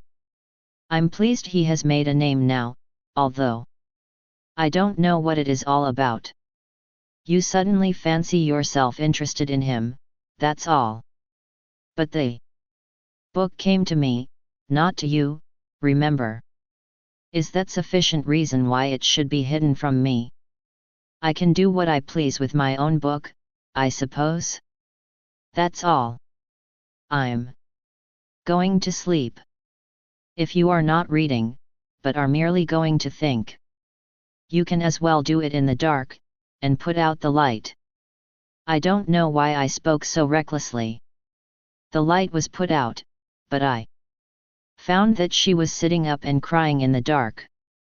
I wondered for a second whether I should apologize and comfort her. But I decided otherwise. She had been bottling up a lot of gloom lately, it seemed to me. It would do her good to have it all out without my interference. I turned over and pretended to sleep. Half an hour passed. I switched on the light, and there she was, quietly crying still. "What has come over you? After all, he is my husband." "Very well. Nothing has happened to make you cry. You should feel pleased with his reputation." "I am," she said. "Then stop crying and go to sleep. Why does it irritate you when I speak of him?" I realized it was no use trying to sleep. I might as well meet the challenge. I replied, "Do you ask why? Don't you remember when and how he left you?" "I do, and I deserved nothing less. Any other husband would have throttled me then and there. He tolerated my company for nearly a month, even after knowing what I had done." You talk about a single incident in two different ways. I don't know which one I should take. I don't know. I may be mistaken in my own judgment of him. After all, he had been kind to me. He wouldn't even touch you. Should you taunt me with that? She asked with sudden submissiveness. I couldn't understand her. I had an appalling thought. That for months and months I had eaten, slept, and lived with her, without in the least understanding her mind. What were her moods? Was she sane or insane? Was she a liar? Did she bring all these charges against her husband at our first meeting just to seduce me? Would she be leveling various charges against me now that she seemed to be tiring of me, even to the extent of saying that I was a moron and an imbecile? I felt bewildered and unhappy. I didn't understand her sudden affection for her husband. What was this sudden mood that was coming over her? I did my best for her. Her career was at its height. What was it that still troubled her? Could I get at it and find a remedy? I had been taking too much for granted in our hectic professional existence. We must go on a holiday somewhere, I said. Where? She asked in a businesslike manner. I was taken aback. Where? Anywhere. Somewhere. We are always going somewhere. What difference is it going to make? We'll go and enjoy ourselves, on our own, without any engagement. I don't think it's going to be possible until I fall sick or break my thigh bone, she said and giggled viciously. Do you know the bulls? Yoked to an oil crusher, they keep going round and round and round, in a circle, without a beginning or an end. I sat up and told her, we'll go as soon as the present acceptances are finished. In 3 months. Yes. After they are finished we'll pause for a little breath. She looked so unconvinced of this that I said, well, if you don't like an engagement, you can always say no. To whom? Why, of course, to me. Yes, if you would tell me before you accept and take an advance. There was something seriously wrong with her. I went over to her bed, sat on it, shook her by the shoulder a little just to make it look personal, and asked, what is the matter with you? Are you not happy? No. I'm not happy. What will you do about it? I threw up my arms. I really could not say anything. Well, if you tell me what is wrong, I can help. As far as I can see, there is nothing for you to be sorry about. You are famous, you have made money, you do what you like. You wanted to dance, you have done it. Till the thought of it makes me sick, she added. I feel like one of those parrots in a cage taken around village fairs, or a performing monkey, as he used to say. I laughed. I thought the best solvent would be laughter rather than words.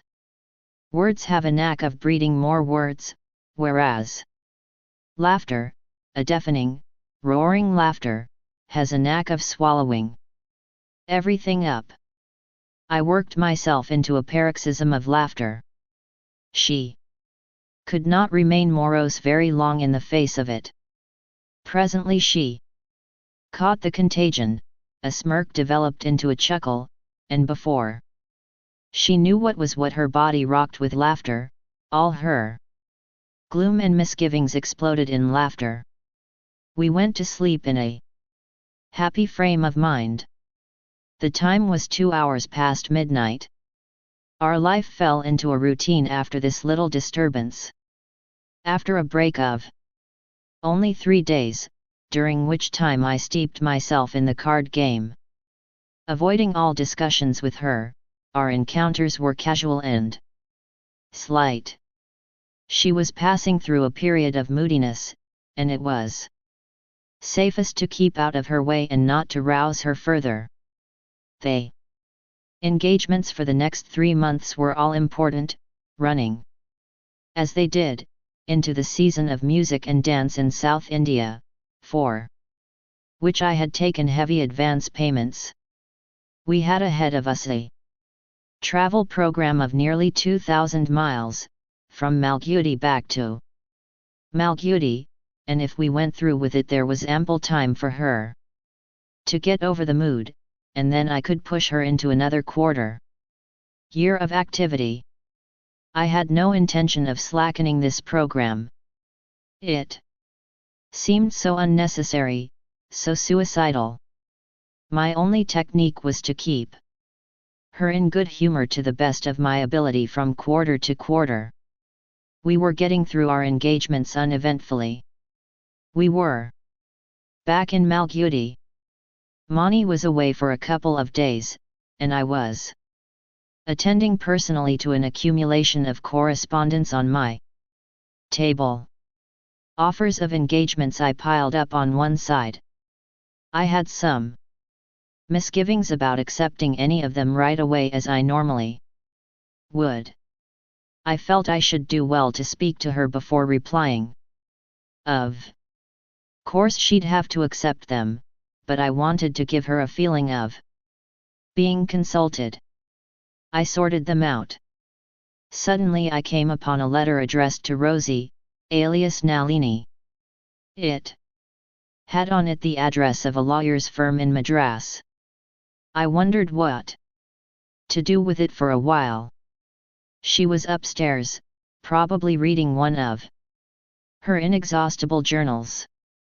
I felt nervous about opening the letter. I had half an impulse to take it to her. A sensible part of me said, it must, after all, be her business. She is an adult, with her own affairs. Let her tackle it, whatever it may be. But this was only fleeting wisdom. The letter had arrived by registered post some days ago and Mani had received it and kept it on the table. It had a big seal on its flap. I looked at it with misgiving for a while, told myself that I was not to be frightened by a seal, and just cut it open. I knew she would not mind my seeing her letters.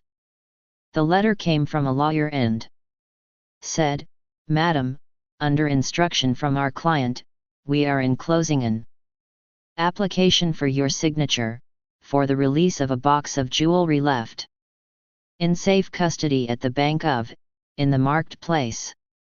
After this is received we shall proceed to obtain the other signature as well, since you are aware that the deposit is in your joint names, and obtain the release of the said box, and arrange to forward it to you under insurance cover in due course."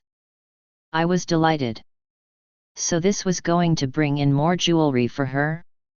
Of course she would be elated.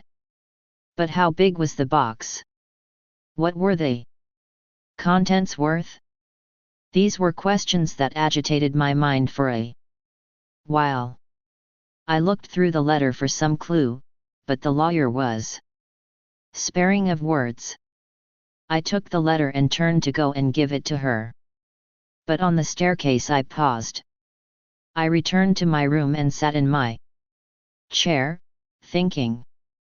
Well, let me think it over. Where is the hurry? I asked myself. She has waited for this box so long. Just a couple of days more is not going to matter. Anyway, she never mentioned it. Perhaps she doesn't care. I took the letter to my liquor casket and locked it up. A good thing Mani was not there. Otherwise he might have created a mess. I had some visitors after this. I talked to them and went out in the evening to see a few friends. I tried to distract my mind in various ways, but the packet bothered me. I returned home late. I avoided going upstairs. I heard her jingles upstairs, and knew that she was practicing. I returned to my office table with the letter from the liquor chest. I opened it carefully and read it again. I looked at the enclosed application. It was on a printed form, after her signature was going to be Marco's. What was the man's purpose in sending it now? Why this sudden generosity to return her an old box?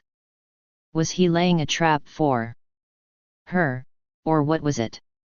Knowing the man as I did, I concluded that it might not be anything more than a correct disposal of his affairs. Similar to his acknowledgement of my help in his book. He was capable of cold, machine-like rectitude, his vouchers were in order, he saw probably no sense in being responsible for Rosie's box anymore. Rightly, too. The right place for Rosie's box was here. But how to release it? If Rosie saw this letter she would do God knew what. I had a fear that she would not view it calmly, in a businesslike manner. She would in all likelihood lose her head completely. She was likely to place the wildest interpretation on it and cry out, "See how noble he is," and make herself miserable and spoil for a fight with me. There was no knowing what would set off the trigger nowadays. His mere photo in the illustrated weekly drove her crazy after that book incident. I was very careful. I never showed her the book at all. Next day I waited for her to ask for it, but she never mentioned it again. I thought it'd be safest to leave it there. I was very careful. I kept her in good humor and engaged, that was all, but I was aware that some sort of awkwardness had developed between us, and I kept myself aloof with extreme care. I knew that if I allowed more time she would be all right. But I felt that to show her this letter would be suicidal. She might refuse to do anything except talk about his nobility. Or, who could say, she might insist on taking the next train to his place, throwing up everything. But what was to be done with the letter? Just let it rest in the company of whiskey bottles till it is forgotten, I told myself and laughed grimly. During dinner, as usual, we sat side by side and spoke of things such as the weather, general politics, the price and condition of vegetables, and so on. I kept the subject rigorously to inconsequential affairs. If we held on for another day, it'd be perfect. On the third day we should be on the move again, and the bustle and activity of travel would shield us from troublesome personal topics. After dinner she sat down on the hall sofa to chew betel leaves, turned over the pages of a journal on the hall table, and then went upstairs. I felt relieved. The swing was coming back to normal. I spent a little time in my office, looking into accounts. The income tax statement was due to be sent in a couple of weeks. I was poring over my very personal account book just to see where we stood, and how to prepare our expense accounts. After brooding over this mystic matter for a while, I went upstairs. I knew I had given her enough time either to be steeped in the pages of a book or to sleep. Anything to avoid talk. I was becoming uncertain of my own attitude nowadays. I feared I might blurt out about the letter. I laid my head on the pillow and turned over, with the formula, "I'll sleep, I think. Will you switch off when you are done?" She grunted some reply. How much jewelry might be in the box? Was it his present to her or her mother's or what? What a girl! She never gave it a thought. Perhaps they were antiquated and she did not care for them. If so, they might be sold now and converted into cash, and no income tax officer would ever dream of its existence. Must be a substantial lot if it had to be kept in safe custody. But who could say? Marco was eccentric enough to do strange things.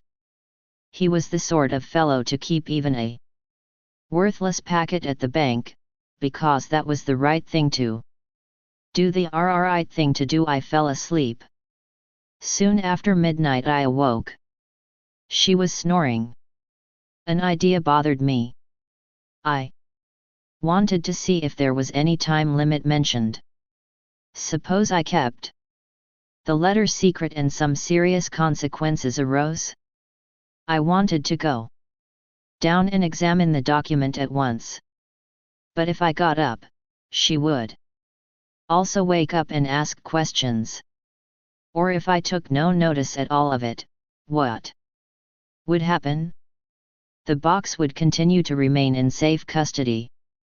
Or the lawyer might write a reminder, which might come in when I was out and slip its way through to her, and then questions, explanations, scenes. This was proving a greater bother than I had it first thought. Nothing that man did was ever quiet or normal. It led to unbelievable complexities. As I kept thinking of it, it magnified itself until I felt that I had dynamite in my pocket. I slept fitfully till about 5 o'clock, and then left my bed. I lost no time in going to the liquor casket, pulling out the document, and examining it. I carefully read through the document, line by line, several times over. The lawyers said, per return post, which seemed to my fevered mind an all-important instruction. I took it over to the office desk. I found a scrap of paper and made a careful trial of Rosie's signature. I had her sign so many checks and receipts each day that I was very familiar with it. Then I carefully spread out the application form and wrote on the indicated line, Rosie, Nalini. I folded it and put it in an addressed cover which the lawyers had enclosed, sealed it, and I was the first to appear at the window when our extension branch post office opened at 7:30. The postmaster said, "So early? You have come yourself." "My clerk is sick. I was out for a morning walk. Please register this." I had walked down for fear that opening the garage door might wake her up. I had no clear idea as to when or how the jewel box might arrive, but I looked for it every day. "Any parcel in the post, Moni?" I asked constantly. This almost threatened to become a habit. I expected it within the next 2 days. No signs of it. We had to go out of town for 4 days. Before leaving I instructed Moni, "There may be an insured packet coming. Tell the postman to keep it in deposit till we are back on Tuesday. They keep such things, don't they?" "Yes, sir. But if it is only a registered parcel, I can sign for you." "No, no. This is an insured parcel and it will have to be signed for by one of us. Tell the postman to bring it again on Tuesday." "Yes, sir," said Moni, and I left him abruptly, otherwise he might have started expanding on the subject. We were back on Tuesday. The moment Rosie went upstairs I asked, "Moni, did the parcel arrive?" "No, sir. I waited for the postman, but there was nothing. Did you tell him that we were expecting an insured parcel? Yes, sir, but there was nothing. Strange, I cried. Per return the lawyers had written. They probably wanted the signature, that was all. Perhaps Marco planned to appropriate the box himself and had tried this ruse. But as long as that lawyer's letter was with me, I could hang them, none of their tricks was going to succeed. I went to my liquor chest and reread the letter. They had committed themselves clearly. We shall arrange to dispatch, under insurance cover. If it meant nothing in a lawyer's letter, where was it going to mean anything? I felt somewhat puzzled, but told myself that it would ultimately arrive. Banks and lawyers' offices could not be hustled, they had their own pace of work, their own slow red tape methods. Slow-witted red tapeists, no wonder. The country was going to the dogs. I put the letter back and locked it up safely. I wished I didn't have to go to the liquor chest every time I wanted to read the letter. The servants, knowing the contents, might begin to think that I took a swill of whiskey every few minutes. My desk would be the right place for the letter, but I'd a suspicion that Monty might see it. If he caught me studying the letters so often, he was sure to want to take a look at it by stealing up at my back end, pretending to have some question to ask. Awful cunning. He had worked for me for months and months without my noticing anything against him, but now he and everyone around appeared sinister, diabolical, and cunning. That evening we had an engagement at Kalapet, a small town 60 miles away. The organizers were providing a van for the musicians, and a Plymouth for me and Nalini, so that we might fulfill the engagement and return home the same night. It was a benefit show for building a maternity home, and they had collected 70,000 rupees. The price of tickets ranged from 250 rupees in a kind of fancy scale, and officials persuaded businessmen and merchants to contribute. Businessmen ungrudgingly paid up on condition that they were given the nearest seats in the first row. They wanted to sit as near the performer as possible, with the chance of being noticed. In their thoughts, Nalini, while dancing, noted their presence and later inquired, who were those important men in the front row?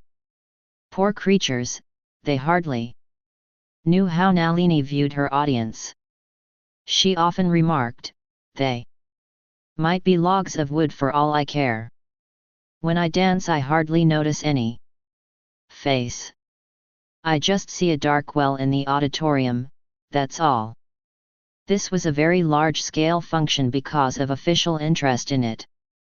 The officials were interested because the chief man of the place, who was behind all the shows, was a minister of the state cabinet, and it had been his ambition in life to build a first-rate maternity center in this area. Knowing the circumstances, I had moderated my demand to 1,000 rupees for expenses, which meant it was free of income tax. After all, I too liked to contribute to a social cause, and certainly we would not come out of it too badly anyway. But it was all the same for Nalini. Instead of traveling by train, we were going by car, that was all. She was pleased that we should be returning home the same night. The show was held in an immense pavilion specially constructed with bamboos and coconut matting and decorated with brilliant tapestry, bunting, flowers, and colored lights.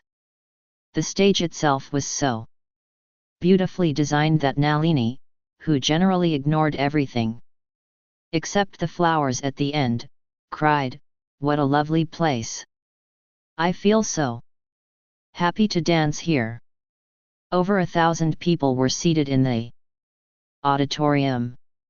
She began her first movement, as usual, after a signal from me. She entered, carrying a brass lamp, with the song in praise of Ganesha, the elephant-faced god, the remover of impediments. 2 hours passed. She was doing her fifth item, a snake dance. Unusually enough, I liked to watch it.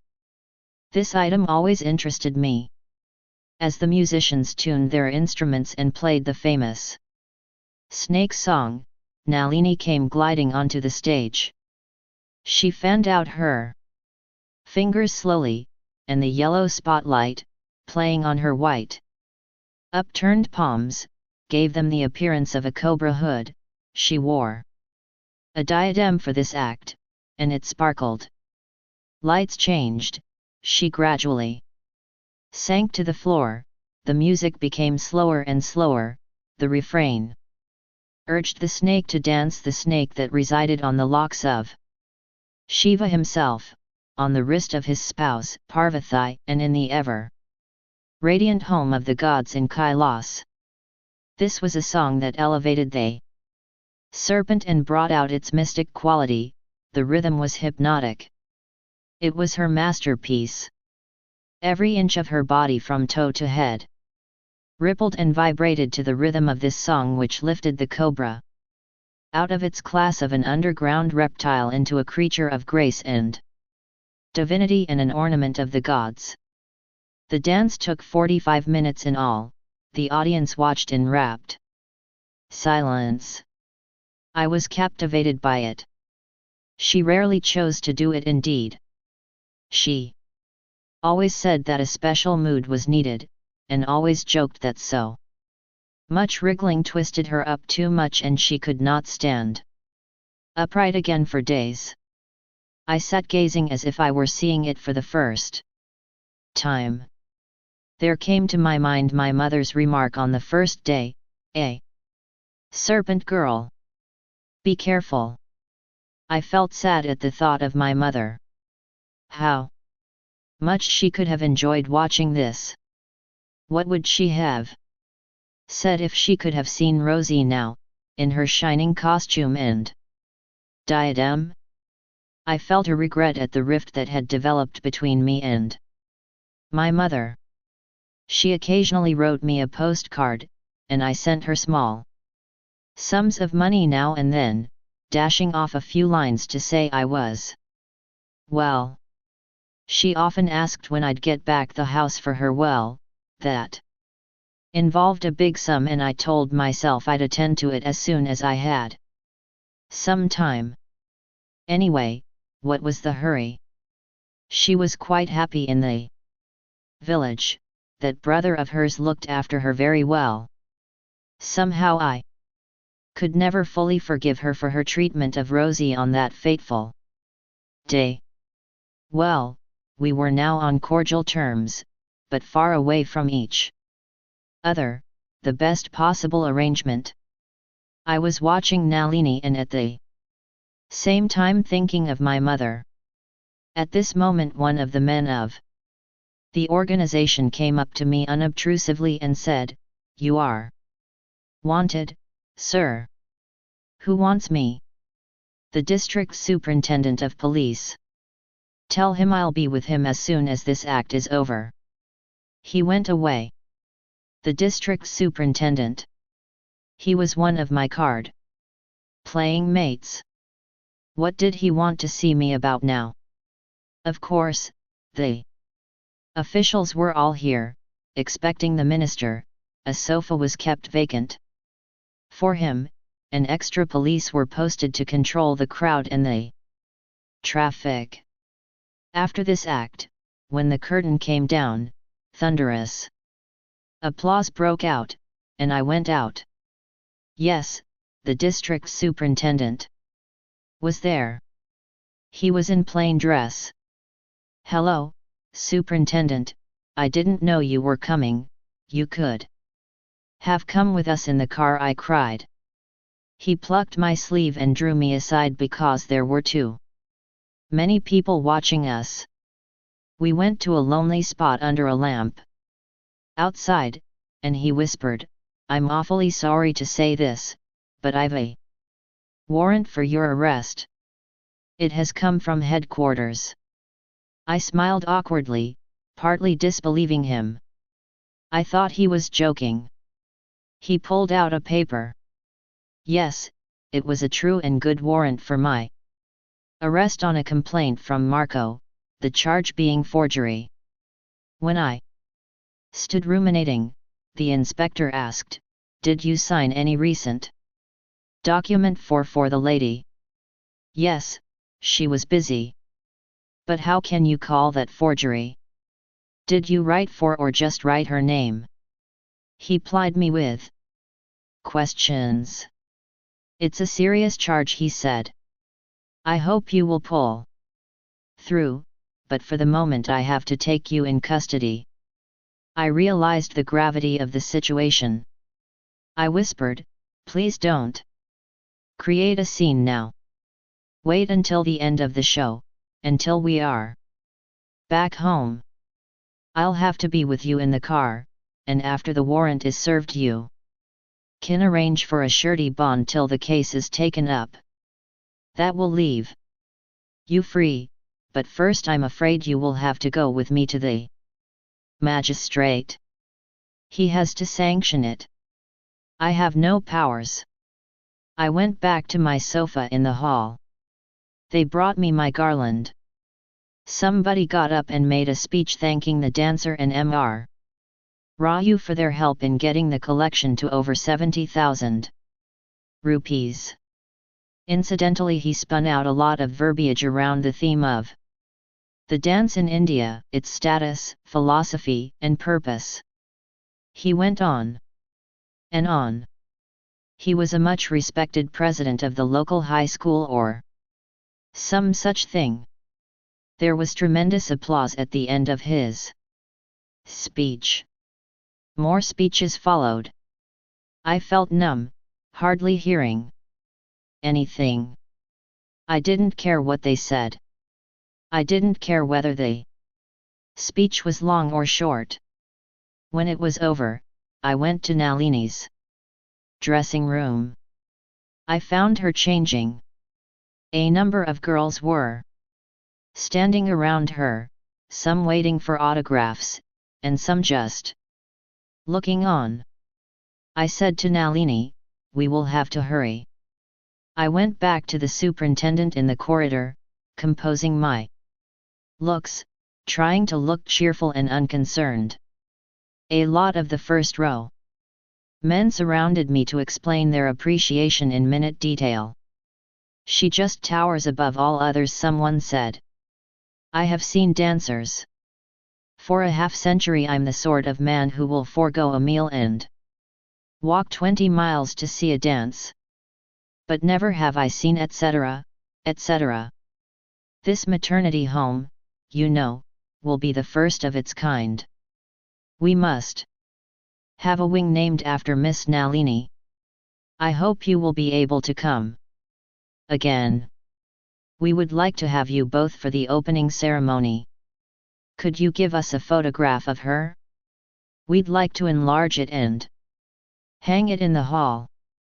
That'll be a source of inspiration for many others, and, who knows, in this very building may be born a genius who may follow the footsteps of your distinguished wife." I didn't care what they said. I simply nodded and grunted till Nalini came out. I knew that the men surrounded and talked to me only in the hope of getting a close view of Nalini. As usual, she had her garland, I gave her mine. The superintendent led the way unobtrusively to our Plymouth waiting outside. We had to walk through a crowd buzzing around us like flies. The driver held the door open. "Get in. Get in," I said impatiently to Nalini. I sat beside her. Her face was partially illuminated by a shaft of gaslight from a lamp hanging on a tree. Thick dust hung in the air, churned up by the traffic. All the vehicles, cars, bullock carts, and jutkas were leaving in a mass, with a deafening honking of horns and rattle of wheels. A few policemen stood at a discreet distance and saluted the superintendent as our car moved away. He occupied the front seat next to the driver. I told her, "Our friend, the district superintendent, is coming back with us to the city." It was about 2 hours' journey. She talked for a while about the evening. I gave her some comments on her performance. I told her something of what I had heard people say about her snake dance. She said, "You are never tired of it," and then lapsed into silence and drowsiness, only waiting for our destination, as our car whizzed along the country highway, past long rows of bullock carts with their jingling bells. "They sound like your anklets," I whispered to her clumsily.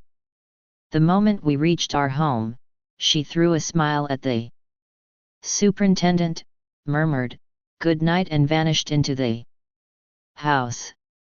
The superintendent said to me, "Let us go now in my jeep." It was waiting at the gate. I sent away the Plymouth. I said, "I say, Superintendent, give me a little time, please. I want to tell her about it."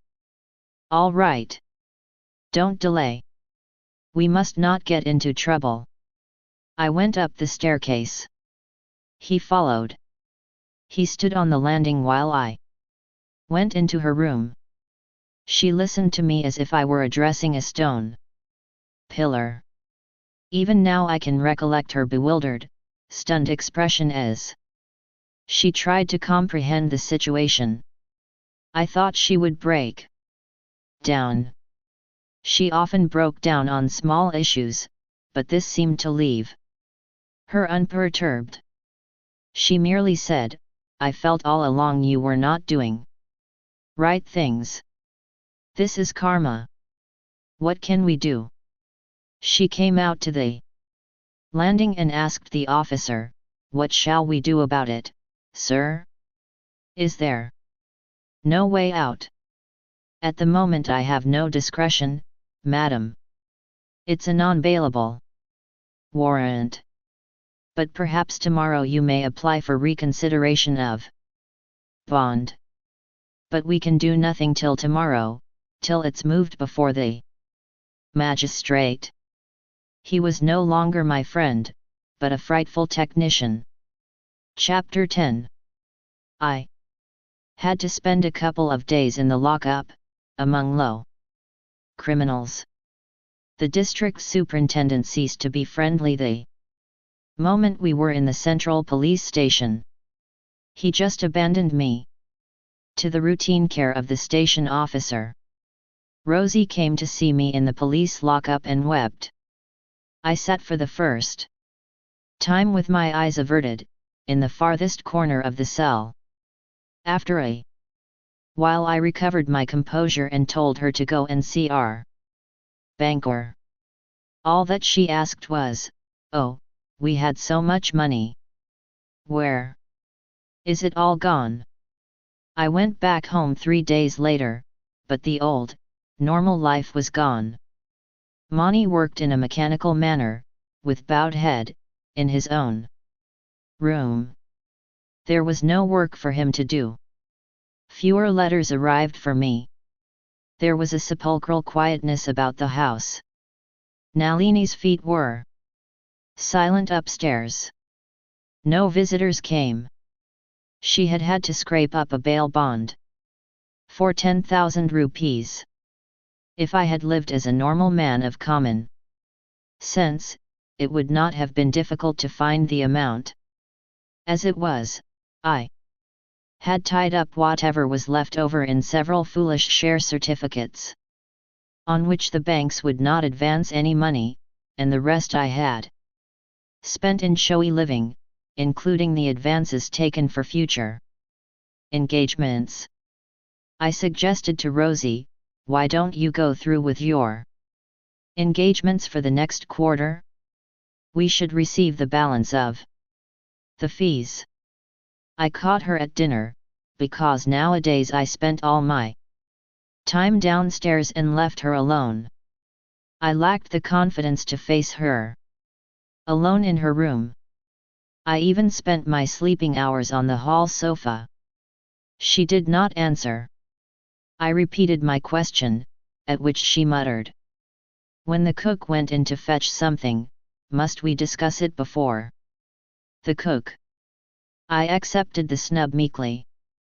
I was now a sort of hanger-on in the house, ever since she had released me from police custody. The mastery had passed to her. I fretted inwardly at the thought of it. When the first shock of the affair had subsided, she became hardened. She never spoke to me except as to a tramp she had salvaged. It could not be helped. She had had to scrape together all her resources to help me. She went through her act of help in a sort of cold, business-like manner. I ate my food in silence. She deigned to spend some time in the hall after food. She came and sat down there. She had a tray of betel leaves by her side on the sofa. I pushed it off and dared to seat myself by her side. Her lips were reddened with betel juice. Her face was flushed with the tingling effect of betel leaves. She looked at me imperiously and asked, "Now, what is it?"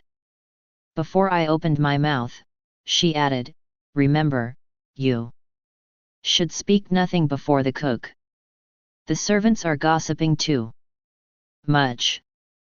On the 1st of the month I'm going to send one of them away." "Wait, wait. Don't rush," I began. "What should I wait for?"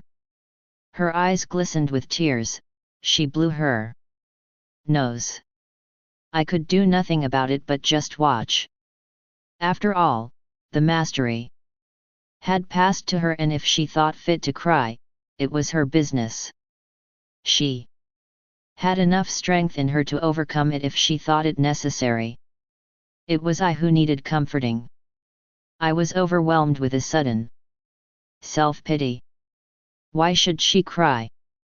She was not on the threshold of a prison. She had not been the one who had run hither and thither, creating glamour in a public for a dancer.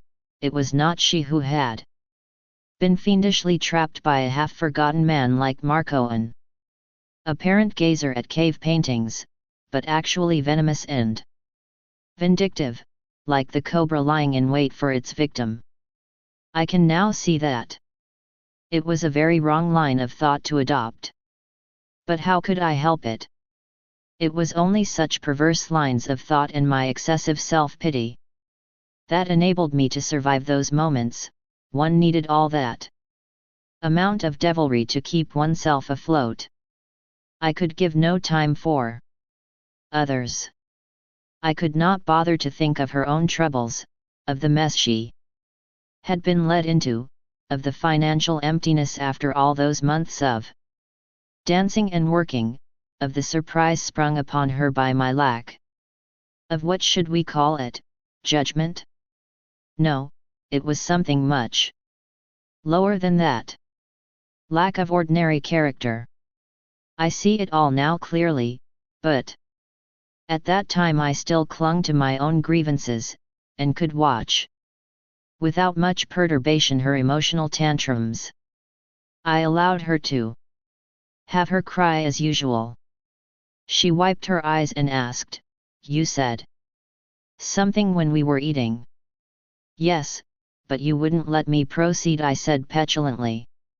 "I was asking why you should not go through with the programs, at least those for which we have received an advance."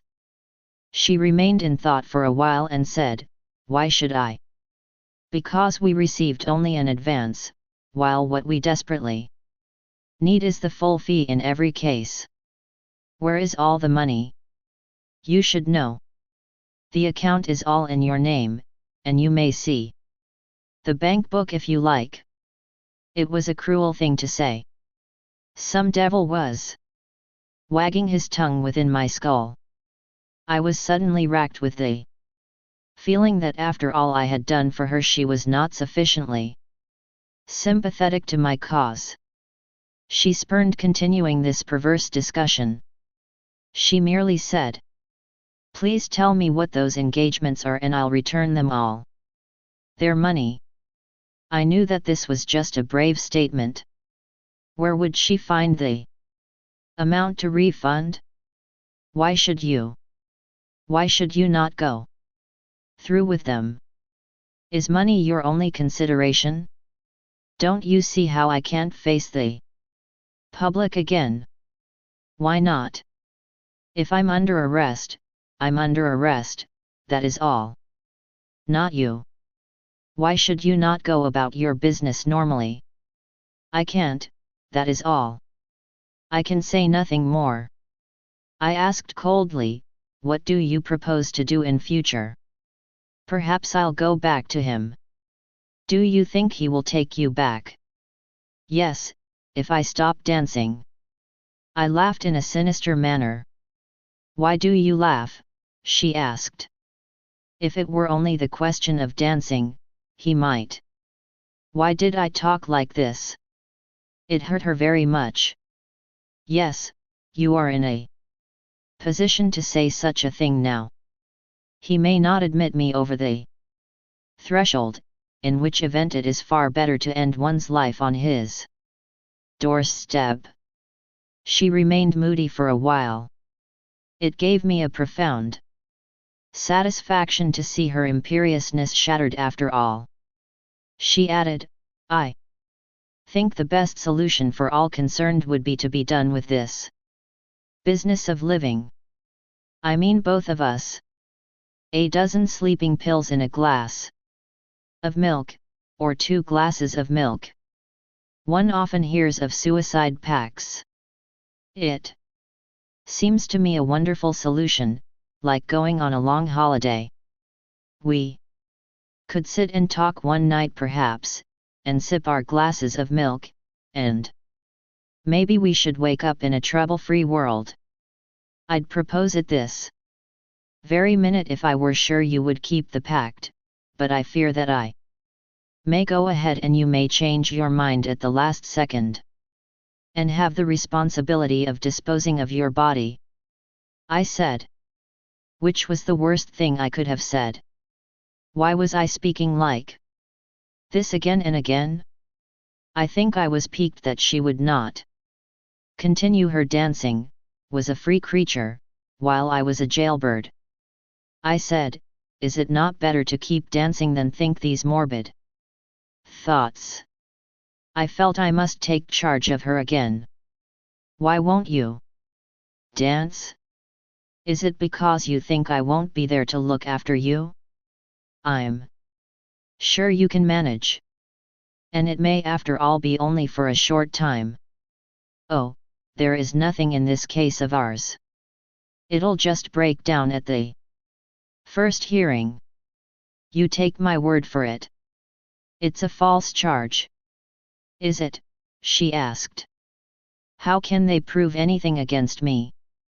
She merely ignored this legal rambling and said, "Even if you are free, I'll not dance in public anymore. I am tired of all this circus existence." "It was your own choice," I said. "Not the circus life." I visualized it as something different. "It's all gone. With that old home of yours." "Oh," I groaned. "And you wouldn't let me rest then. You drove me hard to help you come before the public, and now you say this." "I don't know, I don't know, you are very difficult to satisfy. You don't understand," she cried, and got up and went upstairs. She Came down a few steps to say, "It does not mean I'm not going to help. If I have to pawn my last possession, I'll do it to save you from jail. But once it's over, leave me once for all, that's all I ask. Forget me. Leave me to live or die, as I choose, that's all." She was as good as her word. A sudden activity seized her. She ran about with Mani's help. She sold her diamonds. She gathered all the cash she could, selling under par all the shares. She kept Mani spinning around. She sent him to Madras to pick up a big lawyer for me. When the stress for cash became acute and she found we would have a lot to make up, she became somewhat more practical-minded. She swallowed her own words and went through her engagements, shepherding the musicians herself, with Mani's help, making all the railway arrangements, and so forth. I taunted her as I saw her moving around. "You see, this is what I wanted you to do." There was no dearth of engagements. In fact, my present plight, after a temporary lull, seemed to create an extra interest. After all, people wanted to enjoy a show, and how could they care what happened to me? It hurt me to see her go through her work, practice, and engagements unconcernedly. Mani was very helpful to her, and those who invited her gave her all assistance. Everything went to prove that she could get on excellently without me. I felt like telling Mani, "Be careful. She'll lead you on before you know where you are, and then you will find yourself in my shoes all of a sudden. Beware the snake, woman." I knew my mind was not working either normally or fairly. I knew I was growing jealous of her self-reliance. But I forgot for the moment that she was doing it all for my sake. I feared that, in spite of her protestations to the contrary, she would never stop dancing. She would not be able to stop. She would go from strength to strength. I knew, looking at the way she was going about her business, that she would manage whether I was inside the bars or outside, whether her husband approved of it or not. Neither Marco nor I had any place in her life, which had its own sustaining vitality and which she herself had underestimated all along. Our lawyer had his own star value. His name spelled magic in all the court halls of this part of the country. He had saved many a neck. Sometimes more than once, from the noose. He had absolved many a public swindler in the public eye, and in the eye of the law, he could prove a whole gang of lawless hooligans to be innocent victims of a police conspiracy. He set at naught all the laboriously built-up case of the prosecution, he made their story laughable, he picked the most carefully packed evidence between his thumb and forefinger, and with a squeeze reduced it to thin air. He was old-fashioned in appearance, with his long coat and an orthodox-style dhoti and turban, and over it all his black gown. His eyes scintillated with mirth and confidence when he stood at the bar and addressed the court. When the judge's eyes were lowered over the papers on his desk, he inhaled a deep pinch of snuff with the utmost elegance. We feared at one stage that he might refuse to take our case, considering it too slight for his attention, but fortunately he undertook it as a concession from one star to another for Nalini's sake. When the news came that he had accepted the brief, 1,000 rupees it cost us to get this out of him. We felt as if the whole case against me had been dropped by the police, with apologies for the inconvenience caused. But he was expensive. Each consultation had to be bought for cash at the counter. He was in his own way an adjournment lawyer. A case in his hands was like dough, he could knead and draw it up and down. He split a case into minute bits and demanded as many days for microscopic examination. He would keep the court fidgeting without being able to rise for lunch, because he could talk without completing a sentence. He had a knack of telescoping sentence into sentence without pausing for breath. He arrived by the morning train and left by the evening one, and until that time he neither moved off the court floor nor let the case progress even an inch for the day, so that a judge had to wonder how the day had spent itself. Thus he prolonged the lease of freedom for a criminal within the available time, whatever might be the final outcome. But this meant also for the poor case-stricken man more expense, as his charges per day were 750 rupees, and he had to be paid railway and other expenses as well, and he never came without juniors to assist him.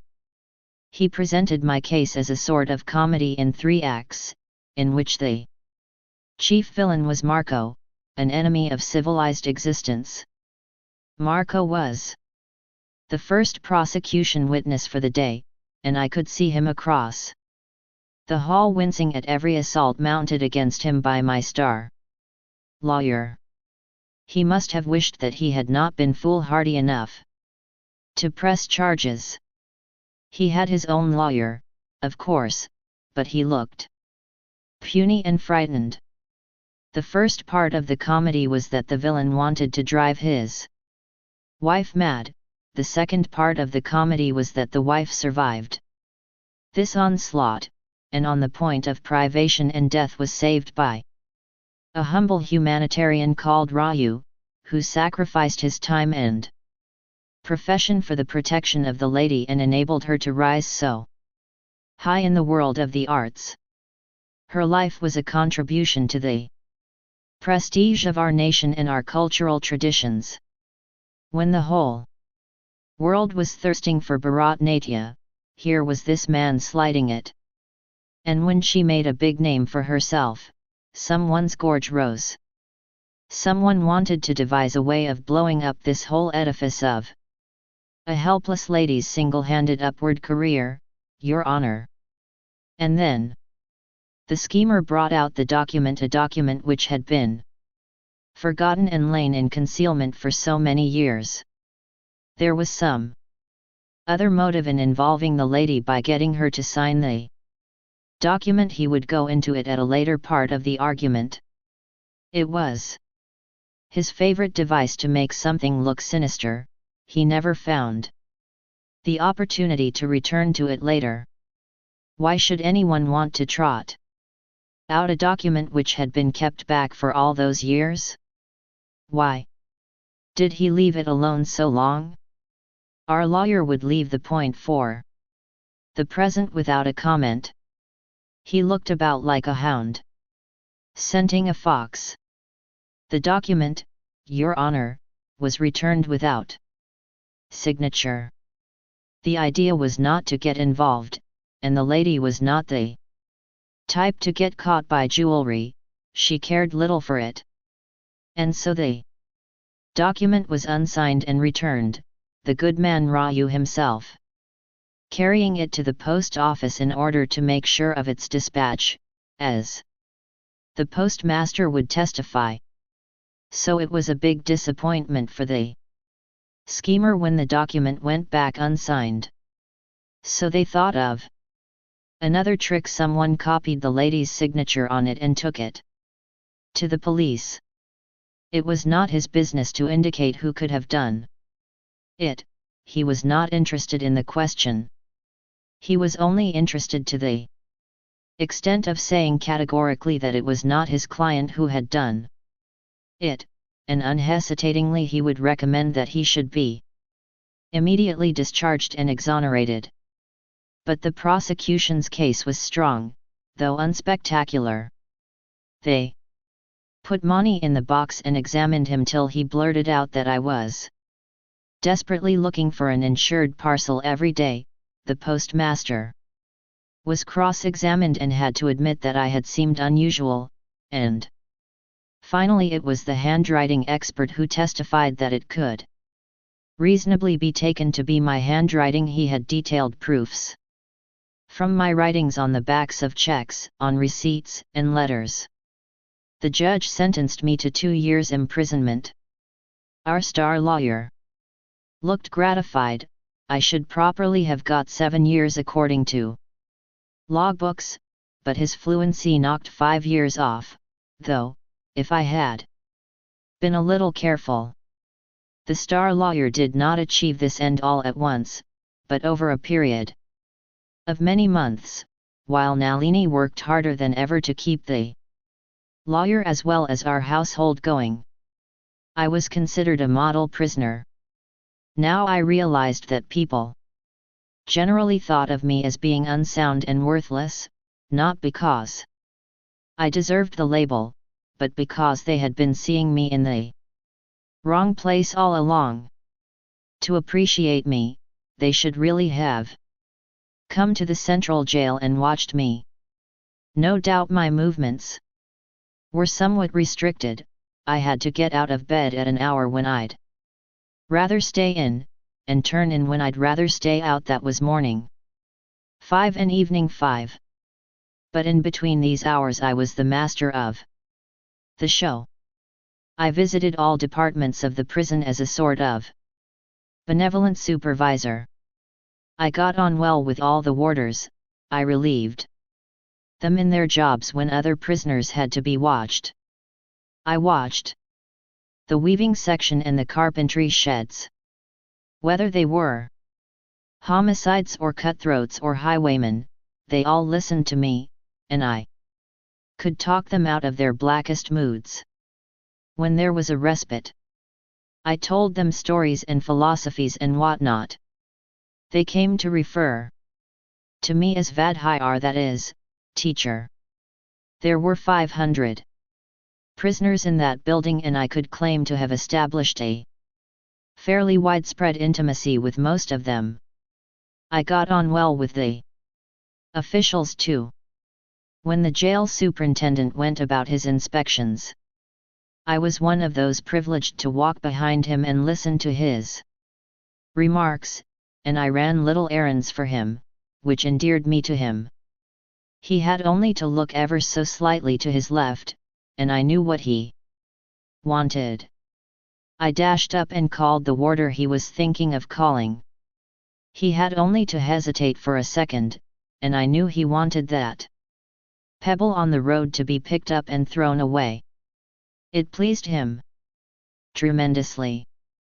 In addition, I was in a position to run ahead and warn warders and other subordinates of his arrival, and that gave them time to rouse themselves from brief naps and straighten out their turbans. I worked incessantly on a vegetable patch in the backyard of the superintendent's home. I dug the earth and drew water from the well, and tended it carefully. I put fences round, with brambles and thorns, so that cattle did not destroy the plants. I grew huge brinjals and beans, and cabbages. When they appeared on their stalks as tiny buds, I was filled with excitement. I watched them develop, acquire shape, change color, shed the early parts. When the harvest was ready, I plucked them off their stalks tenderly, washed them, wiped them clean to a polish with the end of my jail jacket, arranged them artistically on a tray of woven bamboo. I'd arranged to get one from the weaving shed, and carried them in ceremoniously. When he saw the highly polished brinjals, greens, and cabbage, the superintendent nearly hugged me for joy. He was a lover of vegetables. He was a lover of good food, wherever it came from. I loved every piece of this work, the blue sky and sunshine, and the shade of the house in which I sat and worked, the feel of cold water, it produced in me a luxurious sensation. Oh, it seemed to be so good to be alive and feeling all this. The smell of freshly turned earth filled me with the greatest delight.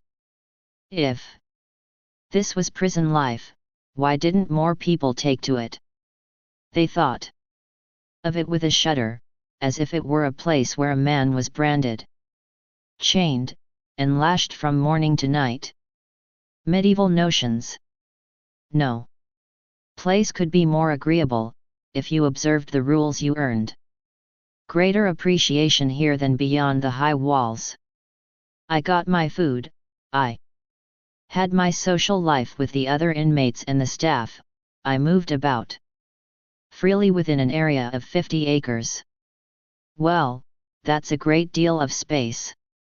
When you come to think of it, man generally manages with much less. Forget the walls, and you will be happy, I told some of the newcomers, who became moody and sullen the first few days. I felt amused at the thought of the ignorant folk who were horrified at the idea of a jail. Maybe a man about to be hanged might not have the same view, nor one who had been insubordinate, or violent, but short of these, all others could be happy here. I felt choked with tears when I had to go out after 2 years, and I wished that we had not wasted all that money on our lawyer. I'd have been happy to stay in this prison permanently. The superintendent transferred me to his office as his personal servant. I took charge of his desk, filled his inkwells, cleaned his pens, mended his pencil, and waited outside his door to see that no one disturbed him while he worked. If he so much as thought of me, I went in and stood before him, I was so alert. He gave me file boxes to carry to his outer office, I brought in the file boxes that they gave back to his table. When he was away, the newspapers arrived. I took charge of them and glanced through their pages before taking them to him. I don't think he ever minded, he really liked to read his paper in bed. After his lunch, in the process of snatching a siesta, I quietly glanced through the speeches of world statesmen, descriptions of the 5-year plan, of ministers opening bridges or distributing prizes, nuclear explosions, and world crises. I gave them all a cursory look. But on Friday and Saturday I turned the last page of the Hindu with trembling fingers, and the last column in its top portion always displayed the same block, Nalini's photograph, the name of the institution where she was performing, and the price of tickets. Now at this corner of South India, now there, next week in Ceylon, and another week in Bombay or Delhi. Her empire was expanding rather than shrinking. It filled me with gall that she should go on without me, who sat now on that middle sofa. How could the performance start without my signal with the small finger? How could she know when to stop? She probably went on and on, while others just watched without the wit to stop her. I chuckled to myself at the thought of how she must have been missing her trains after every performance. I opened the pages of the paper only to study her engagements and to calculate how much she might be earning. Unless she wrote up her accounts with forethought, supertax would swallow what she so laboriously piled up with all that twisting and writhing of her person. I would have suspected Mani of having stepped into my shoes, and that would have provided more gall for me to swallow, but for the fact that in the early months of my stay, Mani came to see me on a visitor's day. Mani was the only visitor I had in prison, all other friends and relatives seemed to have forgotten me. He came because he felt saddened by my career. He wore a look of appropriate gloom and seriousness as he waited for me. But when I told him, "This is not a bad place. You too should come here, if you can," he looked horrified. And never saw me again. But in the 30 minutes he was with me he gave me all the news. Nalini had cleared out of the town, bag and baggage. She had settled down at Madras and was looking after herself quite well. She had given Mani a gift of 1,000 rupees. On the day that she left, she had 100 bouquets of garlands presented to her on the railway platform. What a huge crowd had gathered to see her off. Before her departure she had methodically drawn up a list of all our various debts and discharged them fully. She had all the furniture and other possessions at our house turned over to an auctioneer. Mani explained that the only article that she carried out of the house was the book which she came upon when she broke open the liquor casket and had all the liquor thrown out. She found the book tucked away inside, picked it up, and took it away carefully. That was my book. Why should she take it? I cried childishly. I added, she seems to think it a mighty performance, I suppose. Did it please him? Or did it have any useful effect? I asked devilishly. Mani said, after the case, she got into the car and went home, and he got into his and went to the railway station. They didn't meet. I'm happy at least about this one thing, I said. She had the self-respect not to try and fall at his feet again. Mani added before going away, I saw your mother recently. She is keeping well in the village. At the court hall my mother had been present. She had come on the last day of the hearing, thanks to our local adjournment lawyer who was my link generally with her, as he continued to handle the tortuous and prolonged affair of half my house being pledged to the Sayyid. He had been excited beyond words at the arrival of the glamorous lawyer from Madras, whom we put up at the Taj in the best suite. Our little lawyer seemed to have been running around in excitement. He went to the extent of rushing to the village and fetching my mother, for what purpose he alone knew. For my mother was overcome with my plight as I stood in the dock, when Rosie approached her to say a few words in the corridor. Her eyes flashed. Now are you satisfied with what you have done to him? And the girl shrank away from her. This was reported to me by my mother herself, whom I approached during the court recess. My mother was standing in the doorway. She had never seen the inside of a court hall, and was overwhelmed with a feeling of her own daring. She said to me, what a shame you have brought on yourself and on all known to you. I used to think that the worst that could happen to you might be death, as when you had that pneumonia for weeks, but I now wish that rather than survive and go through this. She could not complete her sentence. She broke down and went along the corridor and out before we assembled again to hear the judgment. Chapter 11. Raju's narration concluded with the crowing of the cock. Velan had listened without moving a muscle, supporting his back against the ancient stone railing along the steps.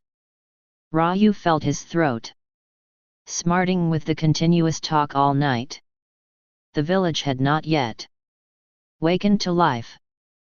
Velan yielded himself to a big yawn, and remained silent. Raju had mentioned without a single omission every detail. From his birth to his emergence from the gates of the prison. He imagined that Velan would rise with disgust and swear, "And we took you for such a noble soul all along. If one like you does penance, it'll drive off even the little rain that we may hope for. Begone, you, before we feel tempted to throw you out. You have fooled us." Raju waited for these words as if for words of reprieve. He looked on Velan's silence with anxiety and suspense, as if he waited on a judge's verdict again, a second time. The judge here seemed to be one of sterner cast than the one he had encountered in the court hall. Velan kept still, so still that Raju feared that he had fallen asleep. Raju asked, "Now you have heard me fully, like a lawyer who has a misgiving that the judge has been wool gathering?" "Yes, Swami." Raju was taken aback at still being addressed as Swami. "What do you think of it?" Velan looked quite pained at having to answer such a question. "I don't know why you tell me all this, Swami. It's very kind of you to address at such length your humble servant." Every respectful word that this man employed pierced Raju like a shaft. "He will not leave me alone," Raju thought with resignation. "This man will finish me before I know where I am." After profound thought, the judge rose in his seat. "I'll go back to the village to do my morning duties. I will come back later. And I'll never speak a word of what I have heard to anyone." He dramatically thumped his chest. "It has gone down there, and there it will remain." With this, he made a deep obeisance, went down the steps and across the sandy river. A wandering newspaper correspondent who had come to the village picked up the news. The government had sent a commission to inquire into the drought conditions and suggest remedies, and with it came a press correspondent. While wandering around, he heard about the Swamiji, went to the temple across the river, and sent off a wire to his paper at Madras, which circulated in all the towns of India. "Holy man's penance to end drought," said the heading, and then a brief description followed. This was the starting point. Public interest was roused. The newspaper office was besieged for more news. They ordered the reporter to go back. He sent a second telegram to say 5th day of fast. He described the scene, how the Swami came to the river's edge, faced its source, stood knee-deep in the water, from 6 to 8 in the morning, muttering something between his lips, his eyes shut, his palms pressed together in a salute to the gods, presumably. It had been difficult enough to find knee-deep water, but the villagers had made an artificial basin in sand and, when it didn't fill, fetched water from distant wells and filled it, so that the man had always knee-deep water to stand in. The holy man stood there for 2 hours, then walked up the steps slowly and lay down on a mat in the pillared hall of the temple, while his devotees kept fanning him continuously. He took notice of hardly anyone, though there was a big crowd around. He fasted totally. He lay down and shut his eyes in order that his penance might be successful. For that purpose he conserved all his energy. When he was not standing in the water, he was in deep meditation. The villagers had set aside all their normal avocations in order to be near this great soul all the time. When he slept, they remained there, guarding him, and though there was a fair-sized crowd, it remained totally silent. But each day the crowd increased. In a week there was a permanent hum pervading the place. Children shouted and played about. Women came carrying baskets filled with pots, firewood, and foodstuffs, and cooked the food for their men and children. There were small curls of smoke going up all along the river bank, on the opposite slope and on this bank also. It was studded with picnic groups, with the women's bright-colored saris shining in the sun. Men too had festive dress. Bullocks unyoked from their carts jingled their bells as they ate the straw under the trees.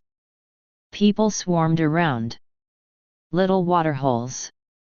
Raju saw them across his pillared hall whenever he opened his eyes. He knew what that smoke meant. He knew that they were eating and enjoying themselves. He wondered what they might be eating: rice boiled with a pinch of saffron, melted ghee, and what were they? Vegetables? Probably none in this drought. The sight tormented him. This was actually the fourth day of his fast. Fortunately, on the first day he had concealed a little stale food, left over from the previous day, in an aluminum vessel behind a stone pillar in the innermost sanctum, some rice mixed with buttermilk, and a piece of vegetable thrown in. Fortunately, too, he was able on the first day to snatch a little privacy at the end of the day's prayer and penance, late at night. The crowd had not been so heavy then. Velan had business at home, and had gone, leaving two others to attend on the Swami. The Swami had been lying on the mat in the pillared hall, with the two villagers looking on and waving a huge palmyra fan at his face. He had felt weakened by his day's fasting. He had suddenly told them, "Sleep, if you like, I'll be back," and he rose in a businesslike manner and passed into his inner sanctum. "I don't have to tell the fellows where I am going or why or how long. I shall be gone out of sight." He felt indignant. He had lost all privacy. People all the time watching and staring, lynx-eyed, as if he were a thief. In the inner sanctum he briskly thrust his hand into a niche and pulled out his aluminum pot. He sat down behind the pedestal, swallowed his food in 3 or 4 large mouthfuls, making as little noise as possible. It was stale rice, dry and stiff and 2 days old. It tasted awful, but it appeased his hunger. He washed it down with water. He went to the backyard and rinsed his mouth noiselessly. He didn't want to smell of food when he went back to his mat. Lying on his mat, he brooded. He felt sick of the whole thing. When the assembly was at its thickest, could he not stand up on a high pedestal and cry, "Get out, all of you, and leave me alone, I am not the man to save you. No power on earth can save you if you are doomed. Why do you bother me with all this fasting and austerity? It would not help. They might enjoy it as a joke." He had his back to the wall. There was no further retreat. This realization helped him to get through the trial with a little more resignation on the second day of his penance. Once again he stood up in water, muttering with his face to the hills, and watching the picnic groups enjoying themselves all over the place. At night he left Velan for a while and sneaked in to look for leftover food in his aluminum vessel. It was really an act of desperation. He knew full well that he had polished the vessel the previous night. Still he hoped, childishly, for a miracle. When they want me to perform all sorts of miracles, why not make a start with my own aluminum vessel, he reflected caustically. He felt weak. He was enraged at the emptiness of his larder. He wondered for a moment if he could make a last desperate appeal to Velan to let him eat, and if only he minded, how he could save him. Villain ought to know, yet the fool would not stop thinking that he was a savior. He banged down the aluminum vessel in irritation and went back to his mat. What if the vessel did get shattered? It was not going to be of any use. What was the point of pampering an empty vessel? When he was seated, Villain asked respectfully, "What was that noise, master?" "An empty vessel.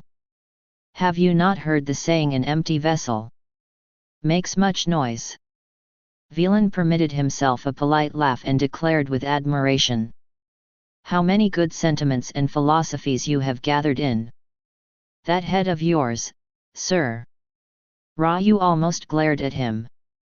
This single man was responsible for his present plight. Why would he not go away and leave him alone? What a wise plan it would have been if the crocodile had got him while he crossed the river. But that poor old thing, which had remained almost a myth, had become dehydrated. When its belly was ripped open, they found in it 10,000 rupees worth of jewelry. Did this mean that the crocodile had been in the habit of eating only women? No, a few snuff boxes and earrings of men were also found. The question of the day was, who was entitled to all this treasure? The villagers hushed up the affair. They did not want the government to get scent of it and come round and claim it, as it did all buried treasure.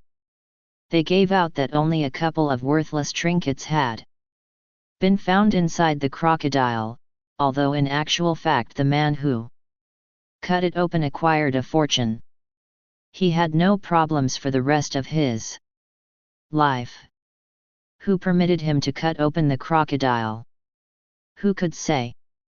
People didn't wait for permission under such circumstances. Thus had gone on the talk among the people about the crocodile when it was found dead. Villain, fanning him, had fallen asleep. He had just doubled up in his seat with the fan in his hand. Raju, who lay awake, had let his mind roam and touch the depths of morbid and fantastic thought. He was now touched by the sight of this man hunched in his seat. The poor fellow was tremendously excited and straining himself in order to make this penance a success, providing the great man concerned with every comfort except, of course, food. Why not give the poor devil a chance? Raju said to himself, instead of hankering after food which one could not get anyway. He felt enraged at the persistence of food thoughts. With a sort of vindictive resolution he told himself, I'll chase away all thought of food. For the next 10 days I shall eradicate all thoughts of tongue and stomach from my mind. This resolution gave him a peculiar strength.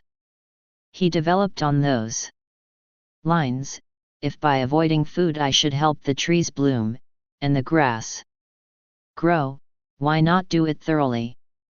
For the first time in his life he was making an earnest effort, for the first time he was learning the thrill of full application, outside money and love, for the first time he was doing a thing in which he was not personally interested. He felt suddenly so enthusiastic that it gave him a new strength to go through with the ordeal. The 4th day of his fast found him quite sprightly.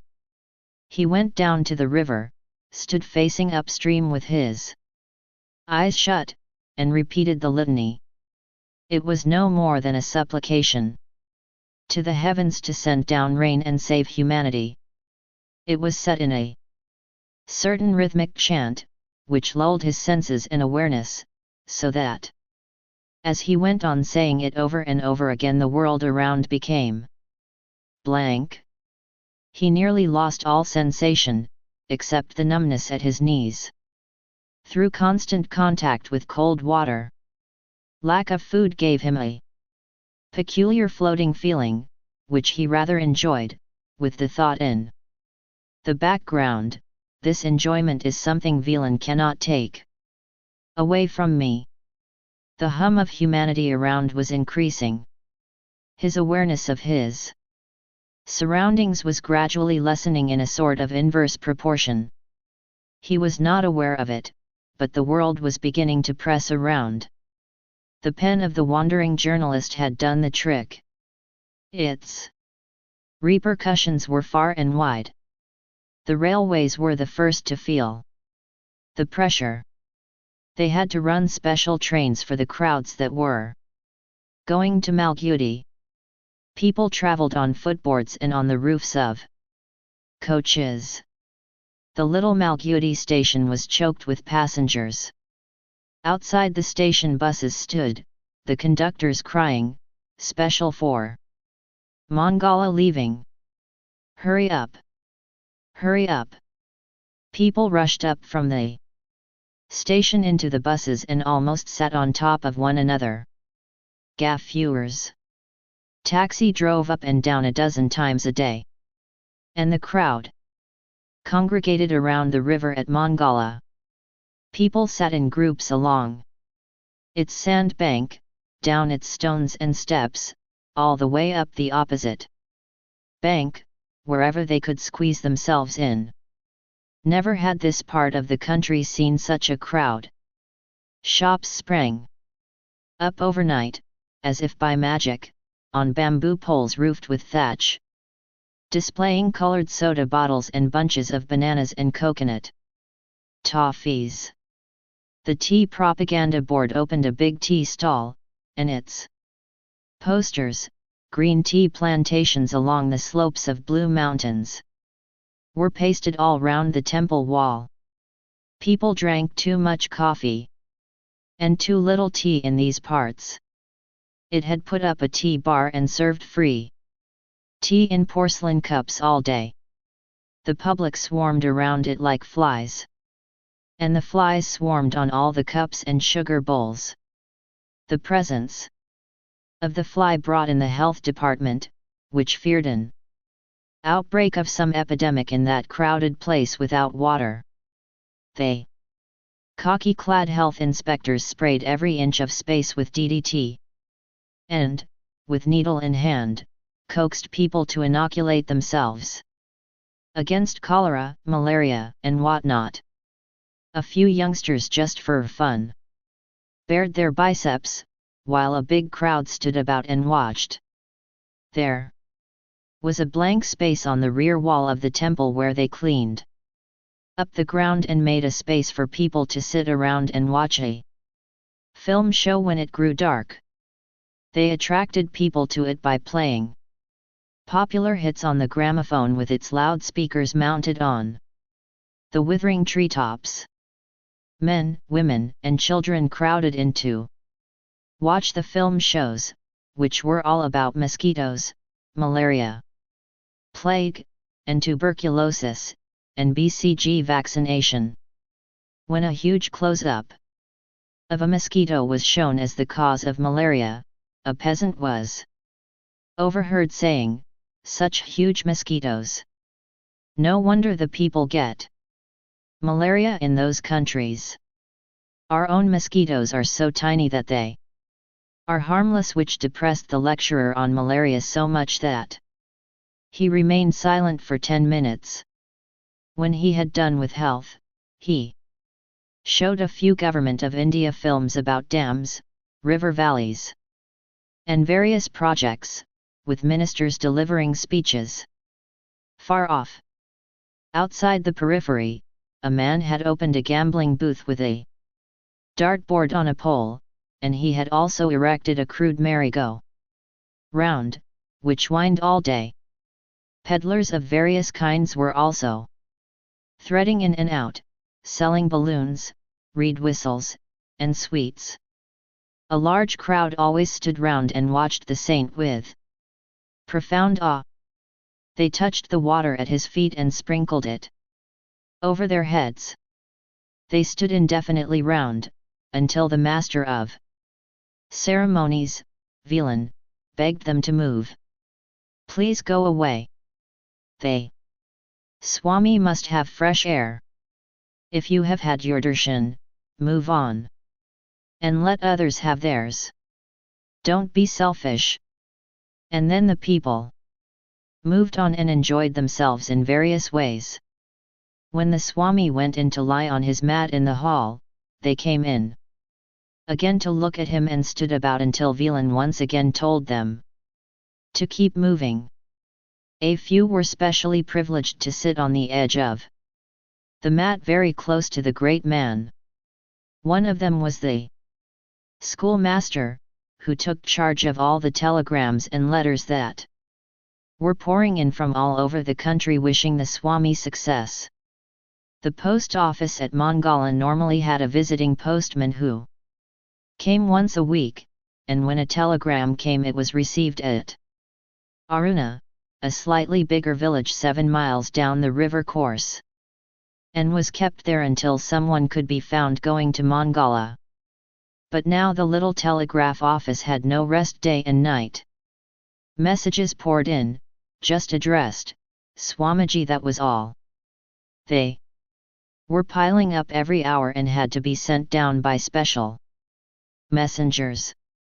In addition to the arriving telegrams, there were many going out. The place was swarming with press reporters, who were rushing their hour-to-hour stories to their papers all over the world. They were an aggressive lot and the little telegraph master was scared of them. They banged on his window and cried, "Urgent!" They held out packets and packed up films and photographs, and ordered him to dispatch them at once. They cried, "Urgent, urgent! If this packet does not reach my office today," and they threatened terrifying prospects and said all sorts of frightening things. Press. Urgent. Press. Urgent. They went on shouting till they reduced the man to a nervous wreck. He had promised his children that he would take them to see the Swamiji. The children cried, "They are also showing an Ali Baba film, a friend told me." But the man was given no time to fulfill his promise to his children. When the press men gave him respite, the keys rattled with incoming messages. He had spent a fairly peaceful life until then, and the present strain tore at his nerves. He sent off an SOS to all his official superiors whenever he found breathing space, handling 200 messages today. Want relief? The roads were choked with traffic, country carts, buses and cycles, jeeps and automobiles of all kinds and ages. Pedestrians in files with hampers and baskets crossed the fields like swarms of ants, converging on a lump of sugar. The air rang with the music of a few who had chosen to help the Swami by sitting near him, singing devotional songs to the accompaniment of a harmonium and tabla. The busiest man here was an American, wearing a thin bush shirt over corduroys. He arrived in a jeep with a trailer, dusty, rugged, with a mop of tousled hair, at about 1 in the afternoon on the 10th day of the fast, and set himself to work immediately. He had picked up an interpreter at Madras and had driven straight through 375 miles. He pushed everything aside and took charge of the scene. He looked about for only a moment, driving his jeep down to the hibiscus bush behind the temple. He jumped off and strode past everyone to the pillared hall. He went up to the recumbent Swami and brought his palms together, muttering Namaste, the Indian salute, which he had learned the moment he landed in India. He had briefed himself on all the local manners. Raju looked on him with interest. The large, pink-faced arrival was a novel change in the routine. The pink visitor stooped low to ask the schoolmaster, sitting beside the Swami, "Can I speak to him in English?" "Yes. He knows English." The man lowered himself onto the edge of the mat and with difficulty sat down on the floor, Indian fashion, crossing his legs. He bent close to the Swami to say, "I'm James J. Malone. I'm from California. My business is production of films and TV shows. I have come to shoot this subject, take it back to our country, and show it to our people. There. I have in my pocket the sanction from New Delhi for this project. May I have yours?" Raju thought over it and serenely nodded. "Okay. Thanks a lot. I won't disturb you, but will you let me shoot pictures of you?" "I wouldn't disturb you. Will it bother you if I move a few things up and fix the cable and lights?" "No, you may do your work," said the sage. The man became extremely busy.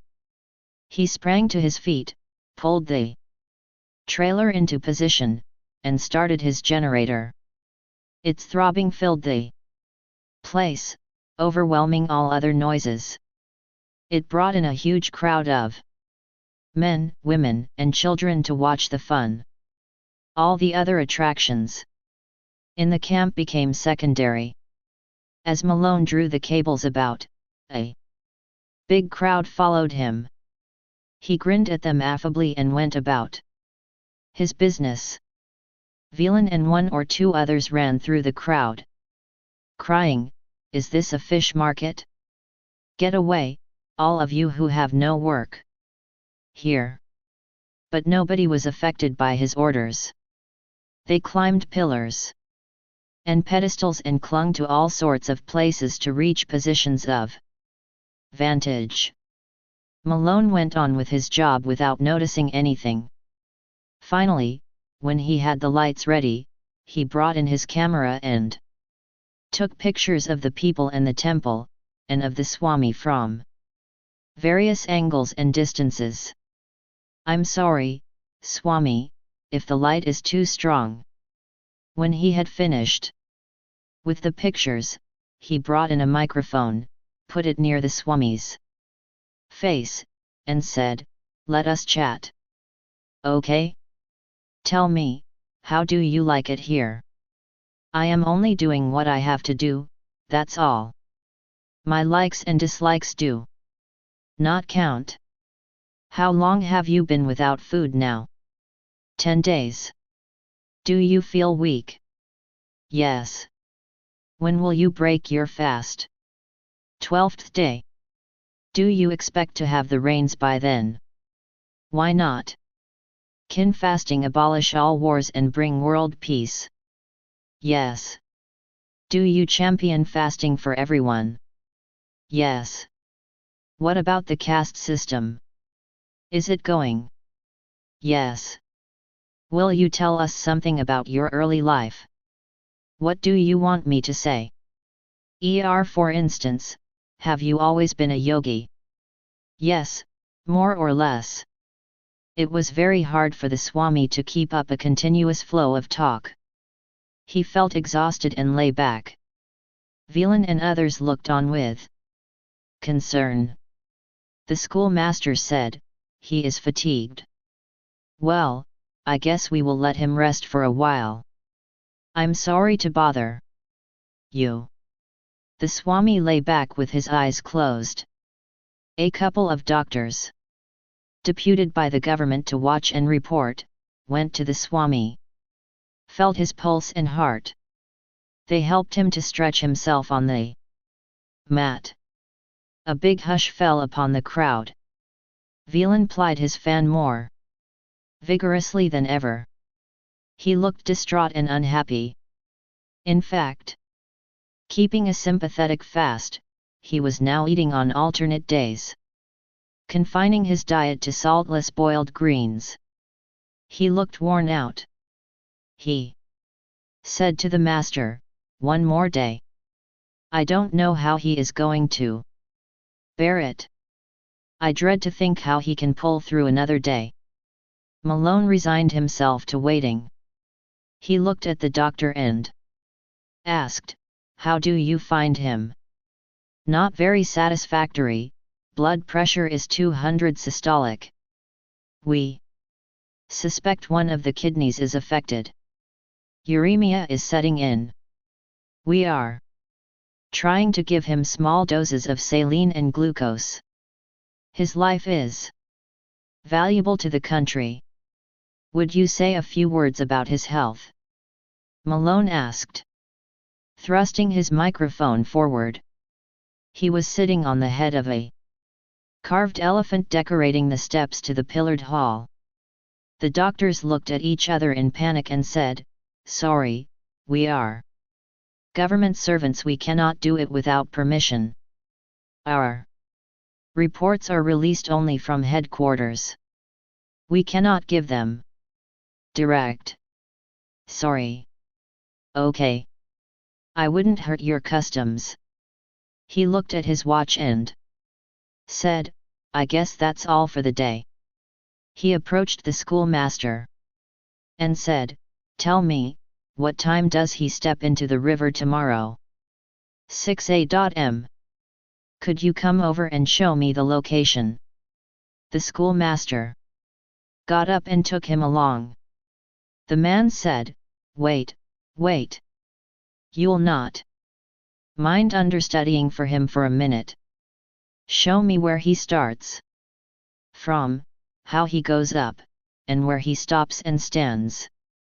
The teacher hesitated, feeling too shy to understudy the sage.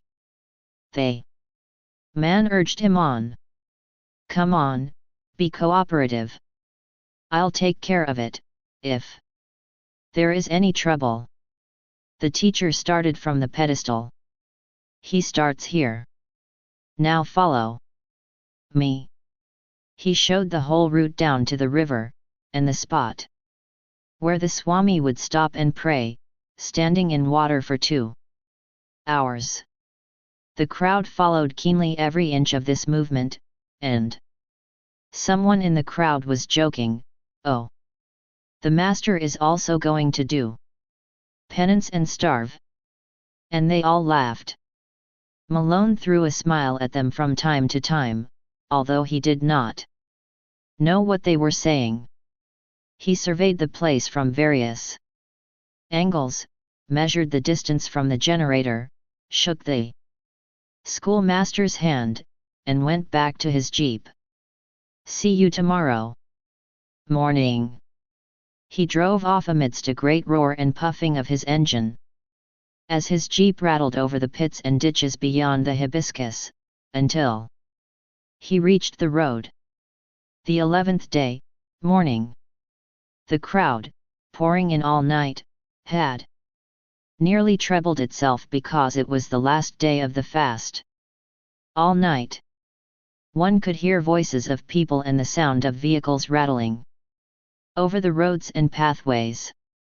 Velan and a band of his assistants formed a cordon and kept the crowd out of the pillared hall. They said, "The Swami must have fresh air to breathe. It's the only thing he takes now. Don't choke the air. Everyone can have his darshan at the river. I promise. Go away now. He is resting." It was an all-night vigil. The numerous lanterns and lamps created a crisscross of bewildering shadows on all hedges, trees, and walls. At 5:30 in the morning the doctors examined the Swami. They wrote and signed a bulletin saying, "Swami's condition grave. Declines glucose and saline. Should break the fast immediately. Advise procedure." They sent a man running to send off this telegram to their headquarters. It was a top priority government telegram, and it fetched a reply. Within an hour, imperative that Swami should be saved. Persuade Best to cooperate. Should not risk life. Try give glucose and saline. Persuade Swami resume fast later. They sat beside the Swami and read the message to him. He smiled it. He beckoned Velan to come nearer. The doctors appealed, tell him he should save himself. Please, do your best. He is very weak. Velan bent close to the Swami and said, the doctors say. In answer Raju asked the man to bend nearer, and whispered, help me to my feet, and clung to his arm and lifted himself. He got up to his feet. He had to be held by Velan and another on each side. In the profoundest silence the crowd followed him down. Everyone followed at a solemn, silent pace. The eastern sky was red.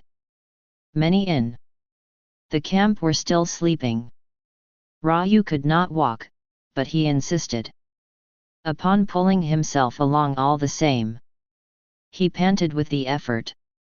He went down the steps of the river, halting for breath on each step, and finally reached his basin of water. He stepped into it, shut his eyes, and turned toward the mountain, his lips muttering the prayer. Velan and another held him each by an arm.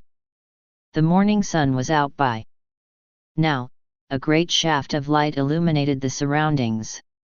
It was difficult to hold Raju on his feet, as he had a tendency to flop down. They held him as if he were a baby. Raju opened his eyes, looked about, and said, Velan, it's raining in the hills. I can feel it coming up under my feet, up my legs. He sagged down.